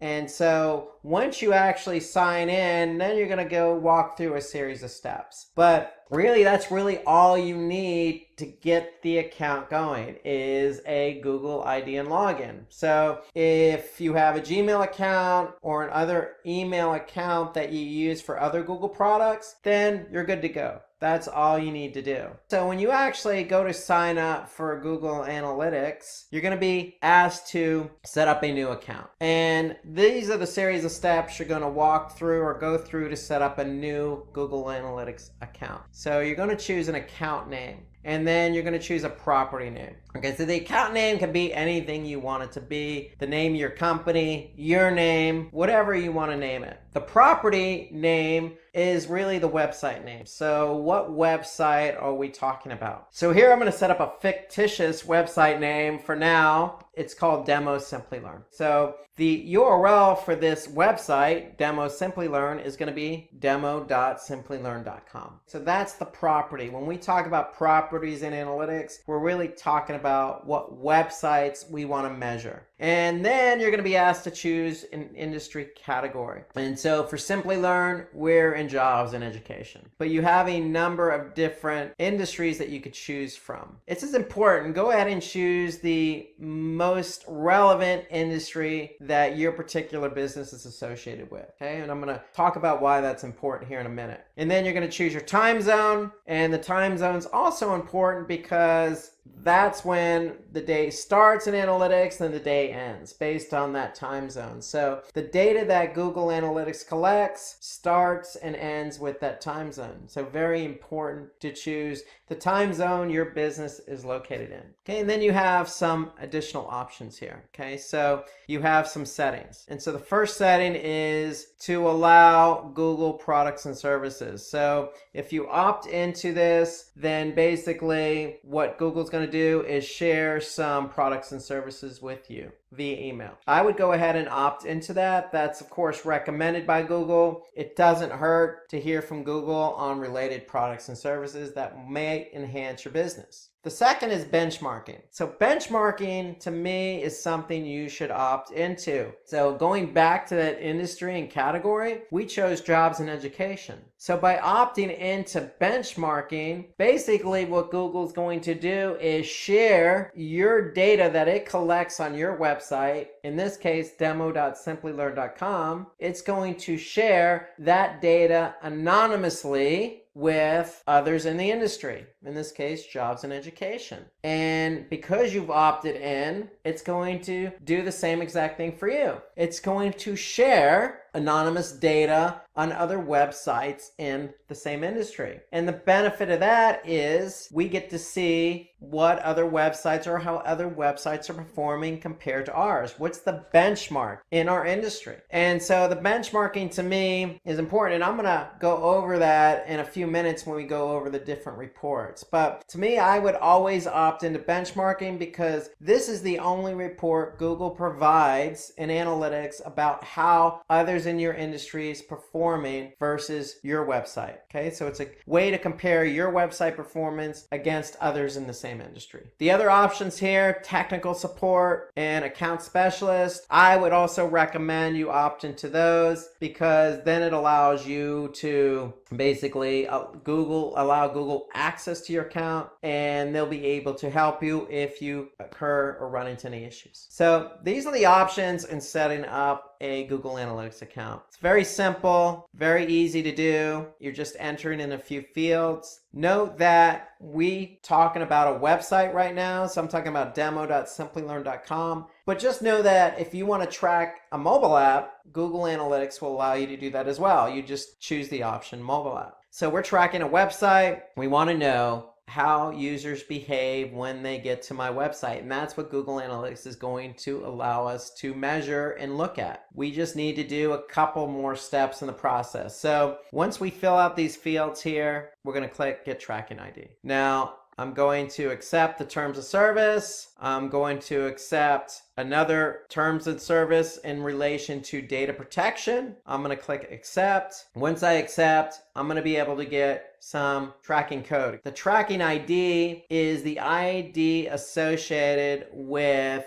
your account. And so this number is going to be associated with your account. So your account ID starts with UA, and it's going to be this number here. Now the -1 is the property you set up. So in this case, I set up demo.simplylearn.com. If I wanted to track multiple websites under that same account, then I can certainly set up multiple properties. Just know that every property I set up in that account is going to have a -1, -2, -3, -4, etc., depending on how many properties I set up. So by default, I set up one property, so my first property ID is -1. If I set up a second property, the same account number, it's just going to have a -2. And that's important because that ID, that account and property ID, is going to be associated with that particular property or website. So again, once you finish setting up the account settings, then you're going to be asked to add some tracking code to your site. And that tracking code is going to be related to the account and the property. So notice my tracking ID up here.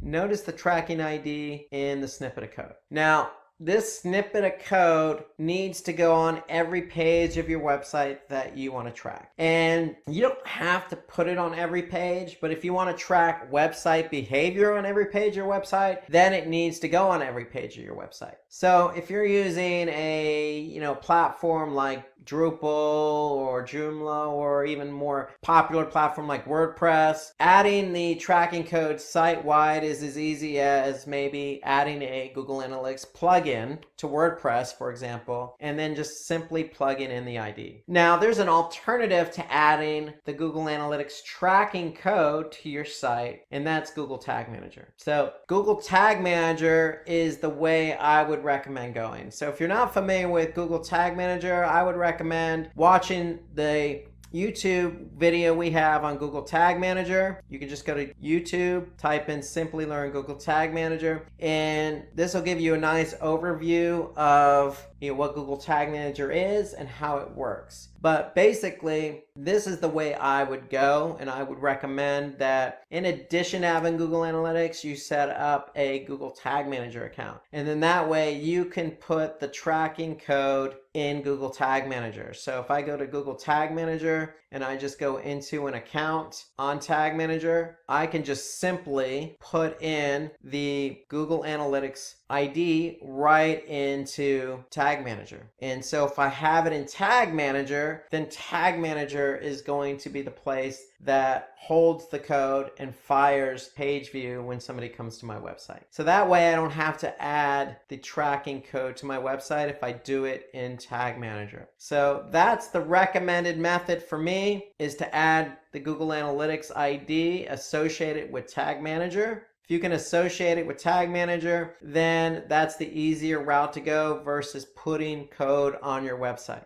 Okay, so again, take a look at the video we have on YouTube for Google Tag Manager. That's the route I would go. Now, once you do get the tracking code on your website, whether that be through Google Tag Manager or through a plugin, or just simply adding the script to your site, to pages on your site, then what's going to happen is you're going to start collecting data. So that's ideally the way it works. You need to add this code to your website. Now, if you're not ready to do that and you simply want to basically understand how Google Analytics works, then I would recommend getting access to Google Analytics demo account. And so if you just type in and search Google Analytics demo account, basically what you're going to do, you're going to choose the first listing there and you're going to go to demo account. So if you have a Google Analytics or Google login, then all you need to do is click on access demo account. And so what Google's going to do is put this demo account into your account.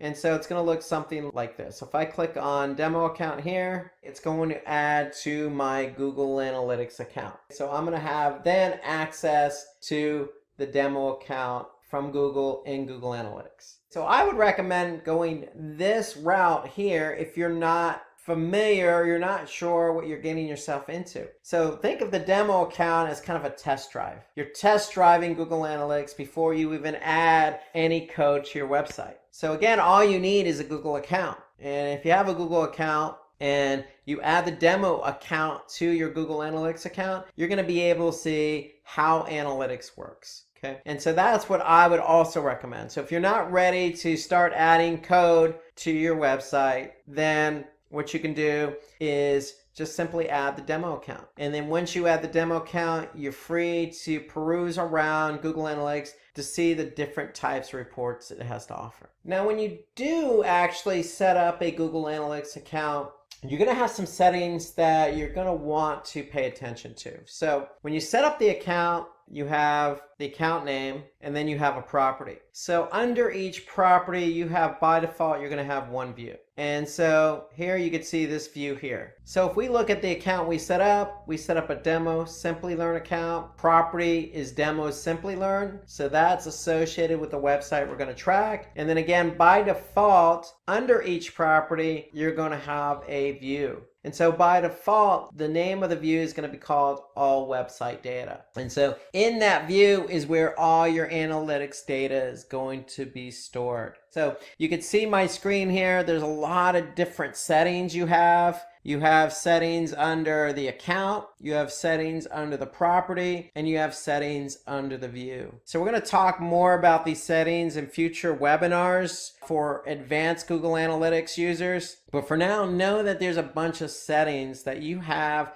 that you can play around with when it comes to Google Analytics. Anything from adding users to your Google Analytics account, your Google Analytics property or view. You can actually set up goals, you can set up filters, you can set up segments, you can link up Google Ads, you can, set up remarketing lists. There's a lot you can do in terms of the settings as it relates to Google Analytics. But so know those settings are there. They're located right down here in this little sprocket icon. That's the admin icon. So if you need to get to these settings at any time, you could simply just click on the sprocket or the admin icon, and then you'll be prompted to choose any one of these settings here that you want to edit or alter. So now let's take a look at some Google Analytics reports. So once you've actually set up your account, you have a number of different reports that you have available to you in Google Analytics. So we're going to take a look at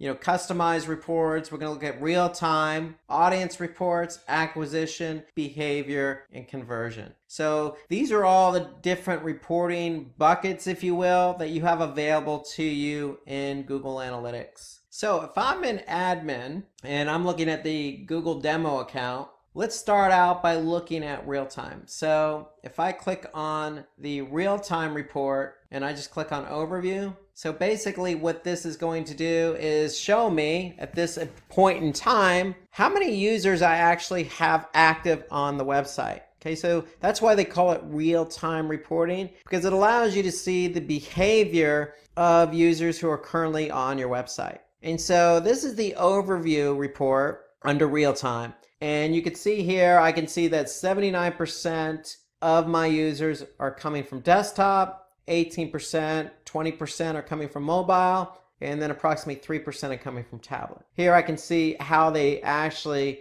came to the website. So this is the referring source. If they came from, say, search or social, I can see the source there, and I can see what pages they're active on. And then here I can see what locations, where they're located. And so if I want to see a breakdown of everything in the overview, I can certainly do that. If I go to locations under real time, I could see a majority of my users are coming from the United States. Okay, where are they coming from? I'll just click on traffic sources. And here I could see the different sources and mediums. Medium is the means in which the traffic was driven. So if it's Google, it's either paid search or organic search. So I can see here it's organic. Then I can actually see what content they're looking at on my website. So I could see currently I have 3 active users on the home page, 2 active users on the Google's Women's White Tea page, so forth and so on. Now, most importantly, if you have event tracking set up, so if you've taken a look at our Google Tag Manager webinar,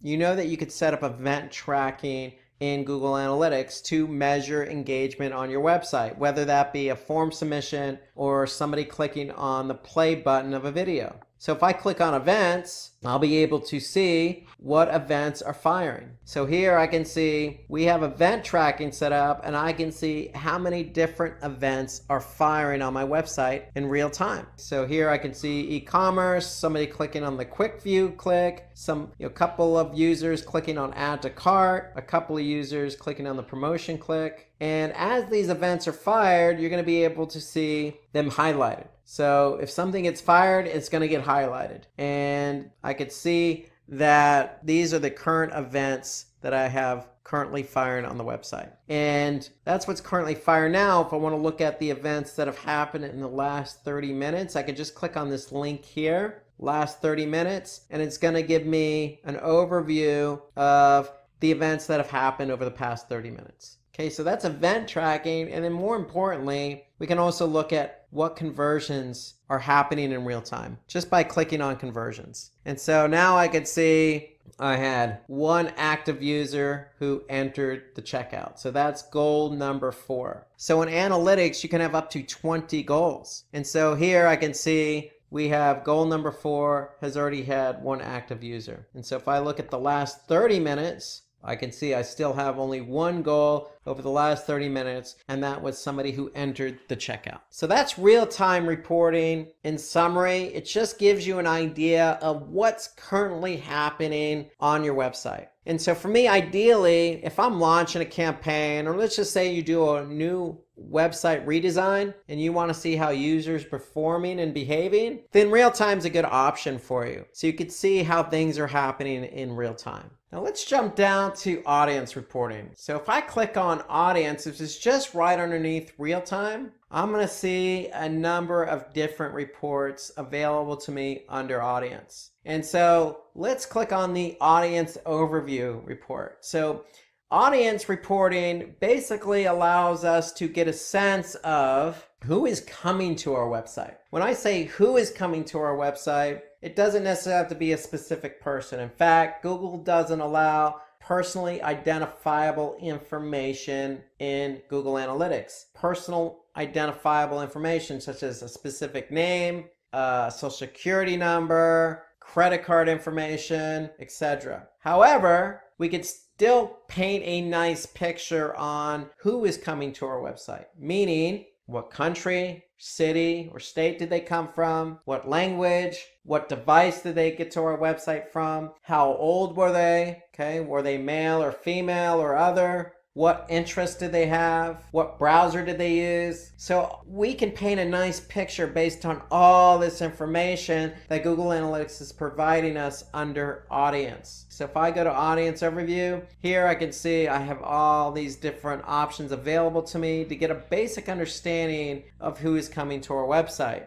So for example, I could see a majority of the people coming to our website speak English and are from the United States. Okay, in fact, that represents 61% of the users. And so Google Analytics does a great job of giving me an overall percentage. So if I have 100% of the users, I could see 61% of those users represented English-speaking users from the United States. 7% represented English-speaking users from Great Britain. And so when it comes to analytics, we have users, and users are broken down into two categories. They're either returning or they're new. So when you add the Google Analytics tracking script to your website, what's going to happen is if a user or when a user goes to your website, they're going to get cookied. And if it's the first time they've been to your website, what Google Analytics is going to do is store a cookie in the browser. So when that same user comes back another day in the same browser, Analytics is going to recognize that that cookie is in the browser. And so then Analytics is going to categorize that user as a returning user.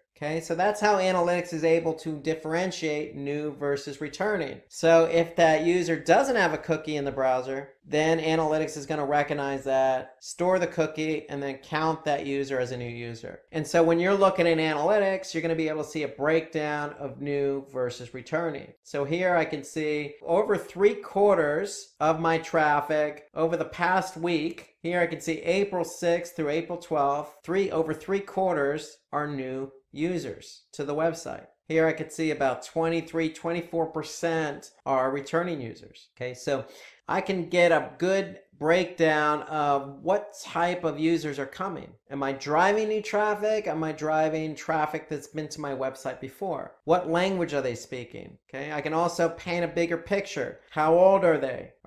What gender are they? Do they come from mobile? So let's take a look at some of these different reports under audience. And so if I skip down now to demographics, I can click on overview, and when that report loads, I can see now under demographics overview, I can see the breakout of age ranges. And so here I can see the majority of the traffic coming to my site again over the past week. Now, if I want to change this date range, I could simply do that. I can change the date range just by clicking on the date range and then maybe going, say, the last 30 days. And I can even compare it to the previous period or the previous year. I'm going to choose the last 30 days. I'm going to click apply. Now I'm looking at data over the last 30 days. And again, you can change the date range to any range you want. You can only go back as far as when you actually created the Google Analytics account. You can't go prior to that. So here I'm looking at the last 30 days and I can see almost 47% of my users were in the age range of 25 to 34. Now, when it comes to gender,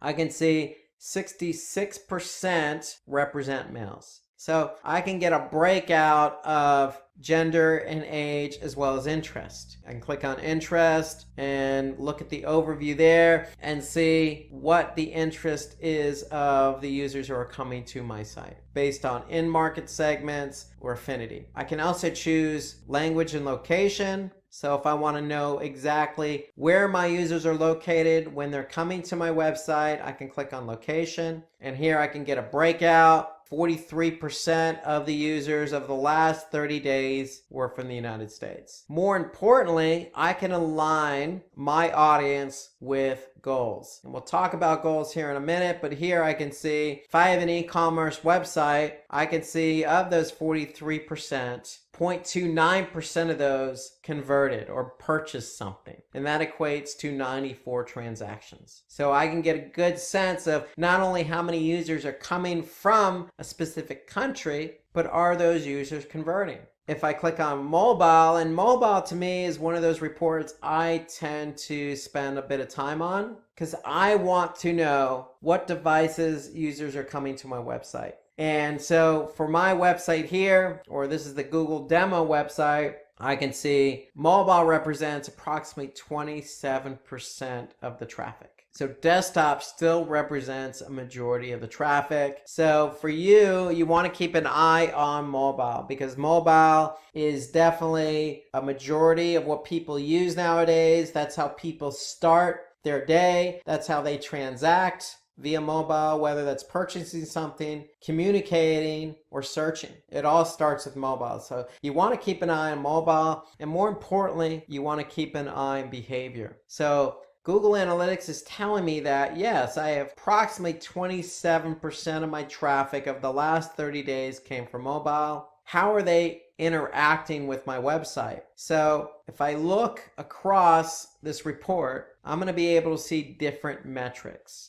So if I'm measuring specific metrics against my dimension, in this case, the dimension is what we're measuring. And in this example, we're measuring mobile. I can see that the bounce rate is approximately 48%. And bounce rate means that if a user, in this case from mobile, landed on a page, they left the site without going any further. So they consider it a bounce. If they don't go to another page, if they leave the site from the page they landed on and they don't go any further, that's considered a bounce. So a bounce rate is the percentage of people who come to the site and leave the site without going any further. So in this case, we have 48% bounce rate. That's almost half of our users who come from mobile leave the website from the page they landed on. So is that good? Is that bad? Well, it's open to interpretation. It's definitely subjective. But you want to keep the bounce rate as low as possible. You want to keep people on your site, especially if you have an e-commerce website. You want people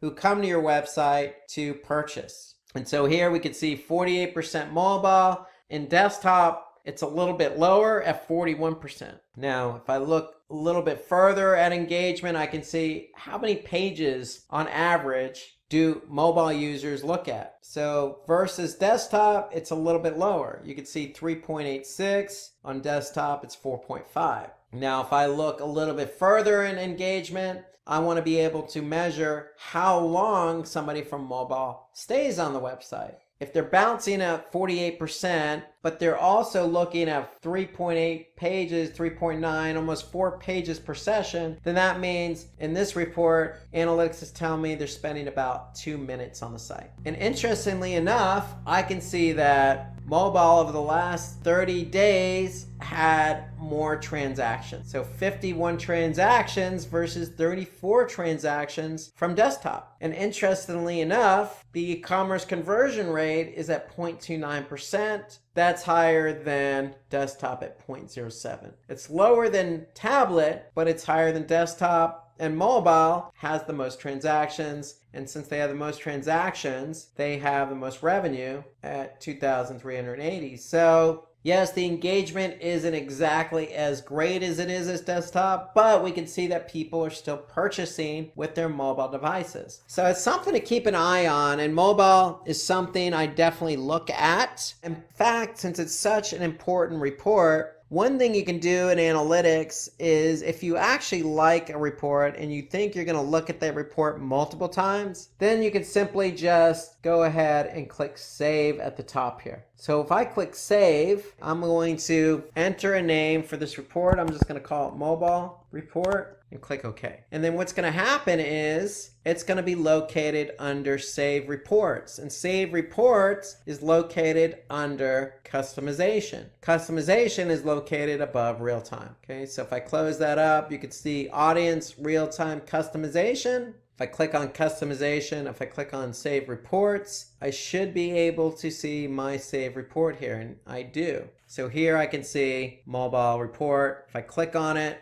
I can simply go to the report I was looking at before I saved it. So Save Reports to me is a good feature in analytics because it allows you to quickly access a report that you've saved in the past. So let's take a look at one more report under Audience. And let's go to benchmarking. So remember when we were setting up our analytics account, we had the option to opt into benchmarking, and I recommended you do so. And so if you did actually opt into benchmarking, then you're going to be able to see how your site compares to others in the same industry. So if I click on benchmarking and then click on channels, what I'm actually able to do now is compare my website with others in the same industry. So if I go back to say jobs and education, and I choose education, all education as my industry vertical, I should be able to see websites that are in the same particular industry and how I compare with those websites. So I'm choosing all countries. I can narrow that down if I wanted to. I can just search for the United States. I can choose a specific state, and then I can choose a particular site size. So here I'm choosing sites by daily session. So these are sites that have an average of 5,000 to almost 10,000 sessions a day. And so in this vertical education in the United States, sites that have 5,000 to 9,999 sessions per day, that means that there are approximately 310 web properties contributing to this report, okay, based on this criteria I chose. Now, if my site is similar, meaning if I'm in the United States, if I'm in education, and I'm receiving 5,000 to 9,999 sessions per day, then I'm able to compare my site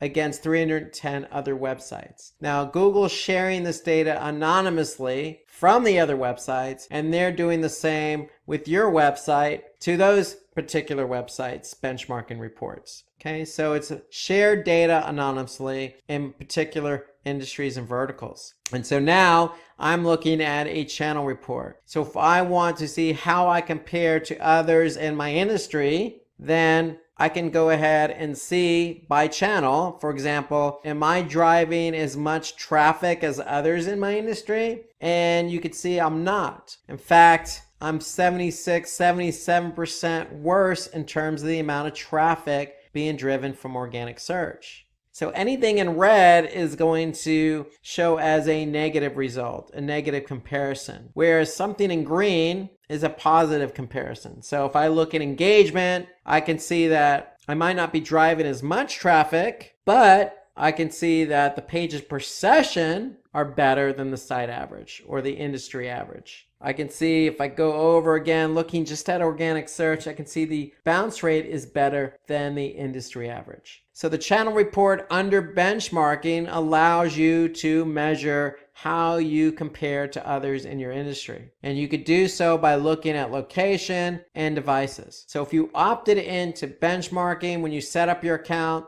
then you'll be able to compare your website against others in your industry, in your country, region, and based on the size of your website in terms of how many visitors or sessions you're getting per day. So let's go from audience to acquisition. So if audience is who is coming to your website, acquisition allows us to see how the traffic was driven to your website. So how did these users get to our website? And so under acquisition, if we click on overview, we'll be able to see an overview of how users, whether they're returning or new, came to our website. And so what analytics does by default is they have a number of default channels. And when we say channels, we mean analytics is grouping different channels based on how users got to your website. Meaning, how did users get to our website? Did they come via organic search? Meaning, did they type something into Google and find you in the organic listing? Analytics also groups users based on whether they came to your site directly, meaning did they type in the URL directly into the browser, or did they bookmark your website and come back via the bookmark? So they're grouping users under direct. They also group users under referral, meaning did they come from another website? They group users by social. Did they come from a social media platform like Twitter or Facebook? If you're running paid search, meaning if you're running paid search on, say, Google, then do they come from paid search ads? Now, if you're running display ads on, say, Google's network, Google's display network, that's a default channel. So analytics will group users there. So if they don't recognize a channel, then they're going to group it as others. So by default, Google Analytics groups users on how they came to your website via these default channels. And so I could see how many users came to the site from each channel. Now, if I want to drill down on this report, I can click on all traffic. And then if I click on all traffic, I can go to channels. I can look specifically at the channels report. And so now I can see organic search, again, over the last 30 days, is the #1 channel driving traffic. And they represent approximately, again, you can see this number here in parentheses next to the raw number of users. I can see that number is about 56%. So 56% of my traffic over the last 30 days came from organic search. And so those are the number of users. Again, as a metric, you're also going to have sessions. And you'll see sessions a lot as a metric. So users are broken down between new and returning. So every time a new or returning user comes to the website, basically what they're doing is initiating a session. So you can have a user who can come back multiple times. Every time they come back to the website, it's a session. So session is simply the start of somebody coming to your website, and the session ends when they leave the website. And so just like we looked at with the audience reports when it came to mobile, we can also look at engagement by channel. So just like mobile, we looked at bounce rate, pages per session, average session duration. We can do the same thing here with our channel report. More importantly, in addition to behavior, we can see conversions. And since we're running an e-commerce platform, we could see what the conversion rate is by channel. So organic search did drive the most traffic, and they did have the most transactions over the last 30 days. And the conversion rate in this case is 0.17. Okay, so how Google determines the conversion rate? They basically take the number of transactions and divide that by sessions. So that means that over the last 30 days, organic search drove 38,123 sessions. And of those 38,123, 64 actually turned into a transaction, which equates to 0.17, which also equates to $3,000 in revenue. So I'm able to determine not only how users are getting to my website by looking at the channel report, I can actually see if they're engaging and if they are converting. And notice when you look at a report in analytics, you can look at it by channel. You'll also get a summary. So here I can see a summary or a total based on my date range. So I can see over the last 30 days, I've had 54,000 users, 49,000 of them were new. Okay, that meant that out of those 54,000 users, I had 70,000 sessions. I could see my average bounce rate was 43%. The pages per session were just over 4. And the average session duration, how long did somebody stay on my website on average? About 2 minutes and 55 seconds. The average conversion rate was 0.14, and I had a total of 97 transactions totaling $5,500. Okay, and that's all over the last 30 days. So any report you look at in analytics is going to have a summary. And note that any report you look at in analytics is going to allow you to save it. So if it's a report you think you're going to go back and look at a future date, then you simply just have to click on the save button. Conversely, if you don't want to save it, you can simply just export it. So you can export it as a PDF. If I click on PDF, it's going to allow me to export that as a PDF. Now you have other options available to you as well. You can do a Google Sheet. You can export it as an Excel, or you can export it as a comma delimited file. So here you can see I can save it as a PDF if I want to. And if I click OK, it's going to save to my desktop or location of my choosing. And then I can go back and look at it in that format at a later time. So that's the export feature available to you in analytics. Again, if you could save it as well, or you can export it. Okay, some other reports under acquisition. If you're running Google Ads, note that you can connect Google Ads to analytics. And this is key because now I can see how many people are coming from Google Ads to my website and are they converting? Now this is important because with Google Ads, I'm actually paying for the click. So you can see here, I'm running a report based on campaign data. So I could see what campaigns are driving traffic, how much I'm paying per click, and you can see on average I'm paying 34 cents per click. And then more importantly, I want to be able to see if they're converting. So you can see I've spent $810 over the last 30 days and received $858 in revenue. So you want to make sure that you link up your Google Ads account to your Google Analytics account. For this very reason, you want to be able to see how your Google Ads campaigns perform once the users get to your website. And so I want to see if they're engaging and I want to see if they're converting. So there are all sorts of reports under Google Ads. So you can look at it by keywords, by search queries, by hour of the day. If you're running display campaigns, you can look at display targeting. So there's all sorts of reports under Google Ads. You just have to link it up, and you link it up under the admin. Now there are other reports that you can look at. So if I go to campaigns, I can look at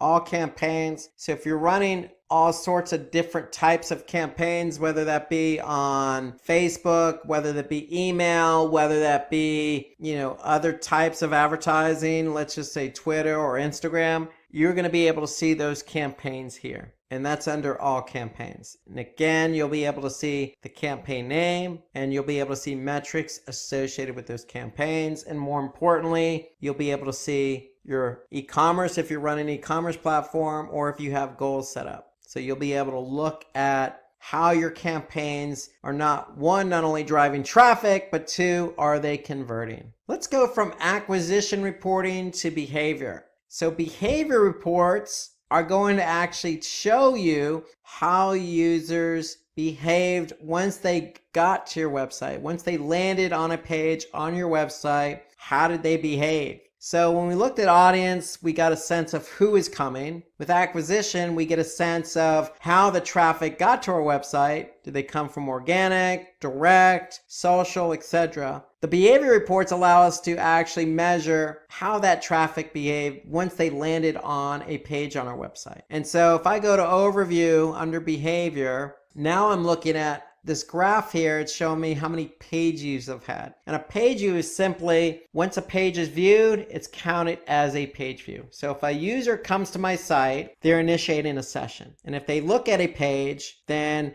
that page is going to have a page view. Okay, so a user can look at a page multiple times in a session, and every time they look at that page, it's going to count as a page view. So here I can see in this graph how many page views I've had, again, over the last 30 days. And if I look further at my overview report, I can see the specific pages and how many page views they've had. And I can also look at some other metrics. Okay, the average bounce rate, the average time on page. I can look at the exit rate, which means how many people actually exited, or the percentage of people who exited from that page. So I can dig deeper into my behavior reporting. So if I click on site content and I click on all pages, then I'm going to look at a report by page. This is my dimension. This is what I'm measuring, my page. And now I can see how many page views each page had over the last 30 days. Now note, you also have something called unique page views. So unique page views is equivalent to one per session. In other words, if a user came to my site and looked at the home page, then the home page is going to have one unique page view and one page view. Now, if the user in that same same session looks at other pages, then every page that user looks at is going to have one unique page view. However, if the user goes back to the same page in the same session, then it's still going to be one unique page view. But in this case, the home page, if they look at the home page a second time, then the home page is going to have 2 page views. If they look at the home page 5 times in one session, then the home page is going to have 5 total page views and 1 unique page view.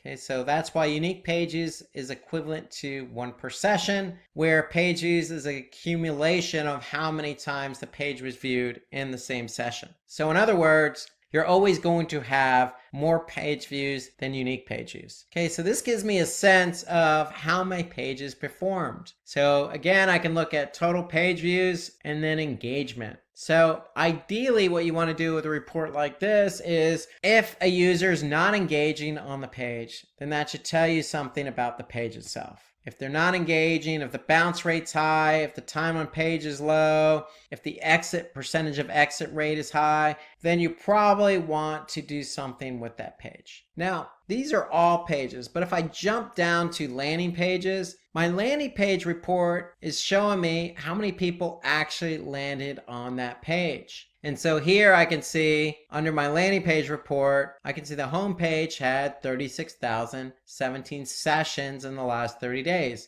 That's how many people landed on the home page. So here I can see 71% were new sessions, meaning that I had a lot of new users who landed on the homepage. In fact, 25,000 or 52% of the people who landed on the homepage were new. I could see the bounce rates about 42%, but of those who didn't bounce, they went on to look at about 4.5 pages per session and spent about 3 minutes on the site. And the one thing I like about the landing page report is I can also see whether that particular page, in this case the home page, did it help contribute to a goal or conversion. And in this case I can see of those 36,000 sessions I had 22 transactions totaling $1,200 in revenue, and that's an e-commerce conversion rate of 0.06%. So the home page over the last 30 days contributed to 0.06% of the revenue. So this gives you an idea of when somebody lands on your website and they land on a page, is that page helping to move that person along? Meaning, are they not bouncing? And is that page helping to move people towards converting? And so that's what the landing page in effect allows us to measure, is the engagement. And in this case, we're measuring transactions. Okay, so analytics also gives us some other reports under behavior, including site speed. So site speed to me is an important report to look at, just like the mobile report. To me, site speed's important because what Google Analytics does is they take a sampling of pages. And in this case, you can see over the last 30 days, they sampled 2,835 page views. And of that sample, they came back and said the average page load time is about 4 seconds. Now, ideally, you want to keep it as quick as possible. I would say even under 3 seconds. Okay, now there are other factors involved with page load time. The browser you're using, the country that you're actually browsing that page from might not have the best infrastructure. You may not even be on the best internet network, meaning you're on a cell network or the Wi-Fi is not that great. Or you can be on a page that just has a lot of images or a lot of code that may slow it down. So there are other factors involved. And so what Google Analytics does is show you what those factors are. So here I can see by browser what the average load time is. If I want to look at country, I could see what country is contributing to the load time. Now, the great thing about the site speed report is if I go to speed suggestions, okay, what speed suggestions is going to do is it's going to show me the page load time by page. And then it's actually going to provide a link where I can actually click on to get suggestions on increasing the page load time. So for example, I can look at this particular page here. This Google redesign shop by brand / YouTube page. Line number 5. If I look at line number 5, I can see the average load time of this page is 8 seconds, almost 9 seconds. Okay, that's an eternity to some people. Now, notice this link next to it. So Google's recommending 7 total suggestions. So if I click on 7 total, what it's actually going to do, it's going to open up a new window, and it's going to open up another Google report called PageSpeed Insights. And PageSpeed Insights is going to give me some information about what I can do to correct the page load of that particular page. So look at the site speed report. It's important because there is a correlation between site speed or page load time and user behavior of that page. And there's also a correlation between page load time and a page ranking organically on search. So page load time is very important. It's so important that I'm even going to save it. So I'm going to click save and click on site speed suggestions as my name and click OK. And now that report is going to be saved under customization under save reports. Let's jump from behavior to conversions. Now, conversion reporting is arguably the most important section in Google Analytics, because what the conversions reporting allows us to do is see how people are converting, or if they're not converting, on our website. And so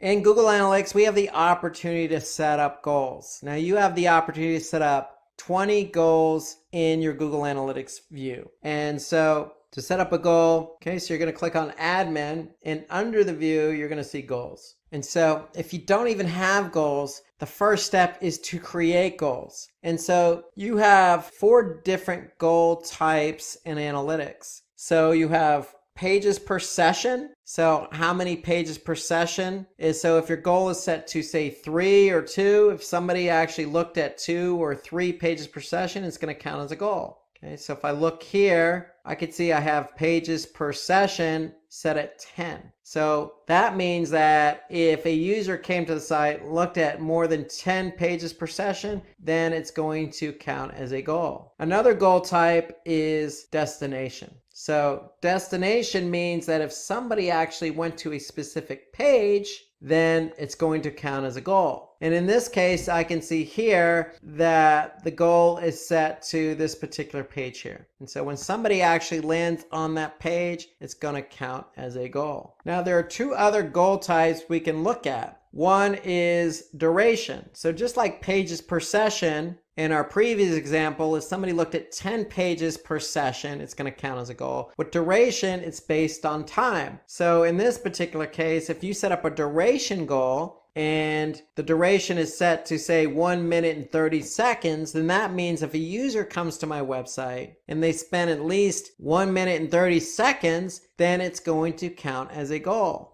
Okay, and then the 4th type of goal in Google Analytics is an event-based goal. So when you set up event tracking, you could turn that event into a goal. So if somebody clicks on, say, the submit button of a form, you can turn that event into a goal. So here you could see the category equals contact form. So you can always verify if a goal works just by clicking on verify this goal. And in this case, this event is turned into a goal. So anytime somebody fires this event, it's going to count as a goal. So you have 4 different goal types in Google Analytics. You have pages per session, destination, event, and duration. And so once you've set up a goal, then you can measure goals under conversions. So now if I look at goals overview, I can be able to see how many total goal completions I've had. So if I want to look at it by goal, I can just choose the goal option here. So if I want to look at, for example, goal 2, engaged users, this was the pages per session, I can see that I had a conversion rate of 10%, meaning that I had 7,000 of all the users who came to the website, 7,000 goal completions, meaning 7,106 users looked at 10 pages or more on my website. And so that's how you want to be able to measure whether users, wherever they're coming from, whoever they are, whatever pages they look at, you want to be able to look at the conversion reports to see if they're actually converting based on the goals you've set up, whether that's pages per session, duration, destination, or event. Goal conversion tracking reports can help you measure who is actually converting. And then the great thing about Google Analytics here is that I can actually see by segment. So the default segment in a segment is just looking at a specific user set. So the default segment is always all users. However, I can choose a different segment. So if I want to choose, instead of all users, if I want to choose mobile traffic, I can select mobile traffic, hit apply. So I'm actually now looking at a subset of data. I'm looking at mobile traffic. So of all the mobile users who've come to my site, I can see 1,400 engaged or looked at 10 pages or more. Okay, and that's a 7% conversion rate. So the great thing about Google Analytics is you have the opportunity to set up 4 different goal types. Okay, based on those goal types, you can go to Goals Overview and look at the conversion rate of each goal, but you can also change the segment of that particular goal to see who exactly converted. Okay, another report I like under conversions is the multi-channel funnel report. So if I click on multi-channel funnel, basically what this allows me to do is see how different channels work together to convert. So remember the channel reporting we looked at under acquisition? Here I can see now how different channels work together to drive the conversion. So if I look at 3 channels, direct, organic, and referral, I can see all 3 together drive 2% of the conversions. If I look at direct and referral, 12.5%. If I look at direct and organic, 12.24%.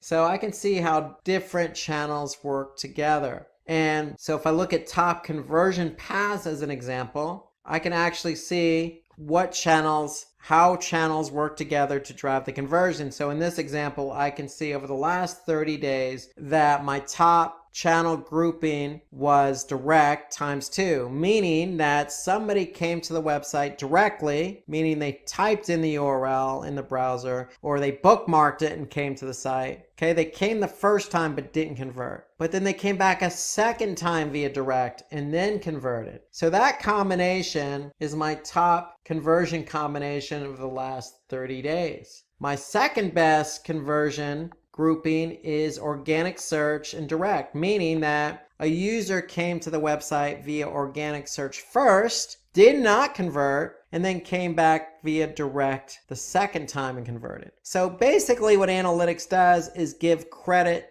to the last referral, meaning if you came to the website via referral, a referring website, and converted, then the referring website's going to get the credit for the conversion. But analytics does a good job of showing you how different channels work together. So a channel may drive a lot of traffic like organic search, but that traffic may not convert the first time around for a number of different reasons, whether it could be brand recognition, price shopping, reading content, whatever the case. Analytics is able to measure if that channel actually did contribute at a later point. And in this case, we could see organic search drove traffic that didn't convert, but that traffic came back a second time via direct and did convert. So that's our second best channel grouping. And so the multi-channel funneling report, top conversion paths, to me is a good report to look at. So you can actually see not only how channels work together, but you can see sources and mediums and campaigns and how all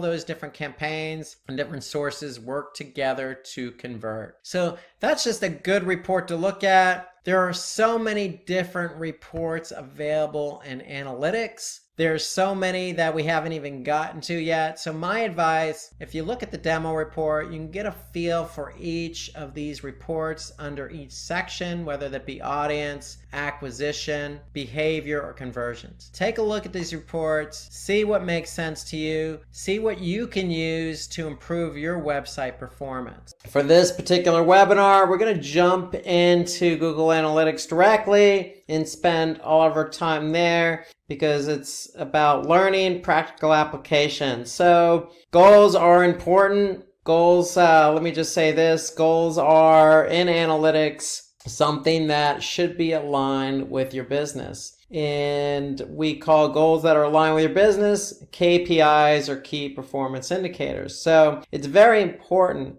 as a precursor that you know how to set up goals in Google Analytics, because if you're using Google Analytics, you want to measure everything against a goal. So without further ado, let's jump right into Google Analytics. So if I go to Google Analytics and I log in, okay, what I want to do is go down to admin, click on admin here, and admin will take you to basically a screen that looks like this, where you have a account column, you have your property column, and then you have your view column. Now, the view column is where you're going to go to set up goals. Okay, so every view in every property has up to 20 goals. Okay, so by default in analytics, you're going to have at least one view for your property. So if I have a property, I'm going to have at least one view. But if I happen to set up multiple views like you see here, then I know for every view I set up, I have 20 goals to work with. So where are those goals? So under the view,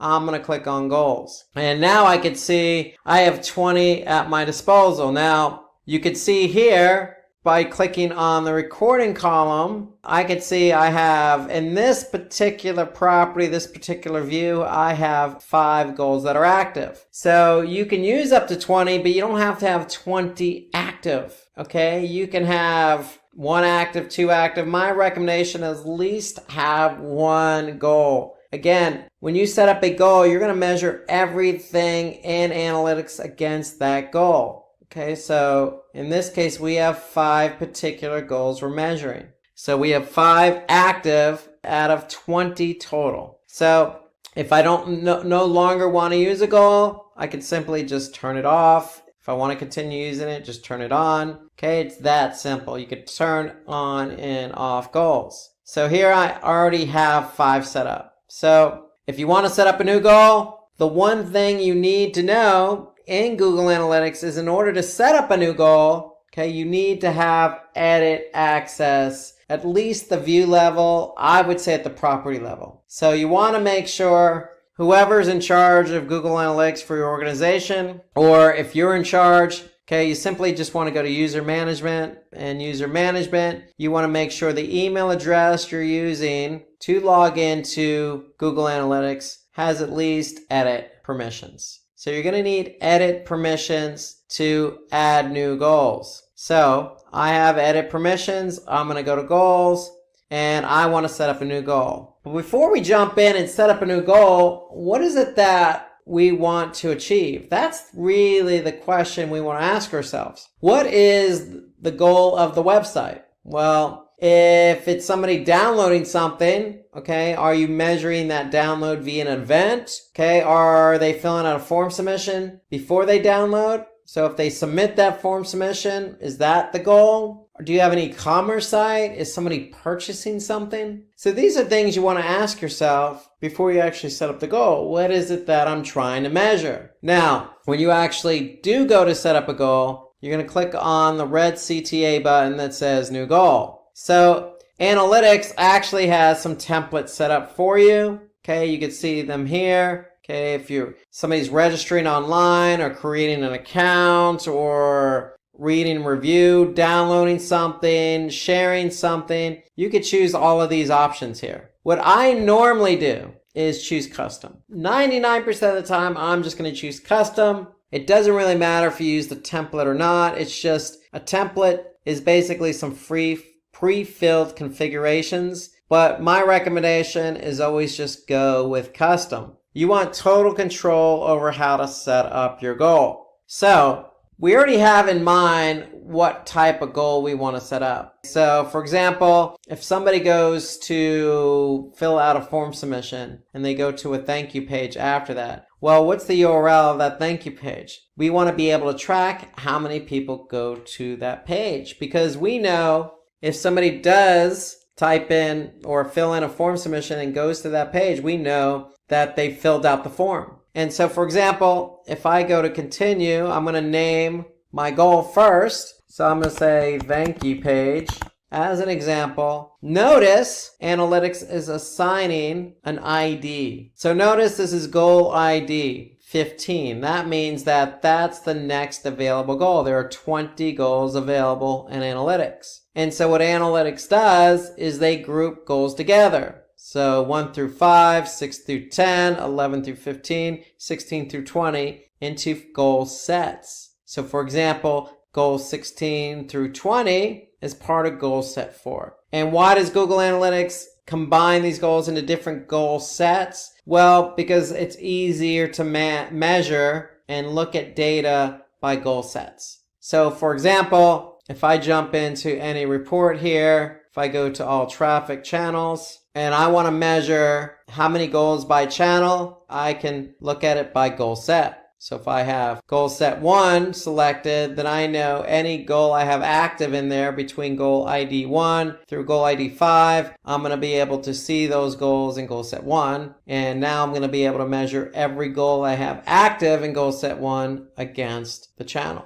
So if I choose goal set 2, whatever goals are active there, goal set 3, etc. Notice I don't have any goals 16 through 20 active that are in goal set 4. Therefore, I don't have that option available to me. So back to admin, the bottom left, navigation, again, goals. Okay, we want to measure somebody going to the thank you page. We have edit access. We're going to choose custom as our goal setup. We're going to type in a goal name. I'm just going to say thank you. Okay, this is goal 15. Now, this is the important part. Google Analytics has 4 different goal types: destination, duration, pages per session, or screens per session. So screens per session is related to mobile because Google Analytics measures mobile app activity. And then you have an event. So we're going to cover all 4 of these, but for the sake of this simple example, I'm going to choose destination. Why? Because if somebody goes to that thank you page, we're going to go ahead and put in the thank you page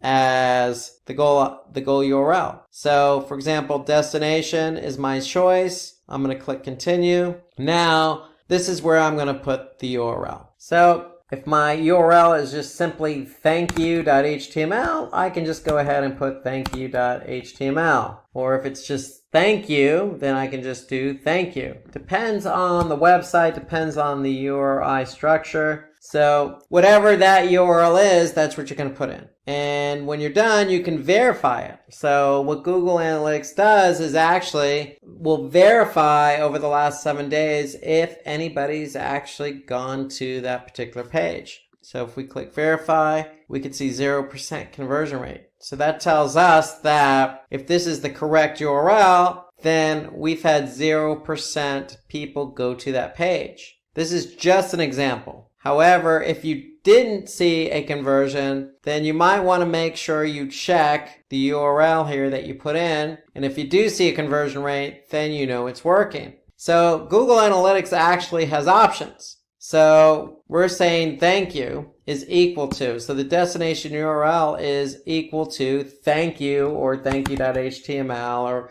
thankyou.esp or whatever that thank you page is. Okay, you do have options. So if you have a long URL, you could say begins with, and you could say begins with, say, thank you. So this is the logic. We're going to say, hey, if anybody goes to a URL that begins with thank you, then count it as a goal. Or you could say equals to. So if anybody goes to a URL that equals to thank you, then count it as a goal. You have one more option here, regular expressions. So Google Analytics understands the language of regular expressions. So regular expressions are just special characters used to communicate with Google Analytics in order to hone in on exactly what you're trying to track. So we can always say, starts with or ends with. So we can, use characters like the $, ends with or begins with. So we can always do that. So you can use regular expressions as well if you're familiar with regular expressions. If you're not, then you don't have to use them, but there are special characters that you can insert in that are used as regular expression. So if you're not familiar with regular expression, don't choose that option. You could choose the other option of equals to or begins with. Now note that on all three of these options, I didn't put the domain. So if my domain is ama-foundation.org/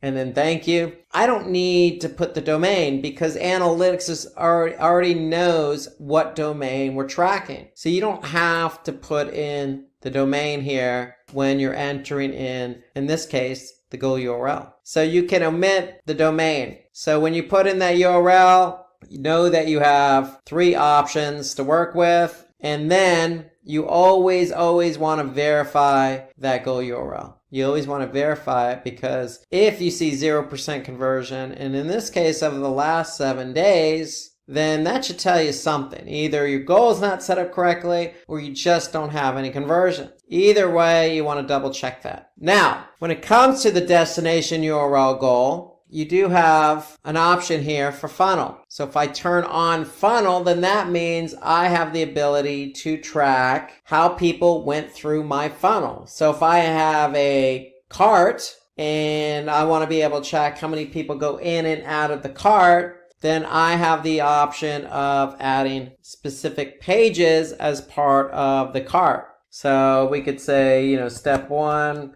which is basically cart. We could say step 2 is billing information. That could be /billing. We could say step 3 is shipping information /shipping. And then step 4 could be, confirm. And that could be /confirmation. So whatever your URL structure is for your cart, and it doesn't necessarily have to be a cart. Basically, all I'm doing is putting in a series of steps with URLs as each step. And why do I want to do that? Because I can then track how many people go through my funnel that I've created. Okay, so here I could see this is my funnel that I've created for this particular goal. Okay, and the funnel is only available for the destination URL. So the funnel is available if you want to see traffic through the goal. Okay, and how people go through the funnel and where they drop off. Now you have an option here to make the first step required. So if you make that first step required, then that means you're measuring the funnel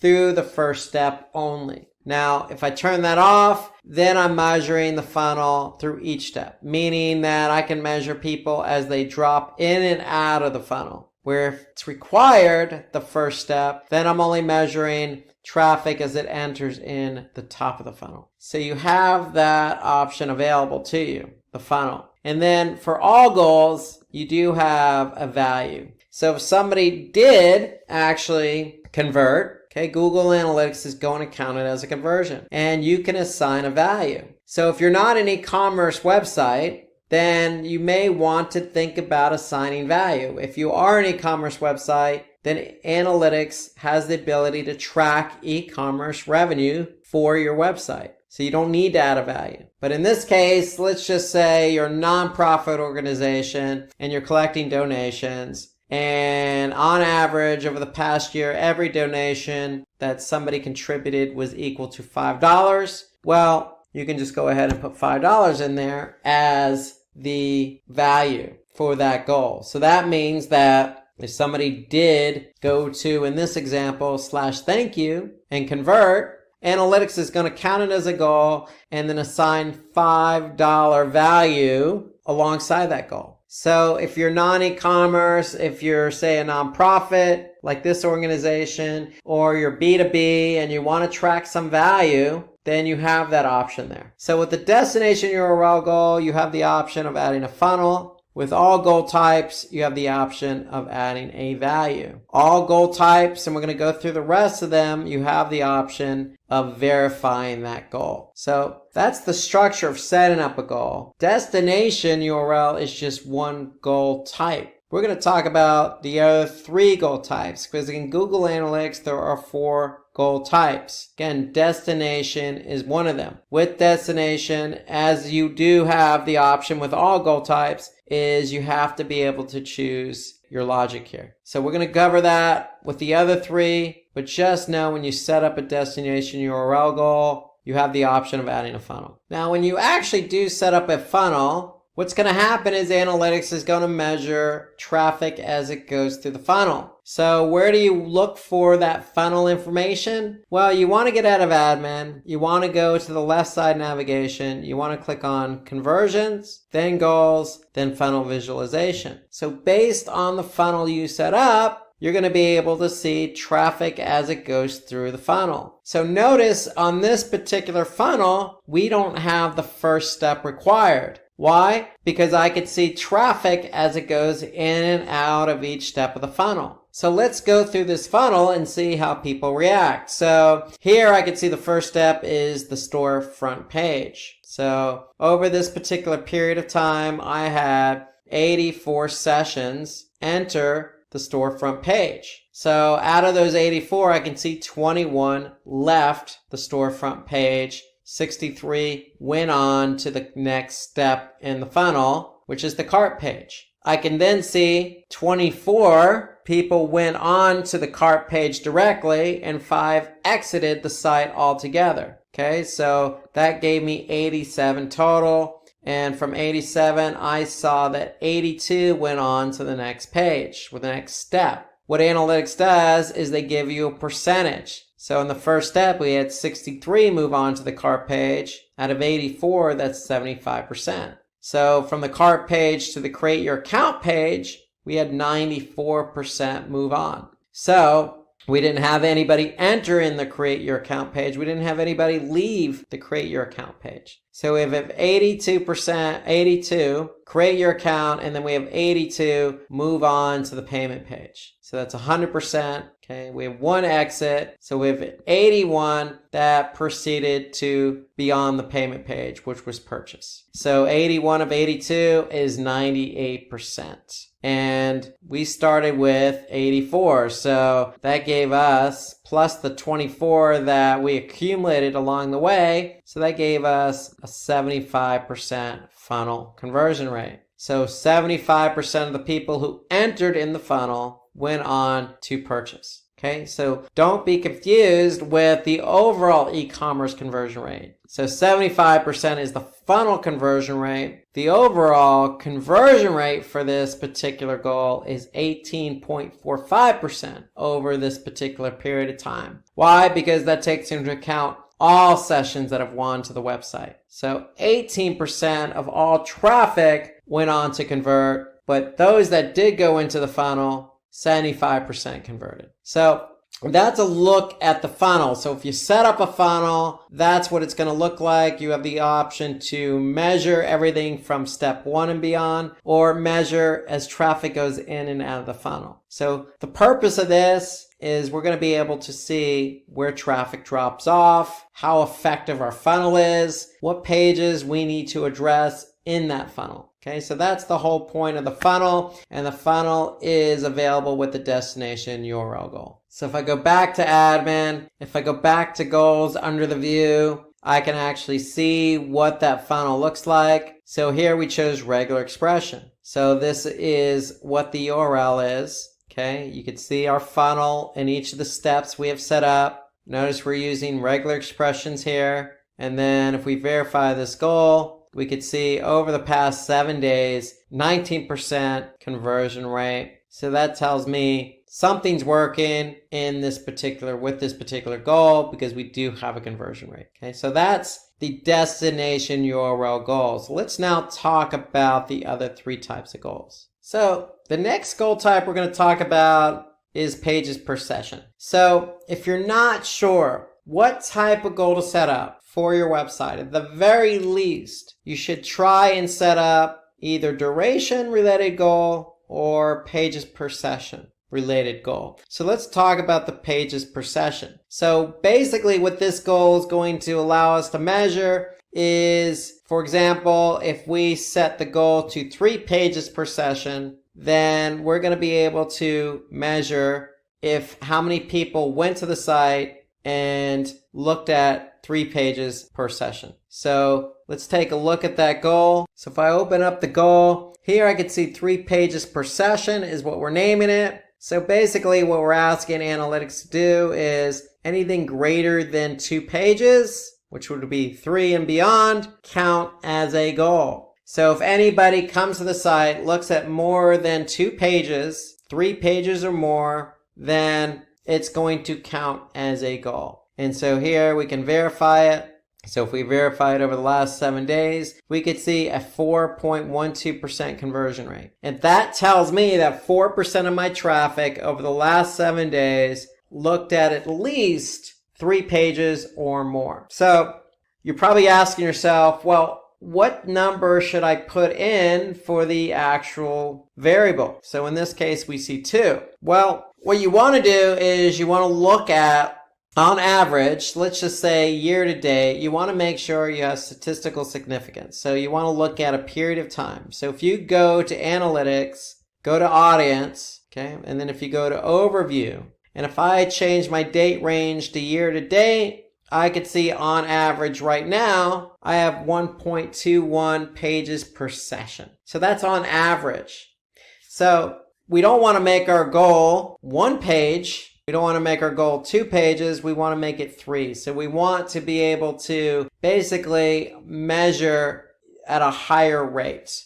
Okay, why do we want to measure at a higher rate? Because if 1.21 is the average, then 2 pages per session really isn't moving the needle. So what we really want to do is get people to stay on the site longer, look at pages more during their session. So look at more pages. And so we want to be able to see what segment of the audience is looking at more pages, what channels driving traffic that's looking at more pages, what pages are contributing to more pages per session. So the whole idea is you want to hone in on what your goal is and see what's working and then see what's not working so you can make adjustments. The whole idea behind Google Analytics is to improve website performance. And so if our average is 1.2, then if we change it to just 2, it may not be good enough. So in this case, we want to up the bar a little bit. So we're going to choose 3. Now you can choose 4 or 5. That's perfectly fine. Just know if your average is 1.2, I wouldn't choose 1 page per session as my goal, and I probably wouldn't choose 2. So I'd set the bar a little bit higher. Now, the third goal type available in Google Analytics is also engagement related, and that's duration. So just like pages per session,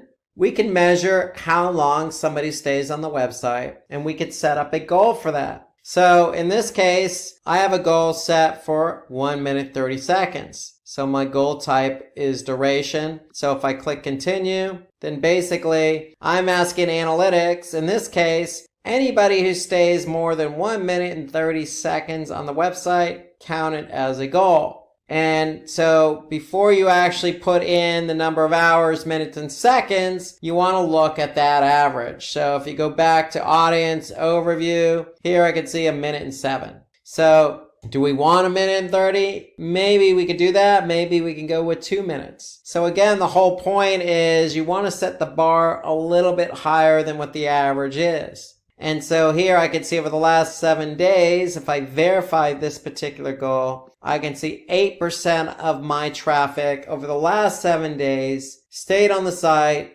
at least 1 minute and 31 seconds. Okay, they stayed greater than 1 minute and 30. And so the whole point is you can hone in because this is a goal. I can go in, this is goal, okay, this is a goal here.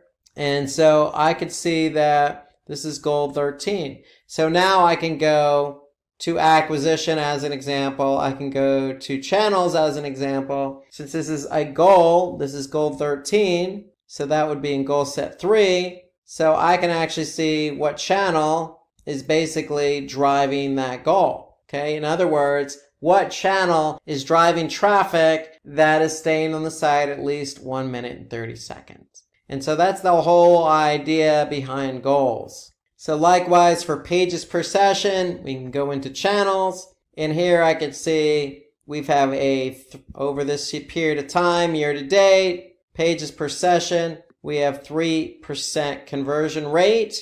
And here I could see, for example, organic search has a 13% conversion rate. Here I could see social media has a 10%. So I could see that people coming from organic search are staying on the site longer, or they're looking at more pages than any other channel. So just like duration or destination or any goal you set up, you can measure that goal against any dimension. Just because it's engagement doesn't mean you can't. You absolutely can. And so the whole point of engagement related goals is to figure out what's driving traffic to the site, but what traffic is engaging. So you want to be able to pinpoint that so you can improve website performance. Now, the fourth goal type available in Google Analytics is an event. So if you click on New Goal, you choose Custom, click Continue, you have the option to choose an event. So an event is something that you can measure on your website that analytics can't measure by default. So if you want to measure PDF downloads or clicks on buttons or clicks on play buttons on a video, or click on a submit button, or click on an external link. I mean, you can measure pretty much anything with an event. Then you want to be able to turn that event into a goal. So let's quickly summarize what an event is. So again, we want to be able to measure a particular event that happens on the website. So in order to do so, we need to identify that event. So if I go to, for example, this particular website here, and I want to measure how many times somebody clicks on the Donate Now button. Well, if I can measure that as an event. So when you set up an event in analytics, you have to actually assign a category and an action for that event. So that's the first thing you need to do when you identify an event related goal. First, you need to set up the event. And in order to set up the event, you need to assign a category and action. Okay, so once you identify what you want to track as an event on your website, you're actually going to go in a tag manager or have your webmaster go in a tag manager and set up a tag. And in that tag, they're going to assign that particular category and action. And so here you can see we have this set up. Our category is named Donate Now, and our action is Click. And that's what we want to do. We want to measure how many people click on that Donate Now button. So anytime somebody does that, then the category Donate Now is going to appear in analytics with the action Click. So when you actually do set up an event, you can go into analytics and you can test that event. So if I go to the website and I click Donate Now, okay, the reason why I have this as an event is because I'm taking to a third-party website to handle the donations. So here I can go into analytics and now I can see a category is being fired for header donate with the action Click. So that's my category and that's my action. So that category and action is what is firing after somebody clicks on that Donate Now button. So if I want to turn this event into a goal, I can easily do that. Now that I've set up the event, now that I've identified the category and action, I want to go back to admin and set up the event with these parameters in place. So it just turns out we already have the goal set up. So let's go through how this goal was set up. So first, we chose custom, we chose event, we gave it a name. So as a best practice, when you actually set up a goal as an event, or turn an event into a goal, I would add the prefix event : to it. And then that way, when you're identifying goals in your reporting, you know it's an event. So I'm going to click continue. And now that I actually have set up the event already in Google Tag Manager, I've given it a category, I've given it an action. Okay, see here you can see we have a regular expression set up. So anything with the header donate or donate is going to fire this goal. So over the last 7 days, I have a 0.81% conversion rate. Okay, I could have easily put in equals to and put in whatever the action or the category, which is Donate Now, or I could have put action equals click. I could have done that as well. So let me show you another example here. So if I do this, custom, continue, events, donate now. Here's my goal ID. It's going to be an event. So all I need to do is put in the category and action. So donate now and then click. So that's all I have to do. And that's my goal. So I can verify it, okay, to see if anybody's fired it. And basically that's what I need to do to turn that event into a goal. Okay, so you need to set up for an event. First, you need to identify the event, set it up in Google Tag Manager, which is another platform. And once you've done that, then you have your category in action. Once you have your category in action, you're again going to go into analytics and then simply put in that category in action into the appropriate fields to set up your event related goal. Now, all events don't have to be turned into a goal. If you actually do set up an event and you're just not worthy of a goal, meaning it's not a KPI or doesn't align with your business goals, well, don't fret. You can always just go to behavior. Okay, you can always go to events.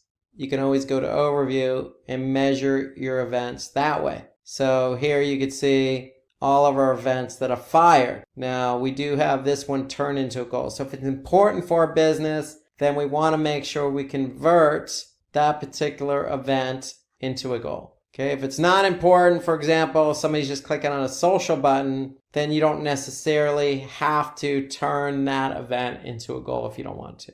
Know that it's sitting here under events, under behavior. So the point I'm trying to make here, if it's important to your business and you're already tracking it as an event via Google Tag Manager, then feel free to turn it into a goal. All you need is that category. All you need is that action. And so one final note on that event related goal, just like any other goal, you can add a value. Okay, so if I have an event set up, I can choose to add a value here. Or in Google Tag Manager, if I've assigned a value to that event, so if I go back to the actual event in Google Tag Manager, you can see I have a value set up for $1. Then I could just go into analytics and say, you know what? I already have the value added. So go ahead and use the value added in Google Tag Manager. Okay, so I'm going to choose yes. Now if I choose no, I have the option to add the value here, just like I would with any other goal. So just keep that in mind. You can add a value to any goal type. With an event related goal, you can add the value right into the tag in Google Tag Manager, just as I've done here. So remember, when you actually set up your goals, whether it's a destination, pages per session, duration, or an event,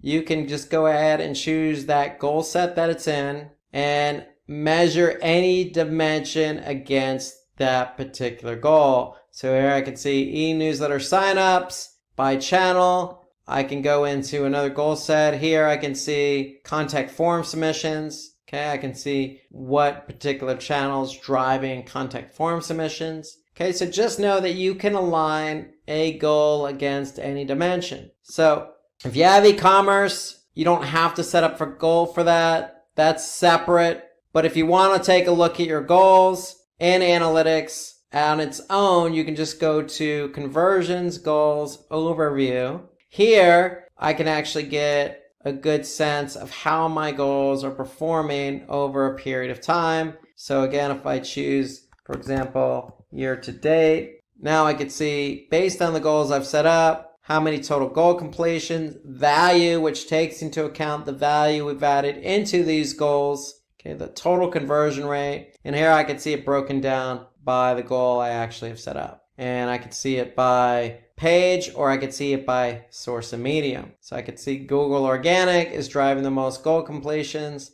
then Google CPC, direct, and then I could see some others in here as well, contributing to goals. Now, I do want to point your attention to another report in Google Analytics that does take into account goals, and that's multi-channel funneling. So again, under conversion goals, multi-channel funnels, if I go to assisted conversions, I can actually see what channel in this example is assisting with the conversions I've set up. And so what do we mean by assisted conversions? Well, that means that if a channel, let's just say organic search, drove traffic to the website, and that traffic didn't convert when it arrived at the website and left, but it came back a week later via another channel, let's just say email. And when they came back via email, they did convert during that session. Well, what analytics does is they give an assist to organic search because they help drive the traffic to the website. So it's similar to the game of basketball. If I have the ball and I pass it to my colleague and my colleague's the one who scores because they had the ball last,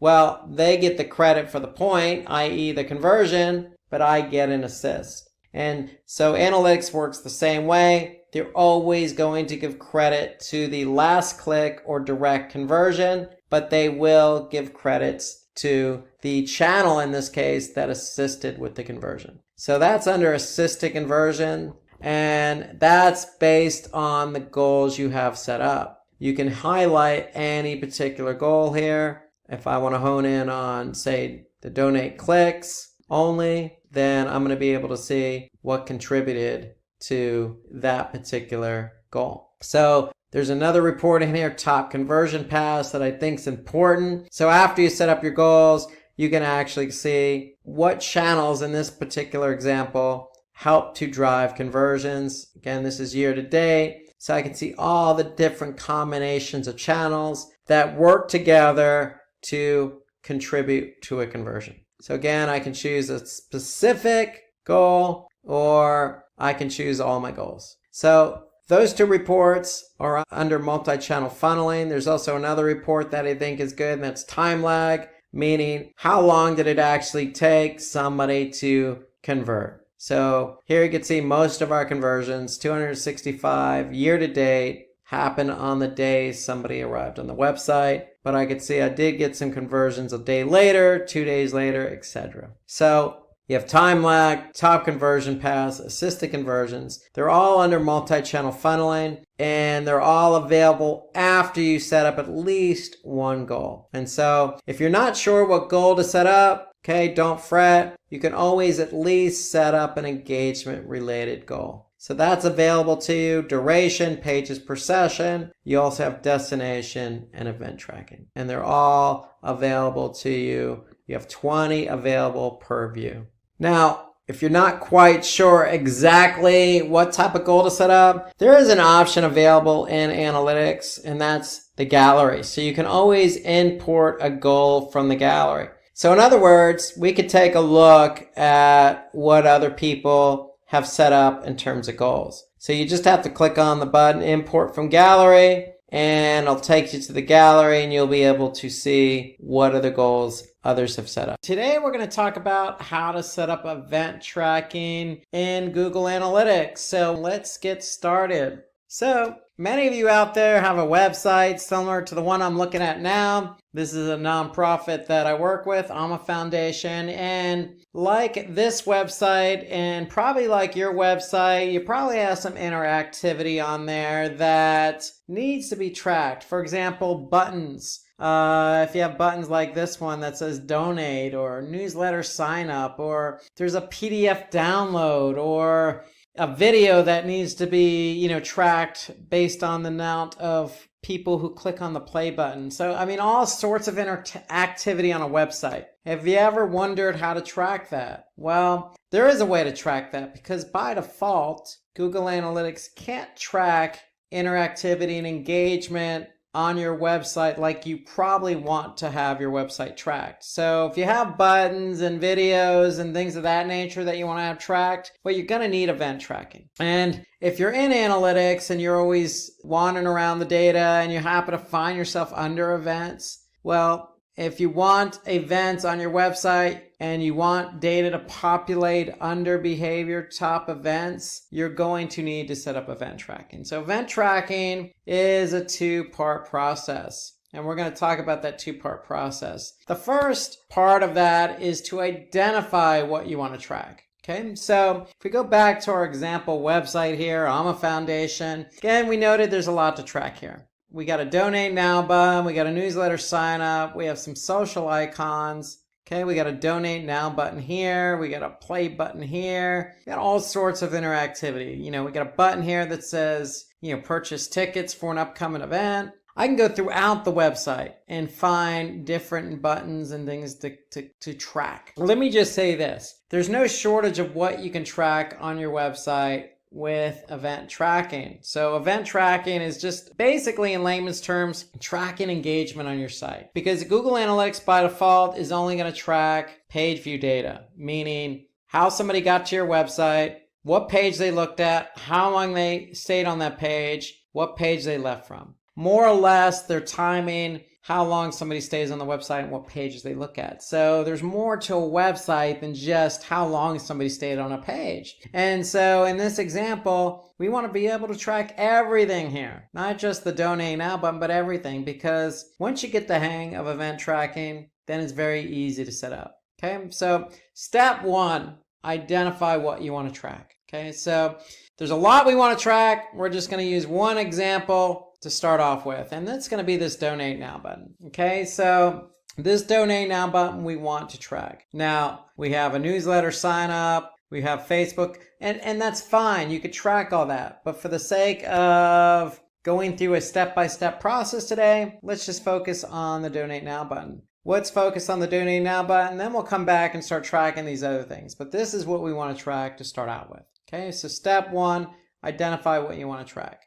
Now, when it comes to tracking events on a website, you want to identify those events. So we did that by choosing this donate now button. Now, once we identify what we want to track, we need to assign 2 parameters for that event. So with event tracking, you have 3 parameters, but one is actually optional. So you have 2 mandatory parameters that you have to assign to everything you want to track on your website. And that's the category and then the action. So event label is the 3rd parameter, but again, that's optional. Okay, so basically, when we identify an event on our website, we want to assign it a category and an action. Okay, so why do we want to assign it a category and an action? Because when we're in analytics, under behavior, under events, top events, we could see we have different categories here. And we have different actions, we have different labels. So if I click on any one of these dimensions, I'm going to be able to see some of the parameters I've entered in for previous events I'm tracking. Okay, so the whole idea is you want to be able to group different events together into a category and assign an action and assign a label to it. That's really what you're doing. You're just grouping and identifying the events you're trying to track. And so in this case, I have this donate now button sitting in the header. Okay, in fact, I have a lot of things sitting in the header. So if I wanted to, and I want to track all these buttons, I can create a category called header. And then if I track all these buttons can sit in that same category if I wanted to.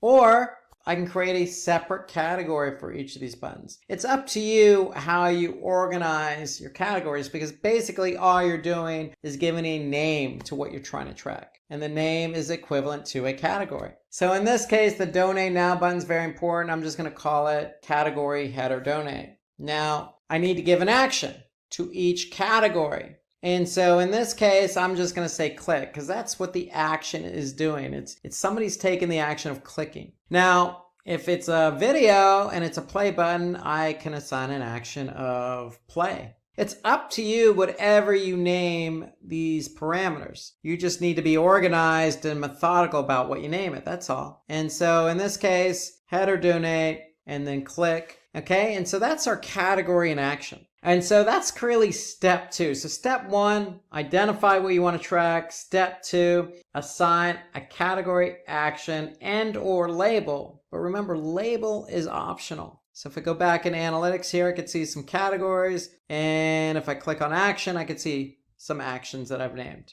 Now, step 3. So we've identified in step 1 what we want to track. We've assigned a category and action. So step 3 is going into Google Tag Manager to set up the event. Okay, so if you're not familiar with Google Tag Manager, then you can easily just do a Google search for Google Tag Manager, and basically you'll have all sorts of information on it. There's a good video overview of Tag Manager here that you can watch. So Tag Manager basically is what we want to use to set up event tracking. Now, Tag Manager is used for a lot of different things, but the main thing we're doing here is setting up an event for our website. And so I'm logged in to the same email address I'm using for analytics. Okay, so now I'm in Tag Manager and I want to set up my event for this Donate Now button. So what do I need to do? Well, for every event I want to set up, I need to set up a tag.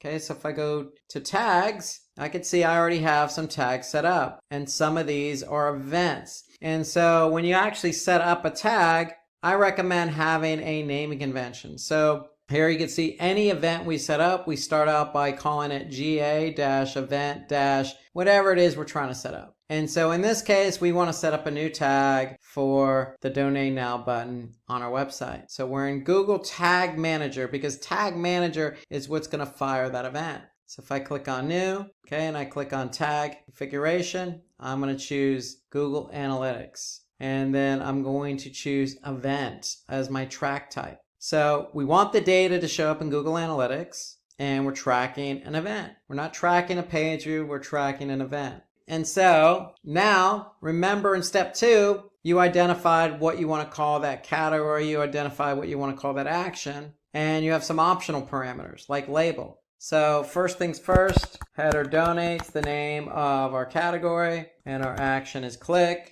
And if you want to add in a label and a value, so if you want to assign a value, you can. If you want to add in a label, you can. Okay, those are optional. So you just need to focus on category and action. And then the last setting here that's probably worth mentioning is a non-interaction hit. Okay, so this is automatically set to false. And why is it set to false? Because it's a non-interaction? No, that's false. We want this event, if somebody clicks on the header donate, to be an interaction. So for example, if I land on this page here and I click on that Donate Now button that I'm tracking as an event, and I actually leave the site, because I have my settings set to false, I want that click to be an interaction, then analytics is not going to count a bounce. If I change it to true, so from false to true, then that means it is going to be a non-interaction if somebody lands on the page and if somebody clicks on the button. So I don't want it to be a bounce. I want it to be an interaction. So my advice is leave it set to false. We're going to choose Google Analytics as our setting here. This is our variable for Google Analytics. So in other words, that variable is set to our analytics property ID. And more or less, that's what you need to do to set up the tag, okay? You need to, in step 2, identify the category and action, and or label, and or value. Now, value can be anything you want. You're assigning a numerical value, so if you just assign 1, anytime that event fires in analytics, it's going to have a value of 1. Okay, and so we have our non-interaction set to false. So anytime the event fires, it's going to count as an interaction and therefore not count as a bounce if somebody landed on that page. So that's more or less all you need to do to set up the tag in Google Tag Manager. Now, if somebody else is setting up the tag for you, then again, you want to revert to step 2. You want to be able to give that person the appropriate category, action, and or label, and or value. Why? Because you're the one that's going to be going into Google Analytics, and you're the one that's going to have to go to behavior, events, top events, and look for the particular category and action and or label. So you need to be able to communicate that information to whomever is setting up the tag. Now, if it's you, great. You already know what it is because you're entering that information into Tag Manager. So in this case, I'm going to go ahead and choose a variable for my label parameter. And why do I want to do that? Because in Tag Manager, I have something at my disposal called variables. And variables allow you to see specifically things that are being tracked. So in this case, I chose page path. Okay, so page path is a URL. And why did I choose page path as my variable for the parameter label? Because if somebody does click on the header donate button, and the header donate button on our website is on every page. So if I go to the children's page, I'm still going to see that header donate button. And so for me, I want to be able to see what page somebody clicked on that header donate button. And so this allows me to actually see in Google Analytics what page somebody clicked on the header donate now button. And so now if I go back to GTM, Google Tag Manager, I have a category, I have an action, and I have a label, which is a variable. Okay, so note that in Google Tag Manager, you have a lot of different variables at your disposal. And variables are there to help you identify specifically what is being tracked. So take a look at all the variables at your disposal in Tag Manager. In this example, I'm using page path. So now, once you set up your tag, pretty straightforward. Again, tag types, Google Analytics. Track type is event. You are assigning the category, action, and/or label, and/or value. You're changing or leaving the default in place for non-interaction hit. And then you're choosing the variable for Google Analytics, which is your property ID. So once you've done that, you have a tag. The second part of setting up a tag is to assign a trigger to that tag. So Tag Manager needs to be able to know when to fire that event. And so here I'm going to look at a trigger I've already set up for this particular event. And so if I click on it, I'll be able to see that what it is a click on some links, not all links, but some links. I'm actually saying, hey, Google Tag Manager, fire this event when the click ID equals header donate button. Now, it just so happens that if somebody did click on this donate now button, they're going to go to another website. In this case, networkforgood.com. So in Tag Manager, I could have set the trigger to equal URL equal, instead of click ID, I could have said URL equal networkforgood.com. So that could have been my logic for my trigger. In this case, I decided to go with the click ID. And so in this case, that button has an ID associated with it called header donate button. So if you wanted to use click ID for your event, for your button, you could simply just go to the website. You can right click on that button and click inspect element. And so when I actually inspect the element, I can see now the button here. You can see it's highlighted in the upper pane, and in the lower pane, I can see where it's linking to. It's linking to networkforgood.com. But here you can see if I hone in a little, I could see ID equals header dash donate dash button. So that's the click ID. Notice there's also a class. I could have set the trigger to equal this class. Or again, I could have set the trigger to equal the URL or the page that this button is pointing to. I could have chosen any one of those, but I decided to go with the ID. So this is the ID I chose,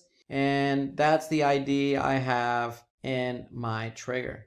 Okay, so that is what's going to fire that event. So if somebody clicks on a button that equals header dash donate dash button, it's going to fire that event, which is going to equal category header donate action click, and then the label is going to be page path. So now that we've set up our event, we want to test to see if it actually works. So there's two ways to go about testing an event. And the first way is through Google Analytics. So if we go to Google Analytics and then we go to real time, okay, we can go to events, and here you can see one is already fired. So let's go ahead and go to and test this and go to the website. So if I go here, for example, and I click on Amagar alumni. Okay, so if I click on that, you can see I'm under our family. And if I click on that button, then go back to analytics and look at real time, I should be able to see this event fire. So if I click on it, I'm going to go to Network for Good.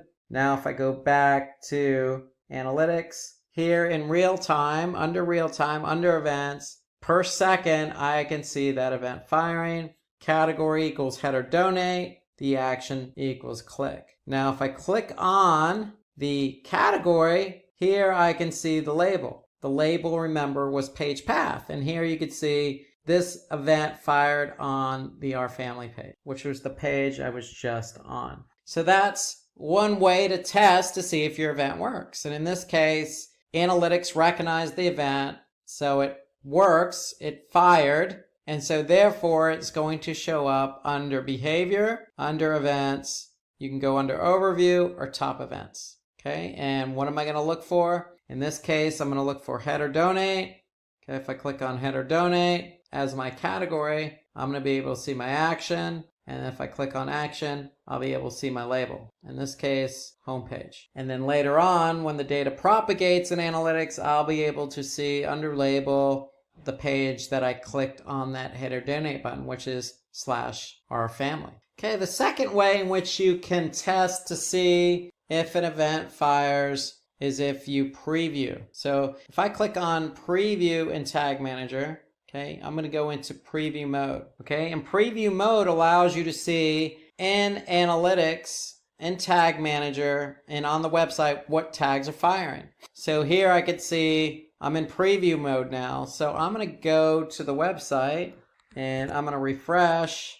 And in my browser, same browser I'm using for Tag Manager, I can see the tags that are being fired on this page already. Okay, because I'm in preview mode. So here I could see remarketing, I could see page views, I could see Google Optimize, I could see some tags that are already firing on this page. Now, if I click on this button here by holding down my Shift command and then click on that button, I'll be able to see that the tag fired in preview mode. There's my event, header donate, and I can see it fired. So now I can see it fired in the preview mode. So in addition to Google Analytics, in preview mode, I can see that that tag is fired and I know that it's working. So there you have it. You have two ways to test to see if the event fires. Again, you have real time and analytics. Okay, so in real time, if you just go up to real time, all you need to do is go down to events, go to your website, click on the button. If you see it firing in real time, then you know it works. The second version or second way to test your event is through the preview mode. Okay, if you see it firing in preview mode, then you know it's also working. Okay, so let's rehash our steps. First step is we want to be able to identify what we want to track. Okay, so it could be this newsletter sign up, it could be click on a Facebook, it could be anything we want to be able to track. An image, a click on a CTA button, whatever we want to track, identify it. Second step, identify the category, action, and label, because that's what's going to show up in Google Analytics. Remember, label is optional, value is optional. Third step, go into Tag Manager, actually set up your tag and your trigger. So if you set up a tag and it's an event, name it GA-event. So that way you can see in your list of tags in Tag Manager what event tracking you have already set up. So when you set up your tag, you set up your trigger. Your trigger is based on logic. That can be a URL, it can be a click ID, it can be a class ID, whatever you want to use to fire that event. And then once you do that, you want to test it. You could test it in GTM or you could test it in Google Analytics. If it doesn't fire, you want to tweak your trigger. If it does fire, then great. And then one thing I would recommend is if you're setting up various events for your website, as a best practice, what I would recommend is set up a spreadsheet. And in that spreadsheet, you want to put a note. What's firing? What are you doing to fire? It could be, in this case, when somebody clicks on the Donate Now button in the header. You want to put the tag name in here, the type. Okay, then you want to record your category, action, and label. And then the great thing about events is you could turn those events into goals. And that's as simple as going back into analytics. Okay, so if I go in analytics and I go to admin and I go to goals, if you set up a new goal, okay, all you need to do is choose custom, click continue. You're going to choose event as your goal name. And then from a naming perspective in Google Analytics for your goal, I would definitely put event first and then click on header donate. Okay, so if I click now continue, what is my category? It's equal to header donate. My action is click. And so I can verify to see if this is working. And here I can see in analytics that the goal would have a 0.22% conversion rate. So that tells me that the goal is working, and I can turn this event into a goal. And when you turn something into a goal in analytics, then you can measure it across all dimensions. That's what I would recommend if the event is equal to a KPI or business goal, or it's of importance. It's something you really want to measure. Okay, if it's just a click, say on a Facebook button, I wouldn't recommend setting that up as a goal. Okay, so once you've set up your event, you recorded it in your spreadsheet, it's firing, you want to be able to then go back into behavior, back into events. Okay, you can go to top events. Okay, so top events tell you by category as a default what events are firing or what category is firing the most. Okay, so if I choose my date range, here I can just go to year to date. So here I can see my header donate button, fortunately for me, has the most total events. Now notice in analytics, you'll also see unique events. And so the difference between unique events and total events is that unique events are equivalent to one per session,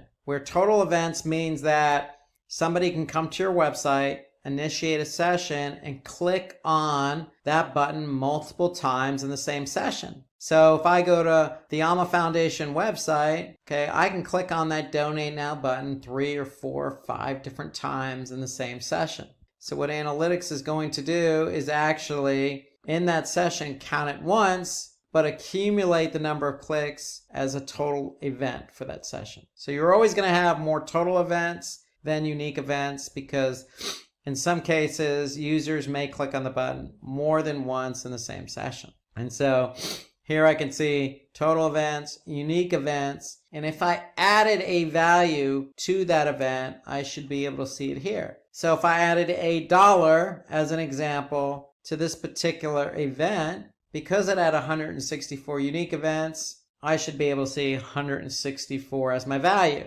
But since I see 0, that means that I did not assign value. And so average value basically is just giving me how much average I have per event. So it's taking into account the number of, or the value, the total value divided by the total number of unique page views or sessions. And so because I don't have value, I'm not going to have average value. But here you could see, because value is optional, here I can at least see how many events or how many clicks I receive for a particular button. Again, it could be a video. If I clicked on this video as an example, I can see how many people actually started it. I can see the unique and the total events. And if I click on label, if I have a label assigned, then I'll be able to see what page triggered that event. So if we go back again to our header donate button, back to category, if we click on label as our primary dimension, here we can see the home page had the most unique events, then followed by the children's page, the contact form, etc.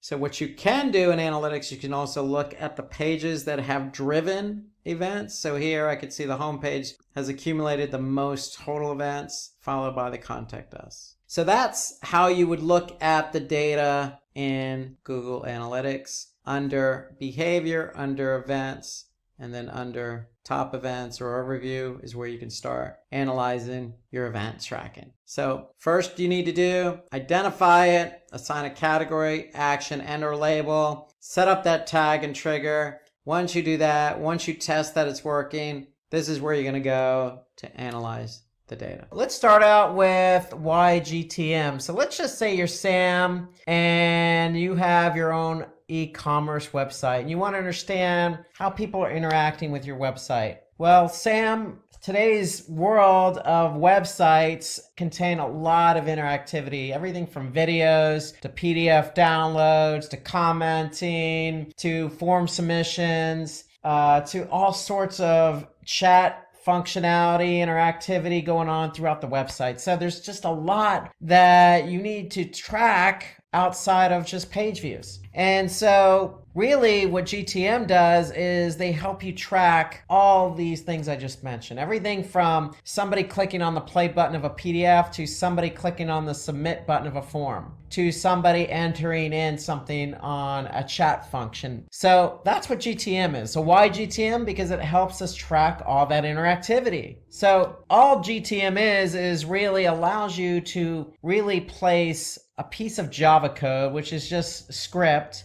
and this script that's added to a web page to collect information. So that's really what a tag is. It's just some script that gets put on a web page in order for you to collect information, like page views, clicks, etc. And they send it to third-party tools. Okay, so that's what GTM does. It basically allows you to take all these tags that collect information and you can use them in GTM. So if you want to, for example, collect how many people, enter a chat functionality and start chatting. Well, you're going to take that script and you're going to put it in GTM, and GTM will then allow you to start tracking that information. So that's really what GTM is. It just allows you to put tags into a container, or think of it as a toy box. You have all these toys and you want to track, well, you can put all those toys or tags in a toy box or container. And we're going to talk a little bit more about that. But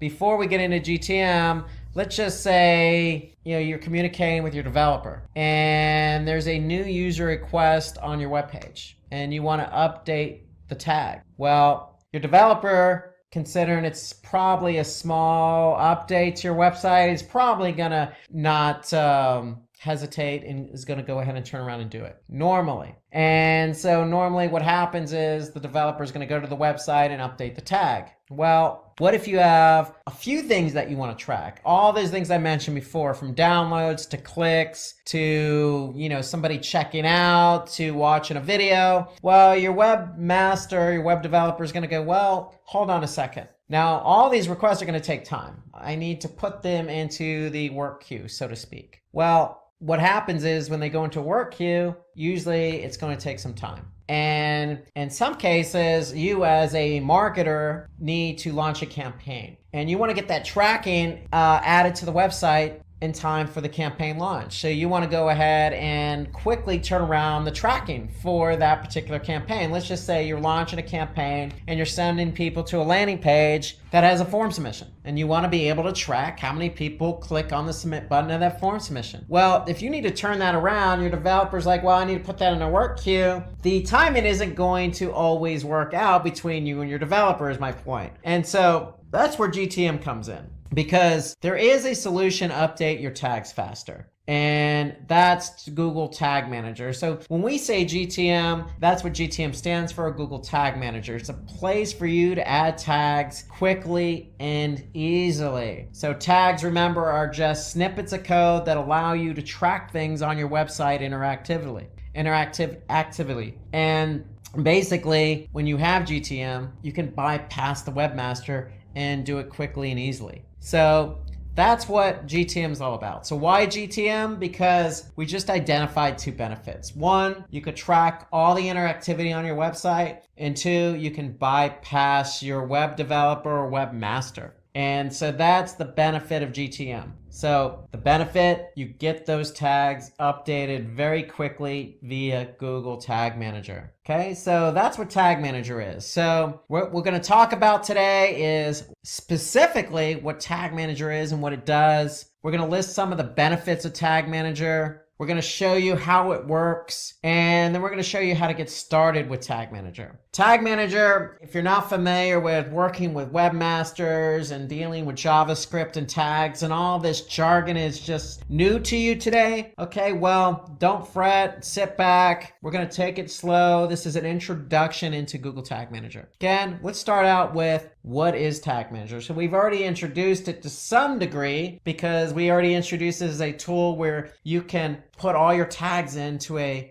toolbox, toy box, or container, so to speak, right? And we already mentioned that, hey, you can bypass your webmaster. So you're probably thinking, well, if you're not familiar with Tag Manager, how can I bypass my webmaster? Well, first of all, it's a free tool. and it's a Google tool, hence the name Google Tag Manager. And it helps you really, that's the main point, is deploy and track tags on your website, bypassing your webmaster. So that's Tag Manager. And so examples of tags that can be deployed via Google Tag Manager are numerous. These are just some examples like Google Analytics, Facebook's pixel tracking, or Google Ads. There's no limit into the number of tags you can track in Tag Manager. There is no limit. You can add any number of tracking tags in Tag Manager. Okay, so some of the benefits, well, again, we just listed two. You can put any tag into Tag Manager and track that onto your website. And we know you can bypass your web developer or webmaster. And what it also does is it also allows you to test and deploy your JavaScript codes quicker. So remember, these JavaScript codes or snippets of codes are just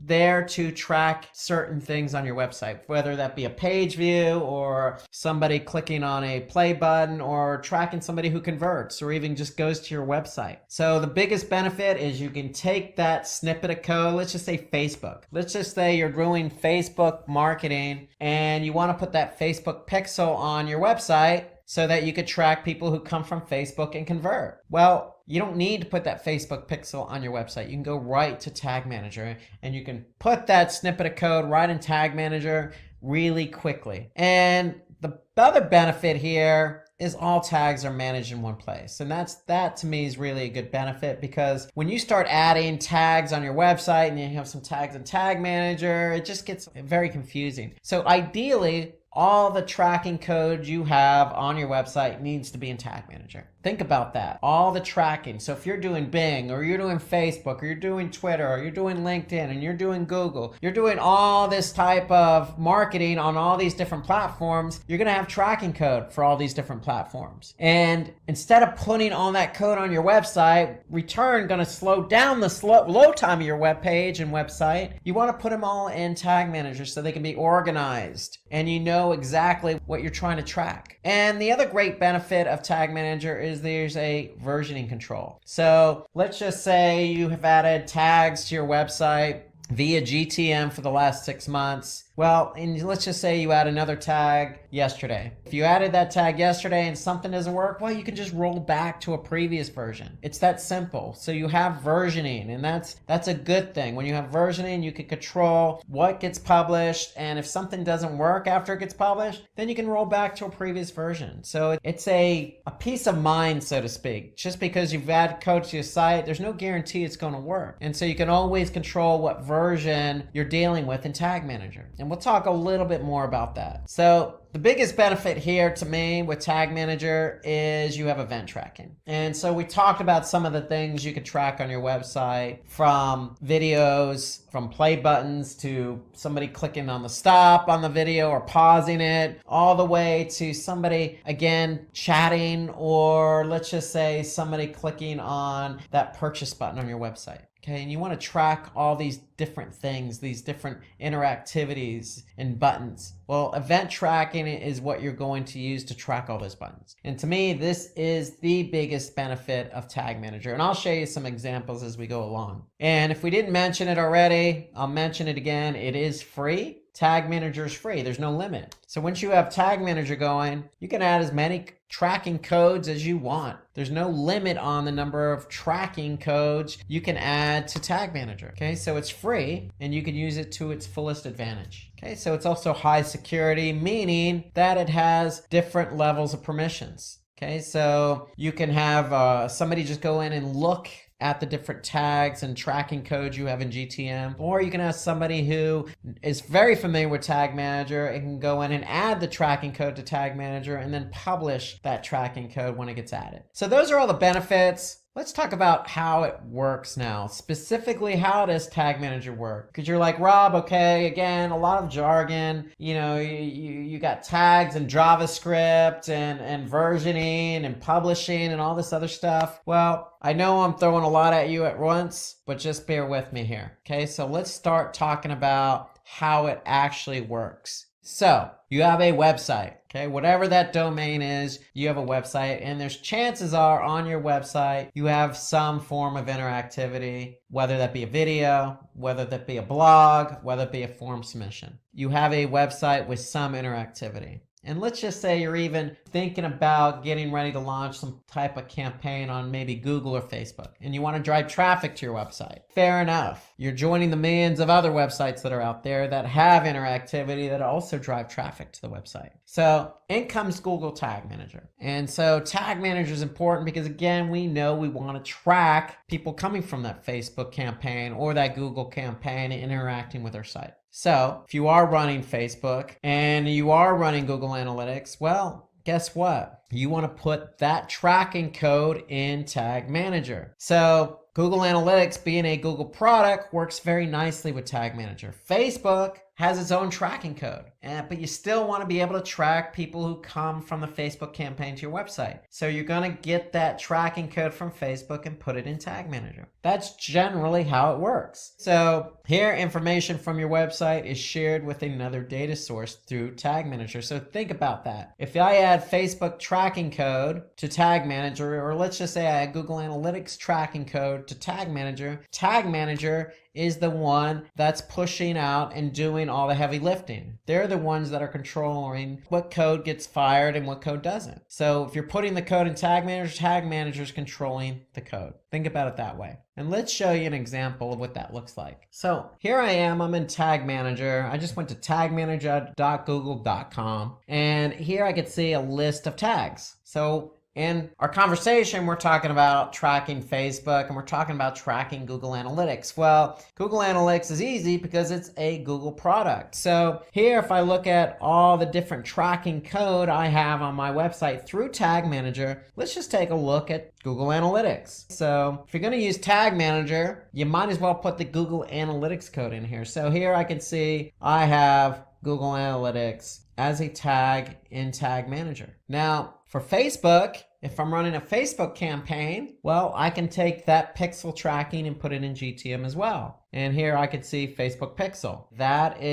code is added to GTM. I just basically took what Facebook gave me and put it into Google Tag Manager. So you can see I can add Facebook and Google Analytics. And again, I can't stress it enough, any tracking code from any platform I can add to Google Tag Manager in order to track the behavior from those sources. So let's take a little bit deeper dive into how Tag Manager works. So I just showed you an example of how you could take Facebook and Google Analytics code and put it into Tag Manager. But if you're not familiar with Tag Manager, then how do I do that? Well, let's talk about the structure and how Tag Manager works. So when you have a Tag Manager account, you have a container. Remember, I mentioned toy box earlier. You have a bunch of toys. If they're code and you're tracking different bits of code from different platforms like Facebook, think of those as toys, and you have a toy box. Okay, well, that's what this code is, and that's what a container is. The code is the code, and that's going to go into the toy box or container. And so the way Tag Manager works is you have tags, triggers, and variables. So if I take my Facebook tracking code and put it into a container, I need to set up a tag and a trigger. Okay, so let's take a look at what that is. So first, if I go back to Tag Manager, I'm going to have an account, and if I have an account, I'm going to have a container. So here I'm just going to click on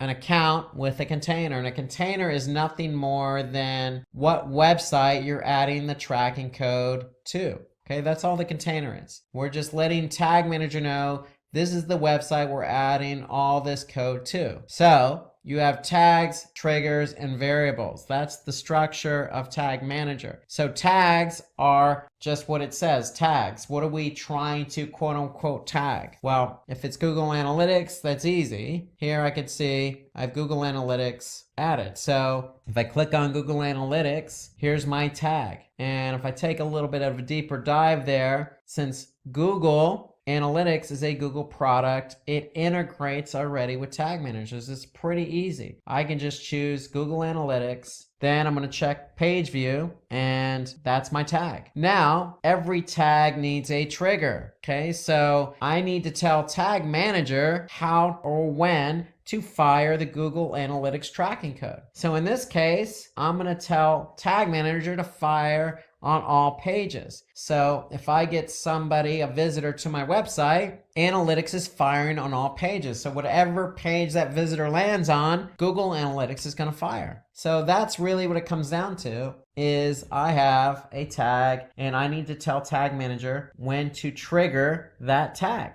That's really what the structure of Tag Manager is. It's tags, triggers, and variables. And variables we're going to talk about here in a couple minutes. But you have a piece of code, you're going to go ahead and put that into Tag Manager. You're going to tag it, and then you're going to fire that trigger. So let's take a look at another example here. If I go back here, you can see Facebook. Well, here's my Facebook pixel. Okay, that's my tag. So when is it going to fire? Well, it's going to fire on a specific domain or subdomain. That's basically what we're doing. We're trying to tell GTM when to fire that particular tag. So those are the three main components: a tag, okay, which is going to contain the JavaScript code that you get from, say, Facebook, the trigger. So you're going to go into Tag Manager and tell Tag Manager when to fire that code. That's the trigger. And then you have variables. And so variables are basically just additional information that Tag Manager may need for your tag and trigger to work. So that's what a variable is. It's there to get the tag and trigger to fire. So variables are divided into built-in and user-defined variables. So common use variables include, say, page path or page URL or host name or click class. Again, they're there, and these examples I just gave you are there to get your tag and trigger to work. Think about it that way. That's a component. And if I go into Tag Manager here, and here on the left side, I can see variables. So remember, I have built-in and user-defined. So built-in means that Tag Manager already built these for me. So in case I need to get my trigger to work with my tag, I can use a variable. So those are built in, and then I have user defined. So these are what I define. These are what I created. And again, the variables are there to get the tag and trigger to work. Okay, so that's the job of the variable. The job of the tag is to host that JavaScript code. Okay, in the case of Facebook or analytics, that's where we're putting our code. So here, if I click on AdWords remarketing, again, it's a Google product, so I don't really need to even deal with code. I'm just going to select Google AdWords remarketing. Okay, so you can see GTM integrates nicely with some of the other Google products. But let's just say you have a Facebook pixel tracking code. You're going to choose custom, and you're going to put the code here. So that's part of the tag. And then the trigger, again, is there to get the tag to fire. So you're telling GTM when to fire the tag. And the variable is there to help you make sure that that trigger and that tag work together. So that's how all three kind of work together. You need the tag to put the code. You need the trigger to tell GTM when to fire the tag and code. And the variables there to help you define when that tag and trigger should work or how it should work. So again, review, tags they're just small codes of JavaScript or tracking pixels on your website. And so tags are allowed to manage events like scroll tracking, remarketing, clicks, downloads, files, play buttons, you name it. Even clicks on external links. For example, let's just say you have a click or a Facebook icon on your site, and when somebody clicks on it, they go to Facebook. You want to maybe track that. You're going to create a tag. Okay? The trigger is there because you need to tell GTM when to fire that tag. So it's a certain condition, whether it's, fire the tag if the URL equals facebook.com or some other condition. So the tag cannot be created until the creation of the corresponding trigger. So tags and triggers go together. You can't just create a tag and not have a trigger. Otherwise, your tag will never fire. And then the variable is there again. It stores the information when defining a trigger or transferring data to tag. So a variable has a variety of data. Okay, so you pick and choose the variable you want to use with that trigger. Okay, so you're making sure that by defining a variable, you're making sure that you're telling GTM how that trigger should be fired. So let's take a look at another example here of how all three play together. If I'm in this account, I'm in this container, If I look down here, I could see Google Optimize. That's another Google product. So what I'm doing here is I just chose Google Optimize as my tag. It's already integrated. So what does that mean? I don't even need to deal with any code. I'm just going to select Optimize. Well, we have the tag Google Optimize, but we need to tell GTM how to fire that. And so here we're going to tell GTM to fire it on all pages. So that's basically a very simple example because we're firing it on all pages. So if I want to look at something specific again, Facebook, here's my tag, here's my code. What's my trigger? Well, my trigger is it's going to fire on specific pages. How do I know that? Well, if I look at the trigger, here I could see the trigger is a page view, but I'm telling it to fire on this particular hostname. So the tag and trigger go hand in hand.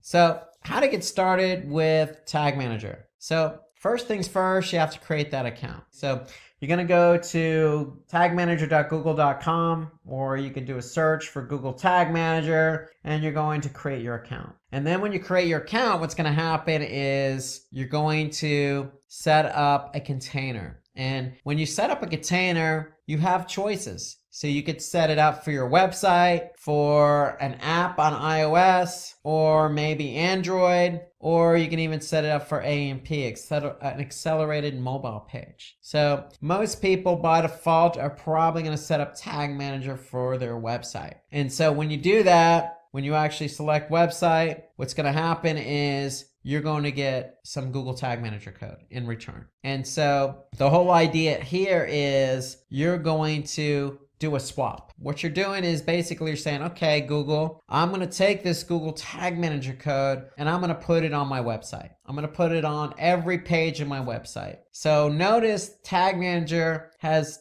two scripts. One goes in the head as high as possible. The other goes into the body tag as high as possible. And so what you're doing is you're making a deal. You're putting this Tag Manager code on your website, and in return, every code you deal with, whether that be Facebook or analytics or optimize or remarketing or whatever it is going to go in GTM. Okay, it's going to go into the container you created. So you need the Tag Manager code on your website in order for Tag Manager to work. Okay, so when you add this code to your website, then you're free to start adding all sorts of tags to your container. But if you don't have this tracking code on your website, then none of the tags you add to your container are going to work. So that's the idea behind the container. And then one thing I wanted to mention on the account is it's a Google account. So when you create your account, then make sure it's the same account you use with, say, Google Analytics or some other Google product. That's a good best practice, is always use the same email address when you set up your account so that it integrates nicely across all the different platforms. Meaning you can go from, say, Google Analytics right to Google Tag Manager in one browser without having to log out or log in. Okay, so when you create the account, you're going to create your container. If you choose web, then you're going to be asked to place code on your website. And when you place that code on your website,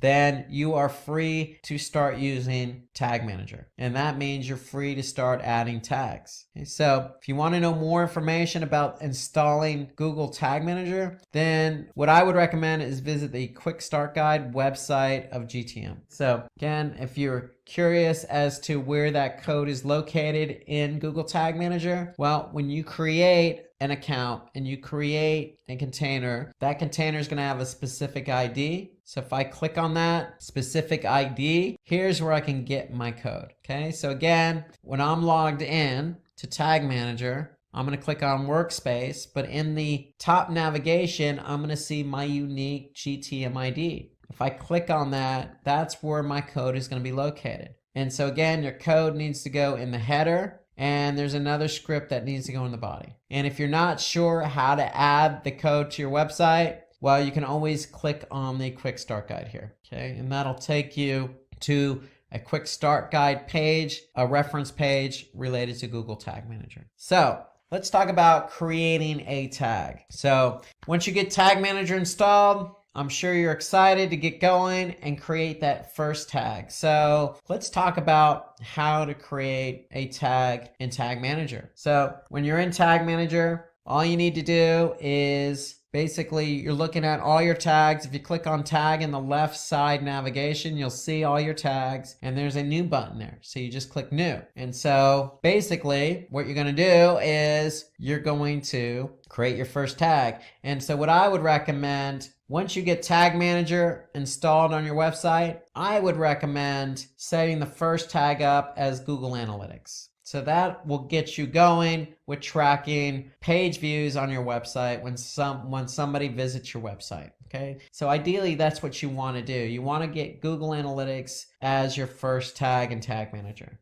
So what I'm going to do is, because Analytics is a Google product, it's already integrated nicely with Tag Manager. So I'm just going to click on Google Analytics. It's going to be a page view. That's what I'm tracking. And now I have to set up a variable. And so what it's going to do, it's going to ask me to select a variable. And so what you're going to do is you're going to select new variable. And what you're going to do is you're actually going to go and add your tracking ID here. That's going to be your variable. So where do I get my tracking ID in Analytics? Well, if I'm in Analytics, I'm going to go to admin. And then under property settings, I'm going to see my tracking ID. And all you need to do then is go to Tag Manager and paste copy. First, you got to copy over that tracking ID. Then you're going to go to Tag Manager and paste it. And then that's going to create a variable for you. And then when you create that variable, you're going to see it in the drop down here. So I've already created it. And basically, that's your tag with a variable. Then what are you going to do? You're going to set up a trigger. So see, I have some triggers already set up. You're going to see a default trigger already set up for you, and that's going to be all pages. So ideally what you want to do is you want to select all pages in order for Analytics to fire on all pages. So that's what we're doing. We're setting up a trigger. We're basically telling Tag Manager, hey, if I get a visitor to any page on my website, then I want you to fire Google Analytics. So that's basically, in summary, how to set up your first tag. And my recommendation is your first tag should be Google Analytics. And when you set up Analytics, you're going to have to set up a variable for the tracking ID. And so you get the tracking ID again from admin, property settings, copy and paste that tracking ID over, save it, you have your variable. That variable is going to be included in with the tag. Then your trigger is going to be all pages. And there you go.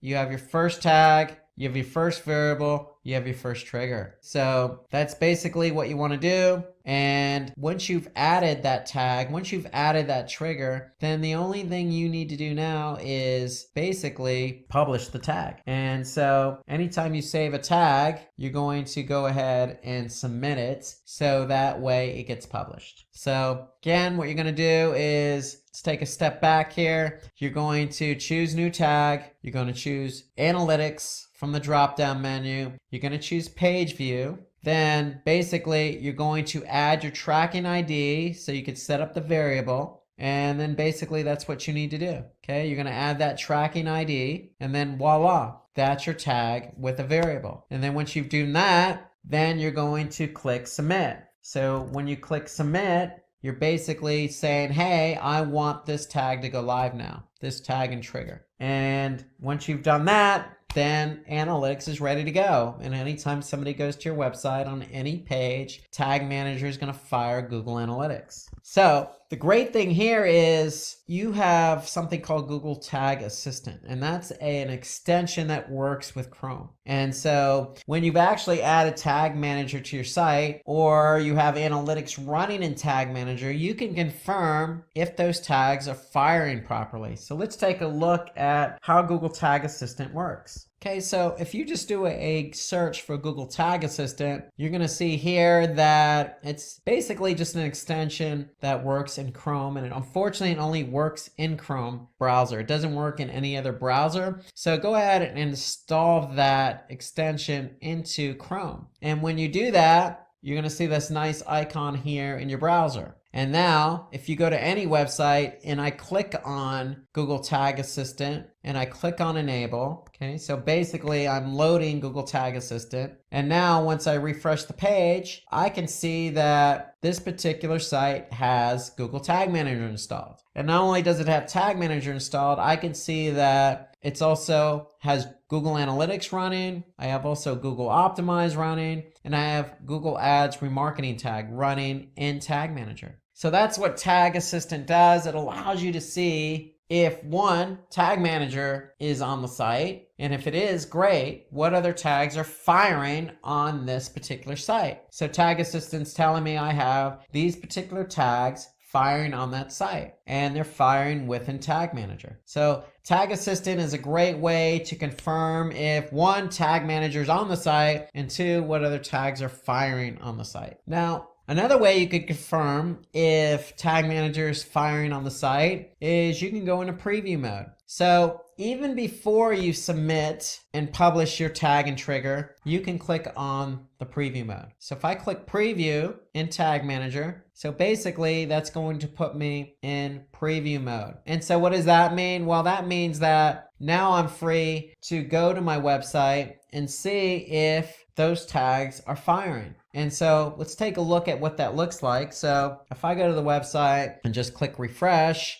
then what's going to happen is Tag Manager is going to load in preview mode, just as you see here. Okay, so that's going to take a couple seconds to load up. And now what can I see in preview mode? I could see that I have GTM firing, but I also have some other tags firing on this page. Remarketing, I have Google Analytics, I have Google Optimize. I have some other tags firing as well. And so the preview mode shows me what tags are firing on any given page. And I can also see what tags did not fire. Okay, so here I have a number of tags already in GTM, but they didn't fire on this particular page. So let's just say I clicked on the Donate Now button. I'm still in preview mode, so I'm going to be able to see what tags fired. Now I could see I have a couple of tags that have fired on this particular page. And then I could see what tags did not fire on this page. Okay, so that's the preview mode. You can use the preview mode before you even submit a tag and trigger to see if it fires. And that's the great benefit of Tag Manager. So if you're not sure if something's going to fire or not,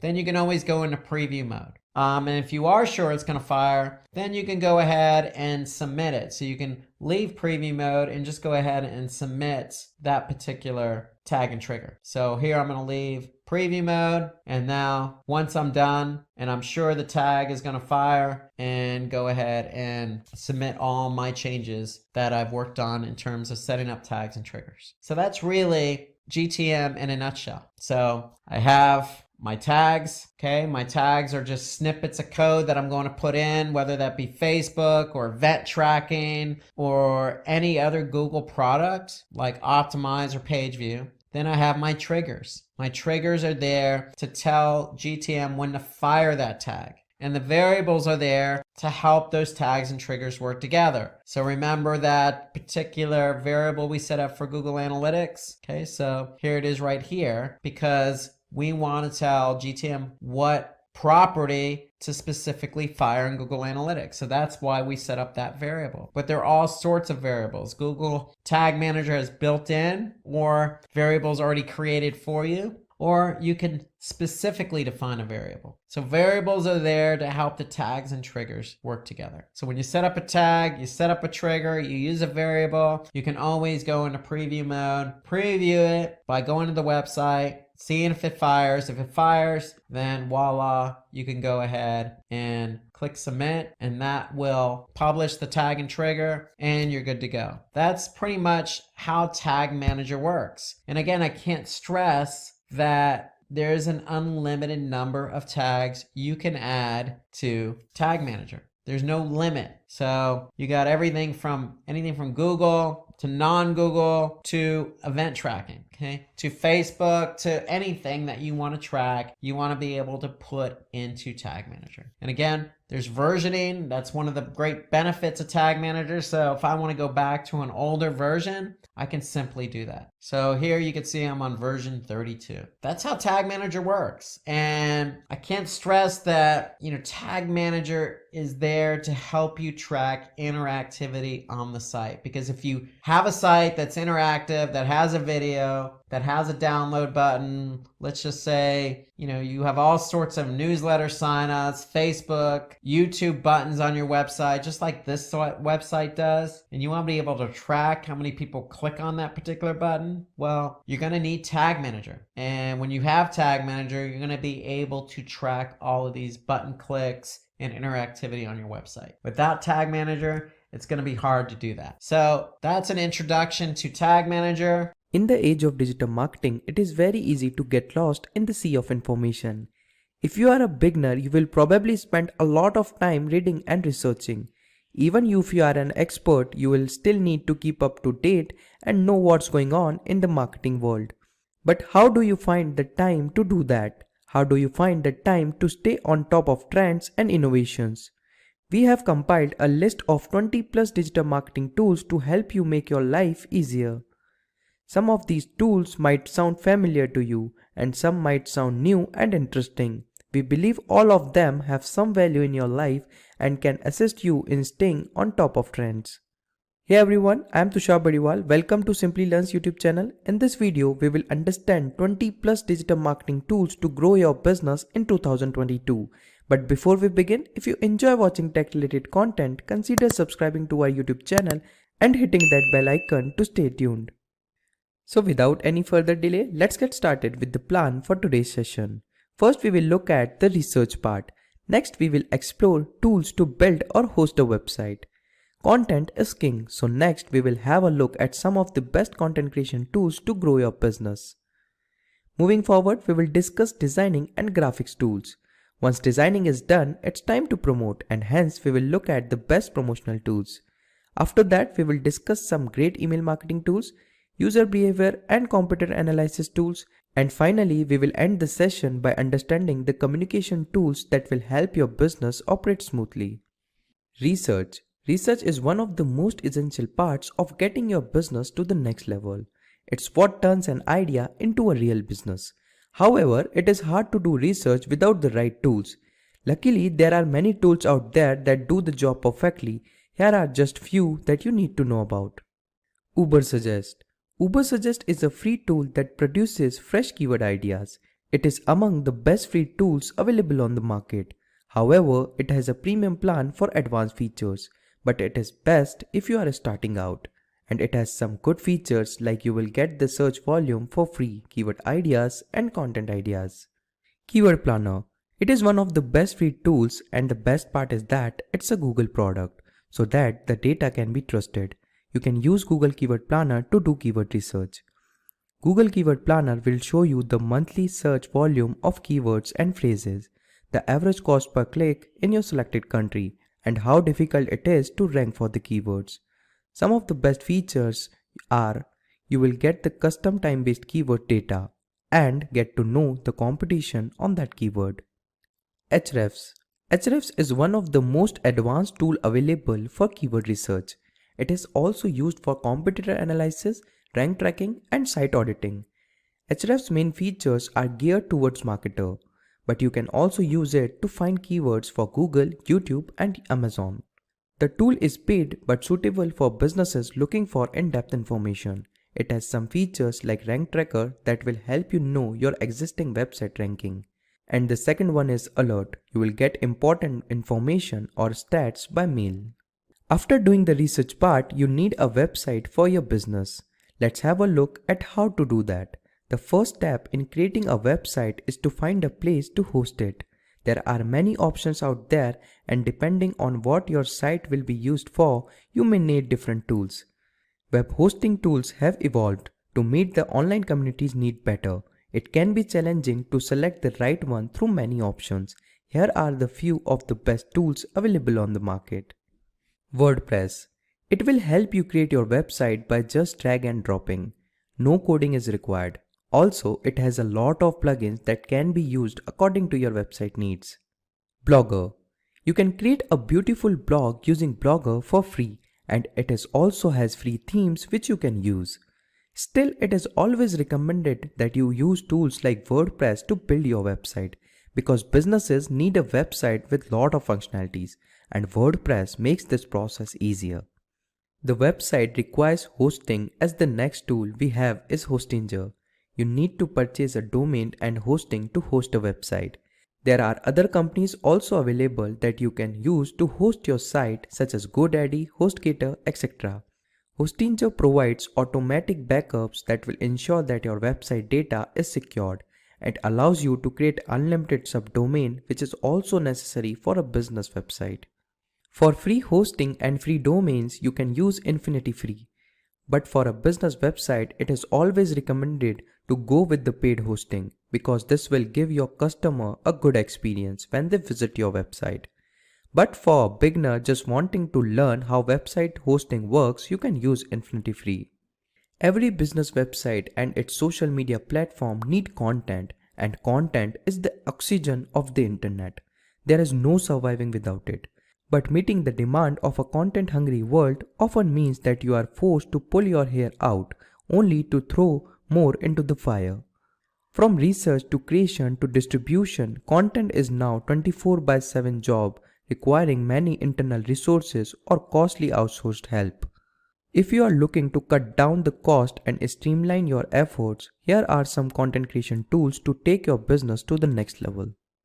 Headline. It is an AI tool that will create a landing page automatically. No writing, designing, and coding is required. You need to give information about the product, and it also has built-in templates to use. It became famous because of this feature, but now it is upgraded and you will see a lot of other features that will help you create excellent content. It is a paid tool, but you can try its free version. PepperType. It is a one-stop AI solution tool for all content needs, and the best part is you will get 10,000 word limit to try out this fantastic tool. The specialty of this tool is that it allows you to create content for specific social media platforms and long-form content. Grammarly. Grammarly is a free online tool that finds mistakes in your writing and suggests improvements. As you write, Grammarly will underline any mistakes you have made and offer suggestions on how to fix them. Additionally, it has a plagiarism checker and a punctuation checker. However, for additional features, you need to go with Grammarly Premium. The best way to create excellent content is to have good visuals. This is why we have listed the best designing tools that you can use to get stock images and videos. Canva. You can design your website using Canva for free. It is the best tool to make your website content more engaging. It is a simple drag and drop tool that allows you to create beautiful graphics, flyers, infographics, social media posts, and more. You can also use it to create more engaging images for your posts. Furthermore, it gives you free templates and allows you to collaborate with your business team using team functionality. Pixabay. Pixabay is a free website or a creative community that shares copyright-free photos, illustrations, music, and videos. All Pixabay content are licensed under the Pixabay license. You can use them without asking for permission or crediting the artist, even for commercial purposes. You can download these stock images, videos, musics, and illustration without signing up. Shutterstock. Although it also comes with the same feature, the key difference is that it is paid. You might wonder why to use this Shutterstock since we already have a free tool like Pixabay. Well, it depends on your business needs. There are some images and stock footage that you will only find on Shutterstock. In addition, Shutterstock has powerful editing tools and custom size options that attract people. Now we have a better understanding of the content part. In order to attract more visitors, the content needs to be promoted. The following tools will help you promote your business, drive traffic to your website, convert visitors into leads, build brand awareness, etc. Google Ads. Google Ads are a powerful tool that can help you reach your target audience. It is small but significant step towards online success. Through many people believe that Google Ads are not as effective as they used to be. There are still more benefits than drawbacks. The only thing you need to know how to use it. Your website can be advertised via Google Ads and your product and services can be promoted on YouTube. It has an excellent feature, lead form extension, that allow user to provide their contact details directly through the ad without visiting your landing page. Additionally, live events targeting, for example, graduating from a college, is also a great feature since it helps you reach the correct type of audience. Facebook Ads Manager. It allows you to run Facebook and Instagram ads, and it's an excellent way to promote your business. A feature like Facebook Analytics will give you a good grasp of data. Feature like Audience Insight will better understand who is interested in your product and services. Google Ads and Facebook Ads require you to spend money on ads by setting up a daily or a custom budget. BuzzSumo is a content marketing tool to help you find the best ways of engaging, creating and spreading content across social and search channels. Two of the best features is finding an influencer that will help you to find the right influencer, and a content discovery feature which will help you to discover new content ideas. Email marketing tools are the most effective means to stay in touch with your customers. You can nurture leads, rearrange with your audience and build a subscriber base through email. Businesses today recognize the importance of email and marketers are investing heavily in email marketing tools. However, in the overwhelming sea of email marketing tools, finding the right fit can be tricky. We have selected some of the best email marketing tools to help your business get started and grow through 2022. Mailchimp. Mailchimp is a comprehensive marketing platform that lets you keep track of and communicate with your clients, customers, and other interested parties. But it is popular because of its email services. There is a free plan of Mailchimp. The free plan is often more than enough for small businesses. Up to 2,000 subscribers can be added and 12,000 emails can be sent a month. It supports multiple integration to integrate other third-party softwares. And Mailchimp also allows you to update or remove the subscriber profiles, which is also one of the best features of Mailchimp. Sendinblue. It is very similar to Mailchimp. Both have excellent and similar features when it comes to email services.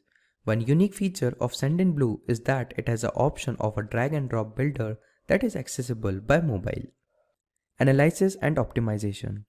Businesses need to analyze and optimize their processes to grow. Furthermore, you should analyze the data to develop a solution to the problems in your industry. Several tools can be beneficial here. Let's discuss that. Google Search Console. This tool will help you understand how your website performs on Google searches. By ranking on top, you will have higher chances of attracting more visitors. The index coverage report will help you understand which web page have problems. Moreover, it has a very useful URL inspection tool which gives information about Google's indexed page version. vidIQ. Many YouTubers majorly use it to analyze their performance on YouTube and optimize their channel. If you are looking to rank your video on YouTube, you need to optimize the title, description, and tags. This tool helps you to do that. The tool includes a thumbnail generator that lets you create customized thumbnails that generate good views, and it has trend alerts which will notify you by email of popular content. Google Analytics. Using Google Analytics, you can track the traffic on your website and find out where your visitors are coming from. It also allows you to track your sales performance and traffic sources. Google Analytics is a tool that will let you know if your website is performing well, and also if you need to make some changes to improve its performance. It has outstanding features like funnel analysis and smart goals. A funnel is a method for determining which steps are necessary to achieve the desired outcomes, and with smart goals you can identify and count the most engaged users on your website. User behavior. User behavior tools help you understand user behavior on the website. User behavior tools are very effective tools used in digital marketing to track the behavior of visitors and make the business more effective. Below are some of the user behavior tools used in digital marketing. Hotjar. Hotjar is an insight tool that lets you analyze your customer behavior and get feedback to understand them better and come up with new business strategies to grow your business. This tool gives you visual feedback, which you won't find in other tools, and it also offers surveys, which is also a unique feature of Hotjar. Smart Look. It is mostly similar to Hotjar, but it has some additional features like customizable dashboard and conversion funnel, which means the visualization of how people follow the path. Competitor analysis. Many businesses start their competitive study when planning their digital marketing strategy and then abandon it. It is essential to make adjustments after competitor analysis and use great tools. Here are some of the best. The tool is completely paid. You can use this tool to improve your PPC campaign as it gives you insight into what your competitors are doing. Keywords can also be imported as well as downloaded. Social Blade. It is used for social media monitoring and influencer tracking. For example, you can get a lot of information about the performance of other competitors and how they are doing on YouTube and other social media channels. The best part is that many features are available in the free plan. SimilarWeb. It is also an excellent tool to analyze competitors' website traffic, and you can also get the Google Play and Apple App Store data. Href. We already covered this in the research category, but we wanted to mention it here because Href will also be viewed as one of the best tools for analyzing competitors. Communication. Starting and building a successful business require better communication within your team. We must ensure that our task has been clearly communicated to the team so that we will be able to perform the work as we intended. Thus, one needs a tool to accomplish that. So now let's check out some of the best tools for communication. Slack. The app is a chat room that brings together all of your team's communication in one place, meaning there is no longer a need to use email, Skype, or multi-chat room apps. Slack can be used with both work and personal accounts, and it can benefit businesses in several different ways. Microsoft Teams. It is also similar to Slack, but it offers unlimited app integration and unlimited chat messages. There are free plans for both, but you can upgrade if your business needs aren't met. Here what you have learned so far. Initially we discussed research, then tools to build and host the website. Next we discussed content creation and graphic designing tools. After that we discussed tools that will help in the promotion, and then the email marketing tools. After that we discussed analysis and optimization tools. Next we discussed user behavior and competitor analysis tools. And finally we discussed the communication tools. Greetings everyone, this is Rob Sanders from Simplilearn. Happy New Year, and today we're going to talk about digital marketing skills. So digital marketing allows business owners, regardless of the business, nonprofit, for-profit, large or small, national, local, international, to really expand their business. It allows them to personalize their content, they can save money, and most importantly, they can measure the results. And so that's what we're going to focus on today when we talk about digital marketing skills, focusing on measuring those results. So suppose anybody wants to work in marketing or grow a company or help grow an individual's company or ensure to keep up with the appropriate skills. This is what we're going to cover today. So we're going to cover a few channels, and so let's get right to it. Today we're going to start off with search engine optimization, or SEO, also known as organic search. So SEO is an interesting channel. It's probably the premier channel for most companies. In fact, HubSpot confirms that 57% of B2B marketers stated that SEO generates more leads than any other marketing initiative.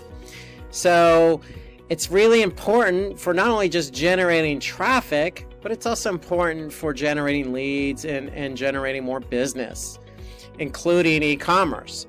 And so what does SEO entail? And what skills should you acquire in order to manage SEO as a marketing channel?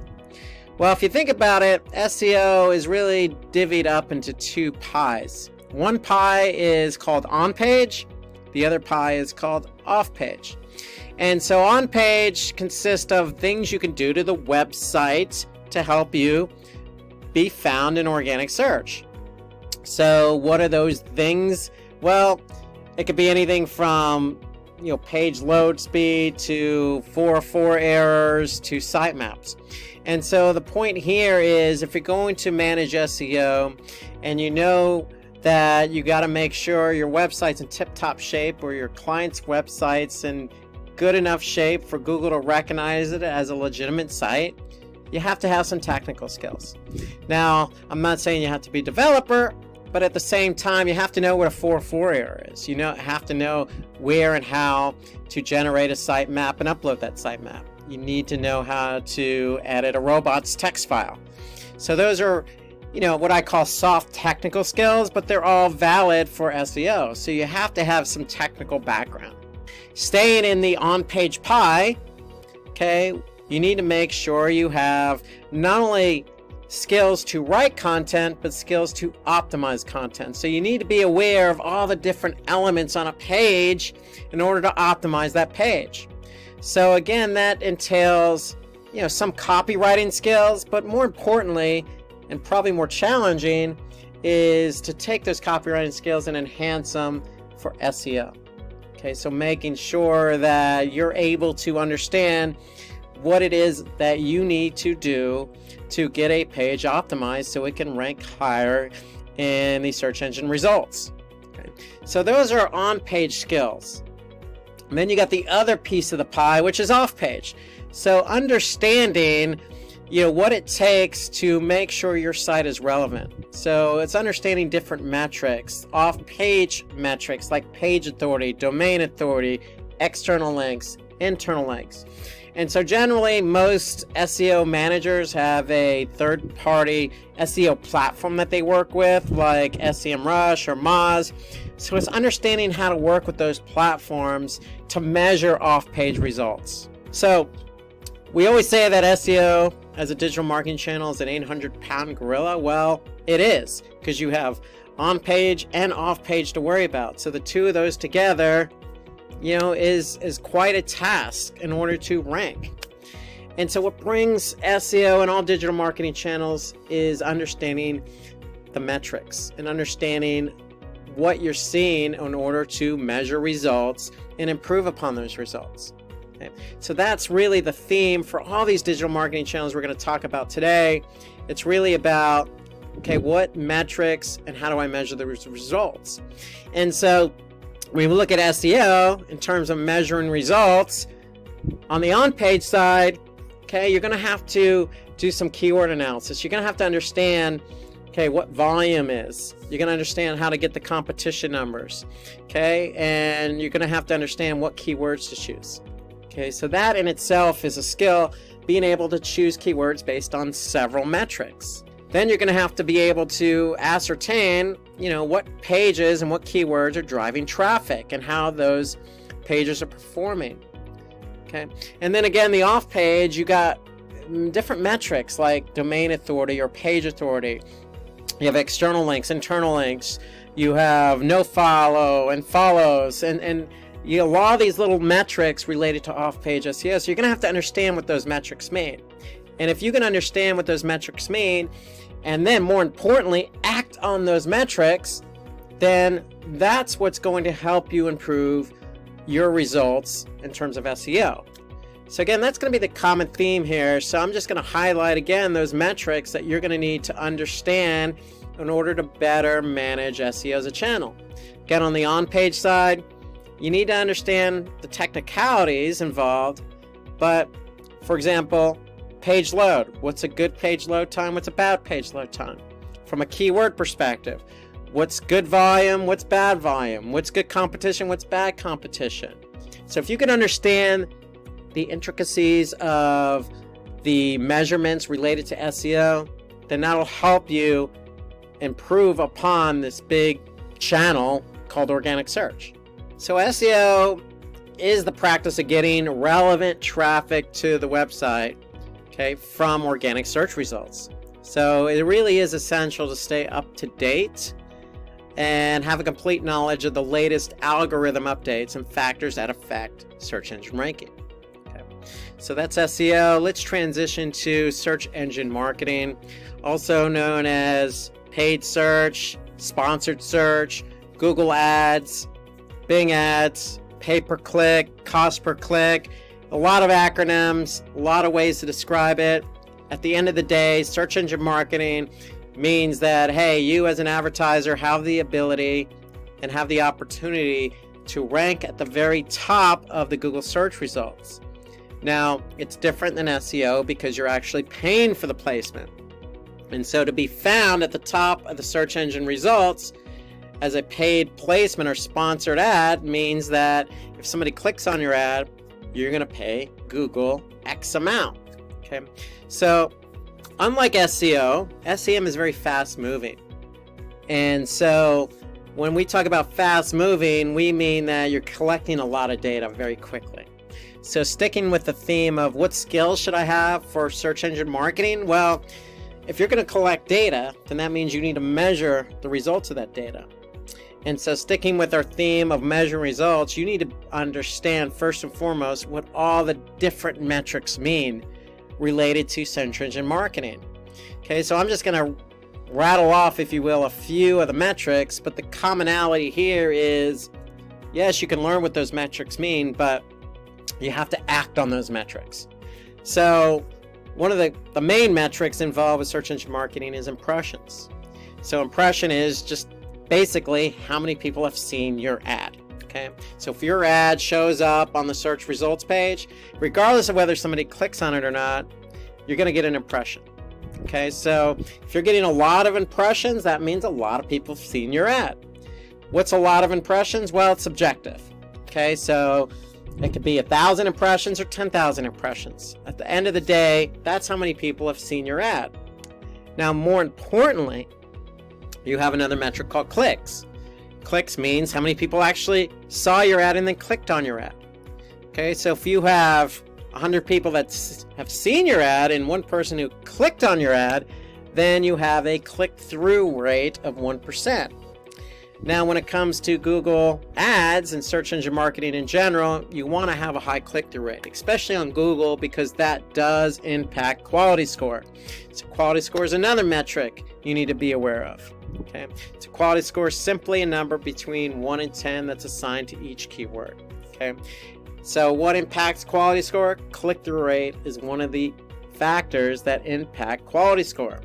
So if you have 200 or 300 or 500 or 1,000 impressions and very little clicks, that means your click-through rate is going to be low.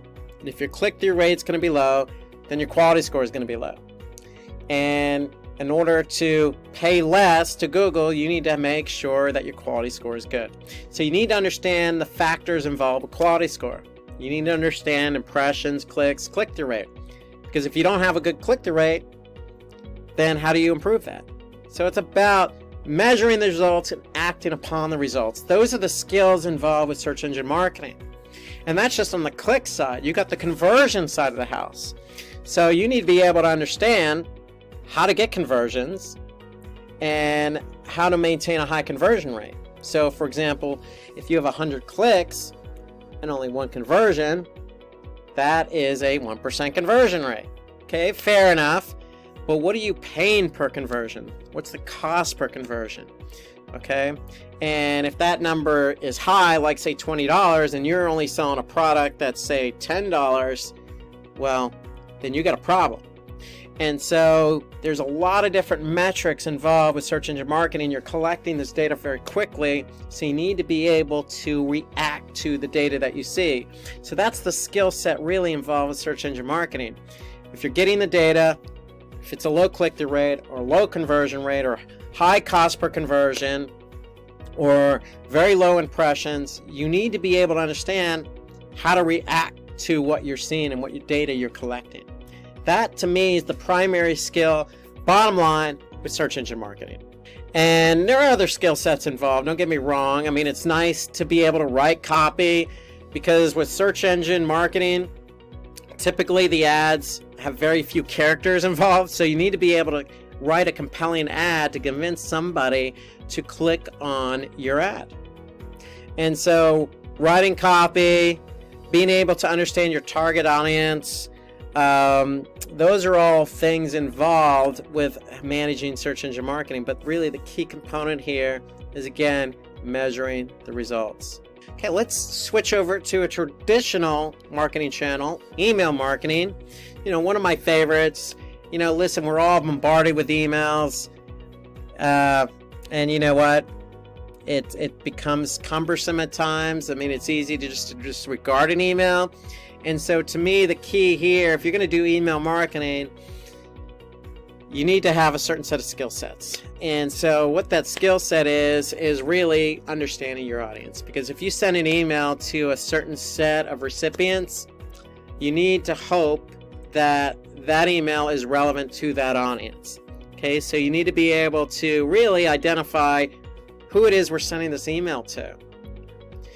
And a recent study done by Statista stated that 49% of consumers really like to receive promotional emails from their favorite brands.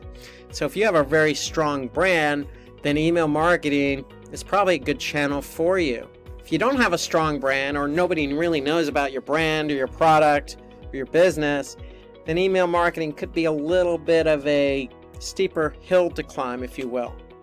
But really, email marketing it involves emails that promote the brand's products and services.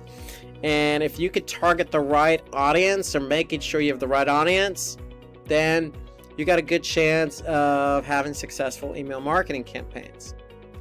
But when it comes to emails, it's like having a blank canvas. You can be as creative as you want as long as you're talking to the audience. So the big skill set here, again, is copywriting and having some, creativity involved with that copywriting. Saying the right things, but not saying too much. At the same time, making the email aesthetically pleasing as possible, so that when somebody does open the email, they're going to be able to react to it. So, writing copy with strong call to action, or really relevant copy that really talks to the audience. I mean, those are all keys for email marketing, in my opinion. Also, one thing we didn't bring up in search engine marketing, but it certainly holds true with search engine marketing as well as email marketing, and that's A/B testing. And so A/B testing is simply taking an original and creating a variant and testing the two to see which one performs. Well, you could certainly do A/B testing with email marketing. That means taking a subject line that has traditionally worked for you or is relevant for that audience, and then creating a variant or different subject line. So if I'm going to send an email to 100 people, I'm going to send 50 people one subject line, and then the other 50 is going to get my variant subject line. And why is this important? Because I want to be able to see what people react to. Okay, so if I see the open rates higher for the variant versus the traditional or the original subject line, then I know that this subject line works. And therefore, I'm going to apply this subject line moving forward. And then what am I going to do? I'm going to take it and test it against another variant. So you should always do A/B testing on subject lines. So the concept of A/B testing should not be lost on any digital marketer. Okay, whether that be SEO, search engine marketing, or email marketing. Okay, so you should have an understanding of A/B testing. And of course, going back to measuring results, with email, you have a different set of metrics. We already mentioned open rates. So if you send out 100 emails, how many people open the email? Okay, you want that open rate to be as high as possible. And then when they open the email, did people click on that CTA or any of those links in the email? Okay, so you want a high click-through rate. And then more importantly, when they click on a link in the email, they're going to go to a landing page. You want that person to engage with that landing page. So what's the engagement rate of the landing page from the email? Okay, so it's really important that you have an understanding of all the different metrics involved with email marketing, and again, how to react to that data. So if you're getting a low open rate, could it be the subject line isn't that good? Possibly. That's why you have to do testing. If you're getting a low click-through rate on the emails, That could be because the copy may not be that great, or the design, or the call to action, or it's not compelling enough for the recipient of the email. And then again, the engagement rate on the landing page. If you have a low engagement rate, a low conversion rate, you got to look at that and figure out how to improve that. Okay, so you can apply A/B testing on the landing page. So there are always ways to react to the data regardless of what campaign or regardless of what digital marketing channel you're working in. Okay, so that's the commonality here. One point on email marketing is if you're going to measure the results of the campaign, whether you're using, vertical response or Mailchimp or, some other email marketing platform, you want to make sure you have what we call UTM tracking. And if you're using Google Analytics, having UTM tracking or understanding what UTM tracking is allows you to measure the results of that email marketing campaign in Google Analytics. So that's another skill set you should have, being able to apply tracking to your digital marketing campaigns, including email. Okay, because if you don't, it's going to be hard to measure the results in Google Analytics. So let's focus on one more marketing channel here, and that's social media. So we all know social media isn't going anywhere. It's becoming more and more popular. In fact, an offshoot of social media is really influencer marketing. If an influencer has millions of likes on, say, TikTok or Instagram, you might want to engage with that influencer and help you promote your brand or your product. Isn't that really what social media is? It's a platform, whether that be, Facebook or Twitter. It's a platform to help you promote your brand, your product, your services, and it's a chance for you to get to message your user base, your community, prospective clients, people who don't even know about your brand. It's a chance to build awareness. So social media holds a lot of different strategies, if you will. In fact, nearly almost 4 billion of the world's population uses social media. Let me see, there's 7-something billion people in the world. Well, that's a large percentage. A majority of the percentage of the world uses a social media platform. Okay.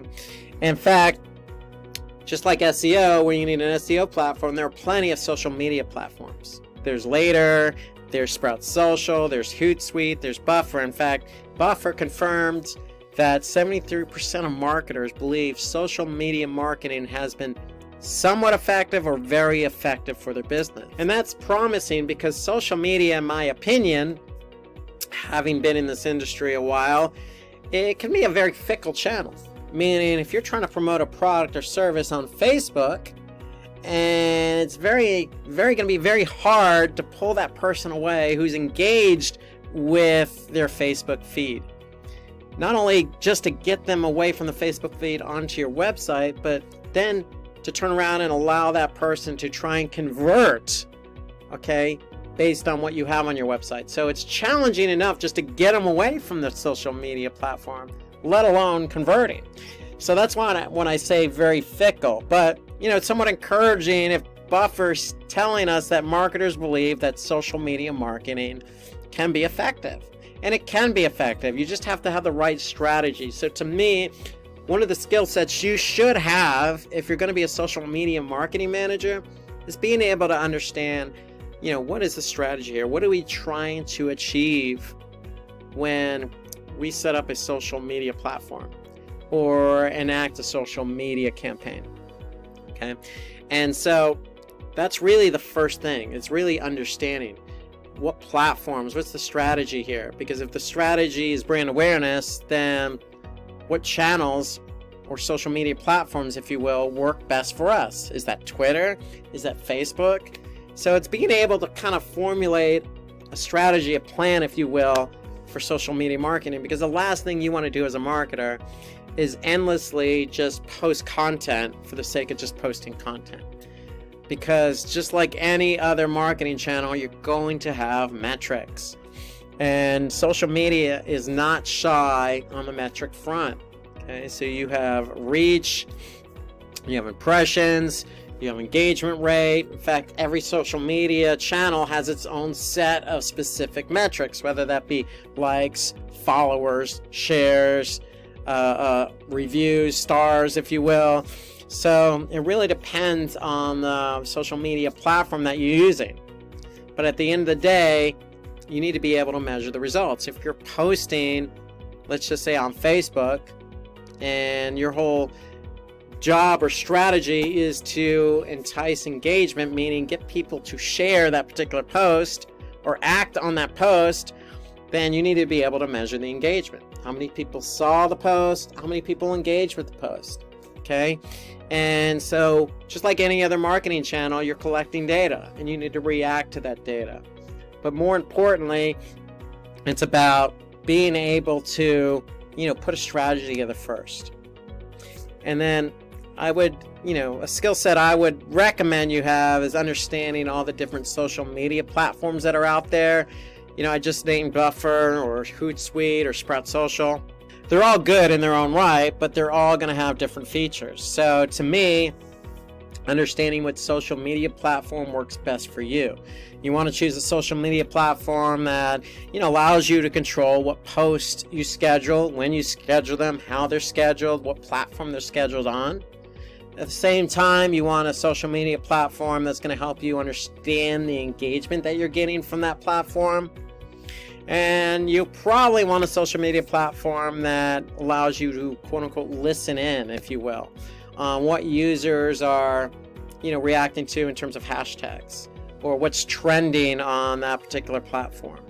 Okay, so you want a listening tool, if you will, as part of that social media platform. So it's understanding what platform you want to use when it comes to social media marketing. It's understanding what strategy that platform is going to help you enact.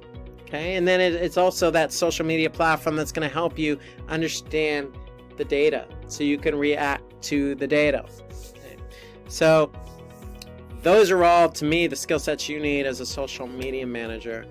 And then an offshoot of social media is paid social. So just like search engine marketing, you can advertise on, say, Twitter, LinkedIn, Facebook on a cost per click basis, meaning if you're showing your ad on LinkedIn and somebody clicks on it, you're going to pay for that click.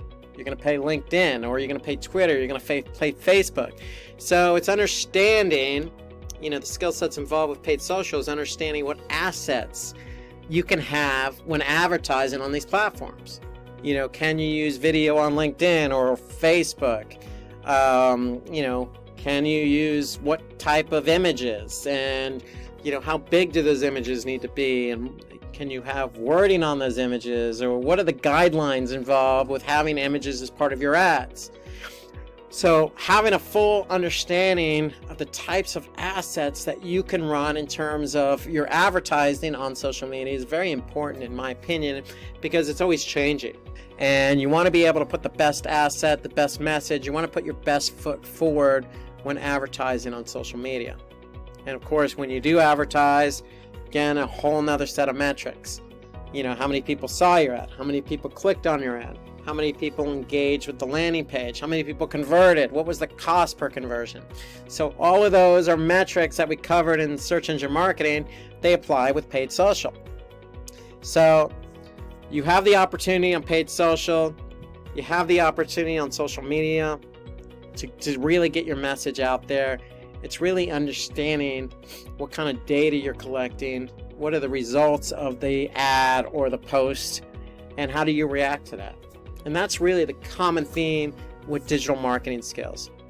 If you're not a big fan of numbers, you're not a big fan of Excel, if you will, or spreadsheets, if looking at a mountain of data scares you, well, then you might want to think otherwise when going into digital marketing. But if you want to embrace the data, then digital marketing is really a great career, because if you can get the data and you know how to react to the data, then you can be successful in any campaign you run.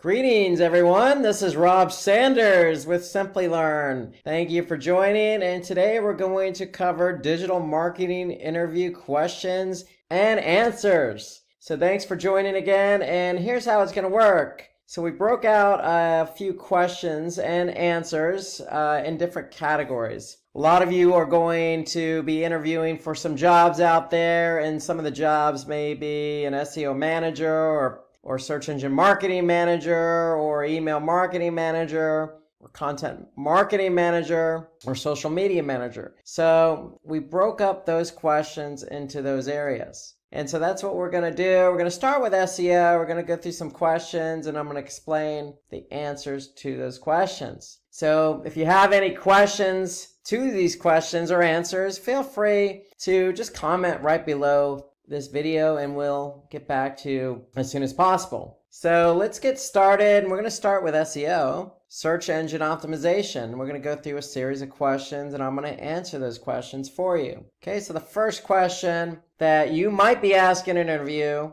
is differentiate between do follows and no follows. Okay, so if you've taken or listened to my SEO courses on YouTube for SEO, we talked a lot about do follows and no follows. And simply put, I mean, do follows are just signals to the search engines to follow the link. So there's a link on site A pointing to site B. We're going to basically tell Google, Bing, and some of these other search engines, hey, go ahead and follow that link. Now, a no-follow is just the opposite. So no-follow link doesn't allow the search engine crawlers to follow it. So if we have a link on our site, site A, pointing to site B, we can put a no-follow tag in there. And what that's going to do, it's going to signal to the crawlers, hey, don't follow this link. So in the end, if the crawlers don't follow the link, then there's not going to be any link juice passed. And so Google is not going to give you credit or give that site credit for having a link pointing to it or pointing to another site or from another site. And so it's all about linking. So we can control if there's links on our site, whether we want the crawlers to recognize those or not, simply with no follow tags. So just a reminder, link juice is the reputation or equity passed from one website to another. So if you have a link on another website and that website is of high quality, meaning their page authority, their domain authority is high, they have a lot of content, they're not spammy, they're really rich and they're relevant, then you may want to make sure that the link pointing from that site to your site is a no follow. So that way that Google can recognize the link from that site to your site. And basically that reputation is going to be passed on to you. Okay, so that's a do follow versus a no follow. And why would we do a no follow? Well, it just depends. It really depends. A lot of social media platforms like Facebook have no follows. If you have a lot of content, you may not want to be pushing out a lot of do follows. It could actually look bad from an external linking standpoint. And so a lot of sites are really particular about who they want to pass link juice onto and give credit for the link. So it's a business decision at the end of the day. There's really no hard, fast rule here, except from an SEO perspective, if I have a site and I have a lot of external links pointing outward to other sites, I'm going to be particular about who I allow the search engine to follow and what links I allow not to follow. Okay. So here's an example of what they look like. So do follow is simply just the href. Notice the no follow has the tag appended to it, the href tag with a no follow. So if the search engine's crawling your site and they see that no follow there, they're not going to follow that link, and vice versa. If there's a link on another site pointing to yours and there's a no follow there, you're not going to get credit. The search engines aren't going to pick up that link. Okay, so question 2, what is 301 redirect and how is it different from a 302 redirect? So 301 redirects tell users in the search engine specifically that an original page has been moved, and this is the key word here, permanently. So permanently moved. We're going to explain that in a minute. So it's just moved from one page to another. And so if we don't have a page anymore, but we have a new page, let's just say you built a new website with new URLs,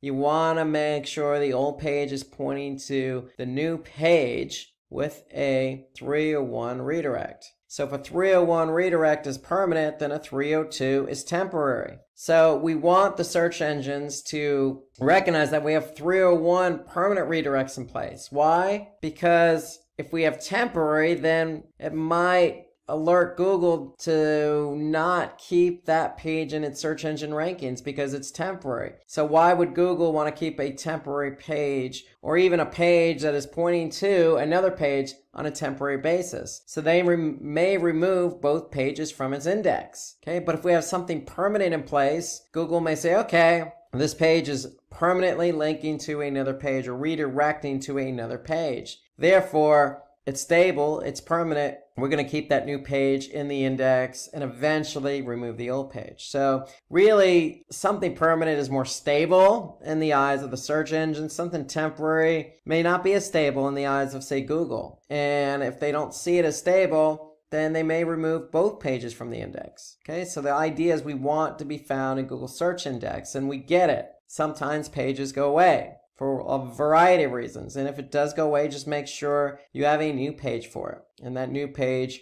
is a 301 permanent redirect. Okay, so question 3. Why are backlinks important in SEO? Well, we kind of hinted on that a bit with the nofollow. Because if we have a link from another website pointing to ours, and that link from that other website is really relevant, and it has a high page and domain authority, then it's going to benefit us. And so backlinks are important because if we have backlinks from high quality sites, it's going to improve the credibility of our site, especially if it's a do follow tag. So the search engines are going to recognize the relationship between the site that has a link pointing to us. Okay, so it's just going to build our credibility. It's going to increase our domain authority. And then the net effect of that is if we're credible and we have high domain authority, then that's going to increase the rankings of our pages. And when the pages increase in ranking, then we're going to get more of a lion's share of the traffic for certain keywords that our pages are found for. And if our pages are found and getting traffic, then because we have increased rankings, we're likely going to have increased traffic. And then it's just a snowball effect.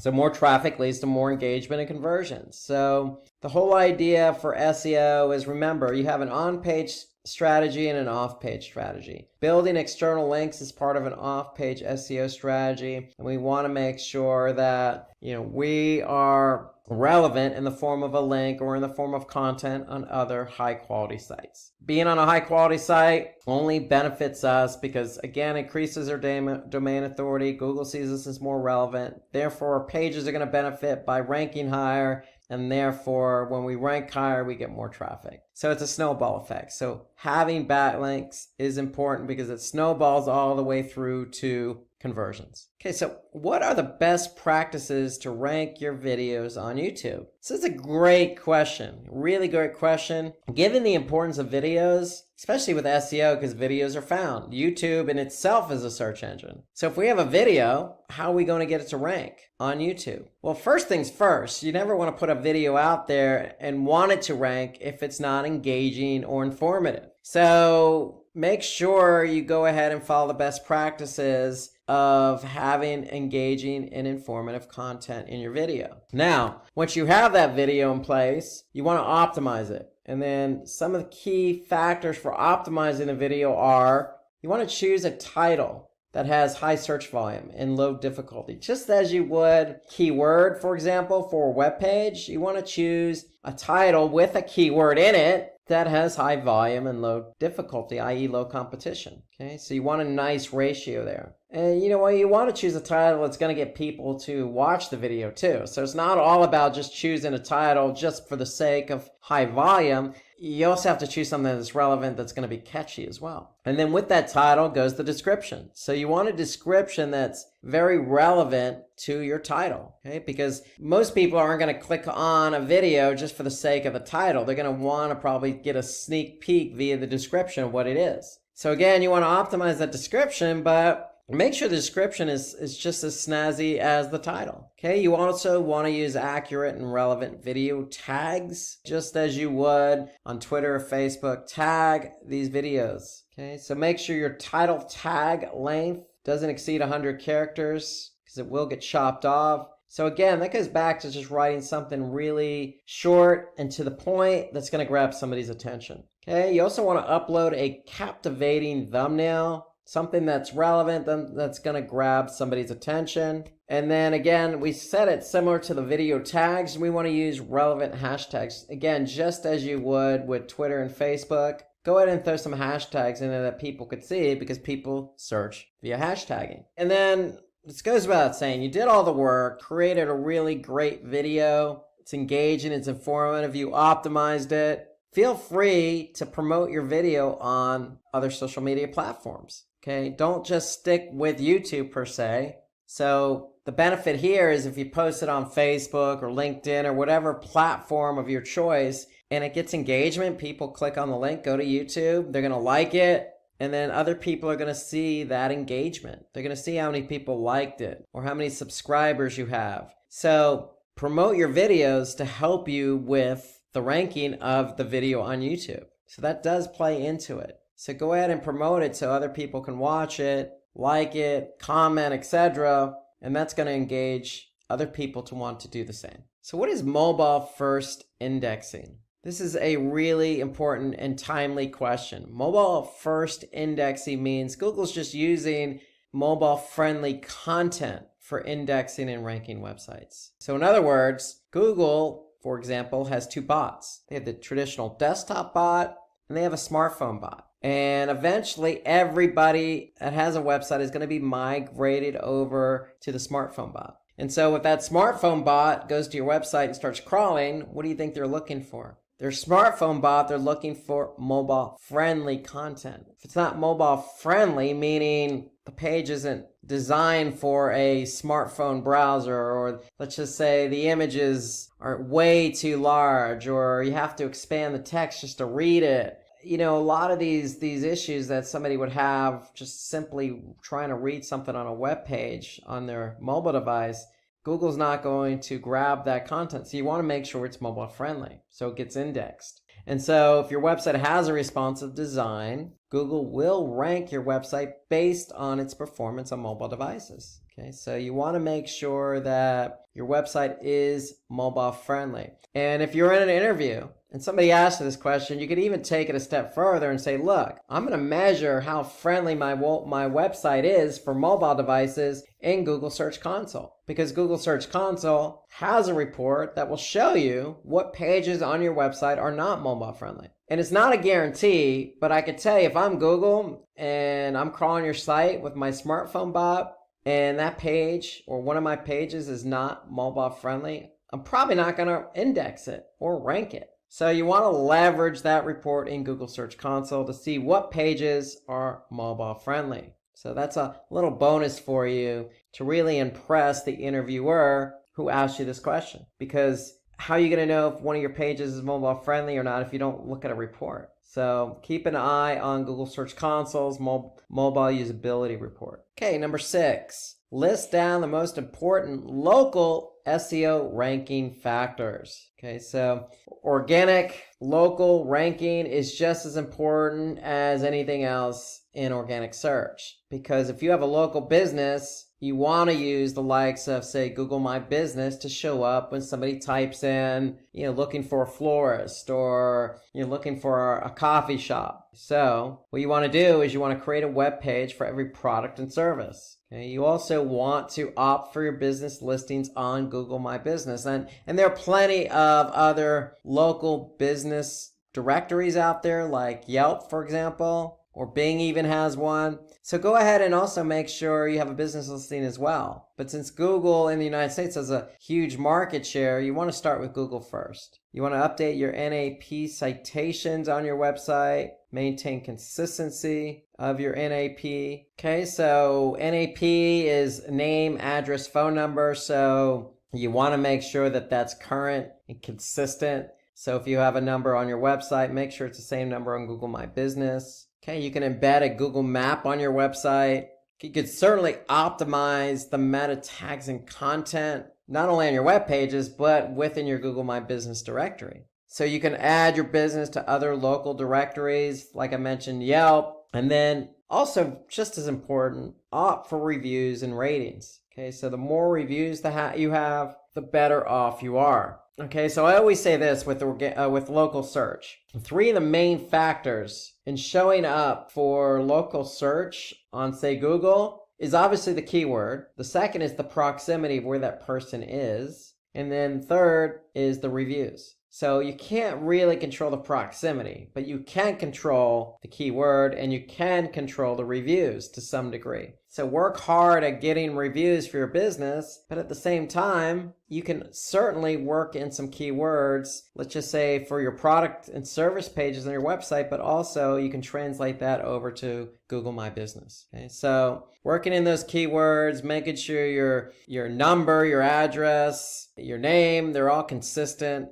And really just spreading the business out on other directories. That's really, all these are really key factors for local SEO. Okay, so question number 7, how to avoid duplicate content, getting penalized for duplicate content. So for example, if you have 2 different versions of a web page, you may result in a duplicate content issue. So it's just SEO 101. You never want to have two or more pages with the same content. So what do? Well, we can avoid this in having Google penalize us by, again, setting up a 301 redirect. Remember, 301s are permanent. We can also use what they call a canonical tag. And a canonical tag basically alerts the search engines as to which page is the original. Okay, so if we have an original page, we want to point to that page with our canonical tag. And then the third option is opt for preferred domain in Google Search Console. Okay, so if you have multiple domains, make sure you set up a primary one in Search Console. So those are ways to work around it. Of this 3, I would always go with the canonical tags, because that's just a tag that's going to sit on the page. It's going to alert Google as to what the original is, just in case they get their hands on the duplicate. So all the pages that have the same content are going to have the same canonical tag pointing to one page. So again, 301s are permanent. You can simply just redirect one to the other if you end up having duplication, or you could just tell the search engines, hey, this is the original page, or you can go through Search Console. Okay, number 8, what are the tactics to increase a web page speed? Okay, so what are some of the tactics? Well, when you build a site, especially for mobile, you want to keep it as simple as possible. And what I mean by simple as possible, really, I mean, hey, use a simple website design. Don't get overly creative, if you will. Most websites, all websites have images. You're not going to be able to get around that, but just make sure you optimize your images. In other words, don't have such a large image size. If you don't need something very large, don't have it. Okay, you want to improve server response time. And what do we mean by that? Well, your site's sitting on a server somewhere. You can own that server, or you can be renting it out from, say, Amazon Web Services, or let's just say GoDaddy as your registrar. They also have web hosting. Well, if you have it on, say, GoDaddy's server, you may be sharing that server with other businesses. And at certain times of the day, other businesses may get a lot of traffic and suck up a lot of bandwidth. What is that going to do? That's going to reduce the server response time for your site. And so you want to make sure you have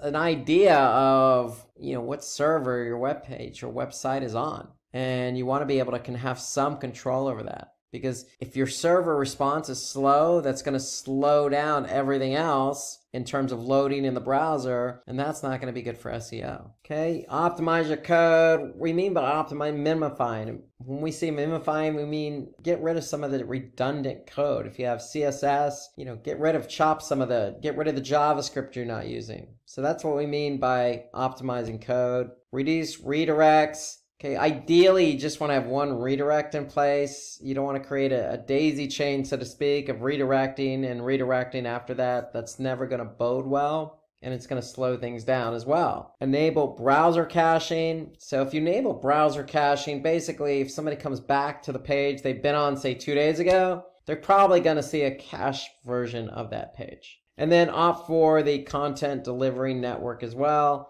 So these are some of the ways to reduce page speed. Now, if you're curious about the page speed of your website, you can always go to Google's Page Speed Insights tool. And all you have to do is just Google Page Speed Insights, or even just something generic like Google Page Speed. And you're going to get this tool, Page Speed Insights. And all you need to do is just plug in a URL. When you plug in the URL, Google is going to analyze the URL for both mobile and desktop. And so here we could see Google gives a score. So we could see the score for mobile and we could see the score for desktop just by clicking on desktop. And so here I could see some of the issues that the site may be having in terms of page load time for their desktop. If I flip over to mobile, here I could see some other issues. For example, they have a server static assets with efficient cache policy. Now, if you're not sure what the heck that means, you can always just click on it and you can see some specifics here, or you can just always Google it as well. Here you got to reduce the impact of third-party code. Okay, so that's another thing. Reduce JavaScript execution time. So again, going back to some of the comments we made about coding. Okay, sometimes too much code or code not functioning as well as it should will tend to slow down the site. Okay, so you can use page speed insights. You can always get a glimpse of how pages are loading simply by also going to, for example, Google Analytics. Under behavior, okay, you can go to site speed. And if you click on overview, okay, what Google does is they do a sampling of pages over time. And in this case, based on 89 page views, they have an average page load time. And so you can get a sense of how quick specific pages load or your site overall simply by looking at the site speed overview report in Google Analytics to get a sense of how quick your pages are loading. Now, there are certain factors that do affect load time. So obviously the way the page is built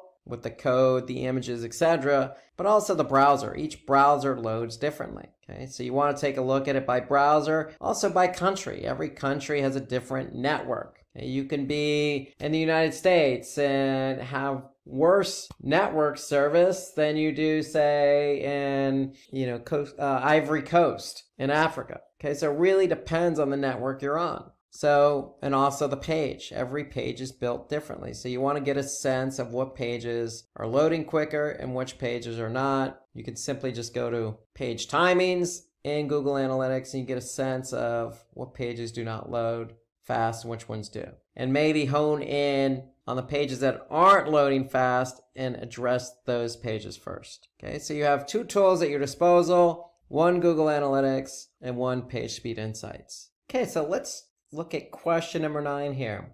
So when should an individual target short tail and long tail keywords? Okay, so remember, short tail are usually 1 to 2 keywords, very broad in nature. Long tail keywords are maybe 3, 4 keywords in a query, or maybe an entire sentence. Those are considered long tail keywords. So usually short tail keywords have higher volume, but also higher competition. Longer tail keywords usually have lower volume, but also lower competition. But the great thing about long tail keywords, the conversion rate will tend to be a little bit higher than, say, a short tail because it's less vague and more specific. So you can use short tail keywords if you're trying to drive a lot of visitors because those keywords are going to be vague or broad in nature. Long tail keywords are used for targeted pages such as product pages and articles. So if you have a specific product with a long name, you can certainly optimize that page for that product name.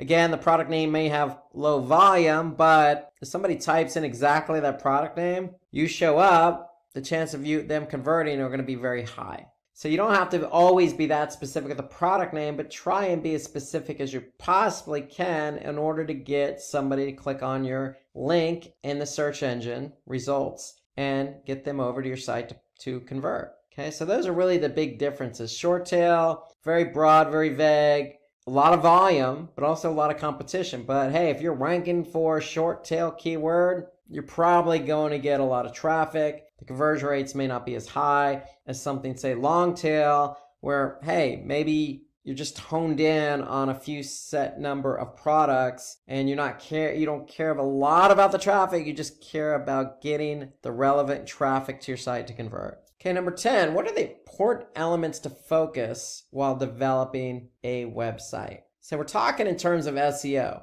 Okay, so if somebody asks me this question in an interview, what am I going to focus on while developing a website? Well, the answers are right here. Yes, we talked about mobile. Mobile is so important because a lot of websites are going to be indexed with Google Smartphone Bot. So mobile usability is very important. So we need to make sure our website is responsive for mobile. Just some basic practices when it comes to site architecture and navigation. We want to have a simple URL structure, okay? No overly cumbersome. The navigation should simply be clean and neat. Okay, if you have 5 products, okay, maybe you have in your navigation, you have something called products with all 5 listed, or you have all 5 products in the main navigation. The key is you just want to make it clean and neat and easy for somebody to find. The rule of thumb is if it's good for the end user, it's probably going to be good for Google. But if it's complicated for the end user, it's probably going to be complicated for Google. You always want to create a sitemap. Now, what is that sitemap? A sitemap is simply just a formatted file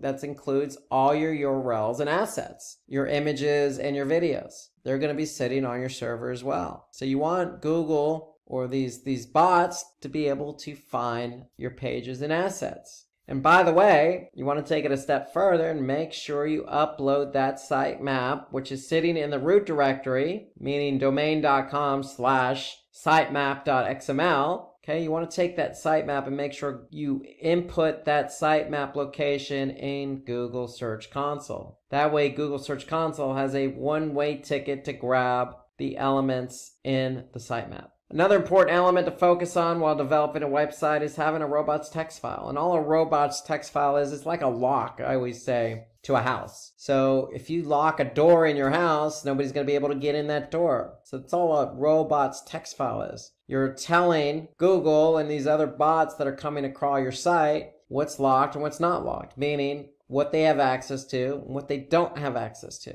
So you want to be able to make sure you have a robots text file if you're trying to non-index specific pages of your website. Because if you tell Google, don't crawl these pages or this directory, they're not going to get crawled. And if they don't get crawled, they're not going to get indexed. So robots text file is an important element to focus on while you're developing your website. And while you're developing your website, it could be on in a directory just called new website. So you probably want to have new website as the directory in the robots text file, and just to let Google know, don't go into this directory because it's my new website and I'm not ready to go live yet. So you don't want it indexed. So there are a lot of reasons to have robots text files. That's the main reason. Sitemap, you want Google to get these pages and assets quickly. Okay, you want to make sure that your site architecture navigation is in order. You want to make sure your site is mobile friendly. And you also want to make sure you have content on your website.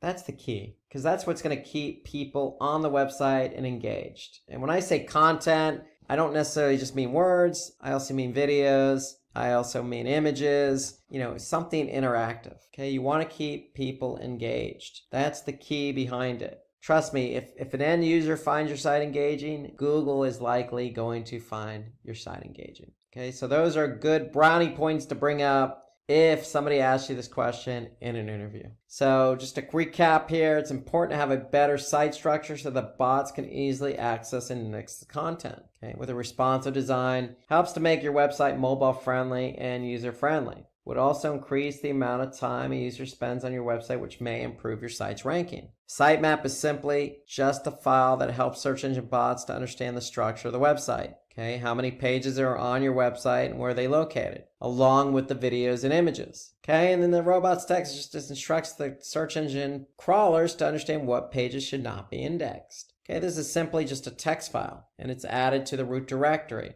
Again, think like a door, think of a lock. Okay, you can lock whatever doors you want in your house. Think of it that way. So now it's time to wrap up our digital marketing course for 2023.